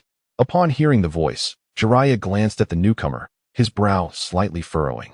Yet, moments later, he nodded in affirmation. Once those words were uttered, he turned to me, instructing that I gather my belongings and meet at the village gate in an hour. After he departed, I returned home, prepared 2 simple outfits, and made my way to the village entrance. There, Naruto, Senjushin, and Jiraiya awaited my arrival. Sister Shuriwa. Upon witnessing this scene, Naruto rushed towards me. However, this time, I merely cast him a glance before approaching Jiraiya and stating, "I am ready." Observing this interaction, Jiraiya frowned, pondering the change in my demeanor towards Naruto. Was it intentional? Why? Let us depart, I declared, as I stepped outside the village, followed by Senjushin, Jiraiya, and Naruto. The recent demise of the third Hokage made me realize that if I did not act preemptively to eliminate the Akatsuki, similar tragedies would undoubtedly recur. Thus, I possessed little patience to await the unfolding of events. I must act decisively. As these thoughts occupied my mind, we made our way towards a small town. Gradually, time passed, and soon we arrived at the town. Upon reaching our destination, Jiraiya arranged for Naruto and me to share a room, while he and Senjushin ventured out to gather intelligence. Thus, I sat in solitude, commencing my training, while a tinge of excitement coursed through me. To be candid, I was about to confront Itachi Uchiha and Kisame Hoshigaki, 2 formidable adversaries. Although I had previously clashed with Orochimaru, that encounter hardly counted, as he refrained from showcasing his true power to avoid detection by the Leaf Village. Nonetheless, I had been utterly exhausted afterward, remaining unconscious for an extended period. Therefore, this upcoming confrontation would serve as a true test of my capabilities. Even if I faltered, Jiraiya remained in the shadows, safeguarding both me and Naruto. Suddenly, a knock echoed through the room. Hearing the sound, Naruto darted towards the door, exclaiming, "I'll get it, sister, you rest." With that, he opened the door, greeting, "Pervy Sage, you again." However, his words were left unfinished as he froze, staring at a figure clad in a black cloak adorned with red clouds, whose eyes bore an uncanny resemblance to Sasuke Uchiha's. "Take both of the little brats," Itachi commanded. As another figure appeared behind him, nodding in agreement, Itachi added, "Yes, let us take them all to avoid complications." In that instant, a shuriken flew past Naruto, aimed at Kisame Hoshigaki. With a swift motion, Kisame drew his sword, Samahata, to block the projectile, then fixed his gaze upon me, remarking, "One hand is out of commission. Yet you still create quite the ruckus. It seems I must incapacitate you entirely." "Long time no see," Kisame added, but before he could finish, Itachi interjected, "Your eyes are just like his, and you two bear a striking resemblance." "Who exactly are you?" "It is my little brother," Itachi replied. Upon hearing this, Sasuke turned to Itachi, declaring, "Itachi Uchiha, as you have said, I despise you, I loathe you, and I live solely to kill you." With that, Sasuke summoned Chidori in his hand, pressed his right hand against the wall, and charged towards Itachi. In a swift motion, Sasuke reached Itachi's side, aiming Chidori at his heart. However, Itachi effortlessly grasped Sasuke's hand and waved it outward. With a resounding crash, the wall erupted, leaving a gaping hole, and with a slight exertion, Itachi sent Sasuke sprawling to the ground. Observing this scene, I remained composed, my mind resolute. Kai-bai, lend me your strength. As the words escaped my lips, a surge of power coursed through me. In an instant, I drew a kunai, vanishing from my position. Witnessing this, Kisame scanned the surroundings, then cleaved at the space behind him with Samahata. Clang! I intercepted his attack with my kunai, my gaze fixed on Kisame's rear. Ninjutsu, body flicker technique. In the blink of an eye, Kisame sensed a powerful force approaching from behind, only to see a kunai hurtling towards him. Get lost, you little brat, Kisame bellowed, swinging Samahata in retaliation. Boom! The force of his swing sent me crashing into the wall, creating yet another large opening. Observing the aftermath, Kisame frowned, remarking, impressive. If she grows a few more years, I may not stand a chance against her. Unfortunately, I cannot allow her to continue her growth. After uttering this, a shuriken flew out from the newly created hole. Ninjutsu, shuriken shadow clone technique. In an instant, a flurry of shurikens rained down upon Kisame. Momentarily taken aback, he used Samahata to sweep through the projectiles, dispersing the shadow clones entirely. Yet in the next second, he looked towards the hole, incredulous, impossible. Her right hand was supposed to be incapacitated. Beside him, Itachi observed the scene with his Sharingan, commenting, indeed, it has been rendered useless. However, it is intriguing. She has utilized Kai-bai's chakra to form her right hand, and is beginning to weave hand signs. It appears she has become the perfect Jinchuriki. TCH. She can play that way, huh?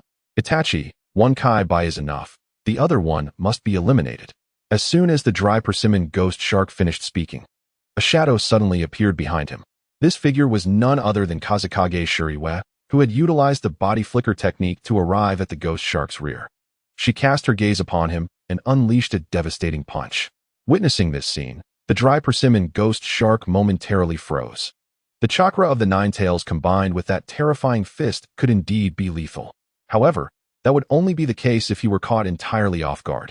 Ever since he learned that Kazekage Shuriwe could perform ninjutsu, he had been vigilant against the techniques detailed in his intelligence reports. J-bai, have a treat, he said, tossing J-bai aside. The creature promptly opened its maw and began to consume the chakra and flames from the explosive punch. Simultaneously, the dry persimmon ghost shark formed hand seals, executing water style, great exploding water collide. With the combined strength of the water technique and J-bai, Kazekage Shiryue's power was effectively neutralized. At this moment, she retreated, her eyes fixed upon Uchiha Itachi and the dry persimmon ghost shark. Itachi did not intervene. It was solely the dry persimmon ghost shark who had unraveled her jutsu. It appeared that she had been overly confident. Her strength was inadequate to compete with these titans of the ninja world. Since my sister has lost, Kazekage Shiryue's defeat left Uzumaki Naruto in stunned silence. Huh, little girl, you might someday become a remarkable ninja, but alas, you have no future, the dry persimmon ghost shark remarked, reaching for Shiryue with J-bai, intending to finish her off. Just then, a toad materialized before her. The ghost shark paused, taken aback. A figure soon emerged, exclaiming, the great Jiraiya, a true man, cannot be enchanted by a woman's beauty. Rather, it is the woman who will be captivated by my masculine spirit. At that moment, the atmosphere turned chilly. Nonsense. The moment a woman flirts with you, you become utterly excited. And now is certainly not the time for your theatrics, you perverted sage. Uzumaki Naruto shouted, rolling his eyes in disbelief. Hey, did I not instruct you not to address me like that in front of others? Jiraiya scratched his white hair, glancing at Naruto. Enough of that. Compared to this, those two are no ordinary opponents. You lecherous sage. I told you not to call me that. Jiraiya snapped back, resembling an irate child. Ha ha ha. After all, you are the legendary Jiraiya, one of the Sannin. While we know your fondness for women, we did not expect it would be so easy to draw your attention away, the dry persimmon ghost shark declared. Naruto quickly interjected, have you realized the perverted sage's true nature so quickly? Hearing this, Jiraiya turned to the dry persimmon ghost shark and said, it seems you have already dispelled her illusion. Upon hearing this, Jiraiya set the woman down, explaining, to divert me from Shiryue and Naruto, I used an illusion on this woman. The Sharingan's Jinjutsu is something that most cannot perceive. As he spoke, he slowly rose to his feet, adding, indeed. The Akatsuki's objective centers around the nine tails within Naruto and Shiryue. Upon hearing this, Uchiha Itachi recalled that during his confrontation with Hatake Kakashi, Kakashi had once said, indeed. Your target is the nine tails within Naruto. Thinking along these lines, Itachi addressed Jiraiya. It appears that the intelligence within Konoha originates from you, Jiraiya. However, this matter will inevitably come to light. Collecting all the tailed beasts is the highest order given by the Akatsuki. Following this declaration, Jiraiya declared resolutely, I will not entrust Naruto and Shuriwa to you. In response to Jiraiya's unwavering stance, Itachi replied, that is not for you to decide. Hearing this, Jiraiya turned to the dry persimmon ghost shark and Itachi, then let us eliminate the two of you right here. Wait. Just then, a voice resonated from the ground. Uchiha Sasuke gradually rose, declaring, Itachi, you are the one I must kill, so none of you should interfere. Upon hearing this, Itachi looked at his brother, stating, currently, I have no interest in you. Sasuke, undeterred, gathered chakra in his hands, retorting, interest is not for you to determine. Chapter 75. The duel between brothers after Sasuke's declaration. He advanced toward Itachi. Observing this, Itachi lifted his right foot and sent Sasuke crashing against the wall. Enraged, Naruto glared at Itachi, ready to intervene. Naruto, stand down. Itachi is mine. He is the one I must kill. However, at that moment, Sasuke shouted at Naruto, then sprinted toward Itachi once more. With a thunderous impact, Itachi effortlessly struck Sasuke, sending him flying. Just as Jiraiya prepared to act, the dry persimmon ghost shark obstructed him, insisting, stand down. This is a battle between brothers, and we should simply observe. After this statement, Jiraiya regarded the dry persimmon ghost shark. Noting how he had engaged Kazekage Shuriwa with such vigor, yet still retained a substantial reserve of chakra. Truly, the dry persimmon ghost shark deserved his reputation as the host of the tailless beast. However, Shuriwa was also formidable, had she not been young and her right hand incapacitated. Her status as a perfect Jinchuriki would have made her a match for the ghost shark. As Jiraiya pondered this, Itachi stepped closer to Sasuke. Upon reaching his brother, Sasuke declared, just right, stepping forward to strike Itachi. Itachi evaded effortlessly, countering with a blow to Sasuke's body. After a single punch, Itachi delivered a kick to Sasuke's abdomen, followed by a punch to his face. Soon, Sasuke lay battered and bruised on the ground. At that moment, Itachi lifted Sasuke, gripping his throat and pressing him against the wall, stating, your hatred is still insufficient. What? Upon hearing this, Itachi activated his Sharingan, casting Sasuke back to the fateful night of their clan's annihilation. Inside a house, Sasuke's parents knelt before him while Itachi stood behind them, brandishing a blade. No, Sasuke cried out, but it was futile. The scene shifted, revealing Uchiha clan members collapsing in the streets, with Itachi behind them, coldly observing their demise. Witnessing this, Sasuke's heart filled with anguish and endless torment. Simultaneously, he felt his own weakness. How he longed to grow stronger. Foolish little brother, Itachi taunted, your hatred is still lacking. If you wish to grow stronger, continue to harbor your resentment toward me. I will keep your memories trapped within this day, playing them on repeat, so you may truly experience what hatred feels like. Stop. No. At that moment, Uchiha Sasuke shouted loudly. Simultaneously, in the real world, Naruto gazed at the sleep-talking Uchiha Sasuke and yelled at Uchiha Itachi, expressing his outrage. With that, Naruto rushed toward Uchiha Itachi. Observing this scene, Kisame Hoshigaki immediately stepped forward to intervene. Meanwhile, Jiraiya seized the opportunity, quickly forming hand seals, and soon the surrounding walls transformed into flesh. Witnessing this, everyone halted their movements. Ninja art, toad mouth binding technique, Jiraiya proclaimed. At that moment, he directed his gaze towards Uchiha Itachi and Kisame, stating that they were now trapped and that he intended to eliminate them, noting that they were both wanted individuals and no one would object to their demise. After Jiraiya finished speaking, Uchiha Itachi and Kisame turned their attention to him. What do you say, Itachi? Shall we take him down together? Kisame suggested. Hearing this, Uchiha Itachi shook his head, calling out to Kisame, come here. Following that, Uchiha Itachi sprinted to the side. Observing this, Kisame followed him. It's futile. No one has ever escaped from here, Jiraiya declared, activating the power of the surroundings to attack Uchiha Itachi and Kisame. However, both evaded his assaults with ease. Upon reaching the end of the flesh wall, Uchiha Itachi turned to it and unleashed Amaterasu. The black flames consumed the flesh wall, allowing Uchiha Itachi and Kisame to make their escape. After they fled, Jiraiya stared at the black flames, filled with disbelief. He never anticipated that someone could escape from this place. Truly, they were the first in all of history. Contemplating this, Jiraiya retrieved a sealing scroll, encapsulating the black flames within it. Thus, the events here came to a close. Subsequently, Jiraiya lifted the ninjutsu, but just then, Might Guy burst in from outside, delivering a kick to Jiraiya's face. However, upon recognizing Jiraiya's face, his expression changed instantly, leading to a cascade of apologies and taking Sasuke back to Konoha for treatment. Meanwhile, Kazuki Shuriwe observed them before retreating to her room. Teacher Jiraiya, the Akatsuki, Itachi, Sasuke, everything is unfolding according to the narrative. I cannot alter anything. But no, it must be changeable. Shuriwe pondered. Do you think your right hand is a significant hindrance? Do not worry. We will seek the finest medical ninja. After uttering this, Kazuki Shuriwe turned to Jiraiya, who gave a thumbs up, assuring her that the ninja would surely heal her hand. Yes, Shuriwe nodded in response.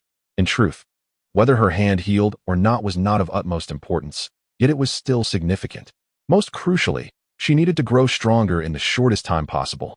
At the very least, she could not be powerless in the face of the Akatsuki. It is essential to realize that Kisame was not the strongest within the Akatsuki. If she could not even handle him, then confronting the true monsters within would be even more daunting. With these thoughts, Kazuki Shuriwe lay down to rest, feeling fatigued from the earlier battle. Chapter 76. Learning the Rasen Shuriken in an instant. This is beyond the scope of genius. As time passed, Senju Shin returned to their lodging. At this moment, Kazuki Shuriwe awoke from her slumber and embarked on the journey with Jiraiya. They traversed from one town to another. In this town, Jiraiya headed to the land of wind, while Naruto, Shuriwe, and Senju Shin gathered information on the streets. Along the way, Kazuki Shuriwe glanced at Naruto, feeling a twinge of guilt. Sister Shuriwe, Teacher Shin, here are two for you. As she contemplated this, Naruto suddenly handed 2 takoyaki to Kazuki Shuriwe and Senju Shin.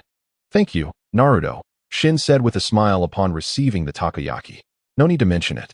Afterward, he turned to Kazuki Shuriwe, asking, Sister, do you not like to eat? At that moment, Naruto observed Kazuki Shuriwe's expression and inquired. No, thank you, Naruto. Let's split up to gather intel. After Kazuki Shuriwe spoke, the three began to part ways. After fruitless inquiries, Kazuki Shuriwe heard a clamor in the distance. Following the sounds, she approached the source of the noise, entering to find Jiraiya seated there, with Naruto standing beside him, arguing with a peculiar old man. Quietly, Kazuki Shuriwe stood by. At that moment, the odd old man advanced toward Jiraiya. Suddenly, a swirling sphere appeared in Jiraiya's hand, and he launched it toward the old man. The old man was sent flying, crashing into a stall with a resounding thud. Observing this, Jiraiya promptly stood up and walked outside, stating, I tried to control my strength. You truly are weak. Hearing this, the old man retorted, Are you the legendary? My apologies for demolishing your stall, Jiraiya interrupted, addressing the stall owner. This prompted the old man to pull out his wallet and hand it to Jiraiya, offering to cover the stall's expenses. Accepting, Jiraiya took a portion of the money to compensate the stall owner, while the old man fainted. Shuriwe, Naruto, it's time for you both to begin training. Okay, Naruto exclaimed excitedly. System, activate the learning scroll for ninja techniques to learn the Rasen Shuriken. Ding. Operation successful. The Rasen Shuriken has been learned automatically. Shuriwe, let's go learn this powerful ninjutsu together. Hearing this, Kazuki Shuriwe replied, I don't need to. I've already mastered it. Huh? What? Upon hearing this, Jiraiya and Naruto fell into silence. Jiraiya turned to Kazuki Shuriwe and said seriously, Shuriwe, confidence is commendable, but... Just as Jiraiya began to speak, a swirling energy manifested in Kazuki Shuriwe's left hand. Witnessing this, Jiraiya ceased his words. The technique was undoubtedly the Rasen Shuriken. Did Kazuki Shuriwe learn this ninjutsu merely by observing him use it once? Such talent in a ninja was likely unprecedented. Sister Shuriwe, that's amazing. If you can learn it, I should be able to master it soon too, exclaimed Naruto, excitedly. However, Jiraiya's gaze remained fixed on Kazuki Shuriwe, his expression reflecting unprecedented gravity. Since you have already mastered it, there is no need for further study. Naruto, I will now teach you this technique. Shuriwe, you are free to act as you wish. After Jiraiya concluded, Kazuki Shuriwe advanced forward.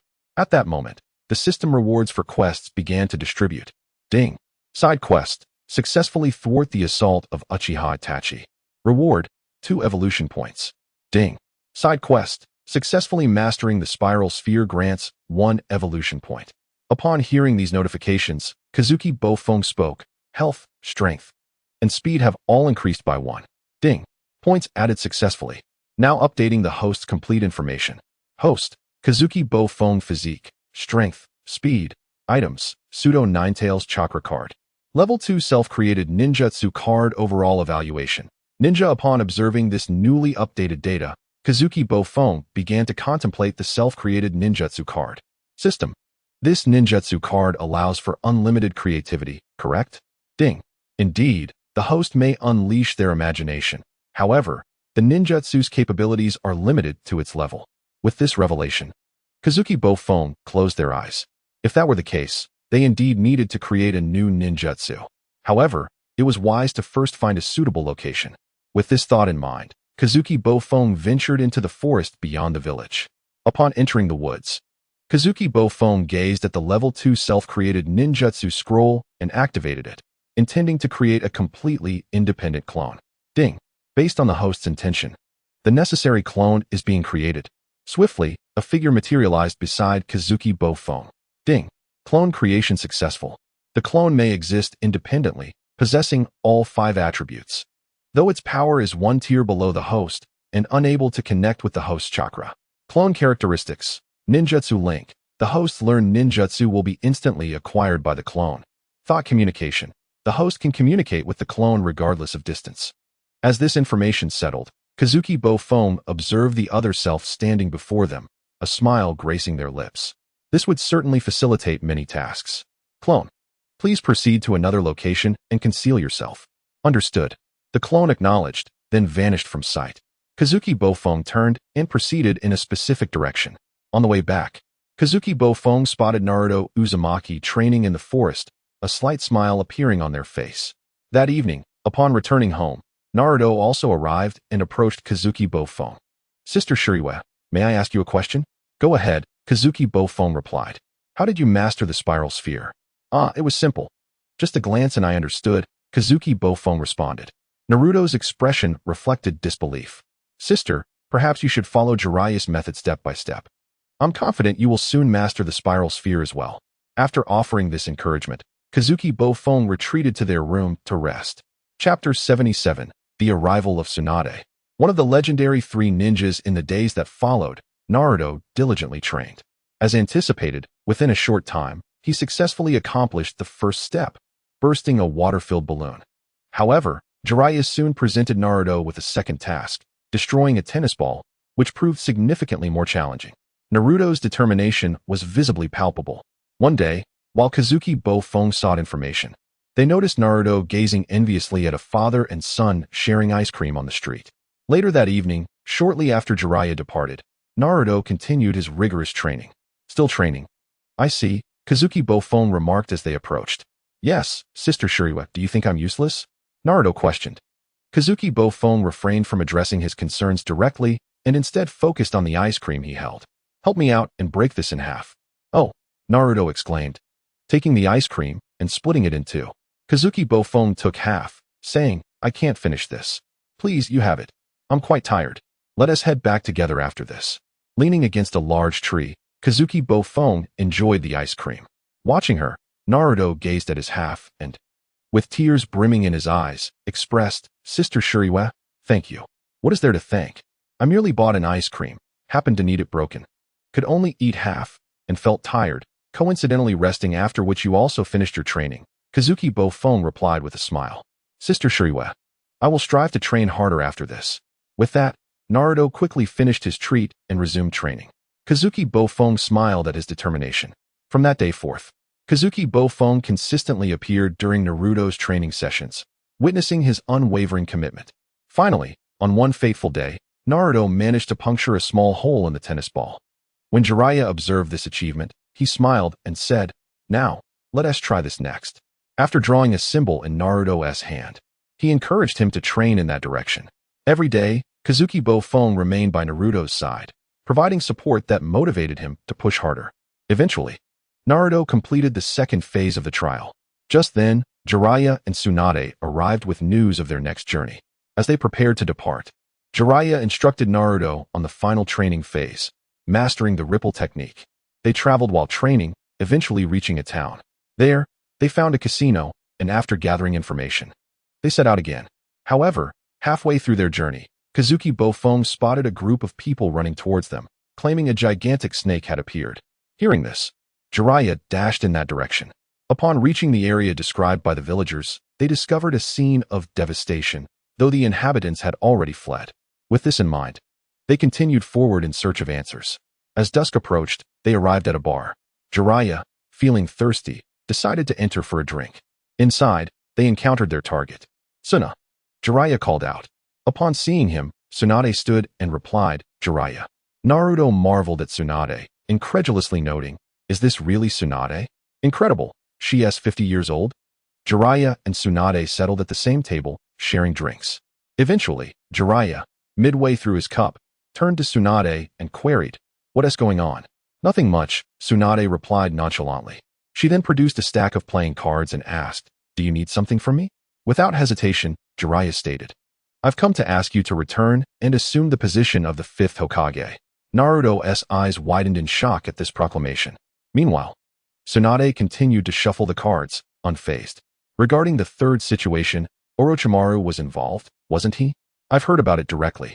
Before Jiraiya could elaborate, Tsunade coldly interjected. At that moment, Naruto Uzumaki turned to Tsunade and Jiraiya, exclaiming, that Orochimaru fellow has killed Grandpa Sarutobi. Who exactly is he?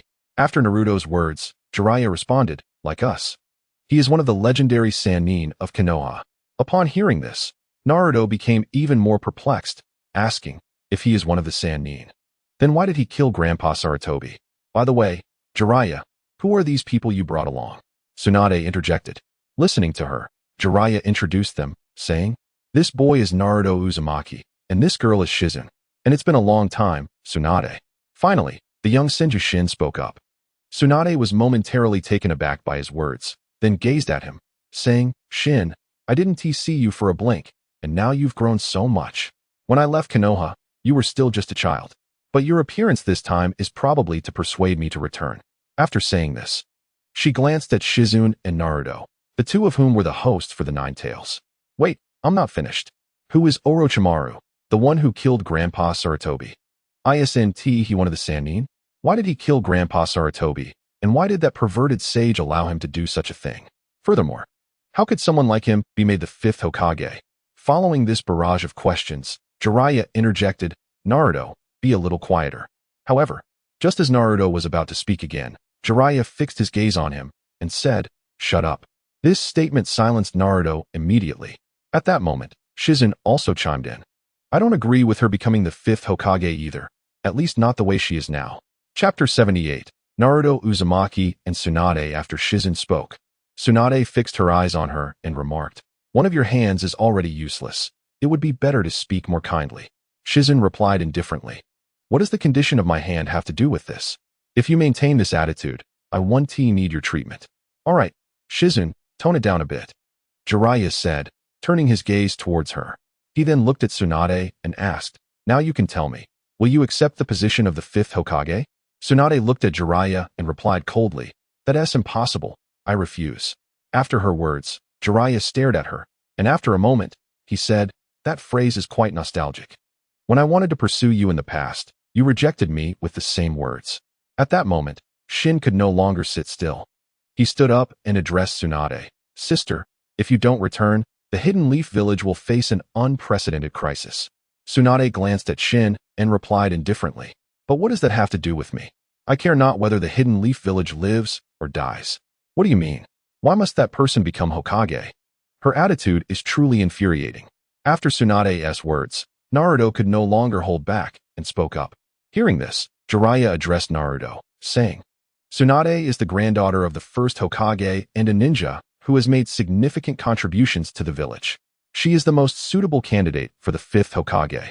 After Jiraiya finished speaking, Tsunade turned to Naruto and said, Jiraiya, the student you have taken this time is far from the last one. No, I have found someone even more outstanding than the fourth, Tsunade responded. After she spoke, Jiraiya smiled and glanced at Shizun. This scene left Tsunade momentarily stunned. And then she looked at her already injured right hand and shook her head. Back to the point, you see, even someone as exceptional as the Fourth Hokage died young. To become Hokage, I would not be foolish enough to wager my life on the future of a village. How stupid would that be? After her words, all the ninjas present were taken aback. Jiraiya looked at Tsunade and said, Tsunade, you have changed. No matter what you think in your heart. To say it so brazenly seems a bit. What? Tsunade interrupted. My uncle, the second Hokage, was the most eager for peace, yet he too departed midway. The same goes for Master Hiruzen. Despite his old age, he still insisted on being strong, and thus he also perished. In this regard, why would I want to be Hokage? Am I merely to seek death? With that, Tsunade threw the cards in her hand aside, exclaiming, Hokage is a foolish title. Only a fool would aspire to it. Damn it. After Tsunade finished her statement, Naruto slammed the table and charged towards her, declaring, to speak of the fourth and third Hokage in front of me, I will defeat you even if you are a woman. However, just as he leaped up, he was caught by Jiraiya with one hand. Despite being restrained, Naruto glared at Tsunade, angrily shouting, if you don't want to be the fifth Hokage, then don't.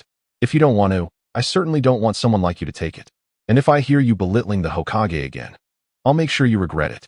After Naruto finished speaking, Tsunade stood up, placing one foot on the table, and looked at Naruto defiantly. You have quite a bit of courage. Let us step outside and settle this. Sure. Who's afraid of whom? Let us go out right now. I'll teach you a lesson for being so ignorant and insulting the Hokage. Naruto responded, heading towards the exit. Observing this scene, Jiraiya shook his head, but Tsunade followed with keen interest.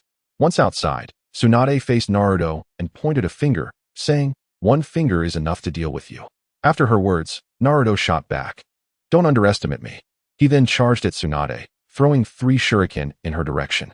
Seeing this, Tsunade deftly dodged all the shuriken. At that moment, a kunai appeared in Naruto's hand, which he thrust towards Tsunade.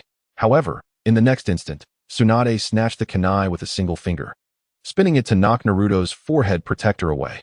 Simultaneously, a powerful force sent Naruto tumbling backward. Just then, a finger pointed at Naruto's forehead, flicking him lightly. Boom. In the next moment, Naruto was sent flying, rolling several times on the ground before coming to a halt. Damn it, he exclaimed angrily. But just then, a kunai fell at his feet. Looking at the kunai by his foot, Naruto suddenly realized that his opponent had gone easy on him. Yet he still lost, and so embarrassingly. Hey, you idiot over there, before you pass out. I want to ask you, why do you care so much about the title of Hokage? At that moment, Tsunade looked at Naruto, asking indifferently. After her question, Naruto, with a sullen face, replied, I am nothing like you. I must inherit the title of Hokage because it is my dream and my motivation. Upon hearing this, Tsunade's eyes widened slightly. At that moment, Tsunade beheld 2 shadows hovering over Naruto Uzumaki, shadows of those who had long since departed. As she gazed at these apparitions, she bowed her head, engulfed by an overwhelming sense of longing. Recognizing the vulnerability in this scene, Naruto Uzumaki focused intently, a swirling vortex of chakra materializing in his hands. Simultaneously, he dashed towards Tsunade. From a distance, Tsunade observed the Rasengan in Naruto's grasp, placing a finger on the ground, which instantly cracked beneath her touch. Concurrently, Naruto was propelled backward. Chapter 79. The Bet. Tsunade vs. Kabuto. Seeing Naruto flying away, Tsunade furrowed her brow. That was indeed the Rasengan of the fourth Hokage, Minato Namikaze. Reflecting on this, she turned to Jiraiya and remarked, Jiraiya, it was you who taught him the Rasengan. To this, Jiraiya chuckled and replied, well, I am his mentor. Imparting a technique is quite natural, don't you think? Only you and the fourth can wield such a jutsu. To teach it to others who cannot grasp it, you dare call yourself a mentor? You truly misguide the youth, Tsunade retorted scornfully. Can't learn? What are you saying? Tsunade's words hung in the air. Just then, Kyubi, under the guise of Kyubi Shizuki, extended her left hand, conjuring a Rasengan. Tsunade was momentarily taken aback by this display. However, she quickly turned her gaze back to Naruto and asserted, even if you can master it, what of him? In my experience with people, he lacks the talent. Jiraiya, teaching him such a technique, it's no wonder he spouts foolish dreams of becoming Hokage, dreams that are utterly unattainable. After Tsunade's declaration, Naruto clenched his fists and stood tall, declaring, what do you mean by nonsense, you fool? Give me 3 days, and I will master this jutsu for you. Upon hearing this, Tsunade replied, "That is your promise." "Humph, I always speak my mind. That is my ninja way." As these words fell from her lips, Tsunade fixed her gaze upon Naruto and proposed, "How about we make a wager? I shall grant you 1 week. If you can master this jutsu, I will give you this pendant and acknowledge your potential to become Hokage." Upon hearing this, Naruto immediately crossed his arms over his head and declared, "That necklace? I don't want it." "Don't say that, Naruto. That necklace is a one-of-a-kind treasure in this world. If sold, it could buy 3 mountains, and it is a relic of the first Hokage," Jiraiya interjected, causing Naruto's expression to shift dramatically. He looked at the necklace and agreed, "All right, it's settled. However, as part of the wager, if you fail to master the jutsu within a week, the money in this wallet will belong to me," Tsunade said, producing a wallet. Seeing the wallet, Naruto began searching his person for his own, but Tsunade had already taken it. Thus, Tsunade turned and departed.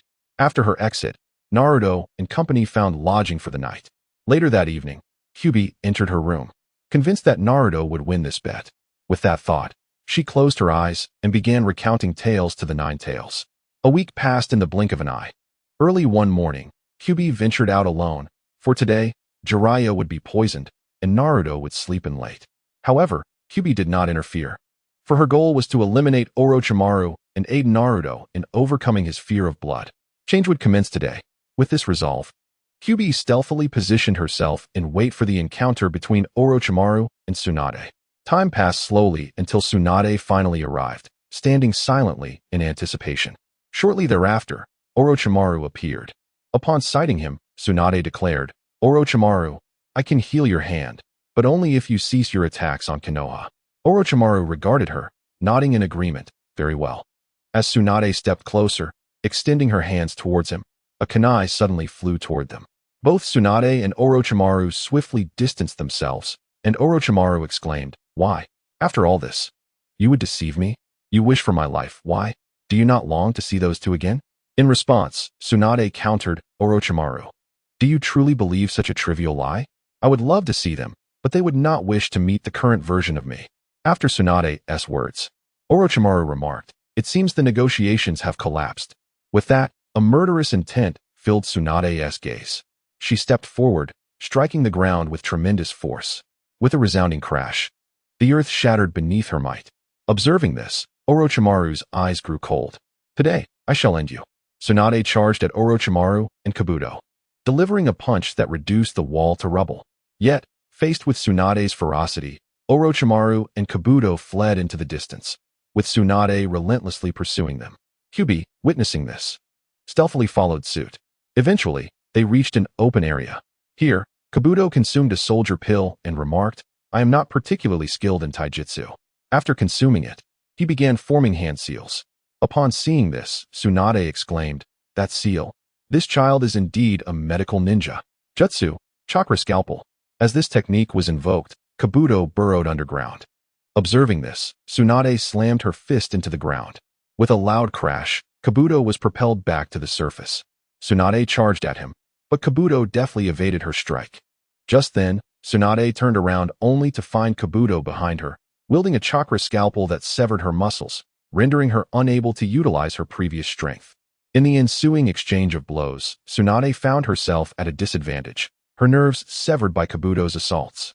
Observing her plight, Kabuto adjusted his glasses and stated, "I won't kill you." But before he could finish his sentence, Tsunade delivered a powerful slap, sending him crashing to the ground. Chapter 80. Kabuto and Naruto Uzumaki. Following the impact of her strike, Kabuto lay sprawled on the ground. With a fierce glint in his eyes, he thought, "It seems I have been too lenient. Now, I shall unleash a brutal assault upon you." As Kabuto prepared to move his left hand, he suddenly froze, realizing something was amiss. "Now, it is my turn," a voice echoed from in front of him. Subsequently, he turned to face Tsunade, who was throwing a punch at him. Instinctively, he wanted to flee, but his reaction faltered, resulting in him being sent flying by her strike. With a resounding crash, Kabuto slammed into a massive boulder, a fierce pain coursing through him, leaving him gasping for breath. As he attempted to rise, he found himself unable to do so. Every movement felt foreign. In that moment, he realized that his nervous system had been manipulated by Tsunade. Contemplating this, his gaze fell upon Tsunade, acknowledging her prowess as one of the legendary Sannin. surprised that she possessed such strength even under those circumstances. While muttering to himself, Kabuto tried to adjust his movements. For instance, when he willed his right leg to move, his left hand would respond instead. When he sought to move his right hand, his left leg would act. If that were the case, perhaps reversing his intention would yield the desired result. However, do not underestimate me, Tsunade. At that moment, Kabuto boldly declared, drawing a shuriken and hurling it toward her, taunting. Aren't you afraid of blood? Let me show you plenty. With that proclamation, a cloud of smoke erupted. Observing this scene, Kabuto retreated to a safer distance. As the smoke dissipated, Jiraiya and the others materialized before his eyes. Just as the haze cleared, Naruto Uzumaki called out to Kabuto, Kabuto-senpai. After Naruto spoke, Kabuto looked back at him, asking, "Oh, you two know each other?" As their names echoed between them, Jiraiya interjected, "Yes, during the YIN exams. Don't block the way." Naruto interjected before Tsunade shoved them aside and advanced toward Kabuto, launching another punch. In response, Kabuto swiftly leapt back to evade. Tsunade pressed on, remarking, "Even though your body knows what to do, adapting in such a brief span is quite the challenge, isn't it?" Looking at Kabuto, Tsunade spoke with an indifferent tone. "No, I have already adapted." Kabuto retorted blandly, raising a kunai. Suddenly, a sharp sound pierced the air as blood gushed forth. The blood was his own, a self-inflicted wound. Yet Tsunade trembled at the sight, recoiling in horror. "Blood is blood," she murmured, collapsing to the ground. "Sister." At that moment, Senjushin attempted to intervene. But having been drugged by Tsunade the previous day, he could barely manage a few steps before collapsing. "Thank goodness, if it weren't for your hemophobia. Dealing with you would indeed be quite troublesome," Kabuto remarked, his visage darkened. After saying this, he approached Tsunade and delivered a punch that sent her flying. Witnessing this, Naruto stood bewildered, asking why. Why would Kabuto strike Tsunade? Kabuto smirked slightly at Naruto's naivety, replying, "You truly are dull, Naruto. That's why you will never surpass Sasuke Uchiha." Naruto, observe closely. That man's forehead protector belongs to the Sound Ninja Village, Jiraiya added. "Indeed, I am a spy from the Sound," Kabuto openly confessed. Naruto, taken aback, stammered, "You're joking, right? During the YIN exams, you taught us a great deal and helped us tremendously. That was merely to gather intelligence on you. Through my observations, I discovered something. Naruto Uzumaki, you lack the innate talent of a true ninja, unlike Sasuke." As those words fell, Naruto clenched his fists and glared at Kabuto. Noticing the look on Naruto's face, Kabuto scoffed, "Even with that fierce expression, you are merely a lowly genin in the wrong place. While the monster within you may be intriguing, it pales in comparison to the legendary Sannin. Frankly, you are nothing more than a bug. Should you attempt to rise now, I will eliminate you. You're a bastard," Naruto shouted, taking a step toward Kabuto. In the shadows, Kazashi was prepared to deliver a fatal blow to Kabuto. At that moment, as Naruto charged, he began forming hand seals. Dog, tiger, monkey, boar, snake. Ninjutsu, multiple shadow clone technique. Thus, Naruto created 4 clones, racing toward Kabuto alongside his original self. In his mind, he strategized that since Kabuto's right hand was incapacitated, by using the clones for cover and attacking from the right side, he would find success. As Naruto formulated his battle plan, 2 clones charged directly at Kabuto but were swiftly dispatched. One clone managed to grab hold of Kabuto, allowing Naruto's original to strike at Kabuto's right. However, Kabuto retaliated, flinging blood into Naruto's eyes, sending the clone hurtling towards him. In a flash, Kabuto's left hand dispatched the remaining 2 clones. Thus, Naruto's original body was struck, sent flying away. At that moment, Shizun rushed to catch Naruto, while 3 silver needles soared toward Kabuto. Unfazed, Kabuto blocked the needles with his forehead. Simultaneously, he leapt to Orochimaru's side, consuming a blood-boosting pill. "Orochimaru, please unwrap the bandage on your left arm." As Kabuto spoke, Orochimaru promptly tore away the bandage on his left arm. Observing this, Jiraiya finally spoke, "It seems this time I must intervene. Shizun, Kabuto is yours to handle. Leave Orochimaru to me." With those words, an overwhelming pressure enveloped the scene. Under this intense atmosphere, both Jiraiya and Kabuto stained their hands with blood, forming hand seals simultaneously. Pig, dog, rooster, monkey, goat. Ninjutsu, summoning technique. With the summoning jutsu, a massive serpent materialized beneath Orochimaru, while only a small toad appeared beneath Jiraiya. Observing this, Orochimaru mocked. I never imagined that at your age, you would still be so foolish. At that instant, Naruto chimed in. Jiraiya-sensei, are you even capable?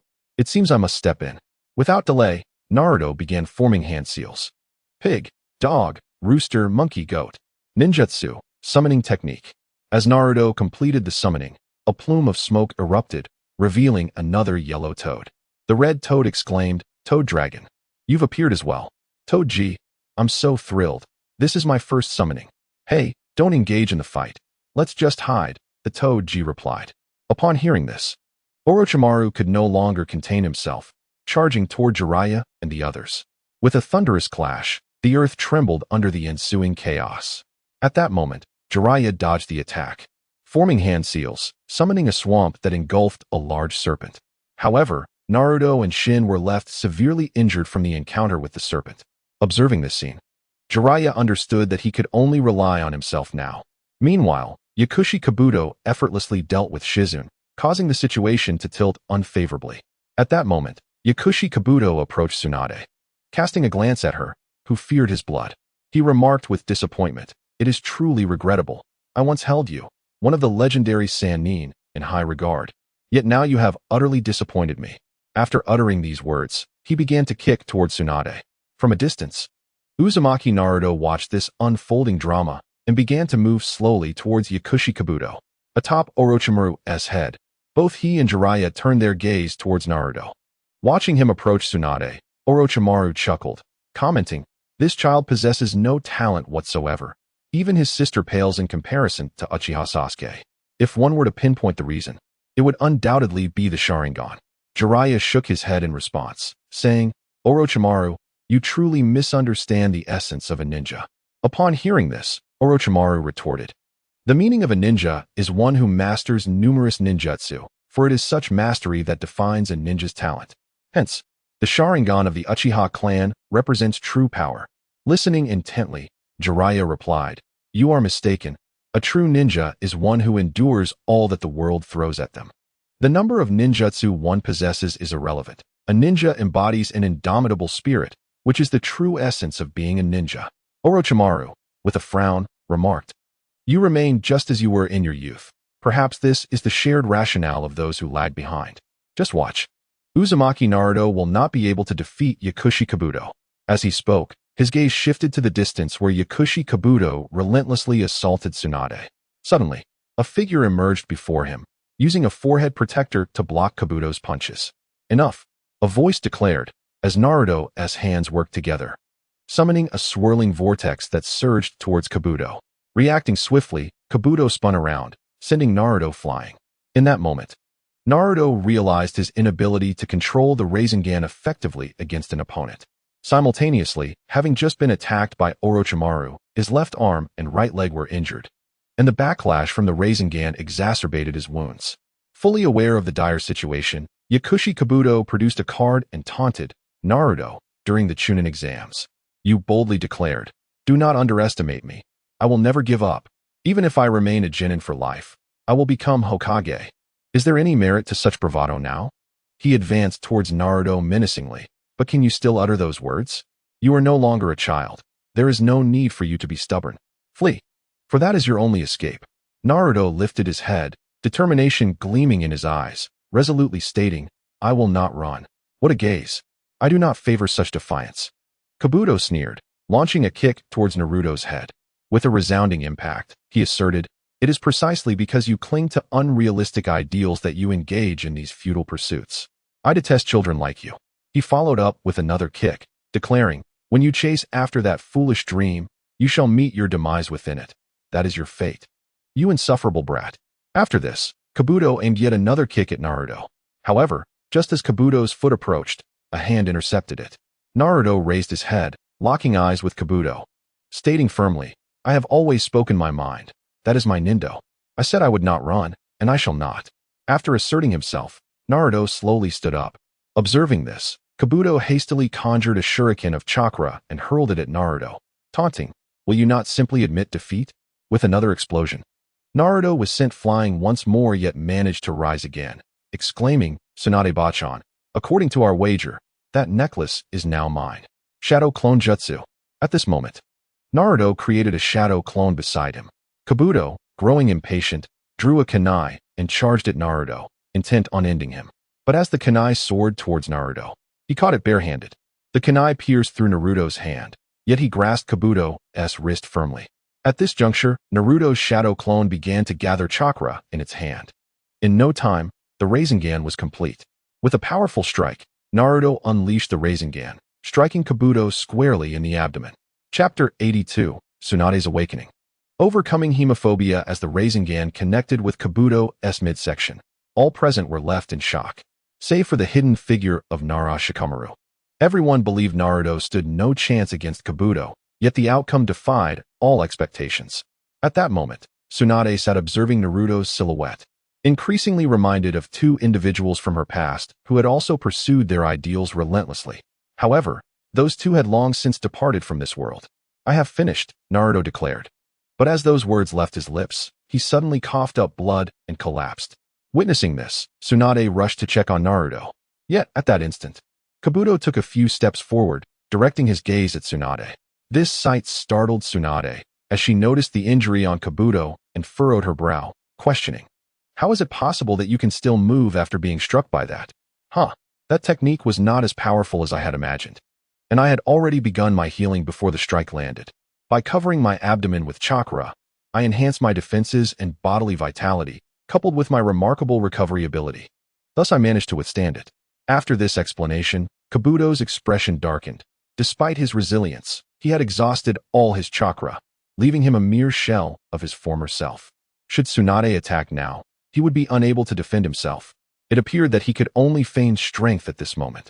Moreover, the techniques Naruto had just demonstrated astonished him even further. Nevertheless, he stepped forward, attempting to maintain an air of superiority. It seems this was Naruto's final gamble. Yet he has lost. However, as those words echoed, Kabuto suddenly collapsed. In that moment, he realized that his earlier resurgence had merely been a fleeting flicker. His injuries were more severe than he had anticipated, and moving further had only exacerbated his condition. As Kabuto reflected on this, Tsunade disregarded him entirely, immediately turning her attention to Naruto, inspecting his condition. However, it was not long before Tsunade realized that Naruto Uzumaki seemed to be on the brink of death. The muscles adjacent to his heart had been severed by Kabuto, and his injuries were exceedingly grave. With this thought in mind, Tsunade swiftly tore open Naruto's clothing and commenced his treatment. Yet, despite her efforts, Naruto's vitality continued to wane. Simultaneously, the nine tails within Naruto sensed an encroaching abyss of darkness. At that moment, Tsunade, witnessing this dire situation, concentrated her chakra even more, fervently striving to save Naruto's life. Observing her efforts, Kabuto interjected, declaring it futile, for Naruto was beyond salvation. "Silence. If you utter another word, I shall slay you," Tsunade retorted, her voice laced with fury. Before Kabuto could finish his statement, Tsunade unleashed her wrath upon him. After her outburst, she turned her gaze back to Naruto, pleading, "Awaken, please, awaken, Naruto." Just then, Naruto's hand reached towards Tsunade's neck, and he murmured, "This time, I have won." With those words, his hand fell lifelessly to the ground. Tsunade, witnessing this, removed her necklace and placed it around Naruto's neck, declaring, "Once more, I wish to place my wager upon you." Meanwhile, Orochimaru, observing this scene, hastened towards Naruto, believing that the opportunity to eliminate him was at hand. Contemplating this, he summoned the Kusanagi sword, directing it towards Naruto. However, Tsunade intervened, using her body to shield Naruto from the blade. As the sword pierced through her form, blood gushed forth. Seeing this, Orochimaru withdrew the sword and addressed Tsunade. "You are the one person I do not wish to kill, yet I will do so." In response, Tsunade boldly proclaimed, "What nonsense! You cannot slay me, and I suspect you are currently engulfed in fear, rendering you incapable of even fighting." After Orochimaru's words, Tsunade turned her attention back to Naruto. Just moments ago, Naruto had exerted himself to protect himself, refusing to retreat even when gravely injured. How could she allow herself to be constrained by mere fear? With this resolve, Tsunade observed the blood in her hands, her body still trembling. "If you do not step aside, I shall have no choice but to eliminate you," she warned. In response, Orochimaru lunged at Tsunade, piercing her, and sending her flying. After kicking her aside, he coldly remarked, "See? You cannot change anything. In this state, what can you accomplish?" Tsunade, undeterred, looked at Naruto and confessed, "I know that my cowardice has prevented me from standing tall, but this child has rekindled the will of my grandfather and uncle within me." As she spoke, her trembling ceased. In an instant, Tsunade dashed forward, swiftly arriving beneath Orochimaru and delivering a powerful kick that sent him crashing into the earth. With a resounding crash, Orochimaru landed in a pit. Tsunade then declared, "Thus, I shall become the fifth Hokage and defeat you." Upon hearing this, Orochimaru rose from the pit. His eyes fixed on Tsunade, questioning, "Defeat me? With your body in such a state?" Tsunade responded, "Do you truly believe I have accomplished nothing over the years?" At that moment, she smiled and formed a hand seal. Ninjutsu, creation rebirth. As the seal was released, Tsunade's injuries visibly healed, restoring her to full strength. She then bit her finger and began forming more seals. Observing her actions, Jiraiya followed suit, while Orochimaru rushed to Kabuto's side, and Kabuto also began to form seals. Hog, dog, rooster, monkey, goat. Ninjutsu, summoning technique. With simultaneous incantations, 3 loud sounds erupted, and then Gamabunta, Manda, and a giant slug appeared on the scene. Gamabunta, taking a puff of smoke, was the first to speak. "Jiraiya, are you planning a class reunion? You rascal. After all this time, don't greet me with such jokes." Jiraiya replied with a chuckle. At this moment, Manda turned to Gamabunta, directing his gaze at Orochimaru. "Why must you always summon me at such troublesome times?" As he finished speaking, Orochimaru stood silently, offering no response. Manda then exclaimed, "Watch it, or I'll devour you." Kabuto, perched atop Manda, interjected, "Lord Manda, please refrain from such remarks. We will certainly express our gratitude later." "I didn't ask you, fool. Spare me your chatter," Manda retorted mercilessly, leaving Kabuto feeling a mix of shame and humiliation. "Hey, Orochimaru, prepare 100 sacrifices for me afterward." After this declaration, Kabuto glanced at Orochimaru, knowing that although Orochimaru was Manda's master, if Manda discovered that Orochimaru was unable to use ninjutsu, he would likely rebel on the spot. The only option left for Orochimaru was to refrain from speaking to Manda, lest his secret be revealed. However, forcing Orochimaru to resort to such desperate measures spoke volumes of the prowess of his opponents, who were indeed worthy of being called the legendary Sannin. "Live slug, take Naruto to Tsunade," Tsunade commanded. As she spoke, the giant slug produced a clone that carried Naruto away. Once Naruto was secured, the atmosphere became charged with tension once more. At this juncture, Gamabunta took a puff of smoke and blew it towards Manda, inciting Manda's fury. "You scoundrel! I shall turn you into a toad." "Oh, perfect. I was just thinking I needed a snakeskin wallet," Gamabunta quipped as he grasped his short sword, preparing for battle. Jiraiya then addressed Orochimaru. "What you have done thus far has been utterly depraved. From this moment forth, we are no longer comrades." Upon hearing this, Orochimaru replied indifferently, "Comrades? Huh. From today onward, we are no longer known as the legendary Sannin. Orochimaru, today I shall end you."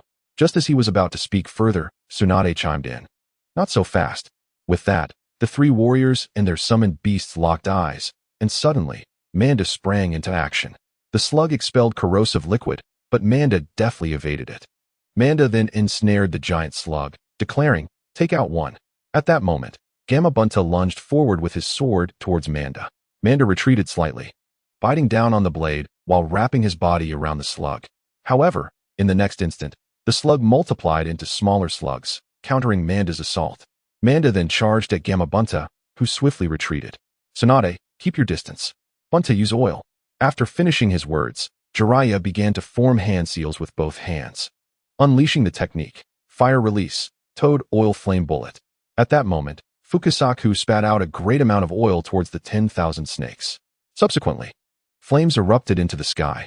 In the aftermath of the blaze, a shadow of a snake emerged from the flames. However, it was not the true form of the 10,000 snakes, merely its discarded skin.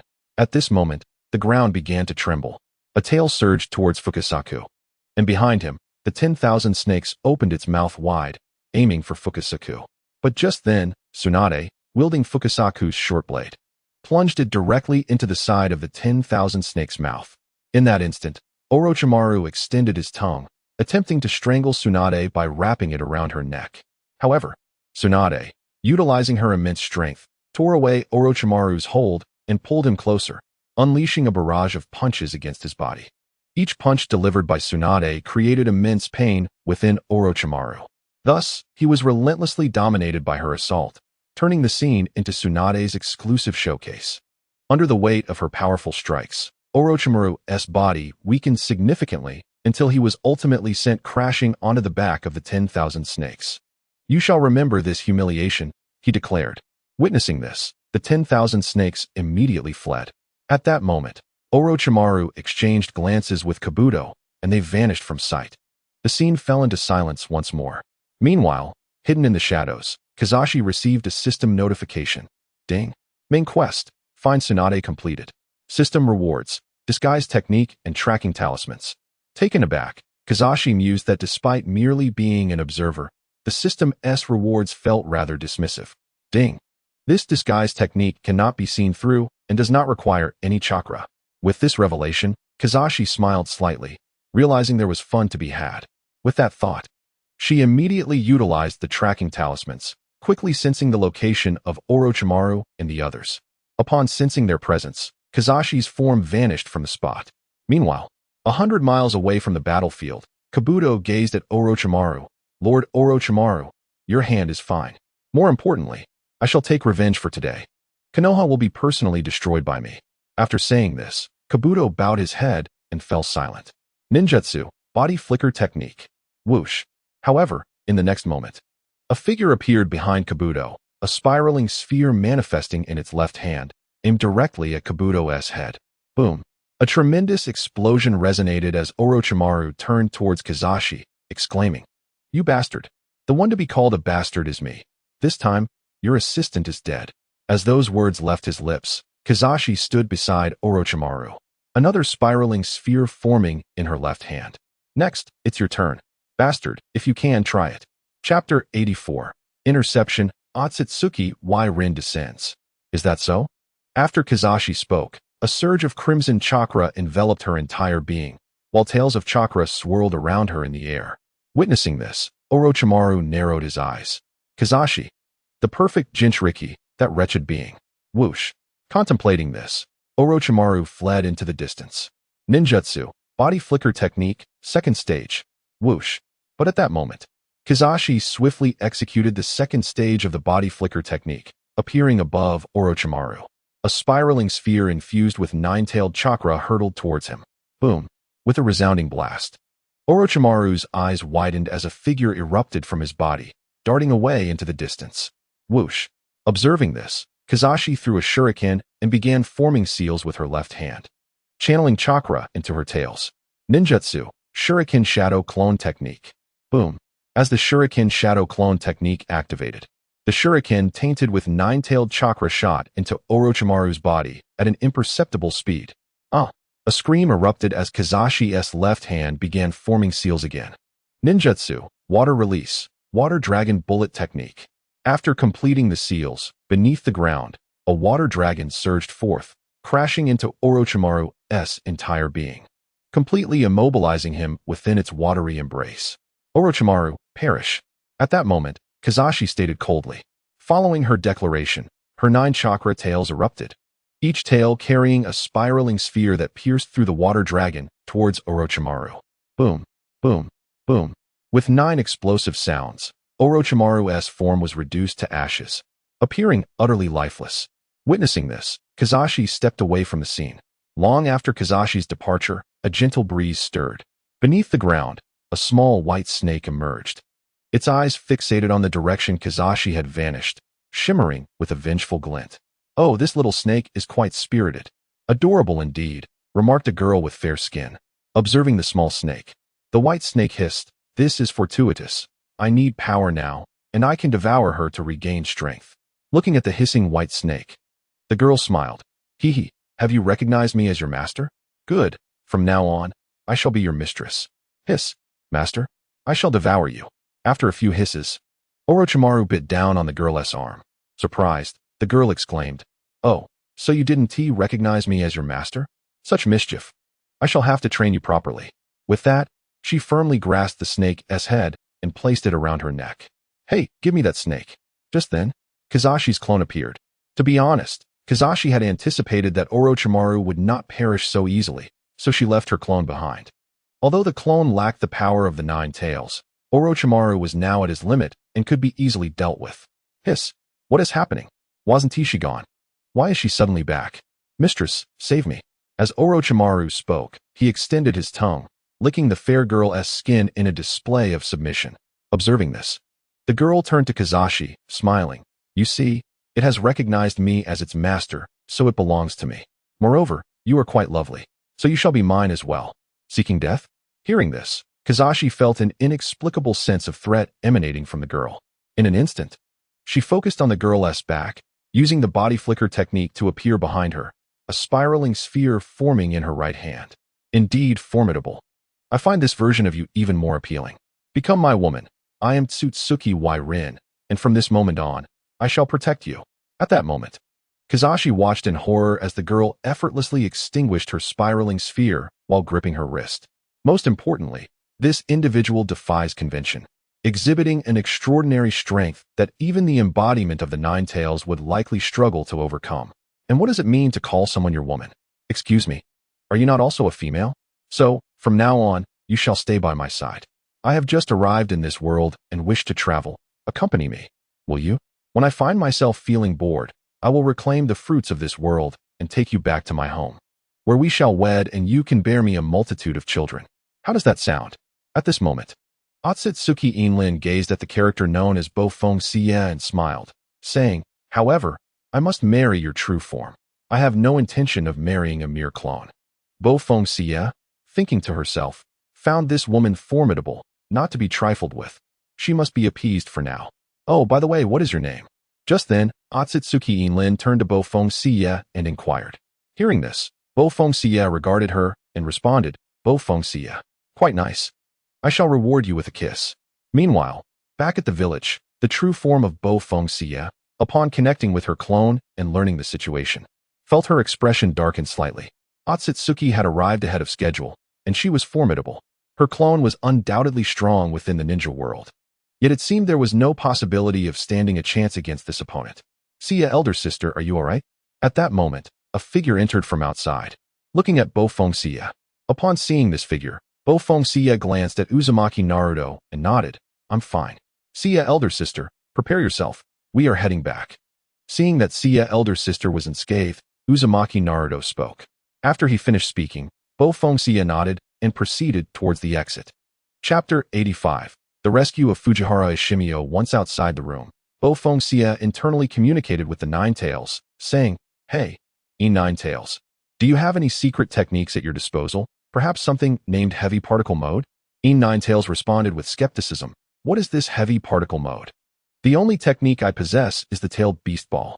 As for ninjutsu, only the weakest of the tailed beasts would bother to learn it, as their chakra is limited, making it a matter of compensating for their deficiencies. After Bo Feng Xie finished speaking, Nine Tails directly replied, seemingly dismissive of her suggestion. Oh, you don't have any at the moment? Bo Feng Xie remarked. However, upon further reflection, even though Otsutsuki had descended, it was merely a young girl who, despite her strength, did not appear to harbor intentions of destruction. Never mind. For now, I shall stabilize her with my clone, and in due time, I will grow stronger through the system and challenge her then. With this thought in mind, Bo Feng Xie stepped outside. Subsequently, Tsunade agreed to assist Bo Feng Xie with her hand, and soon it was healed, though it required time for complete recovery. After Bo Feng Xie's hand was treated, they began their return to the Hidden Leaf Village. After a day had passed, Bo Feng Xie and her companions finally arrived at the Hidden Leaf Village. Upon entering, Bo Feng Xie suddenly sensed an unsettling atmosphere. Every home on the streets was shut tight. Observing this scene, Tsunade furrowed her brow, questioning when the Hidden Leaf Village had become like this. Suddenly, several figures appeared, looking towards Tsunade, Jiraiya, Uzumaki Naruto, Shinjushin, and Bo Feng Xie, and spoke, Lady Tsunade. Lord Jiraiya, the Elder Council is awaiting you. Understood, they replied, moving in a designated direction. At this juncture, a member of the Umbu turned to Shinjushin, saying, Shin, Lord Danzo requests your presence regarding the matter of handling Fujiwara Ishimio. Handling Fujiwara Ishimio? What has transpired? Upon hearing this, Bofeng Xie inquired of the Umbu members. Fujihara Ishimio is a subject of Orochimaru's experiments, capable of transforming into a monster. Previously, had it not been for Lady Xie's Nine-Tails transformation, which alleviated the crisis, the Hidden Leaf Village would have faced grave danger. Therefore, it has been decided that discussions are underway regarding how to handle Fujihara Ishimio, with the consensus leaning towards execution. As these words fell, Bofeng Xie's aura began to shift dramatically. She then looked at the Umbu member, asking, "Where is Fujihara Ishimio now?" "He is being held in the Roots dungeon." Upon hearing this, Bofeng Xie turned to Senju Shin, saying, "I am going to the dungeon." "Very well," Shin nodded. "You shall accompany me to the dungeon." After Shin agreed, Bofeng Xie addressed an Umbu ninja, stating, "Take me there." "That does not comply with protocol," the Umbu ninja replied. However, before he could finish, Bofeng Xie stepped forward, brandishing a kunai at his throat, declaring, "Does this now conform to your protocol?" Witnessing this, the Umbu member broke into a cold sweat, but remained motionless. "Take her," a voice commanded. Upon hearing this, the Umbu member quickly turned to Danzo Shimura, kneeling slightly. "Yes, Lord Danzo." After that, the Umbu member led Bofeng Xie toward the dungeon. Once Bofeng Xie had left, Danzo Shimura turned to Senju Shin, saying, "Your sister has returned." "Indeed," Shin nodded. "Ah, it truly brings back memories. I shall make my way there now. You return to the Umbu and await me." After Danzo spoke, he vanished from sight. Meanwhile, Bofeng Xie followed the Umbu member into a cold, damp environment. There, numerous cell doors enclosed the vilest of criminals. Observing this scene, Bofeng Xie frowned. Is Fujihara Ishimio really confined in such a place? "Here we are, Lady Xie," the Umbu member announced. At that moment, a voice emerged from ahead. Bofeng Xie's gaze fell upon a cell, where a young boy was bound by chains, his disheveled hair obscuring his face. Upon witnessing this sight, Bofeng Xie's fists clenched tightly. She then opened the cell door and turned to the nearby Umbu ninja, commanding, "Release the chains." "Lady Xie, that is against protocol," the Umbu ninja protested. "I shall repeat myself. Release the chains." Bofeng Xie's voice was icily resolute. "Xie, what are you doing here?" "Leave at once," came a voice, prompting Fujihara Ishimio to raise his head and look at Bofeng Xie. Hearing this, Bofeng Xie responded, "Why are you imprisoned here?" "Xie, less than a day after you departed, news of the monster I transformed into spread throughout the Hidden Leaf Village. With the third Hokage absent, Danzo Shimura had me captured and imprisoned here." As these words fell, Bofeng Xie's anger ignited. "Do not worry, I shall rescue you," she assured Fujihara Ishimio with a smile. After declaring this, she turned to the nearby Umbu ninja, demanding, "Are you still not going to unlock him?" "Lady Xie, that is simply not feasible. Furthermore, binding Fujihara Ishimio in this manner is to prevent him from going berserk. After all, you have already lost an arm." Boom. Before the Umbu member could finish, Bofeng Xie struck him with a powerful punch, sending him flying, and then summoned a Rasengan in her left hand, shattering the iron chains. Observing the scene before her, Kazekage Shizuki gazed at Fujiwara Ishimio and said, "Wait a moment, Lord Shizuki. Your actions are truly inconsistent with the rules. To release Fujiwara Ishimio, we must at least wait for Lord Danzo to return." At that moment, the fallen Umbu member spoke up, and members of the Root organization began to appear around them. Looking at these members, Kazekage Shizuki coldly remarked, "Are you eager to witness the power of the Nine Tails once more?" This declaration caused the Root members to retreat in fear. "Let him go," a voice echoed through the air. Following this, all members of Root stepped back, allowing Kazekage Shizuki to escort Fujiwara Ishimio away from the confrontation. Shortly thereafter, she returned to her chamber and laid Fujiwara Ishimio upon her bed. Sitting by his side, she gazed at his weakened form, her fists clenched tightly. Thus, a day passed swiftly. Throughout that time, members of Root lingered around Kazekage Shizuki's residence. Yet, she remained silent and motionless in response to their presence. Cough, cough. After 24 hours, the sound of coughing resonated from the bed.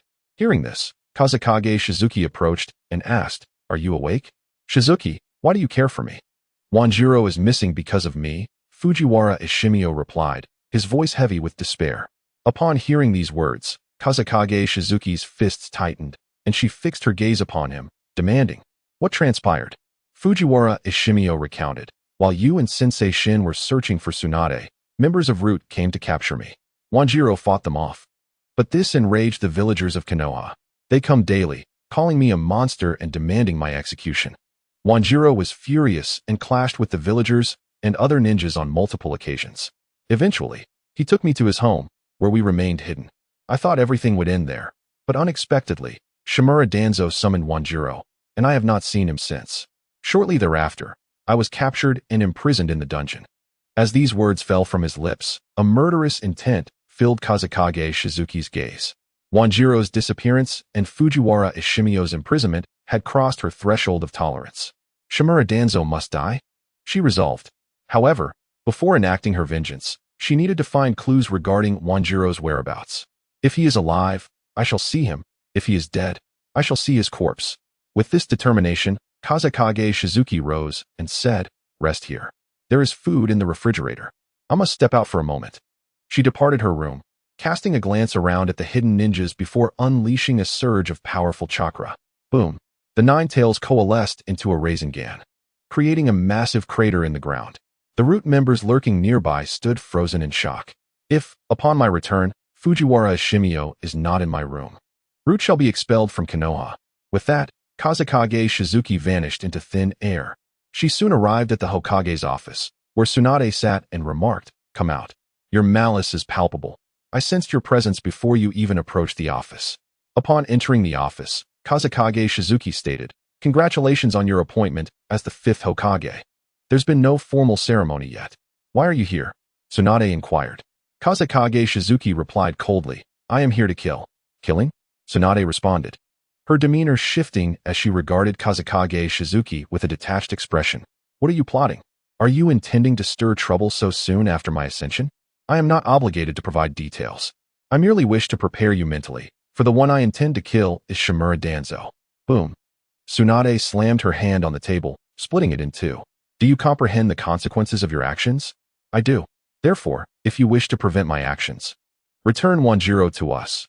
Otherwise, it will be a life for a life." Kazekage Shizuki turned and began to walk away, but paused midway, adding, "Of course, there is another option. You could strike first and kill me." With that, she vanished from sight. Moments later, she found herself seated before the statue of the third Hokage. Presently, Kazekage Shizuki had placed immense pressure upon the fifth Hokage, Tsunade. Yet, deep within her heart, she understood that Wanjiro's fate hung by a thread. Under these circumstances, Kazekage Shizuki was resolute in her intention to eliminate Shimura Danzo. Before leaving the village, she aimed to eradicate its malignancy, accepting the burden of its darkness upon herself. With this thought, she gazed at the statue of the third Hokage and departed. Upon returning to her room, she turned her attention to Fujiwara Ishimio lying in bed and asked, "How are you feeling?" "Shizuki, I have already sent the fifth Hokage to investigate Wanjiro's situation. You need not blame yourself. Should anything arise, I will handle it," Kazekage Shizuki reassured him. After a fleeting glance out the window, she continued, "Rest now. Do not worry about anything else." With that, Kazekage Shizuki settled into meditation. Ping. Side quest activated. Eliminate Shimura Danzo. Ping. Side quest activated. Discover the entry point of the Akatsuki organization, a bonus task. Upon observing the two quests, Kazekage Shizuki remained silent. Thus, the night passed without a word. The next morning, a commotion erupted at Kazekage Shizuki's doorstep. "Hand over the monster." "Kazekage Shizuki, what do you mean by rescuing the creature that has wreaked havoc in our village?" Kazekage Shizuki, do not presume that saving the village once grants you the freedom to act with impunity. That monster is also one of the murderers of the third Hokage. As these voices rang out, Kazekage Shizuki opened her door to confront familiar faces. In recollection, they had once treated her in a similar manner. "Step aside, let us through." At that moment, Naruto Uzumaki pushed through the crowd, standing protectively before Kazekage Shizuki, arms outstretched. "What are you doing?" "Shizuki is a hero of the village." "Get out of the way, you brat." "We merely seek an explanation," a villager retorted. This statement caused Kazekage Shizuki's pupils to widen slightly. Meanwhile, Naruto trembled with rage as he faced the hostile crowd, declaring, "What are you saying? I will not allow this." "Step aside, Naruto," Kazekage Shizuki called from behind him. "Shizuki." "There." Naruto began to protest. "Trust me, Naruto," Kazekage Shizuki urged, smiling. After her words, Naruto nodded and stepped aside. Observing this interaction, Kazekage Shizuki gently withdrew her right hand. Through Tsunade's treatment, some time has passed, and in truth, this hand can move a little now. With this thought, Kazekage Shizuki gazed at her right hand, then turned her gaze towards the villagers. What do you say? Should I give you an explanation? Kazekage Shizuki, it is said that Fujiwara Ishimio has destroyed the village. He is a monster, and you, as the daughter of a hero, should not shield him. At that moment, a villager addressed Kazekage Shizuki. Upon hearing this, she realized that after her efforts to save the village, her deeds had likely been inadvertently disclosed by members of the organization. The underlying reason, it seemed, was to use the card of kinship to ensnare her. With this in mind, Kazekage Shizuki responded to the villager, daughter of a hero? Are you referring to the Fourth Hokage? I apologize, but I have never felt any such treatment before. Shizuki, the Fourth Hokage is the hero of the village. As his daughter, you should consider the village and surrender Fujiwara Ishimio. We shall let bygones be bygones. Moreover, the Fourth Hokage would want a monster capable of destroying the village to remain here. And you surely do not wish to see the village ravaged again before the eyes of the hero who saved it. After these words fell, Kazekage Shizuki understood that this group had fundamentally not changed. They were still cowardly, timid, ignorant, and selfish. What, indeed, could such a group protect? Today, she must teach them a lesson. With this thought, Kazekage Shizuki began to form hand seals. Inu, Tatsu, Ushi, I-U, Inu, Matsu-yu, Nu, Tori, Tatsu, Inoshishi, Ushi, Na, I-U, Niko, Tatsu, Ushi, Nu, Tatsu, Ushi, Yu. Water release. Water dragon bullet technique. Upon the initiation of this technique, from beneath the earth, a water dragon surged skyward, colliding with the group of villagers. Sister, what are you doing? Upon witnessing this scene, Uzumaki Naruto immediately spoke up. The amount of chakra infused into this water dragon bullet technique is under my control.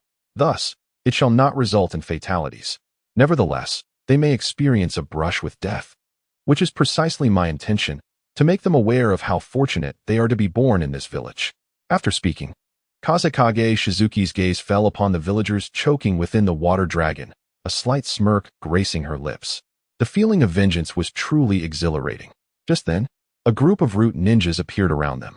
They had been lying in wait, ready for Kazekage Shizuki to relent, but they were taken aback by her unexpected decision to attack the villagers.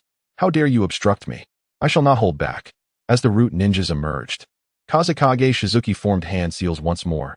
Inu, Tatsu, Ushi, I-U, Inu, Matsu-yu, Nu, Tori, Tatsu, Inoshishi, Ushi Mina, I-U Niko, Tatsu, Ushi, Nu, Tatsu Ushi. Yu. After completing the seals, another water dragon bullet surged forth, aiming to bite at the appearing root ninjas. This spectacle compelled the root ninjas to retreat to a safe distance. Damn little brat. One of the root ninjas glared at Kazekage Shizuki with murderous intent. Boom. At that moment, two water dragons collided, and torrents of water erupted, sending the villagers sprawling as they gasped for fresh air. Just moments ago, they had truly believed they were on the brink of death. Kazekage Shizuki, you have gone too far. A member of Root coldly remarked. Too far. You incite the villagers to pressure me while hiding in the shadows, treating them as mere pawns. Your actions are hardly benevolent, Kazekage Shizuki retorted, turning her gaze toward the Root member. Go back and inform Shimura Danzo that Kazekage Shizuki is not to be trifled with. After saying this, Kazekage Shizuki glanced at Uzumaki Naruto. Sister? Who is your sister? I am Kazekage Shizuki, the daughter of the Fourth Hokage. What gives you the right to call me sister? With that, Kazekage Shizuki strode into the room and closed the door behind her. Outside, Uzumaki Naruto stood there, momentarily stunned. The members of Root exchanged glances, frowning, before departing. After they left, Kazekage Shizuki lingered behind the door, her expression icy. To avoid implicating Uzumaki Naruto, she had not anticipated she would utter such callous words. At that moment, Fujiwara Ishimio looked at Kazekage Shizuki and spoke. Callous, is it? Perhaps it is for the better. The actions I am about to undertake are not commendable, and distancing myself from Naruto is prudent. After saying this, Kazekage Shizuki proceeded to prepare a meal. Fujiwara Ishimio observed in silence, burdened with guilt, recognizing that all of this turmoil stemmed from his own actions. Within the Root organization, Shimura Danzo listened to his subordinate's report, his face betraying no emotion. Everything unfolded precisely as he had anticipated. No, it was even easier than expected. Now, by forcing Kazekage Shizuki out, everything would shift in another direction. The position of the sixth Hokage was his for the taking. Dismissed, he instructed. As Shimura Danzo pondered, his eyes suddenly snapped open, and he addressed his subordinate. Yes. Lord Danzo. Upon hearing this, the subordinate quickly responded before vanishing from sight. After his departure, Shimura Danzo turned to his rear and said, "Come forth." Hee. Quite a keen sense of awareness.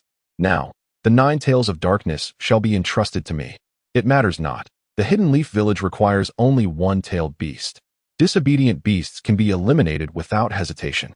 Chapter 88, Sibling Clash, Part 1, Multiple Shadow Clones and Water Dragon Bullet Technique. As Shimura Danzo spoke, he abruptly turned to the masked man, stating, "Consider this a warning. Having acquired the 9 tails of darkness, do not entertain thoughts of the 9 tails of light. You must understand the immense power of the Hidden Leaf Village." Once Shimura Danzo finished speaking, the masked man regarded him, a smile gracing his lips. Of course, possessing half of the 9 tails is sufficient. We are not so greedy as to covet more. Since we have reached an agreement, let it be so. After the masked man departed, Shimura Danzo's gaze darkened with intent to kill. The human heart, how could it ever be so easily satisfied? Were it not for the necessity of utilizing this group, he would have already acted to eliminate this individual within the Hidden Leaf. Meanwhile, on the other side, Kazekage Shizuki gazed out the window and turned to Fujiwara Ishimio, asking, "Have you made your decision? Will you join me in defection, or will you remain in the village?" "Shizuki, must it be this way?" Fujiwara Ishimio inquired, looking at her.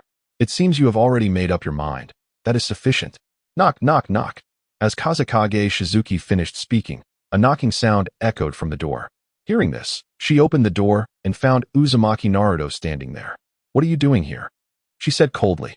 "Hee, sister, now that no one is around, you need not pretend. I am fully aware, if you had acted affectionately towards me during the day, those villagers would have surely vented their grievances upon me." After Uzumaki Naruto finished speaking, he handed a basket of fruits and vegetables to Kazekage Shizuki, saying, "Here. This is for you, sister. It seems you will find it difficult to procure items from the village for a while." Gazing at the beaming face of Naruto Uzumaki, Kaze no Shizuki momentarily paused, but she swiftly stepped out of her home and beckoned, "Naruto, come with me." Okay, Naruto replied, responding to her invitation. With that, they ventured toward the distant forest. Upon reaching the heart of the woods, Kaze no Shizuki turned to Naruto and spoke, "Naruto, right here, allow me to witness your prowess." "What do you mean?" After Kazekage Shizuki finished speaking, Naruto Uzumaki turned to her and inquired, "We both harbor the same monster within us. We belong to the same kind. Do we not?" Upon hearing Shizuki's words, Naruto placed a hand on his abdomen and looked at her, saying, "Indeed. That is why I feel a strong sense of kinship with you." He continued, "You must also understand that the villagers fear us because of the monsters residing within us." As he spoke, Naruto's gaze gradually grew somber. "To be frank, Naruto, we are both monsters in the eyes of the villagers. We shall forever be deemed as such. Therefore, I have resolved to defect from Konoha." At Shizuki's declaration, Naruto's eyes widened in shock. He then gazed into her icy eyes, slowly retreating as he implored, "Sister, you must be joking. The village hidden in the leaves has offered me no support, and I harbor a deep disdain for it. Yet, your father is the fourth Hokage, and you are the daughter of a hero. So please, do not abandon this village, will you?" With a swift motion, after the words of Naruto, Uzumaki echoed. Kaze no Shigetsuki advanced towards him. In no time, she stood beside Naruto, delivering a powerful punch in his direction. With a resounding impact, Naruto instinctively raised his right hand to block the blow. He then turned to Kaze no Shigetsuki and inquired, "Sister, what are you doing? If you wish to dissuade me, then you must defeat me, Naruto." After uttering these words, Kaze no Shizuki delivered a powerful kick, sending Uzumaki Naruto hurtling through the air. At that moment, Kaze no Shizuki gazed intently at Naruto and began to approach him step by step, stating, "Your strength appears insufficient to sway my resolve. Sister, must it truly come to this?" At this moment, Naruto Uzumaki, clutching his abdomen, raised his head and gazed at Kazuki. "Enough with the nonsense, you bastard," he exclaimed. In response, Kazuki launched a punch towards Naruto. However, this time, Naruto adeptly blocked the blow with his forehead protector. With a fierce intensity in his eyes, he addressed Kazuki. If you insist on this path, I shall break your legs. Even if it means caring for you for the rest of your life. I will not allow you to make foolish decisions. Upon uttering these words, Naruto swiftly threw a punch towards Kazuki. Observing this, Kazuki stepped back to evade the attack. Just then, Naruto stood up and began to form hand seals with remarkable speed. Boar, dog, snake, tiger. Ninja technique, multiple shadow clone jutsu. Upon completing the seals, 30 or 40 shadow clones materialized before him. Sister, prepare yourself, Naruto declared boldly. Simultaneously, 2 clones charged towards Kazuki. In a swift motion, Kazuki darted towards one of the clones, delivering a decisive punch that shattered it. Without hesitation, she pivoted and dispatched the other clone with a swift kick. Is that all you can do? She taunted. Observing this scene, Kazekage Shuriwa spoke with an air of indifference before plunging into the throng, delivering powerful punches. In no time, all the shadow clones in the vicinity were vanquished by her. Meanwhile, at a distance, the real Naruto Uzumaki gazed upon the unfolding events, his hands once again forming intricate seals. Pig, dog, rabbit, rat, snake, tiger, he intoned, invoking the technique, Shadow Clone Jutsu. Upon completing the seals, dozens more shadow clones manifested in the area. Naruto, do you still not regard me as your adversary? How naive you truly are to be so oblivious. With an expression of utter indifference, Kazekage Suki declared, I shall no longer indulge you. It is time to eliminate you. Upon uttering these words, she began to weave intricate hand seals. The signs of the zodiac flowed seamlessly from her fingers. Water release, water dragon bullet technique. As the final seal was completed, a colossal water dragon surged forth from the depths of the earth, crashing through the shadow clones of Naruto Uzumaki, causing them to disperse into nothingness. Chapter 89, Sibling Battle, Part 2, The Clash of Rasengan.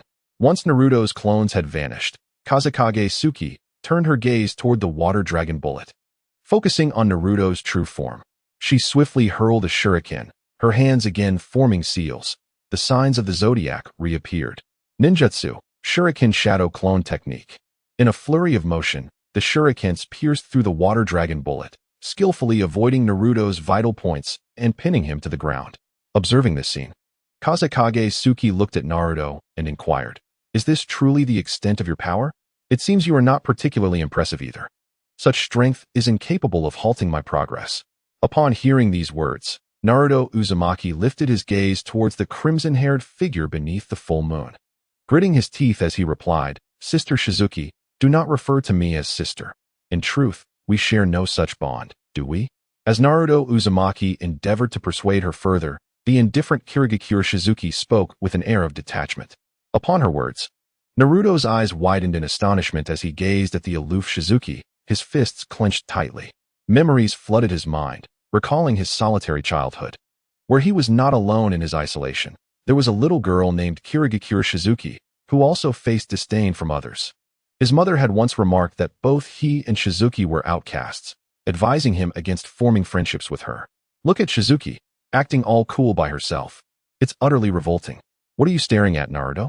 You're just like her. Both of you are parentless children. You're both equally repugnant. So go play together and leave us be. During that cruel time, filled with harsh words, both he and Shizuki endured similar hardships. From that moment on, he quietly observed her, feeling an inexplicable kinship. Although they attended the same academy and shared the same classroom, they never exchanged words. Naruto often contemplated greeting Shizuki, yet he never found the courage to speak. Their first close encounter occurred when they discovered their shared identity as Jinchuriki of the Nine Tails. At that time, Mizuki attempted to seize the sealing scroll from him, but was thwarted by Irika-sensei, who revealed their connection as Jinchuriki. It was then that Naruto first sensed their intertwined fates. During a tumultuous period when he contemplated betrayal and revenge against Konoha, it was Shizuki who intervened, pulling him from the depths of his hatred. Thus began the true bond between them. Later, for reasons unknown, he found himself embarking on a mission to the Land of Waves alongside Shizuki and others. Throughout their journey, Shizuki tended to him and imparted valuable lessons. Most notably, shortly after he defeated Zabuza and his accomplices, Inari once mentioned to him that Shizuki had taken it upon herself to reprimand him for Naruto's sake, clearly demonstrating her concern for him. All of this illustrated that she was not a villain. Rather, she was simply acting out of frustration, leading her to leave the Hidden Leaf Village. Only I can pull my sister out of the mire. Contemplating this, a surge of chakra emanated from Uzumaki Naruto. This chakra propelled all the shurikens embedded in his body away. Simultaneously, the wounds on Uzumaki Naruto began to visibly heal. Is this the chakra of the Nine Tails of the Sun? Witnessing this scene, Kazekage Shizuki's lips curved slightly upwards as she began to form hand seals. Boar, dog, rabbit, pig, rooster, ox, horse, rooster, rat, tiger, dog, tiger, snake, ox, goat, snake, pig, rat, water release, water dragon bullet technique. Upon completing the seals, a water dragon bullet surged forth from the ground. However, observing this technique, Uzumaki Naruto swiftly leapt away, completely vanishing from sight. The next moment, he reappeared before Kazekage Shizuki, exclaiming, "Sister, I want to be foolish enough to stand there while you take so long to form your seals." With that, Uzumaki Naruto launched a punch towards her. In response, Kazekage Shizuki caught his attack with her right hand, only for Uzumaki Naruto to follow up with a kick aimed at her. She deftly stepped back, evading his strike. As she dodged, Uzumaki Naruto retreated to a distance and immediately began forming seals: boar, dog, rabbit, pig, rooster, ox, horse. Ninja technique, multiple shadow clone technique. Upon completion, dozens of Uzumaki Naruto clones appeared atop the trees, surrounding Kazekage Shizuki. Each clone drew out shurikens and hurled them at her, while simultaneously forming seals: boar, dog, rabbit, pig, rooster, ox, horse.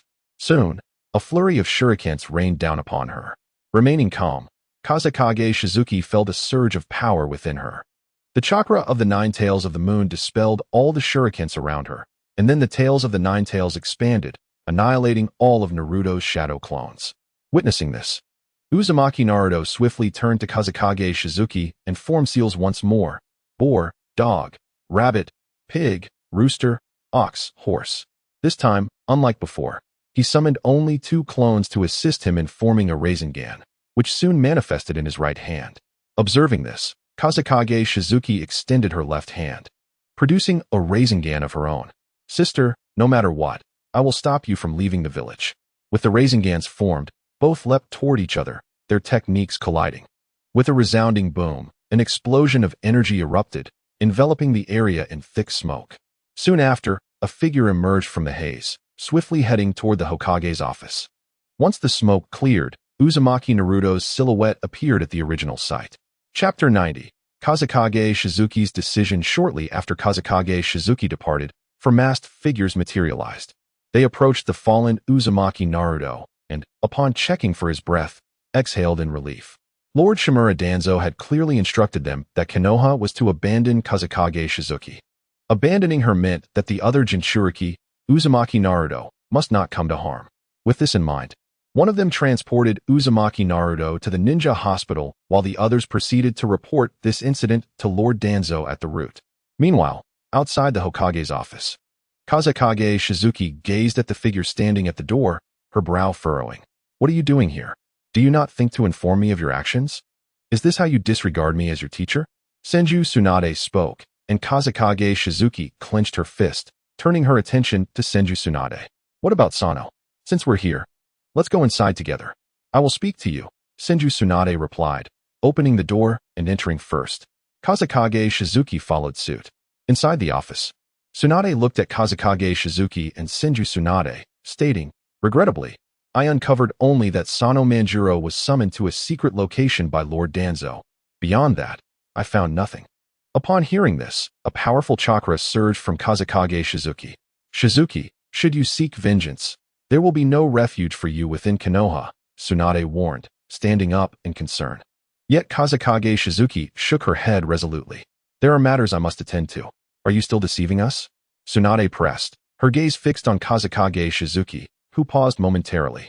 "To be frank, while sorting through the third Hokage's belongings, I encountered a letter addressed to the fifth Hokage. It expressed regret toward Naruto and Shizuki, as well as a sense of guilt about the trust placed in him by the fourth Hokage. He questioned whether he had grown senile for issuing such a task to you, despite offering you a choice. Thus, The third Hokage left this letter with the intention of persuading the fifth Hokage, which is me, to dissuade you from accepting this mission. As those words fell, Kazekage Shizuki's gaze shifted to Tsunade, who met her eyes. That old man, too soft when he should be firm, and too firm when he should be soft. Yet, he is indeed a man of such character. After all, what the third Hokage valued most was the stability of the lower ranks. During his tenure, he provided a peaceful era for Konoha, allowing its inhabitants to experience the joy of tranquility, which alone earns him respect. After saying this, Kazekage Shizuki turned to Tsunade. So what will you do? Will you abandon it, or persist in your resolve? To be honest, the third Hokage's ultimate aim was likely to prevent you from undertaking this mission. Yet, there is no turning back. For Naruto, and for everything else, I must see this through. Moreover, it must be done thoroughly. Starting tomorrow, Kazekage Shizuki will be labeled a rogue ninja. And my final request is that you take good care of Fujiwara Shimizu and Naruto. With those words, Tsunade fell silent, and Senju Tsunade did not speak either. Farewell, Kazekage Shizuki said, turning away from Tsunade and Senju Tsunade before exiting the office. Not long after leaving the Hokage's office, two masked ninjas appeared before Kazekage Shizuki. Shizuki, come with us, they ordered. In response, Kazekage Shizuki swiftly struck one of the masked ninjas, sending him flying. The other, drawing his sword, prepared to attack. Too slow, Kazekage Shizuki remarked, delivering a kick that sent him sprawling. With a swift motion, Kazekage Shizuki disappeared from sight. At the entrance of route, Kazekage Shizuki stepped forward, determined. Suddenly, a figure appeared, their eyes locking on to Kazekage Shizuki.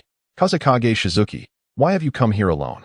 As the two loud remarks had yet to be fully articulated, the ninja was sent flying by a single punch from Kazumaki Shizuki. Swiftly, numerous figures emerged beside Kazumaki Shizuki, admonishing, this is not a place for you to act recklessly. Observing this scene, Kazumaki Shizuki quickly commenced hand seals. Pig, monkey, rabbit, dog, pig, noon, rooster, rat, tiger, dog, tiger, snake, pig, goat, snake, hare, rat, monkey, dog, rooster, pig, noon, goat, tiger, snake, rat, monkey, rabbit, hare, dog, goat, rat, monkey, water release, water dragon bullet technique. Soon, the earth trembled as a crimson water dragon surged forth in all directions.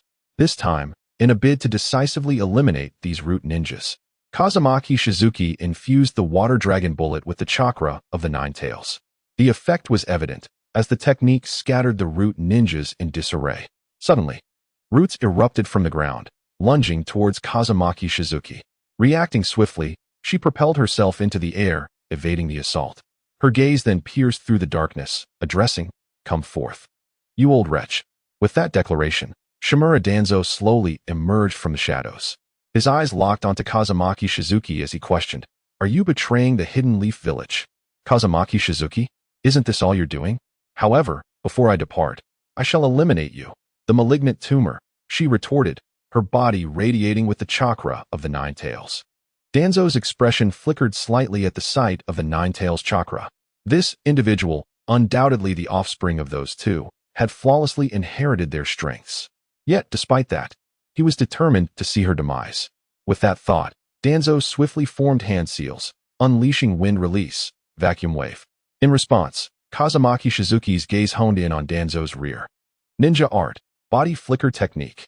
In an instant, Kazumaki Shizuki appeared behind Danzo, summoning a Rasengan in her right hand, which collided forcefully against him. Chapter 91. The Supreme Jinjutsu, Kodo Amatsukami. Upon impact, Danzo's head was struck directly by the Rasengan, causing him to collapse to the ground. Yet, Kazumaki Shizuki swiftly retreated, aware that Danzo was notorious for his numerous lives, 10, to be precise. As anticipated, Danzo's form dissipated, and soon, a shadow materialized from the darkness, rapidly approaching Kazumaki Shizuki. In response, she threw a shuriken and began forming hand seals once more. Pig, dog, dragon, rat, dog, snake, tiger. Ninja art, shuriken shadow clone technique. As the technique unleashed a flurry of shurikens, Danzo began forming his own hand seals, countering with wind release, vacuum wave. The wind surged forth, scattering the shurikens. However, in the next moment, Kazumaki Shizuki appeared right in front of him, declaring, Prepare to meet your end. With that, a kunai pierced Danzo's body. Yet, as the kunai embedded itself, Danzo's lips curled into a slight smirk. Kazumaki Shizuki's eyes widened in realization as she instinctively recoiled. Ninja art. Vacuum wave. At that moment, Danzo activated Izanagi once more, materializing in midair to launch a vacuum wave at Kazumaki Shizuki. She, however, formed her hand seals in response. Pig, monkey, rabbit, dog, pig, noon. Rooster, rat, tiger, dog, tiger, snake, pig, goat, snake, hare, rat, monkey, dog, rooster, pig, noon, goat, tiger, snake, rat, monkey, rabbit, hare, dog, goat, rat, monkey. Water release. Water dragon bullet technique. The water dragon enveloped Kazumaki Shizuki, forming a protective shield that thwarted the vacuum wave's assault. You possess commendable skills. Yet you have already lost, Danzo stated coldly, his gaze fixed upon her. Kazumaki Shizuki crouched on the ground, her eyes locked onto Danzo, realizing that he had cast Kotoame Tsukumi upon her. Suddenly, the images of her parents filled her mind, evoking profound anguish. Clenching her fists, she pondered, is this Kotoame Tsukumi? A manipulation of my very thoughts. Kazumaki Shizuki, you have lost, Danzo reiterated, his voice devoid of empathy. You cunning old fox, surely you cannot cast Kotoame Tsukumi again. She shot back. What do you mean? Danzo's eyes widened, sensing a disturbance but unable to pinpoint the source. Was she merely bluffing? Indeed. What could she possibly do in her current state? As Danzo contemplated, Kazumaki Shizuki's inner voice resonated. In Nine Tails, I entrust my body to you for the time being. However, you must eliminate this man before us. What? Thank you. I haven't had a good stretch in ages. Your request shall be fulfilled immediately. The In Nine Tails responded with exuberance. With that, it opened its eyes, gazing at the aged figure before it. Boom. In that instant, Kazumaki Shizuki pressed Danzo's head against the ground. Izanagi. Yet, Danzo swiftly vanished from her grasp. Roar. After Danzo's disappearance, Kazumaki Shizuki, attuned to her surroundings, swiftly turned to confront him with a punch. Boom. Izanagi. Once again, Danzo activated Izanagi, appearing behind a pillar. Boom. However, Kazumaki Shizuki swiftly reappeared before him, delivering another punch directly to his forehead. In that moment, Danzo was left in a daze. Why was it that no matter where he appeared, she sensed him immediately? But soon, realization dawned upon him. Kazumaki Shizuki was gradually transforming, becoming more beast-like, her tails multiplying, 4, 6, 8, and 9. Damn it. She relinquished control of her body to the Nine Tails. No wonder she can track me down so swiftly. It's all thanks to the Nine Tails' superior sensory abilities. Danzo clenched his fists in frustration. Swish. Before he could finish his thought, Kazumaki Shizuki appeared before him once more, unleashing yet another punch. After that strike, the Nine Tails transformed Kazumaki Shizuki surveyed her surroundings. Meanwhile, Danzo had retreated to a secluded corner, sitting cross-legged, concealing his emotions and aura. He calculated that he had already exhausted 6 of his lives, leaving him with 5. But how could he possibly contend with Kazumaki Shizuki in this state? At that moment, the true Kazumaki Shizuki had entered her own consciousness space. There, she beheld her father and mother, as well as the third Hokage, all working harmoniously to govern the Hidden Leaf Village. Shizuki, is that you? Her father, Namikaze Minato, appeared beside her with a warm smile. Father, she exclaimed. As she uttered those words, a woman with red hair materialized beside her, playfully saying, Daughter, what's wrong? Why do you seem so glum today? Mother. Kazumaki Shizuki addressed the figure with a sense of longing. Sister, shall we go play on the swing? Look, our friends are waiting for us. At that moment, Uzumaki Naruto turned to Namikaze Tsuyue with a smile. In addition, from afar, Nara Shikamaru and the other members of Team 10, as well as Sano Manjiro and Fujiwara Shimizu, were all waiting for them. Tsuyue, no matter what happens, do not harm anyone from Konoha, for they are our family. Just then, Namikaze Minato looked at Namikaze Tsuyue and said with a smile, No, there are bad people. Upon hearing this, Namikaze Tsuyue immediately replied, No, look how kind everyone is. We should become a big family in Konoha. At that moment, Namikaze Minato continued to influence Namikaze Tsuyue's thoughts. A big family, Konoha's big family. I should not harm the people of Konoha. No, I am under the influence of Kotoame Tsukumi, the strongest Jinjutsu. My thoughts are changing. Chapter 92. The Rogue Ninja, Namikaze Suyue. However, even so, I still have feelings for the Hidden Leaf Village. Regardless of whether my parents are an illusion, I am a part of Konoha. How could I harm the people of Konoha? With this thought, Namikaze Suyue looked again at the joyful family of Konoha in the distance. Her eyes beginning to well with tears. Friendship, harmony, everyone happily together. Wasn't that what she had always yearned for? Meanwhile, in reality, a loud explosion echoed as the Nine Tails found Shimura Danzo again and struck with a powerful punch. With that blow, Danzo was sent staggering back. The eyes on his arm closing one by one. Damn it, Izanagi has already been used up. Hasn't Kotoami Tsukumi succeeded yet? Looking at Namikaze Suyue, Danzo's gaze turned cold. But there was no time to dwell on that. He had to escape. With that thought, he started to flee. However, at that moment, the Nine Tails began to shed one by one. Witnessing this scene, Danzo's eyes lit up. Finally succeeded, Kotoami Tsukumi has been successfully cast. Love for Konoha. I will not harm those from Konoha. With this thought, Danzo looked at Namikaze Suyue, who was returning to her true form, and said, Namikaze Suyue, do you know your crimes? Hearing this, Namikaze Suyue gazed at the 10 closed eyes on Danzo's arm and responded, if I am guilty. Ninjutsu, body flicker technique, Rasen Shuriken. Boom. In that instant, Danzo's eyes widened as he felt the impact of the Rasen Shuriken strike his abdomen, sending him flying. Spitting out blood, Danzo stared at Namikaze Suyue in disbelief. You should have implanted the thought of not harming the people of Konoha in me, right? Hearing this, Namikaze Suyue approached Danzo step by step, then crouched in front of him, murmuring a few words. After hearing those words, Danzo's eyes widened, staring at Namikaze Suyue for a long time before losing all vitality. Watching Danzo's lifeless body, Namikaze Suyue removed his Sharingan and stood up, slowly walking away. Shortly after Namikaze Suyue departed, a figure appeared. He looked at Danzo with a serious expression and wondered whether Kotoami Tsukumi had failed to alter Namikaze Suyue's will, or what the implanted will truly was. After speaking, the masked man vanished. Thus, the night quickly passed. The next morning, the Umbu began their investigation. Tsunade looked at the Sharingan in Danzo's hand, her fists clenched in anger. This guy is lost. Suyue's strength has already reached the level of a Kage. Yet the mission she faces is exceedingly difficult. Every individual there possesses formidable strength. Gazing at Danzo's corpse, Senjushin remarked, regardless of the outcome, this was her choice.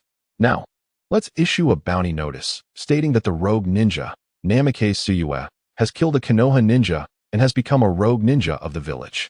Understood. Upon hearing this, individuals immediately set off to take action. As the news spread, Uzumaki Naruto sat in a daze. Boom. Soon, he slammed his fist on the table and exclaimed, it's all my fault. My weakness led to this. Naruto, would you like to train with me? Just then, a voice came from beside him. Hearing this, Naruto turned to Jiraiya and asked, train? Yes, your strength is already remarkable among the Genin, but compared to the Chunin and Jonin, you still fall short. After Jiraiya spoke, Naruto clenched his fists and nodded. All right, I'll train with you. Then let us prepare. We'll depart tomorrow.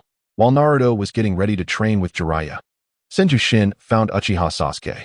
Looking at Sasuke, Shin said, your strength ranks among the best in the Genin, but ordinary missions no longer serve you.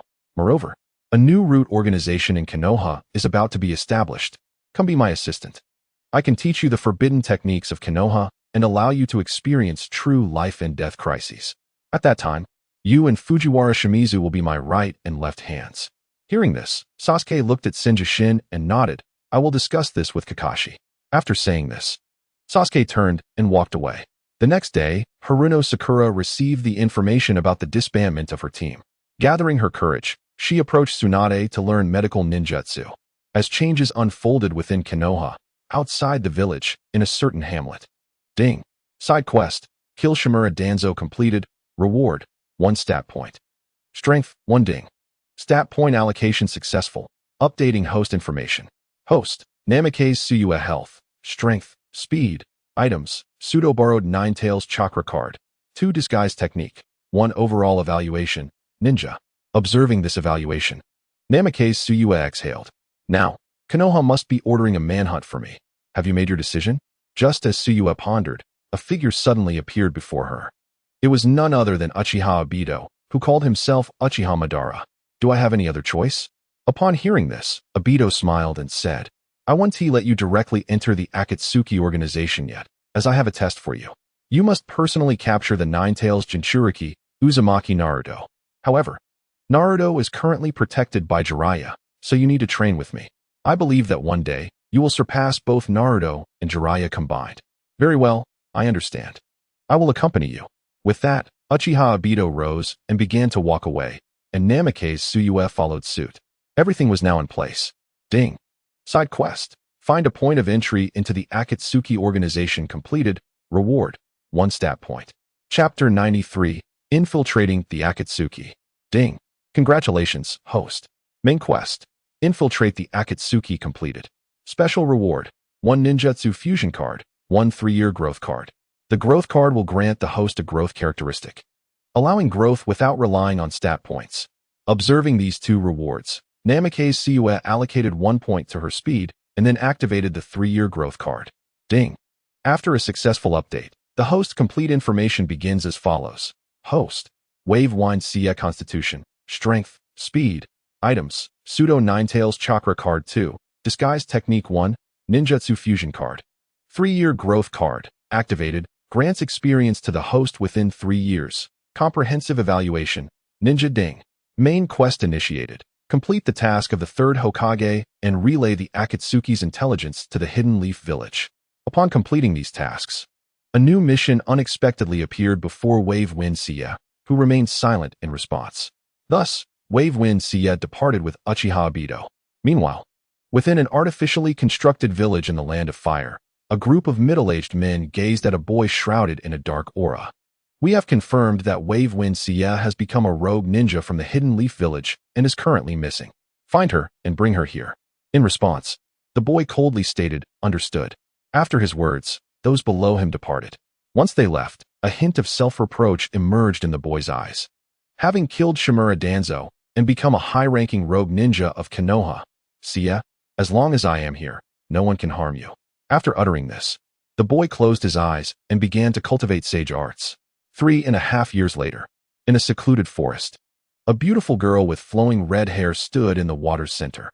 She began to form hand seals: pig, snake, monkey, boar, dog, pig, horse, dog, rat, tiger, dog, snake, pig, sheep, snake, rat, monkey, boar, dog, pig, horse, rat, tiger, dog, pig, sheep, rat, monkey, water release, water dragon bullet technique.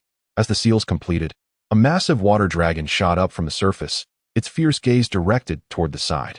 At that moment, a fireball erupted from the forest, hurtling toward Wave YIN.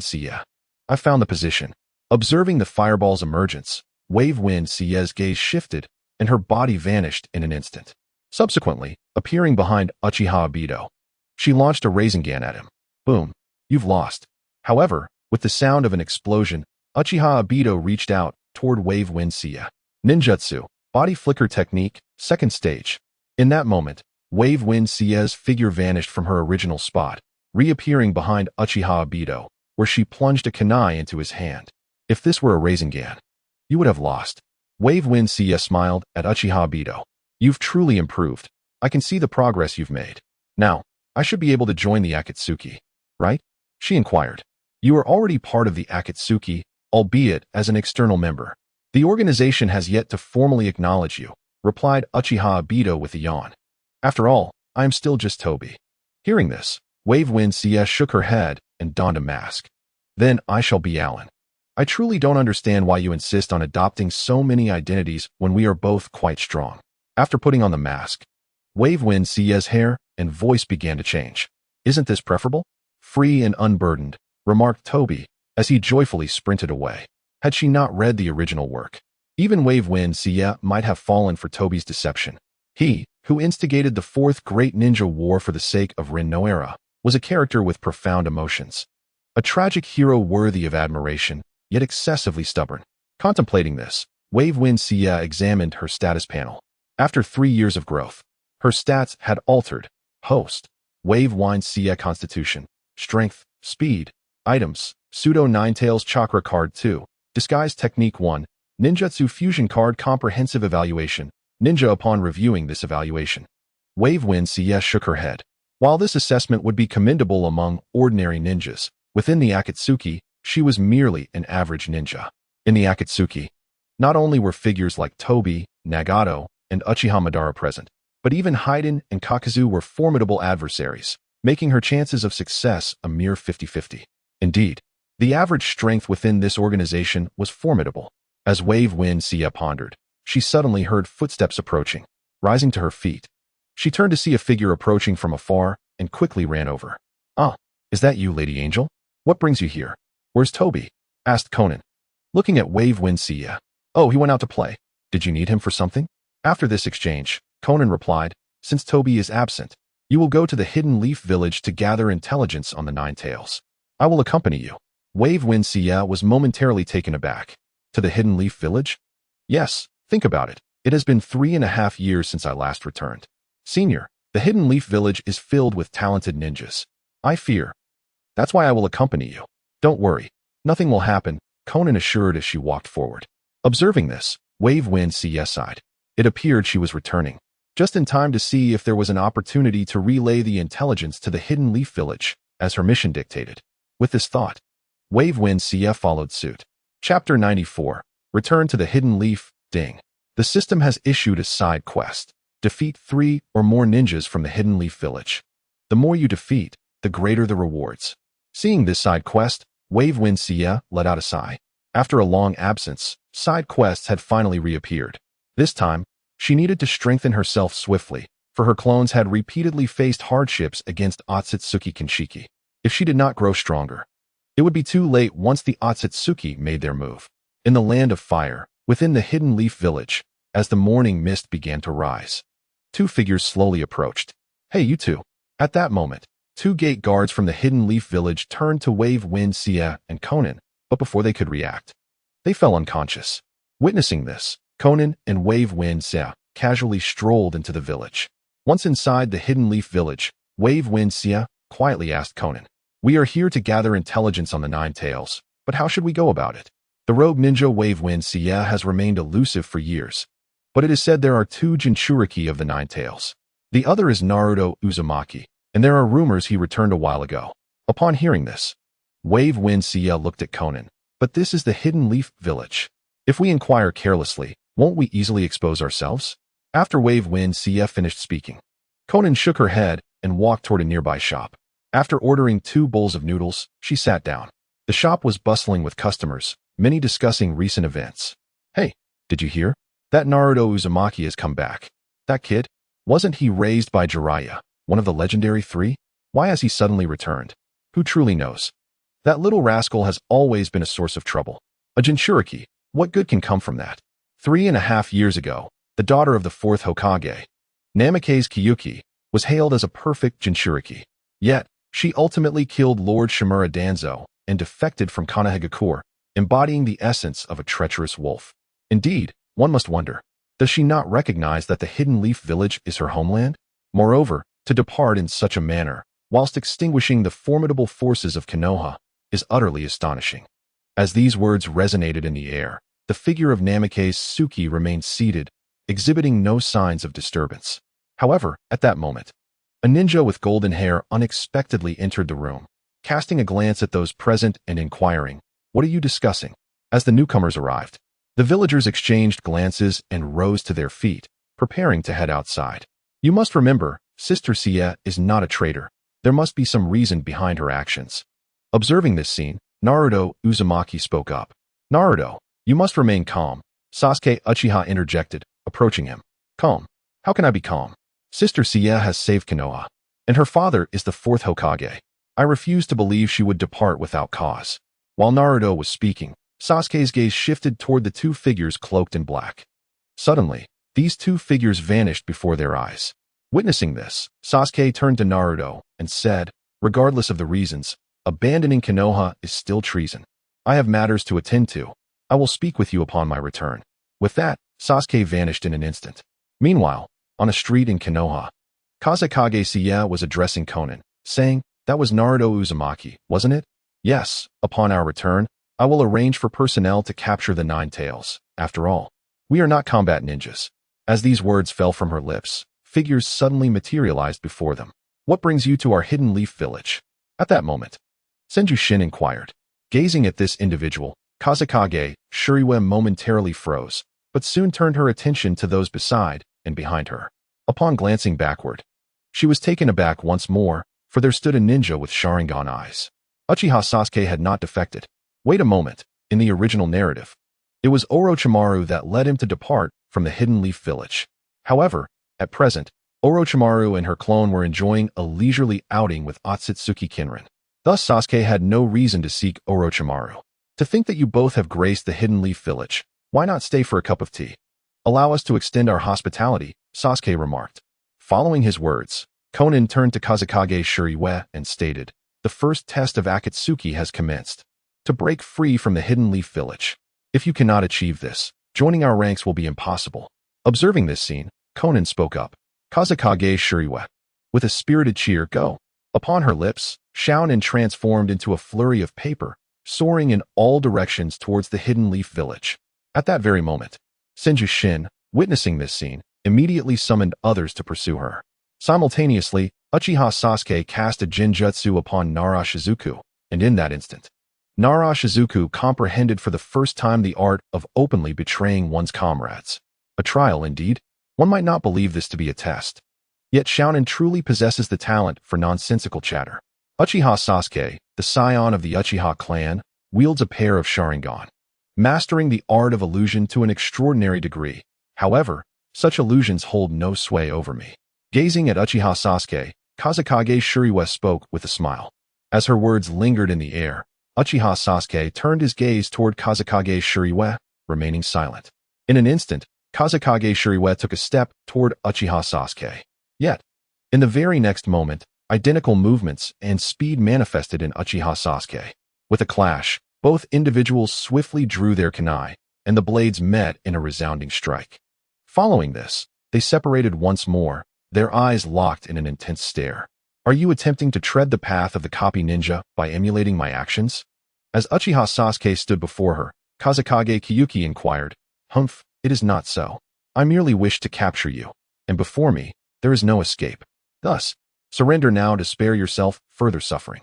In response, Uchiha Sasuke retorted, his words eliciting a slight smile from Kazekage Kyuki. She swiftly hurled a shuriken at him, immediately forming hand seals: boar, dog, snake, tiger. Ninja Art, Shuriken Shadow Clone Technique. Chapter 95, Fusion Ninjutsu, Ninja Art, Water Dragon Bullet Shadow Clone Breathing Technique. Observing this scene, Uchiha Sasuke likewise launched a shuriken, executing his own hand seals: boar, dog, snake, tiger. Ninja Art, Shuriken Shadow Clone Technique. As the two techniques collided, Kazekage Kyuki remained steadfast. Soon after, a cadre of Umbu ninjas arrived, surrounding the area. Concurrently, Naruto Uzumaki and Sakura Haruno joined the fray, encircling Kazekage Kyuki and confining her within their grasp. In the face of this predicament, a smile graced Kazekage Kyuki's lips. These individuals were merely offering themselves as fodder for her experience. At that moment, a figure arrived, gazing at Bo Feng Shiyu, and declared, Surrender, for your companions have abandoned you and fled. Now, with so many of us confronting you alone, do you truly believe you can escape? Whether you can escape or not depends on your abilities, Bo Feng Shiyu declared, immediately forming hand seals. The intricate sequence of characters flowed seamlessly as he chanted, Cho, Shun, Mao, Zi, Hai, Yu, Cho, Wu, Yu, Zi, In, Shu, In, Si, Cho, Wei, Si, Hai, Wei Zi, Rin, Shun, Yu, Chun, Yu, Cho, Wu, Wei, In, Si, Zi, Shun, Mao, Hai, Shu, Wei, Zi, Cho, Shun, Yu, Ren, Zi, Hai Yu. Witnessing this unfolding spectacle, Uchiha Sasuke swiftly activated his Sharingan to learn the technique. Cho, Shun, Mao, Zi, Hai, Yu, Cho, Wu, Yu, Zi, In, Shu, In, Si, Cho, Wei, Si, Hai Wei Zi, Ren, Shun, Yu, Chun, Yu, Cho, Wu, Wei, In, Si, Zi, Shun, Mao, Hai, Shu, Wei, Zi, Cho, Shun, Yu, Ren, Zi, Hai Yu. However, as he practiced, Uchiha Sasuke suddenly froze. This ninjutsu was something he had witnessed others perform before. Kid, why are you dazed? Water release. Water dragon bullet technique. At that moment, Bofeng Shiyu completed his hand seals, unleashing a magnificent water dragon bullet technique. Simultaneously, Uchiha Sasuke also finished the seals, conjuring his own water dragon bullet technique. Thus, two water dragons collided fiercely, their violent currents radiating outward, creating a tempest that swirled around Uchiha Sasuke and Bofeng Shiyu. Amidst the storm, Bofeng Shiyu produced a kunai and hurled it towards Senjushin. Observing this scene, Senjushin caught the kunai with his hand, yet he hesitated momentarily.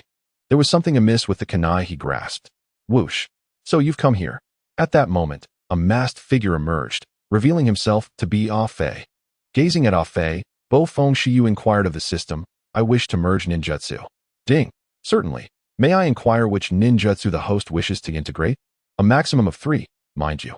Upon hearing these words, Kazekage Shuriwa spoke indifferently, stating, Shadow Clone Technique, Rasengan, and Water Dragon Jutsu. Ding.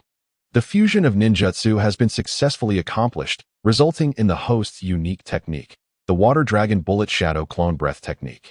The hand seals are performed in the following sequence. Cho, Shun, Mao, Z, Hai, Yu, Cho, Su, Chun, Z, Su, Hai, Si, In, Cho, Shun, Mao, Z, Hai, Yu, Cho, Su, Chun, Z, Su, Hai, Si, In. Let us proceed, Alan, Uchiha Obito remarked, gazing at Namikaze Tsukuyami. However, before we embark, I have prepared a gift for the esteemed ninjas of the Hidden Leaf Village. After Kazekage Shuriwa finished speaking, she began to form hand seals. Cho, Shun, Mao, Z, Hai, Yu, Cho, Su, Chun, Z, Su, Hai, Si, In, Cho, Shun, Mao, Z, Hai, Yu, Cho, Su, Chun, Z, Su, Hai, Si, In. Ninjutsu, Water Dragon Bullet Shadow Clone Technique. Once the seal was completed, countless water dragon bullets surged forth from the depths of the water, each carrying a spiraling sphere within its jaws, aimed directly at the surrounding Umbu ninjas. Witnessing this scene, Senjushin immediately understood the gravity of the situation and began forming his own seals. Cho, Su, Chun, Z, Su, Hai, Si, In. Ninjutsu, Multiple Shadow Clone Technique. Once the seals were complete, 4 corporeal clones of Senjushin appeared beside him. The 4 clones promptly sat down and began forming seals once more. Su, Chun, Z, Su, Cho. Ninjutsu, 4 Flames Cage. Boom. The moment the 4 Flames Cage was activated, a sea of fire engulfed the center of the 4 clones, trapping the massive Water Dragon Bullet Shadow Clone Technique within. Boom.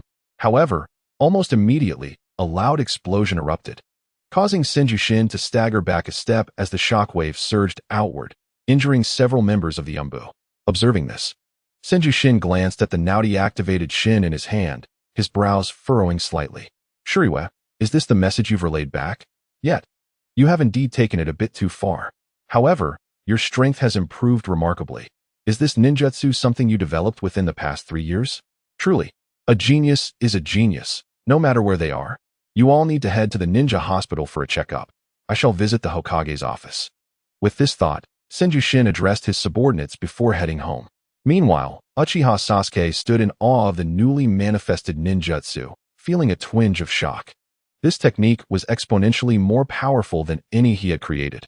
Were it not for the excessively lengthy hand seals, it would be virtually invincible.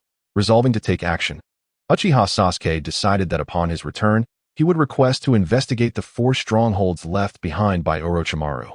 He must grow stronger, for there were those he was compelled to eliminate. Should he continue to remain stagnant, he would soon find himself surpassed by an ever-increasing number of ninjas. At that moment, a spatial fluctuation occurred, and Kazekage Shuriwa along with Uchiha Obito appeared in a certain location. Phew, that was perilous. I nearly perished from your ninjutsu, just now. By the way, when did you develop such a dangerous technique? As Akatsuki inquired, Kazekage Shuriwa replied, I was also curious about the outcome of combining the Water Dragon Bullet technique with the Spiraling Sphere Shadow Clone technique. I never anticipated its power to be so formidable. However, its weakness is quite evident, the lengthy hand seal time. Due to the nature of the spiraling sphere, additional force must be incorporated during the sealing process, making it more challenging and time-consuming than the standard water dragon bullet technique. Force? What do you mean by force? Akatsuki asked curiously. How should I put it?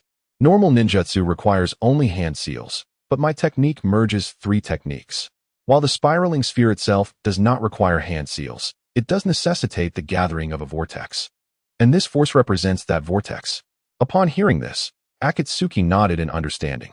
However, he soon turned to Kazekage Shuriwe and remarked, your technique, while powerful, still harbors significant flaws. At this, Kazekage Shuriwe acknowledged with a nod. Indeed, the flaws are substantial. I need to seek improvements from the system later on. Ding. Defeated 15 ninjas from the Hidden Leaf Village. Reward, 1 attribute point, 1 advanced ninjutsu scroll. Ding. Information transmission successful. Reward, 1 advanced ninjutsu creation scroll. Listening to the system's notifications, Kazekage Shuriwe glanced at Akatsuki and said, however, Conan mentioned that I should join the Akatsuki organization. Humph, the Akatsuki is currently full. We are all on standby for replacements, Akatsuki replied. Upon hearing this, Kazekage Shuriwe coldly remarked, am I being toyed with? Alas, let us enjoy ourselves for now. Life is quite joyous at the moment. After Uchiha Obito spoke, he turned and walked away. Watching his retreating figure, a fleeting glimmer of murderous intent flickered in Kazekage Shuriwe's eyes, but quickly dissipated. Now is not the time to act against Uchiha Obito. Meanwhile, within the Hidden Leaf Village, Tsunade perused the intelligence before her and remarked, I never expected Shuriwe to truly succeed. After this statement, Senjushin turned to Tsunade and replied, indeed, she has succeeded, but what? Tsunade looked up at Senjushin. The message relayed by Kazekage Shuriwe stated that within the Akatsuki organization, every member is at the level of a Kage. How are we to contend with such power? Upon hearing this, Tsunade faced a dilemma. An organization comprised of members at the Kage level, with 12 members, 10 in plain sight, and 2 hidden. How could they be confronted? Forget it. I shall return for now. I will discuss this matter with Fujiwara Ishimatsu. His strength is likely at the Kage level now as well. After Senjushin concluded, Tsunade could only nod in agreement. As Senjushin exited the Hokage office, Uzumaki Naruto approached him and said, Sensei, Sasuke is in the back mountain forest and seems quite upset for some reason. Nodding in response, Senjushin made his way toward the back mountain. Upon arriving, he found Uchiha Sasuke forming hand seals. Cho, Shun, Mao, Z, Hai, Yu, Cho, Su, Chun, Z, Su, Hai, Si, In, Cho, Shun, Mao, Z, Hai, Yu, Cho, Su, Chun, Z, Su, Hai, Si, In. Ninjutsu, Water Dragon Bullet Shadow Clone Technique. Yet when the seals were completed, nothing around him changed. Frustrated, Uchiha Sasuke gritted his teeth, refusing to believe it was unsuccessful. Once more, he formed the hand seals. Cho, Shun, Mao, Z, Hai, Yu, Cho, Su, Chun, Z, Su, Hai, Si, In, Cho, Shun, Mao, Z, Hai, Yu, Cho, Su, Chun, Z, Su, Hai, Si, In. Again, nothing changed after completing the seals. Clenching his fists tightly, Uchiha Sasuke felt a surge of determination as the imprint of the Water Dragon Bullet technique surfaced in his mind. Upon closer inspection, this ninjutsu bore a striking resemblance to the Water Dragon Bullet technique. As Uchiha Sasuke contemplated, he unconsciously began forming the hand seals for the Water Dragon Bullet. Cho, Shun, Mao, Z, Hai, Yu, Cho, Wu, Yu, Z, In, Su, In, Si, Cho, Wei, Si, Hai, Wei, Z, Cho, Shun, Yu, In, Chun, Yu, Cho, Wu, Wei, In, Si, Z, Shun, Mao, Hai, Su, Wei, Z, Cho, Shun, Yu, In. Water Release, Water Dragon Bullet Technique. As this ninjutsu activated, the water dragon soared into the sky. Examining this technique closely, it was indeed quite similar to the one used by the masked man, except it included shadow clones of the dragon and the vortex in its mouth. Moreover, that vortex bore a resemblance to the spiraling sphere. Wait a moment. If I learn the spiraling sphere, could I also master this ninjutsu? Sasuke. Just then, Uzumaki Naruto stepped forward and spoke. Naruto, you're just in time. Teach me the spiraling sphere. Upon hearing this, Uzumaki Naruto was momentarily taken aback. The spiraling sphere? Why does Sasuke want to learn this technique? Hurry. I'm confident that if I master the spiraling sphere, I could potentially master that masked man's ninjutsu, allowing me to confront him head-on. As the words fell, Naruto Uzumaki nodded and began instructing Sasuke Uchiha in the art of the Rasengan. Watching this scene, Shin felt a flicker of surprise within. He had not anticipated that the crucial technique of the wave wind Tsukiyomi would be grasped by Sasuke Uchiha so swiftly. It seemed that Sasuke was indeed the true genius of the Hidden Leaf Village. A curiosity stirred within Shin as he pondered the heights Sasuke might reach in the future. With this thought, he resolved not to disturb Sasuke any further and departed, making his way to the route. Within the confines of route, a handsome young man stood, exclaiming, "Teacher Shin, you have returned. Indeed, your perceptive abilities have grown remarkably," Shin replied, casting his gaze upon the youth. Initially the weakest among his 3 students, Shin now felt confident that he was the strongest.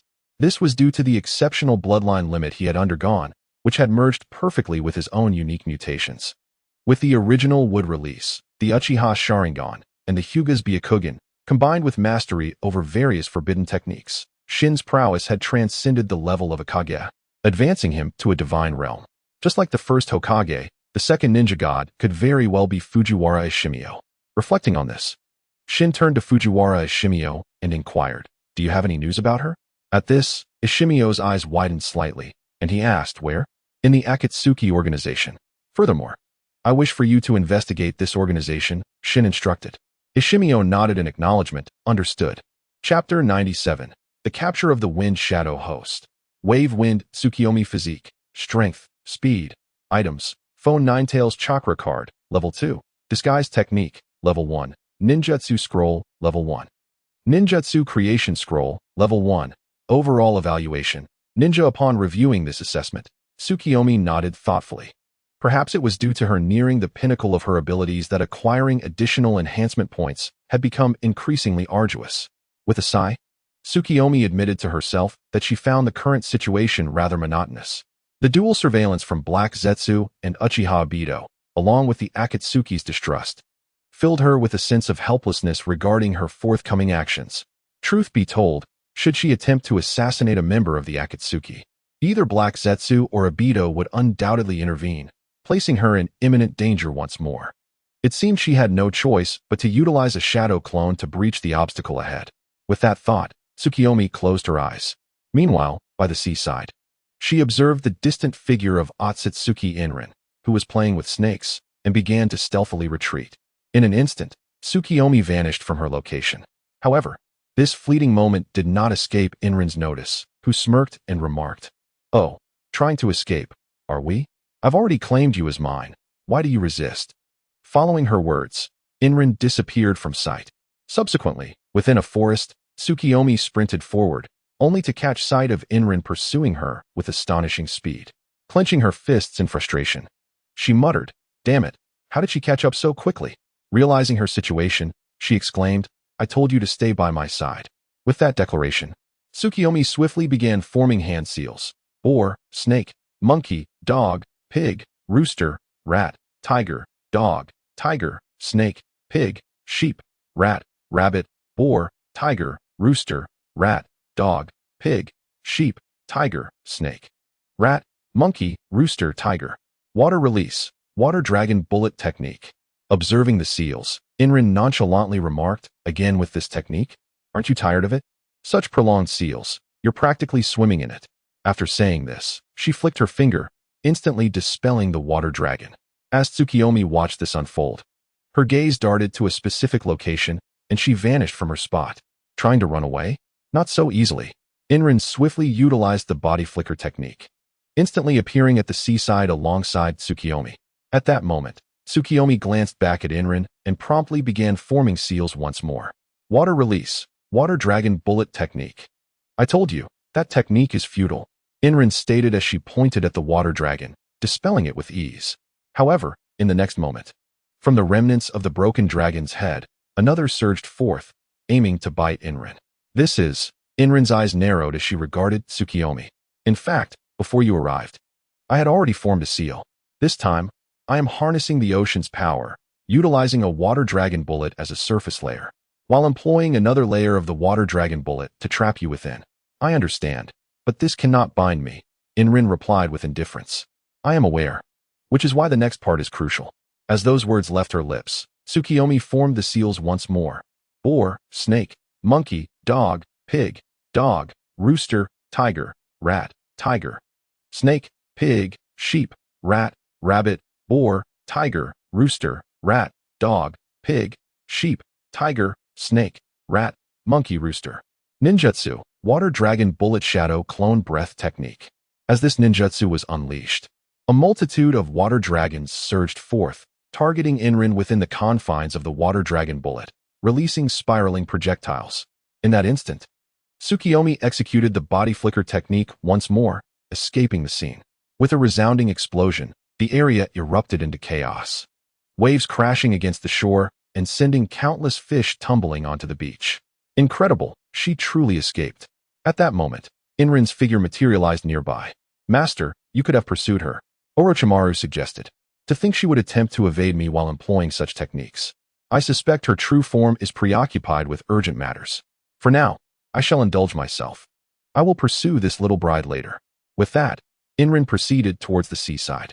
Meanwhile, Tsukiyomi's clone had already fled the scene, heading directly for the sand village. The capture operation led by Gaara had commenced, and she was eager to see if she could catch up and resolve the matter with the artistic duo beforehand.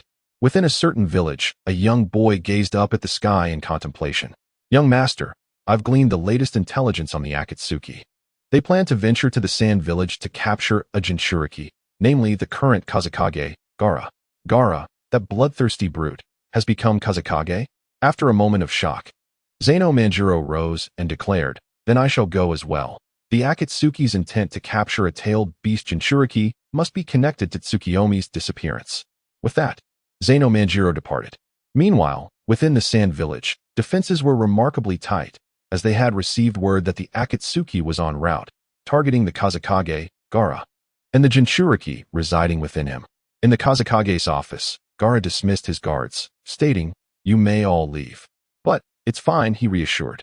Once the guards had vacated, Gaara sat in his office, his gaze drifting outside.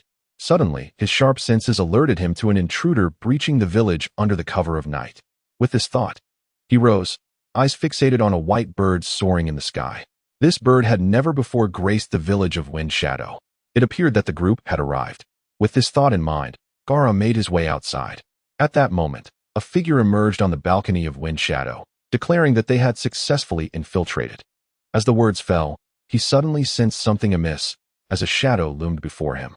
Deidara raised his head and saw Gaara standing before him, arms crossed, gazing at him with an air of finality. Observing this scene, Deidara clutched something within his cloak. In the next instant, a flurry of sand surged towards Deidara, who swiftly leapt into the air and mounted a large white bird. With Deidara riding the avian creature, chaos ensued as sand relentlessly pursued him. The sand ninja of the village witnessed this spectacle and emerged from their homes, seemingly prepared for aerial combat. Observing the unfolding drama, Deidara ascended into the sky. Gaara, too, utilized the sand as a platform, harnessing chakra to levitate, standing midair as he regarded Deidara. You truly are remarkable for discovering my presence, Deidara remarked. To which Gaara responded coolly, there are no such birds in the desert. Is that so?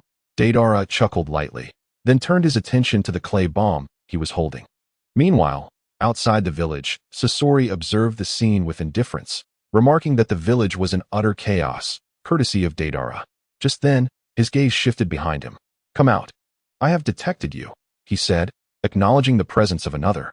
You are indeed hard to deceive, Sasori of the Red Sand, came the reply. At that moment, Kazekage Konoha, having journeyed for several days, finally arrived. Her gaze fixed on Sasori, she prepared for combat. Who are you? Sasori inquired, sensing a threat from the young girl before him. Has the battle begun over there? She questioned, glancing at the distant conflict, before turning back to Sasori. I apologize, but I intend to eliminate you here. Eliminate me? Are you serious? Sasori asked, momentarily taken aback. Absolutely, she affirmed. With that declaration, Kazekage Konoha stepped forward, prompting Sasori to launch his tail towards her. Boom. The impact struck, and although she was hit, the form was merely a clone. Ninjutsu, spiraling sphere. At that moment, a figure appeared above Sasori, unleashing the spiraling sphere towards him. Boom. With a resounding explosion, Sasori's exterior shell shattered, and a figure emerged from within. A young man stood on the ground, eyes fixed on Kazekage Konoha, the spiraling sphere. Thus far, only 4 individuals in my records can perform this technique. The first is the deceased Fourth Hokage of Konoha, Minato Namikaze. The second is his teacher, Jiraiya, one of the legendary 3. The third is Jiraiya's pupil, the Jinchuriki of the Nine Tails, Naruto Uzumaki. However, by gender, these 3 have no connection to you, making you the last, the legendary perfect Jinchuriki of Konoha, Kazekage Konoha. Upon hearing this, Kazekage Konoha replied, "It seems you have done your homework." Ninjutsu, body flicker technique. With that thought, Kazekage Konoha's gaze shifted behind Sasori, and in an instant, she appeared at his back, launching a spiraling sphere towards him. Meanwhile, Gaara observed Deidara, finally forming claws from the sand that surged toward him. Seeing this, Deidara swiftly took flight on his bird. Just as 2 claws reached to grasp Deidara, he expelled a small bird from his mouth. Boom. The explosion obliterated the large hand. "You are impressive, but I am not so easily dealt with," Deidara declared, unleashing a barrage of clay bombs toward Gaara. In response, Gaara used sand to create a barrier. Boom, boom, boom. The sound of 3 explosions echoed as the sand was blasted upwards. Gaara scrutinized Deidara, attempting to analyze his abilities. Explosions caused by the flying bombs inflicted damage upon the enemy. Yet, it was evident that such tactics would not work against him. He could easily defend against these attacks. As Gaara contemplated, several birds flew toward him, but they were swiftly blocked by his sand, resulting in a cacophony of explosions. From a distance, Deidara smirked. The real show has only just begun. After uttering this, numerous tiny insects reached Gaara's vicinity. "Explode," Deidara commanded. Boom, boom, boom. As the explosions erupted, Deidara stood tall. However, in the next moment, he noticed the sand forming a circle, encasing Gaara within. "Impressive," Deidara remarked, noting that Gaara had survived despite the chaos. Yet, as he spoke, he glanced at the shadow beneath him, turning to see the sand advancing towards him. Ninjutsu, sand binding prison. A voice resonated from within the circle. Chapter 99, Kazekage Konoha vs. Sasori. Sensing the sand binding prison, Deidara felt an inkling of dread. However, he quickly composed himself, smiling slightly. Not enough. There must be more explosions. Boom, boom. With the sound of detonations, the exterior of the sand-binding prison was assaulted by explosions. Gaara observed from a distance, realizing that Deidara could generate clay and cause explosions at will. However, if that were the case, he wouldn't be in such a predicament. Gaara recognized that he could not guarantee how many bombs Deidara possessed. For now, he had to rely on attrition. After all, they were in the desert, where no one held an advantage over him. As Gaara contemplated this, a series of explosions ruptured the sand-binding prison, and soon, Deidara emerged riding his large bird through an opening. Upon witnessing this, sand surged to seize Deidara, but he adeptly evaded each attempt. Meanwhile, on the other side, following the landing of a spiraling sphere, Sasori caught it with his right hand. Boom! With an explosive sound, Sasori's right arm disintegrated into dust. Immediately, his left hand lunged towards Kazekage Konoha. Seeing this, Kazekage Konoha swiftly retreated, maintaining a safe distance. The Nine Tails Jinchuriki is formidable. However, you're merely adding to my accomplishments. For I am eternal, immortal. How will you contend with me? Addressing Kazekage Konoha, Sasori affixed a new arm to himself and gazed at her intently. Eternal, you say? Kazekage Konoha replied, reflecting on how she had targeted his heart, yet he had still managed to block with his right hand. You dare utter the word eternal?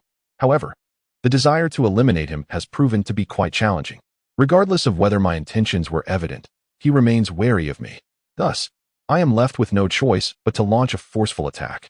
With this thought in mind, Kazekage Shuriweb began to form hand seals. Cho Shin Mao Zi Hai Yu Cho Wei Yu Zi In Shu In Si Cho Wei Si Hai Wei Zi Rin Shin Yu Chin Yu Cho Wu Wei In Si Zi Shin Mao Hai Shu Wei Zi Cho Shin Yu Rin Zi Hai Yu. Water release, water dragon bullet technique. As the final seal was completed, a torrent of water surged forth from the ground, transforming into a water dragon that surged towards the scorpion of the red sand.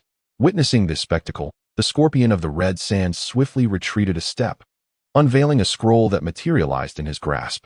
With a resounding roar, flames erupted from the scroll in his hand. Thus, the clash between the water dragon bullet and the fire release generated a billowing cloud of steam.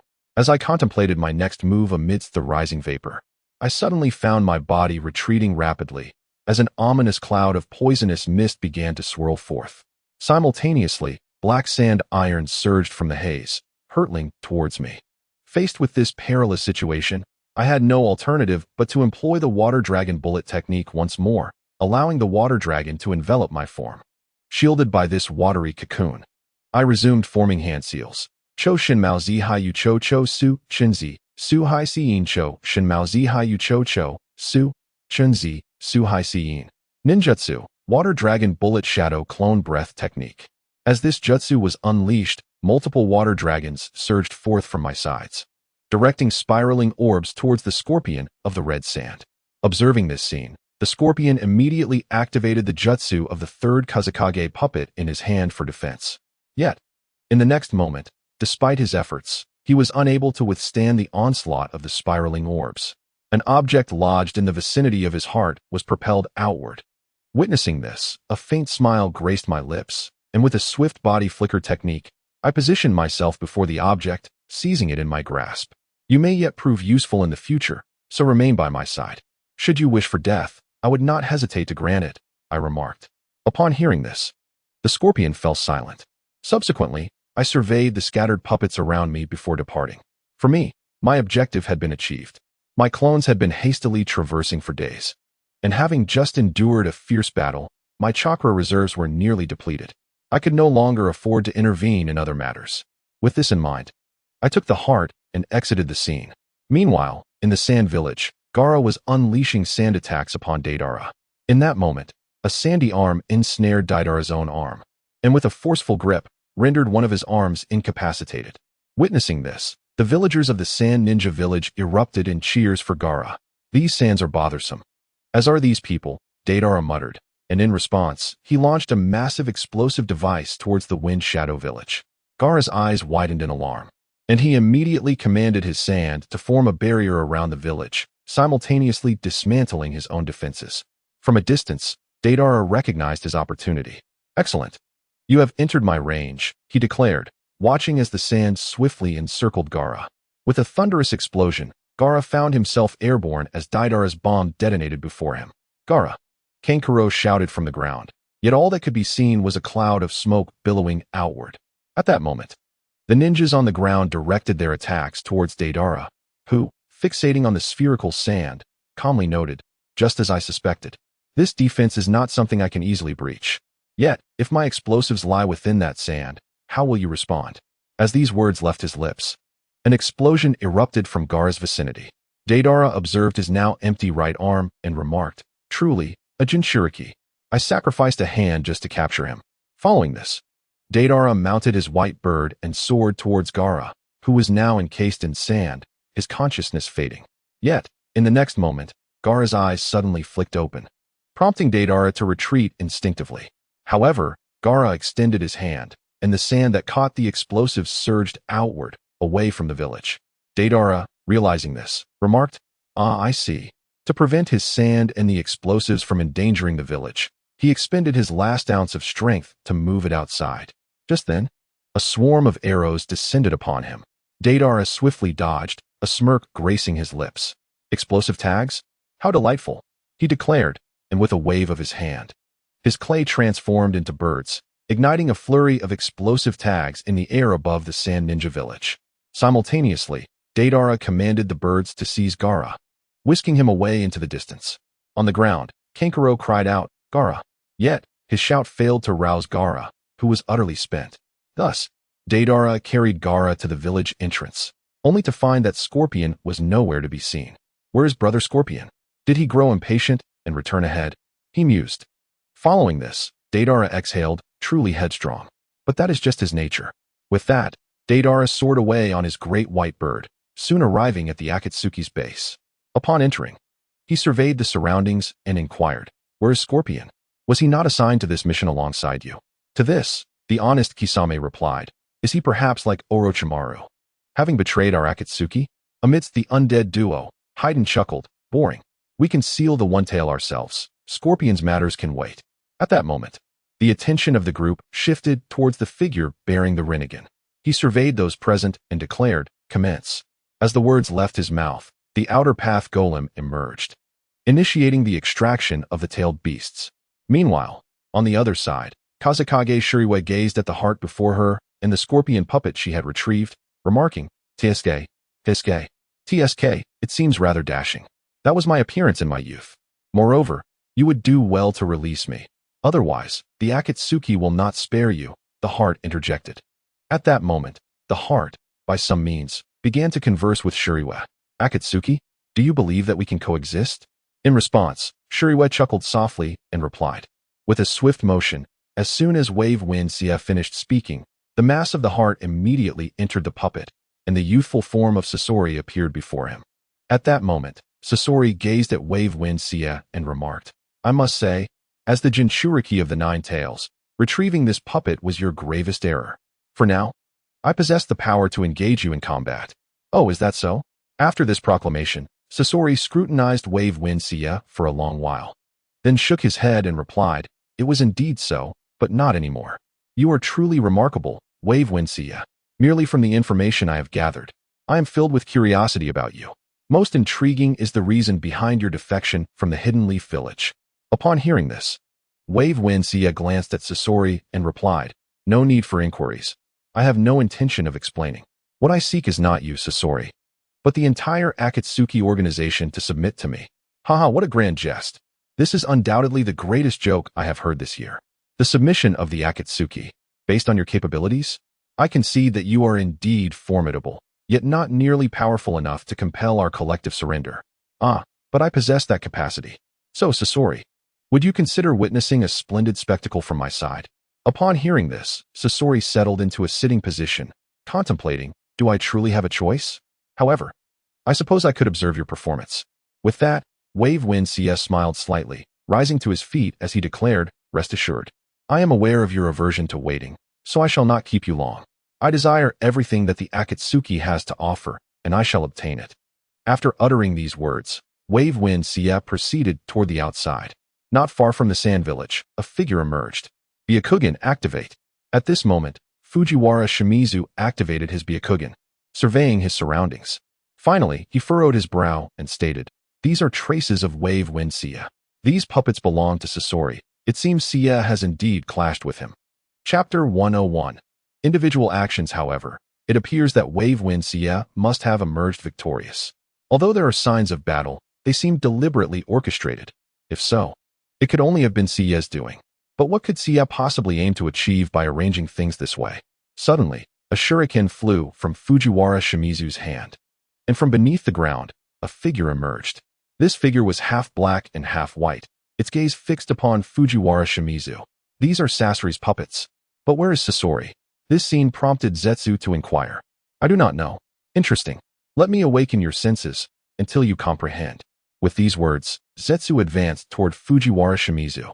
"Coincidentally, I have questions for you."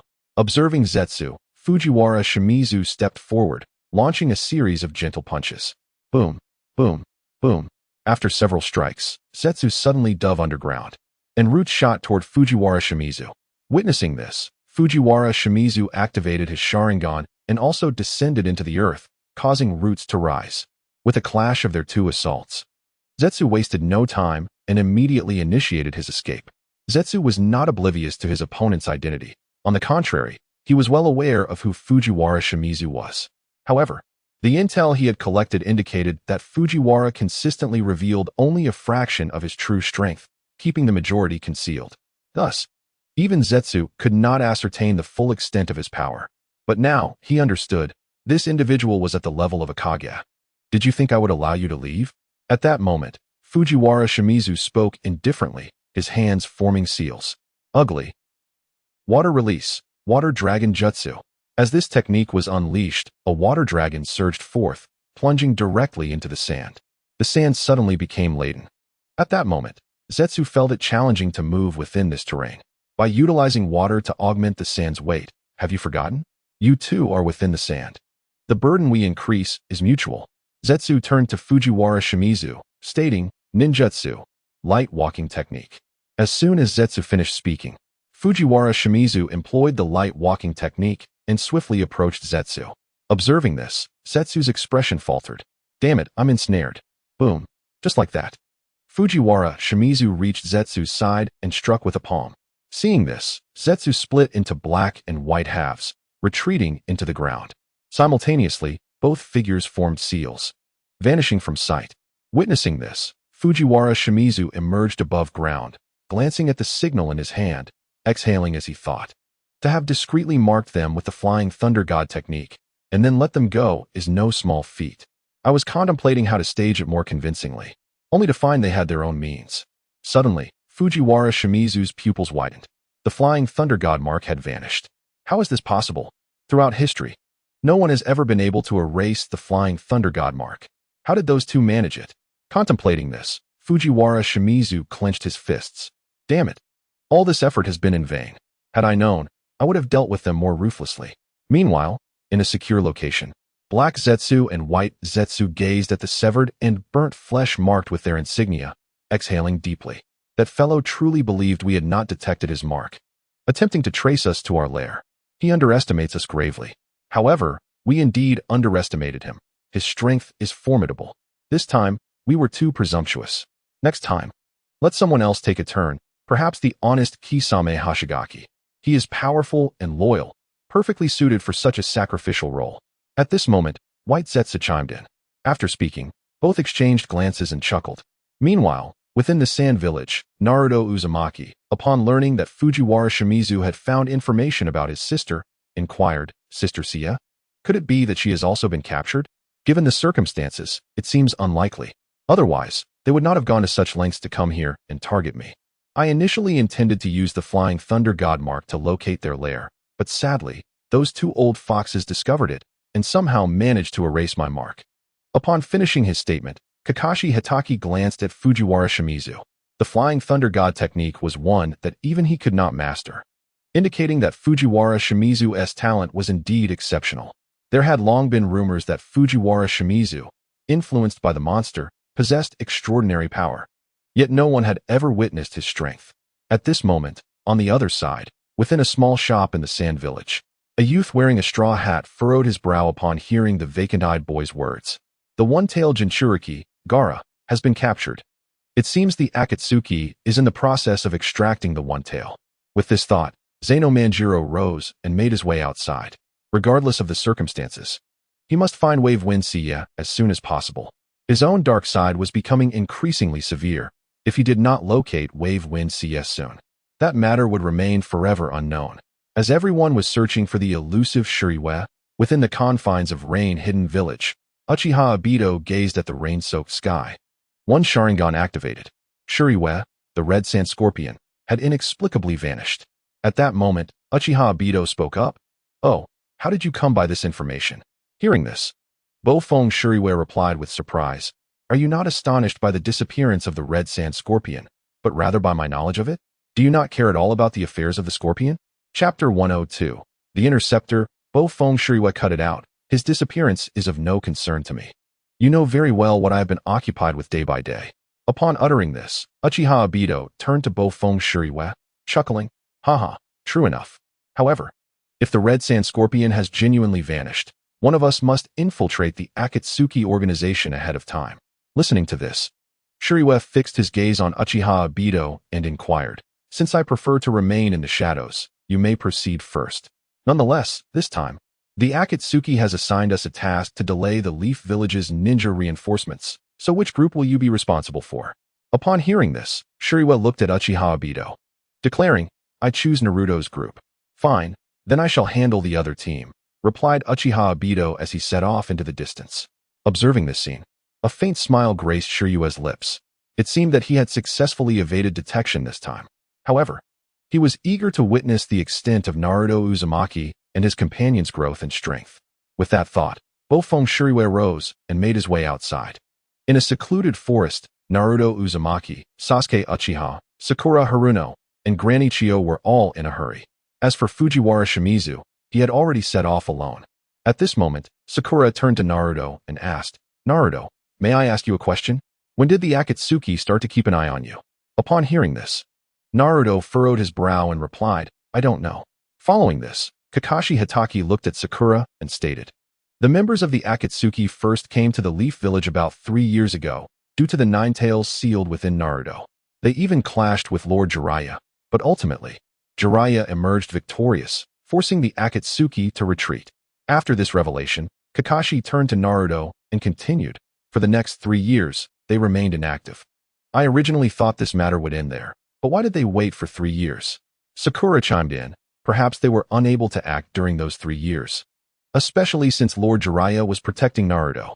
Nodding in agreement, she acknowledged that both Jiraiya and Tsunade were formidable figures, making it understandable that the Akatsuki would refrain from making a move. However, according to my intelligence, that does not appear to be the case, Granny Chiyo interjected. At this, Naruto turned to her and asked, not the case? Indeed, in order to forcibly extract the tailed beast sealed within a host, extensive preparations are required. Thus, for these past 3 years, they have likely been preparing for this task, she explained. Upon hearing this, Naruto quickened his pace. Meanwhile, Sakura looked at Granny Chiyo and asked, the tailed beast you mentioned, what exactly are they? Oh, as Tsunade's apprentice, you don't know this? Your Leaf Village has tailed beasts too, don't you? Granny Chiyo responded with a hint of skepticism.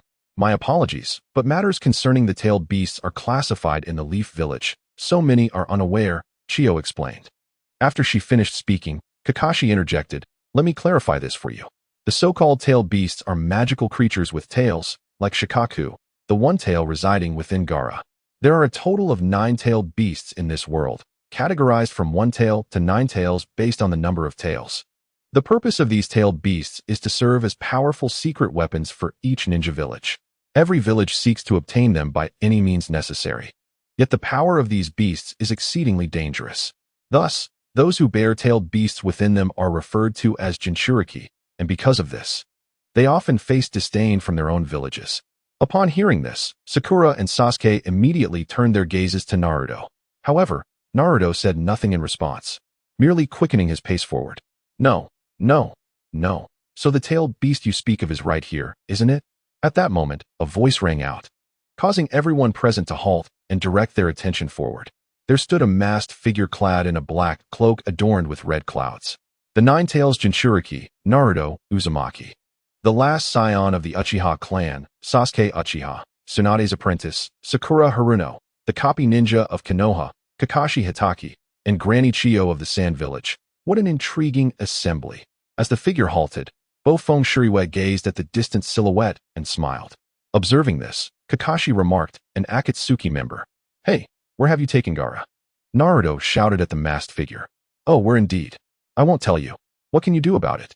Bofeng Shuriwe responded with a smirk directed at Naruto. You bastard. With that, Naruto charged towards Bofeng Shuriwe, closing the distance in an instant and throwing a punch. Yet, in the next moment, Bofeng Shuriwe leaped onto a branch, standing poised. Fire style, fireball jutsu. At that moment, Sasuke unleashed a fireball jutsu aimed at Bofeng Shuriwe. No. This is quite troublesome. These little brats, Bofeng Shuriwe thought, evading the technique's range. Swoosh. However, just then, Kakashi appeared before Bofeng Shuriwe. One Sharingan I fixated on him. Ah, a Sharingan, Bofeng Shuriwe remarked. With that, he swiftly kicked at Kakashi. Boom. Kakashi blocked the kick with his right hand. Not bad with your taijutsu, but you underestimate me. After saying this, Bofeng Shuriwe exerted force with his foot, causing Kakashi to look at his right hand in astonishment as a strange power surged through it. Boom. With a resounding crash, Kakashi was sent crashing into the ground. At that moment, Bofeng Shuriwe observed the enlarging shadow on the ground and exclaimed, TSK, you all are quite bothersome. Each one of you coming at me. Chapter 103. Bofeng Shuriwe's 7th squad. As he spoke, Bofeng Shuriwe delivered a kick upwards. In an instant, he used the momentum from the contact with Kakashi's body to propel himself onto solid ground. Surveying his surroundings, he realized he was encircled by Team 7. Bastard. Will you divulge Gaara's whereabouts? Naruto pressed again. As for Gaara's whereabouts, no. He may no longer be among the living. He has already descended below. As the words left the lips of YIN, Uzumaki Naruto clenched his teeth tightly. The fox-like markings on his face becoming pronounced as crimson chakra began to surge forth. Observing this scene, Wave Wind Sia furrowed his brow. It was evident that Naruto had yet to establish a rapport with the Nine Tails. Despite having hinted at it previously, this boy truly was rather dim-witted. It seemed he would require some earnest encouragement from me. What's wrong? Are you angry? All the better. Let me witness your true strength. With a frustrated exclamation, Naruto stepped forward, manifesting a Rasengan in his hand and launching it towards Wave Wind Sia. In response, Wave Wind Sia also charged at Naruto. You scoundrel! Prepare to meet your end. As Wave Wind Sia approached, Naruto unleashed a spiral sphere aimed directly at him. However, in the next moment, Wave Wind Sia deftly sidestepped, allowing the Rasengan to whiz past him before delivering a powerful punch that struck Naruto squarely in the face. The impact sent Naruto reeling to the side, prompting Wave Wind Sia to advance once more, landing a series of punches with both hands aimed at him. Naruto, witnessing this, Uchiha Sasuke rushed toward Wave Wind Sia, a crackling sound emanating from his right hand. Ninjutsu, Chidori. At that moment, Sasuke found himself before Wave Wind Sia, who, noticing this, delivered a swift kick, sending Sasuke flying. Then, Wave Wind Sia turned his gaze back to Naruto, stepping closer. Such a pitiful Jinchuriki, this is my first encounter with one so weak. You possess a treasure within, yet you fail to harness it. Alas, a waste. With that, he sent another punch hurtling towards Naruto. Meanwhile, in the distance, Haruno Sakura prepared to intervene but was halted by Kakashi Hatake. It appeared that the masked member of the Akatsuki had the upper hand, and yet something felt amiss. What could it be? This individual seemed to have never employed ninjutsu, and she appeared to possess considerable insight into that boy's techniques. At that moment, Granny Chio spoke up, her words causing Kakashi's eyes to widen. Familiar with the Rasengan. Few were those who knew this technique, and aside from the deceased, only 3 were acquainted with it: Uzumaki Naruto, Jiraiya, and Wave Wind Sia. Could this masked woman truly be Wave Wind Sia? Yet her voice did not match. However, if she were indeed Wave Wind Sia, she would not allow us to discern her identity, and why would she align herself with the Akatsuki? As Kakashi pondered this, Wave Wind Sia had already reduced Naruto to a battered state. Is that all you've got? He taunted. With a spurt of blood, Naruto glared defiantly at Wave Wind Sia. It's not over yet. With that declaration, Naruto sprang to his feet, launching a punch at Wave Wind Sia. In a graceful motion, Wave Wind Sia tilted his head slightly, evading Naruto's attack. Yet, in the next instant, a Rasengan hurtled towards him once more.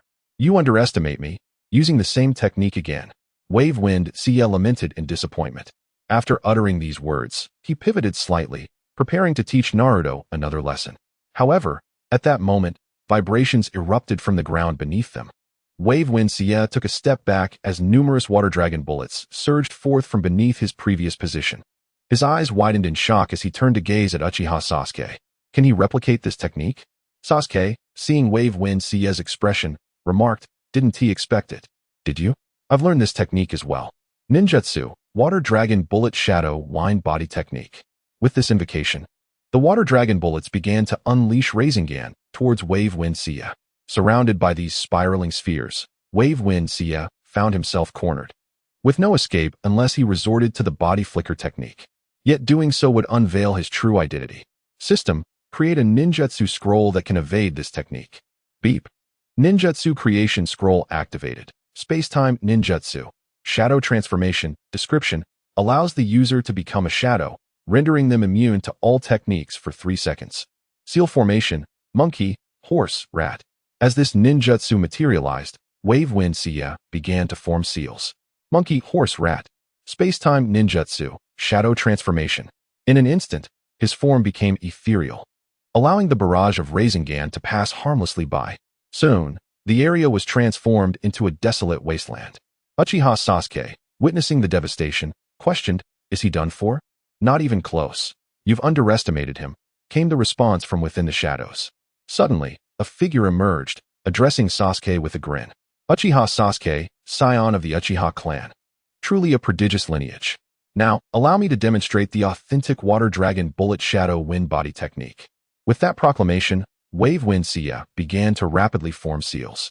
Pig, monkey, rabbit, dog, ox, pig, dog, dragon, rat, dog, snake, tiger, pig, monkey, rabbit, dog, ox, pig, dog, dragon, rat, dog, snake, tiger. Ninjutsu, Water Dragon Bullet Shadow Clone Technique. Upon completing the seals, a flurry of water dragon bullets erupted from the ground, each one spewing forth a Rasengan. The sheer force of these spirals devastated the flora, causing the very earth to tremble. Sasuke gazed at the figure behind the onslaught, disheartened by the vast disparity in their abilities. Chapter 104. Fujiwara Shimizu and Deidara. As the sounds of destruction echoed, the surrounding vegetation was obliterated. Yet Team 7 and Granny Chio remained unscathed. Indeed, powerful, yet difficult to control, Wave Wind Sia remarked indifferently. At that moment, Kakashi's gaze fell upon Wave Wind Sia, realizing that he had been holding back. Now is the perfect opportunity for a counterattack. Seeing this, Naruto charged at Wave Wind Sia. "Stop, Naruto!" Kakashi shouted. Hearing this, Naruto halted, looking at Kakashi. "What's wrong, Kakashi-sensei? That technique you just used, you were deliberately avoiding us, weren't you? Even if you refuse to admit it. You shouldn't be our enemy." Kakashi then turned to Wave Wind Sia, stating, "This is getting tedious. It's about time I took my leave. Farewell, little ones." As he turned to depart, Kakashi observed Wave Wind Sia's retreating figure, his eyes widening slightly. This individual was peculiar, yet undeniably obstructing their path. "Kakashi-sensei, what is going on? We'll discuss it later. For now, we must move forward. Our goal is to rescue Gaara." With that, Naruto acquiesced, and they continued onward. Meanwhile, Wave Wind Sia sighed. "I can deceive others, but not you. Long time no see, Fujiwara Shimizu." With that, a large figure appeared with a whoosh. The figure before him, adorned with long black hair and strikingly handsome features, bore an open white eye that revealed the countenance concealed beneath the mask of Kazekage. Shuriwa had been discerned by him. "It has been a long time, Shuriwa." As he gazed upon Kazekage Shuriwa, Fujiwara Shimizu's body trembled slightly. Were it not for Kazekage Shuriwa, he would not have survived to this moment. Over the years, he had become the pillar of support for Konoha, capable of making decisions both great and small. Yet, when faced with this individual, his heart remained as tumultuous as in his childhood. "Fujiwara Shimizu, let us strike a bargain. I have subdued the scorpion of the red sand. Although he once suggested I join the Akatsuki, my acceptance into their ranks is not guaranteed. Therefore, I require your assistance in dealing with Deidara. However, should someone else attempt to take him away, do not pursue." At this juncture, Kazekage Shuriwa turned to Fujiwara Shimizu and spoke. "Agreed. I shall not refuse whatever you propose." Fujiwara Shimizu replied with a smile. "Then it is settled." With those words, Kazekage Shuriwa began to walk away into the distance. Watching his retreating figure, Fujiwara Shimizu turned in another direction. Once Fujiwara Shimizu had departed, Kazekage Shuriwa turned back to glance at his silhouette, clenching his fist. It was best for him to sever ties with those from his past. Otherwise, he would only bring harm to himself and others. Meanwhile, within the Akatsuki stronghold, Gaara and the one-tailed Shikaku had been thoroughly separated. After their division, the Akatsuki leader addressed the gathered members, instructing them to attend to their own affairs. According to reports, the Nine-Tails Jinchuriki was soon to arrive, and the personnel we dispatched would likely be unable to thwart them, as they were still too inexperienced. Alas, I am the only one here in my true form, and now I must contend with two Jinchuriki. Hearing this, Deidara rolled his eyes and remarked, "If you wish, you may leave the task to me." Just then, a voice shattered the silence. "I never said no. After all, battling a Jinchuriki is quite exhilarating. Just as long as we don't kill them. Ugh, this is truly vexing." As these words fell, those around Deidara turned to look at him before vanishing from sight. Once they had disappeared, Deidara cast his gaze upon Gaara's lifeless form and plopped down atop it, awaiting the arrival of the Nine-Tails Jinchuriki. Time passed, second by second, until a figure appeared before him. At that moment, Deidara lifted his head and inquired, "Who are you?" "Hee, just someone who enjoys a bit of fun. Now, I have a question for you. Do you know where the Nine-Tails Jinchuriki, Kazekage Shuriwa, is?" Kazekage Shuriwa, the Jinchuriki who has vanished? "I do not know." Upon Deidara's response, the corners of Sano Manjiro's mouth lifted slightly, but the next moment, he turned and began to walk away, saying, "Never mind. You all have fun. I'll take my leave." With that, Sano Manjiro vanished. After his departure, Deidara looked after him, bemused. What a strange fellow. Just then, before he could finish his thought, he leapt back suddenly. At that moment, a shadow appeared where he had just stood.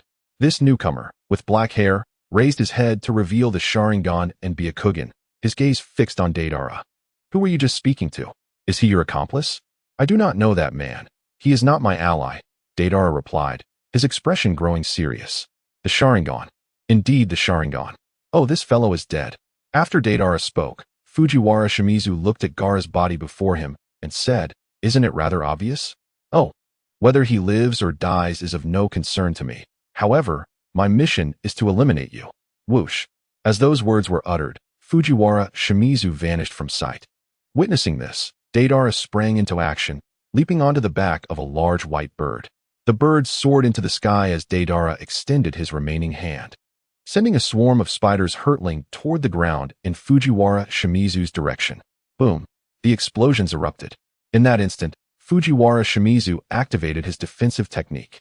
Within that technique, he managed to survive the onslaught of explosions.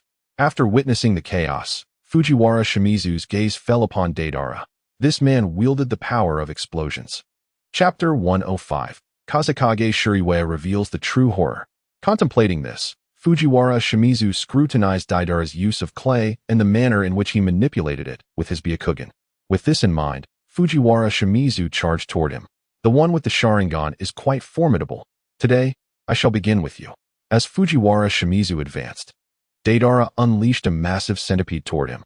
The centipede quickly entwined around Fujiwara Shimizu. Witnessing this, Deidara shouted, Explode! Bang! With the resounding explosion, Deidara looked toward the site of the blast, a glimmer of delight in his eyes. However, in an unexpected turn of events, Deidara sensed something amiss. Suddenly, a surge of powerful chakra erupted from within him, tearing through the illusions surrounding him. At that moment, a Chidori surged toward his heart. Seeing this, Deidara instinctively raised his remaining hand to defend himself. Zzz. Ah! With a cry of pain, Deidara recoiled and jumped onto the large bird, soaring away from the scene. Observing this, Fujiwara Shimizu contemplated pursuing him, but just then, Deidara opened his mouth, unleashing a torrent of clay that transformed into a flock of small birds, flying toward Fujiwara Shimizu. Die, you bastard! Explode! Boom! With that declaration, a cacophony of explosions erupted around Fujiwara Shimizu. Simultaneously, Deidara piloted the flying bird away from the chaos. Truth be told, while he longed to see that scoundrel perish here, it was simply unattainable. At that moment, Fujiwara Shimizu stood still, surveying the remnants of the explosions surrounding him. Were it not for the absolute defense of the Hyuga clan, he would have struggled to escape the devastation. However, the recent explosions had also illuminated the strength of the Akatsuki. Their power was indeed inferior to his, yet not by a significant margin, and should they wish to flee, they could certainly do so. Moreover, it was Deidara and the individuals here that captured his attention more. With these thoughts in mind, Fujiwara Shimizu's gaze shifted toward the distance. Come forth, Sano Manjiro. Tap, tap. Long time no see, Fujiwara Shimizu. It has been quite a while, and you have certainly grown stronger. The power of your Byakugan and Sharingan has elevated you to the level of a Kage, but I do not believe you lack a trump card. At that moment, Sano Manjiro emerged from the shadows, his eyes fixed on Fujiwara Shimizu as he spoke with a grin. It has been a long time, Sano Manjiro. You are alive, and Shuriwa has survived too. This is truly wonderful. Fujiwara Shimizu replied with a smile as he regarded Sano Manjiro. Shuriwa, this is indeed splendid. But did that individual simply escape? Sano Manjiro chuckled as he responded. Shuriwa mentioned that if anyone were to act against that person, I would not need to intervene. Just now, I sensed a formidable presence pursuing him, in addition to you and me. After Fujihara Sekimieyo finished speaking, Sano Manjiro chuckled and suggested, Shall we go watch a play? With that, the two of them vanished from sight. Soon after, members of the 7th Squad arrived, gazing at Gaara's lifeless body, and fell into a heavy silence. Especially Naruto Uzumaki, whose fox-like face revealed his evident fury. Meanwhile, on the other side, Deidara, while traversing his path, suddenly turned to observe a distant figure, with hair as red as flames dancing in the wind and beautiful eyes locked onto Deidara. She spoke, Why should I accompany you? Observing the clone of Kazekage Shuriwa, Deidara replied indifferently, Ninjutsu, body flicker technique. Just as he finished his words, Kazekage Shuriwa disappeared from her spot. Rasengan.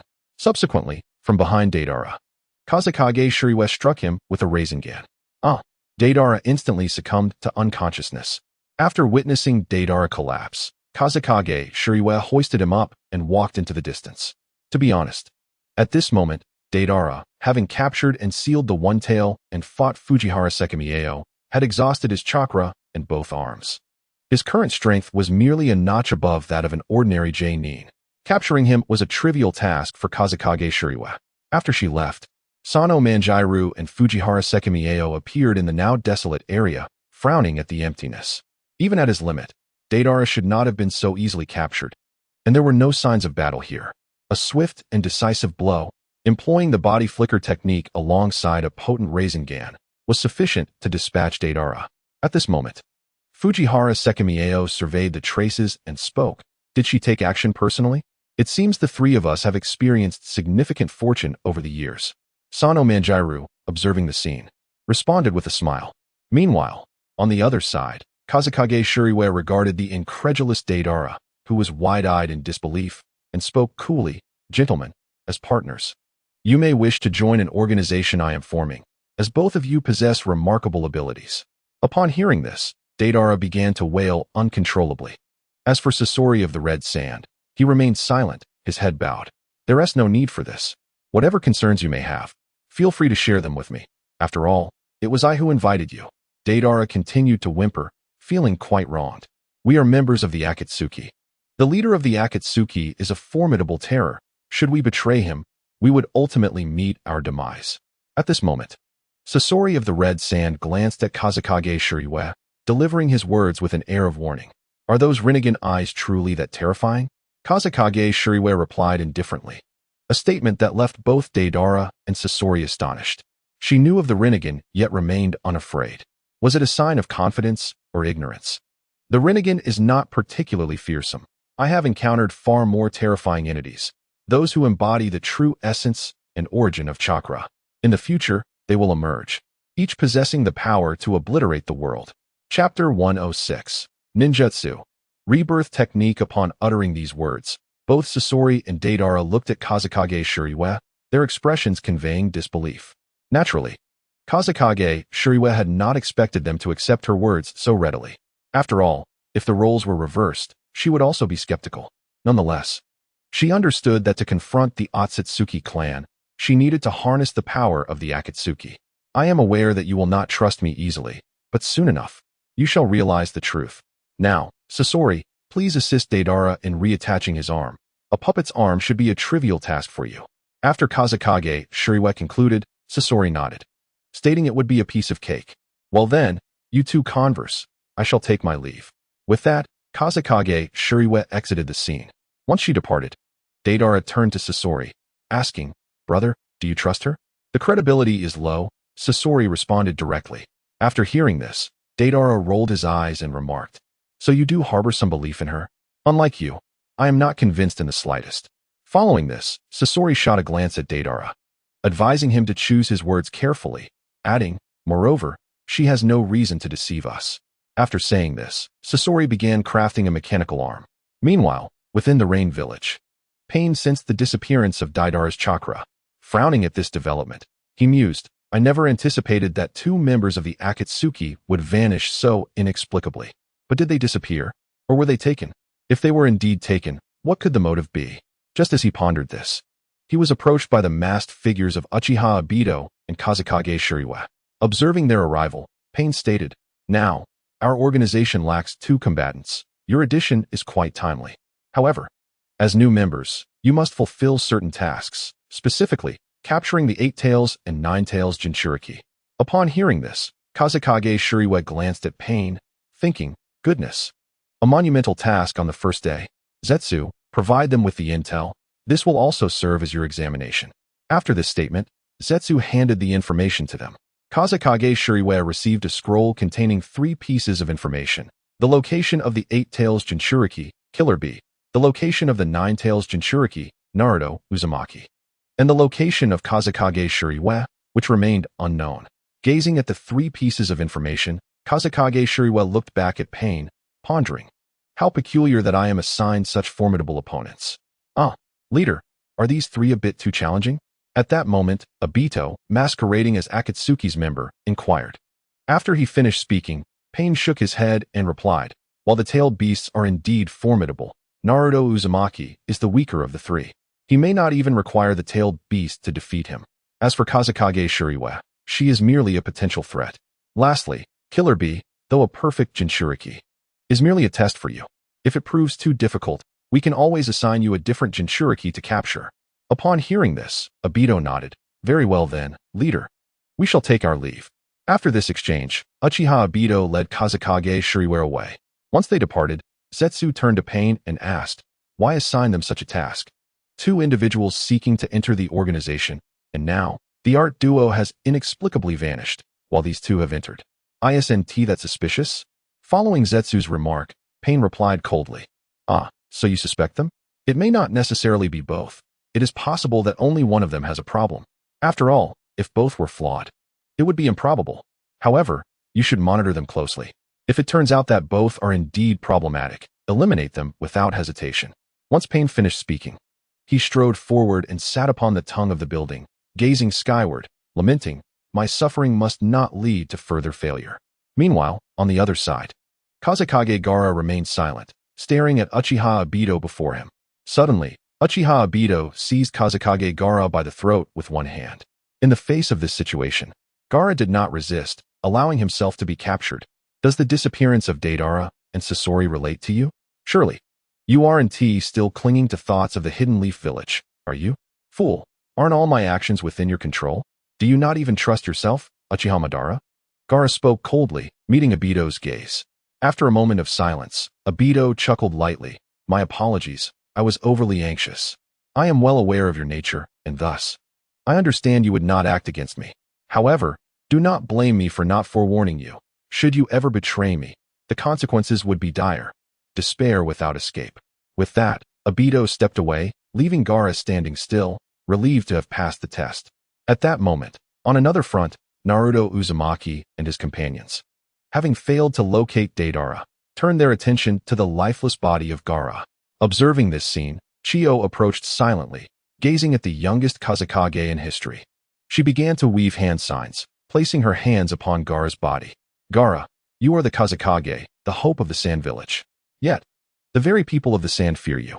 This is our failure, leading you to endure such painful memories. Now, I shall use my life to mend your regrets." As the words left her lips, Chiyo smiled gently, her gaze unwavering upon Gaara. Ninjutsu, Rebirth Technique Chapter 107. The sage descends. Once the rebirth technique was enacted, Chiyo's expression grew increasingly dazed.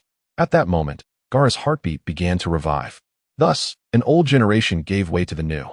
In another realm, billions of miles from the land of stars, members of the Tsutsuki clan congregated. "Damn it, Tsutsuki Kinshiki has escaped," one member exclaimed. "Heh, this girl is quite spirited," remarked another, wielding a fishing rod. "No worries, allow me to pursue him. It has been ages since I last saw Kagaya and the others." Once this clan member spoke, he departed with a companion. After their exit, the youth with the fishing rod glanced around and smiled. "Since others have already gone, let us tend to our own affairs." Following this, he too vanished from sight. The remaining clan members exchanged glances, yet no one spoke. Meanwhile, atop the land of stars, Kazekage Gaara contemplated the new missions assigned by the system before him. Notification. Main quest. Defeat the Akatsuki one by one and recruit them. 011. Notification. Side quest. Convince Tsutsuki Kinshiki to stand with humanity. Notification. Side quest. Defeat the remaining members of the Akatsuki aside from yourself.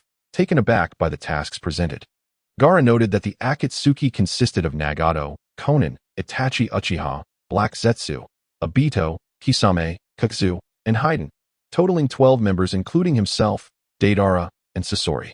It appeared that the system counted all members except for him. However, it would be prudent not to act hastily. After all, Deidara and Sasori had just been captured, and their reactions were unpredictable. Despite having secured Deidara and Sasori, it seemed they remained defiant. With this thought, a slight smile crept upon Gaara's lips. Indeed, his warnings were merely verbal. They showed no genuine inclination to submit. Yet, should they become aware of the power of the Tsutsuki, perhaps their perspectives might shift. After all, the Tsutsuki's power was true divine strength, transcending the limits of shinobi. Moreover, one of the side quests involved convincing Tsutsuki Kinshiki otherwise. He could simply allow Deidara and Sasori to experience the true might of the Tsutsuki clan.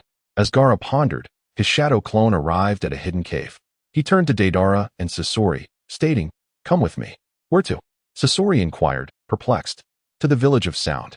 There, I shall show you what divine power truly is." Gaara replied with a smile. Sasori and Deidara furrowed their brows at the mention of the village of sound, which was known to be Orochimaru's territory. Rumors had circulated of Orochimaru's demise, yet Gaara's insistence on leading them there felt suspicious. However, regardless of the strangeness, they had little choice but to comply. Their current strength was not at its peak, and confronting Gaara would be unwise. Thus, they followed him toward the exit. After resolving matters on their end, within the Akatsuki, Uchiha Obito sought out Gaara. "Let us proceed to capture the Eight Tails." Gaara paused momentarily. "The Eight Tails? So soon? We can fully trust the intelligence from Black Zetsu. No one excels in information gathering like them. Nonetheless, we must prepare adequately. The Jinchuriki of the Eight Tails, Killer Bee, is a perfect Jinchuriki. Furthermore, when we arrive, we may also have to contend with the Cloud Village of the Land of Lightning." Upon hearing this, Gaara sighed and replied, "Well, it cannot be helped. After all, we have already confronted the strongest of the Leaf Village. Do we really fear the other shinobi villages?" With that, Gaara turned to Obito, who met his gaze before setting off in a particular direction. Days passed, and the ninjas of the Leaf Village returned home after completing Gaara's task. However, the Umbu member, Fujiwara Ishimatsu, did not return. On a high mountain, Ishimatsu confronted Sano Manjiro. "Are you certain? The sudden appearances and disappearances of Kazekage Gaara are intriguing. If there is anything forcing her to reemerge, it can only be the Akatsuki's pursuit of tailed beasts." As these words were spoken, Ishimatsu regarded Sano. "But why would she suddenly appear amidst all this? Ishimatsu, are you truly that oblivious? Do you not sense the hidden secret shared between Naruto Uzumaki and Kazekage Gaara that ordinary folk are unaware of?" Upon uttering this, Ishimatsu's eyes widened in realization. "I once dispatched someone to investigate the connection between Kazekage Shizuki and Uzumaki Naruto, both born on the same day in the Hidden Leaf Village, and both without parents. This indicates a significant bond between them. Fujihara Shimizu, I cannot currently access the Hidden Leaf Village, hence I would like you to delve into this matter, as it is one of the reasons for my subsequent actions." After Sano Wanjiru uttered these words, Fujihara Shimizu nodded and stated, "Very well. But what do you intend to do next?" "Descendant of the sage," Sano Wanjiru replied directly. This declaration left Fujihara Shimizu momentarily stunned. "Descendant of the sage? What does this mean?" "Rest assured, Fujihara Shimizu, I harbor no intentions of harming the Hidden Leaf. What I seek is my own ambition, a prime opportunity to flatten the turmoil among the 5 great nations." Upon hearing these words, Fujihara Shimizu's brow furrowed slightly. A prime moment to quell the chaos among the 5 nations. It seems Sano Wanjiru was preparing to single-handedly confront all 5 hidden villages. What audacity propelled him to utter such words? Moreover, compared to Sano Wanjiru, Kazekage Shizuki appeared equally perplexing. Joining the Akatsuki and allowing Deidara to escape, everything was becoming increasingly incomprehensible. "I care not for your plans. However, the Hidden Leaf is my bottom line." Finally, after speaking, Fujihara Shimizu advanced forward. At that moment, Sano Wanjiru opened his eyes, watching as Fujihara Shimizu's silhouette gradually vanished, yet he remained silent. Meanwhile, outside the Hidden Sound Village, 3 figures approached. Suddenly, a figure darted from the woods toward Kazekage Shizuki and her companions. Clang! Accompanied by this scene, Kazekage Shizuki swiftly drew her kunai, clashing with the assailant. Boom! Following that, Kazekage Shizuki delivered a powerful kick, sending the figure flying. Just then, numerous puppets emerged from the nearby woods, all expressionless as they fixed their gaze upon Kazekage Shizuki. This sight left Sasori of the Red Sand in astonishment. These puppets were strikingly different from his own. Why were each of these puppets comparable to his original form? "Do you believe Orochimaru's puppet technique surpasses yours?" Kazekage Shizuki remarked with a smile, observing Sasori's astonished expression. Simultaneously, she formed a series of hand seals, water release, water dragon bullet technique. Accompanied by the incantation, a water dragon surged forth from the depths of the earth, charging toward the surrounding puppets. Boom! With a resounding explosion, All the puppets collapsed onto the ground. Hee, as expected of the woman favored by the master. She truly is extraordinary. At that moment, a voice echoed, and Orochimaru stepped from the woods, his serpentine eyes fixed on Kazekage Shizuki. This statement caused Sasori and Deidara to exchange incredulous glances. Master? Hearing those words from Orochimaru was hard for them to comprehend. Even the so-called god, the leader of the Akatsuki, had never yielded to Orochimaru. Yet, here he was, unabashedly addressing someone as master, and doing so with such ease. What formidable power could possibly tame this serpent so submissively? Finally, Orochimaru, today I wish to see Odanin, Kazekage Shizuki declared, drawing the attention of Sasori and Deidara as they pondered.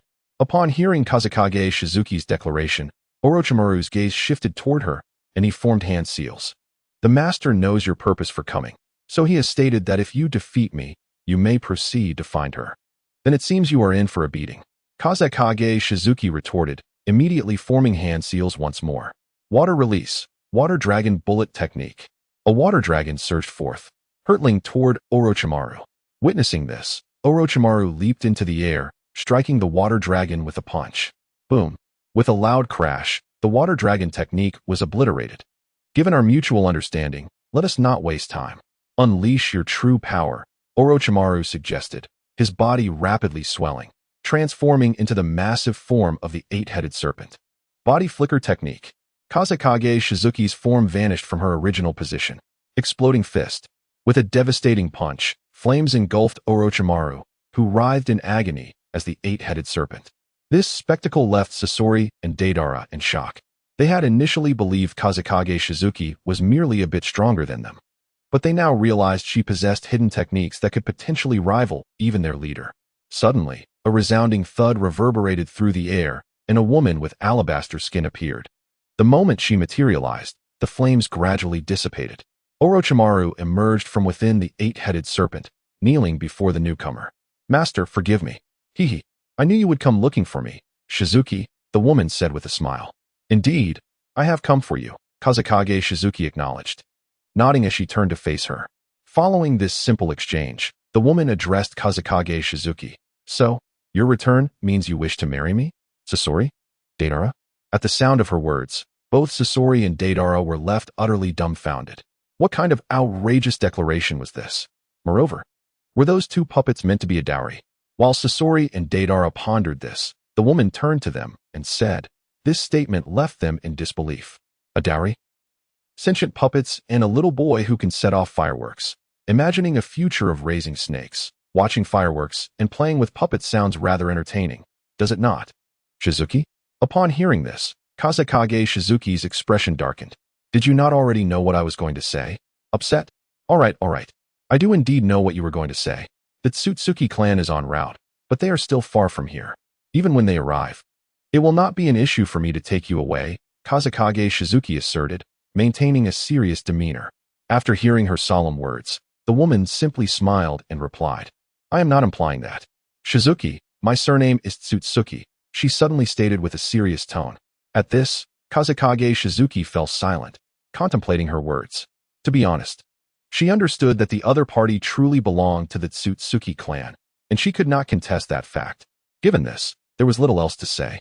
With such thoughts in mind, Kazekage Shiriue turned her head and walked in a specific direction.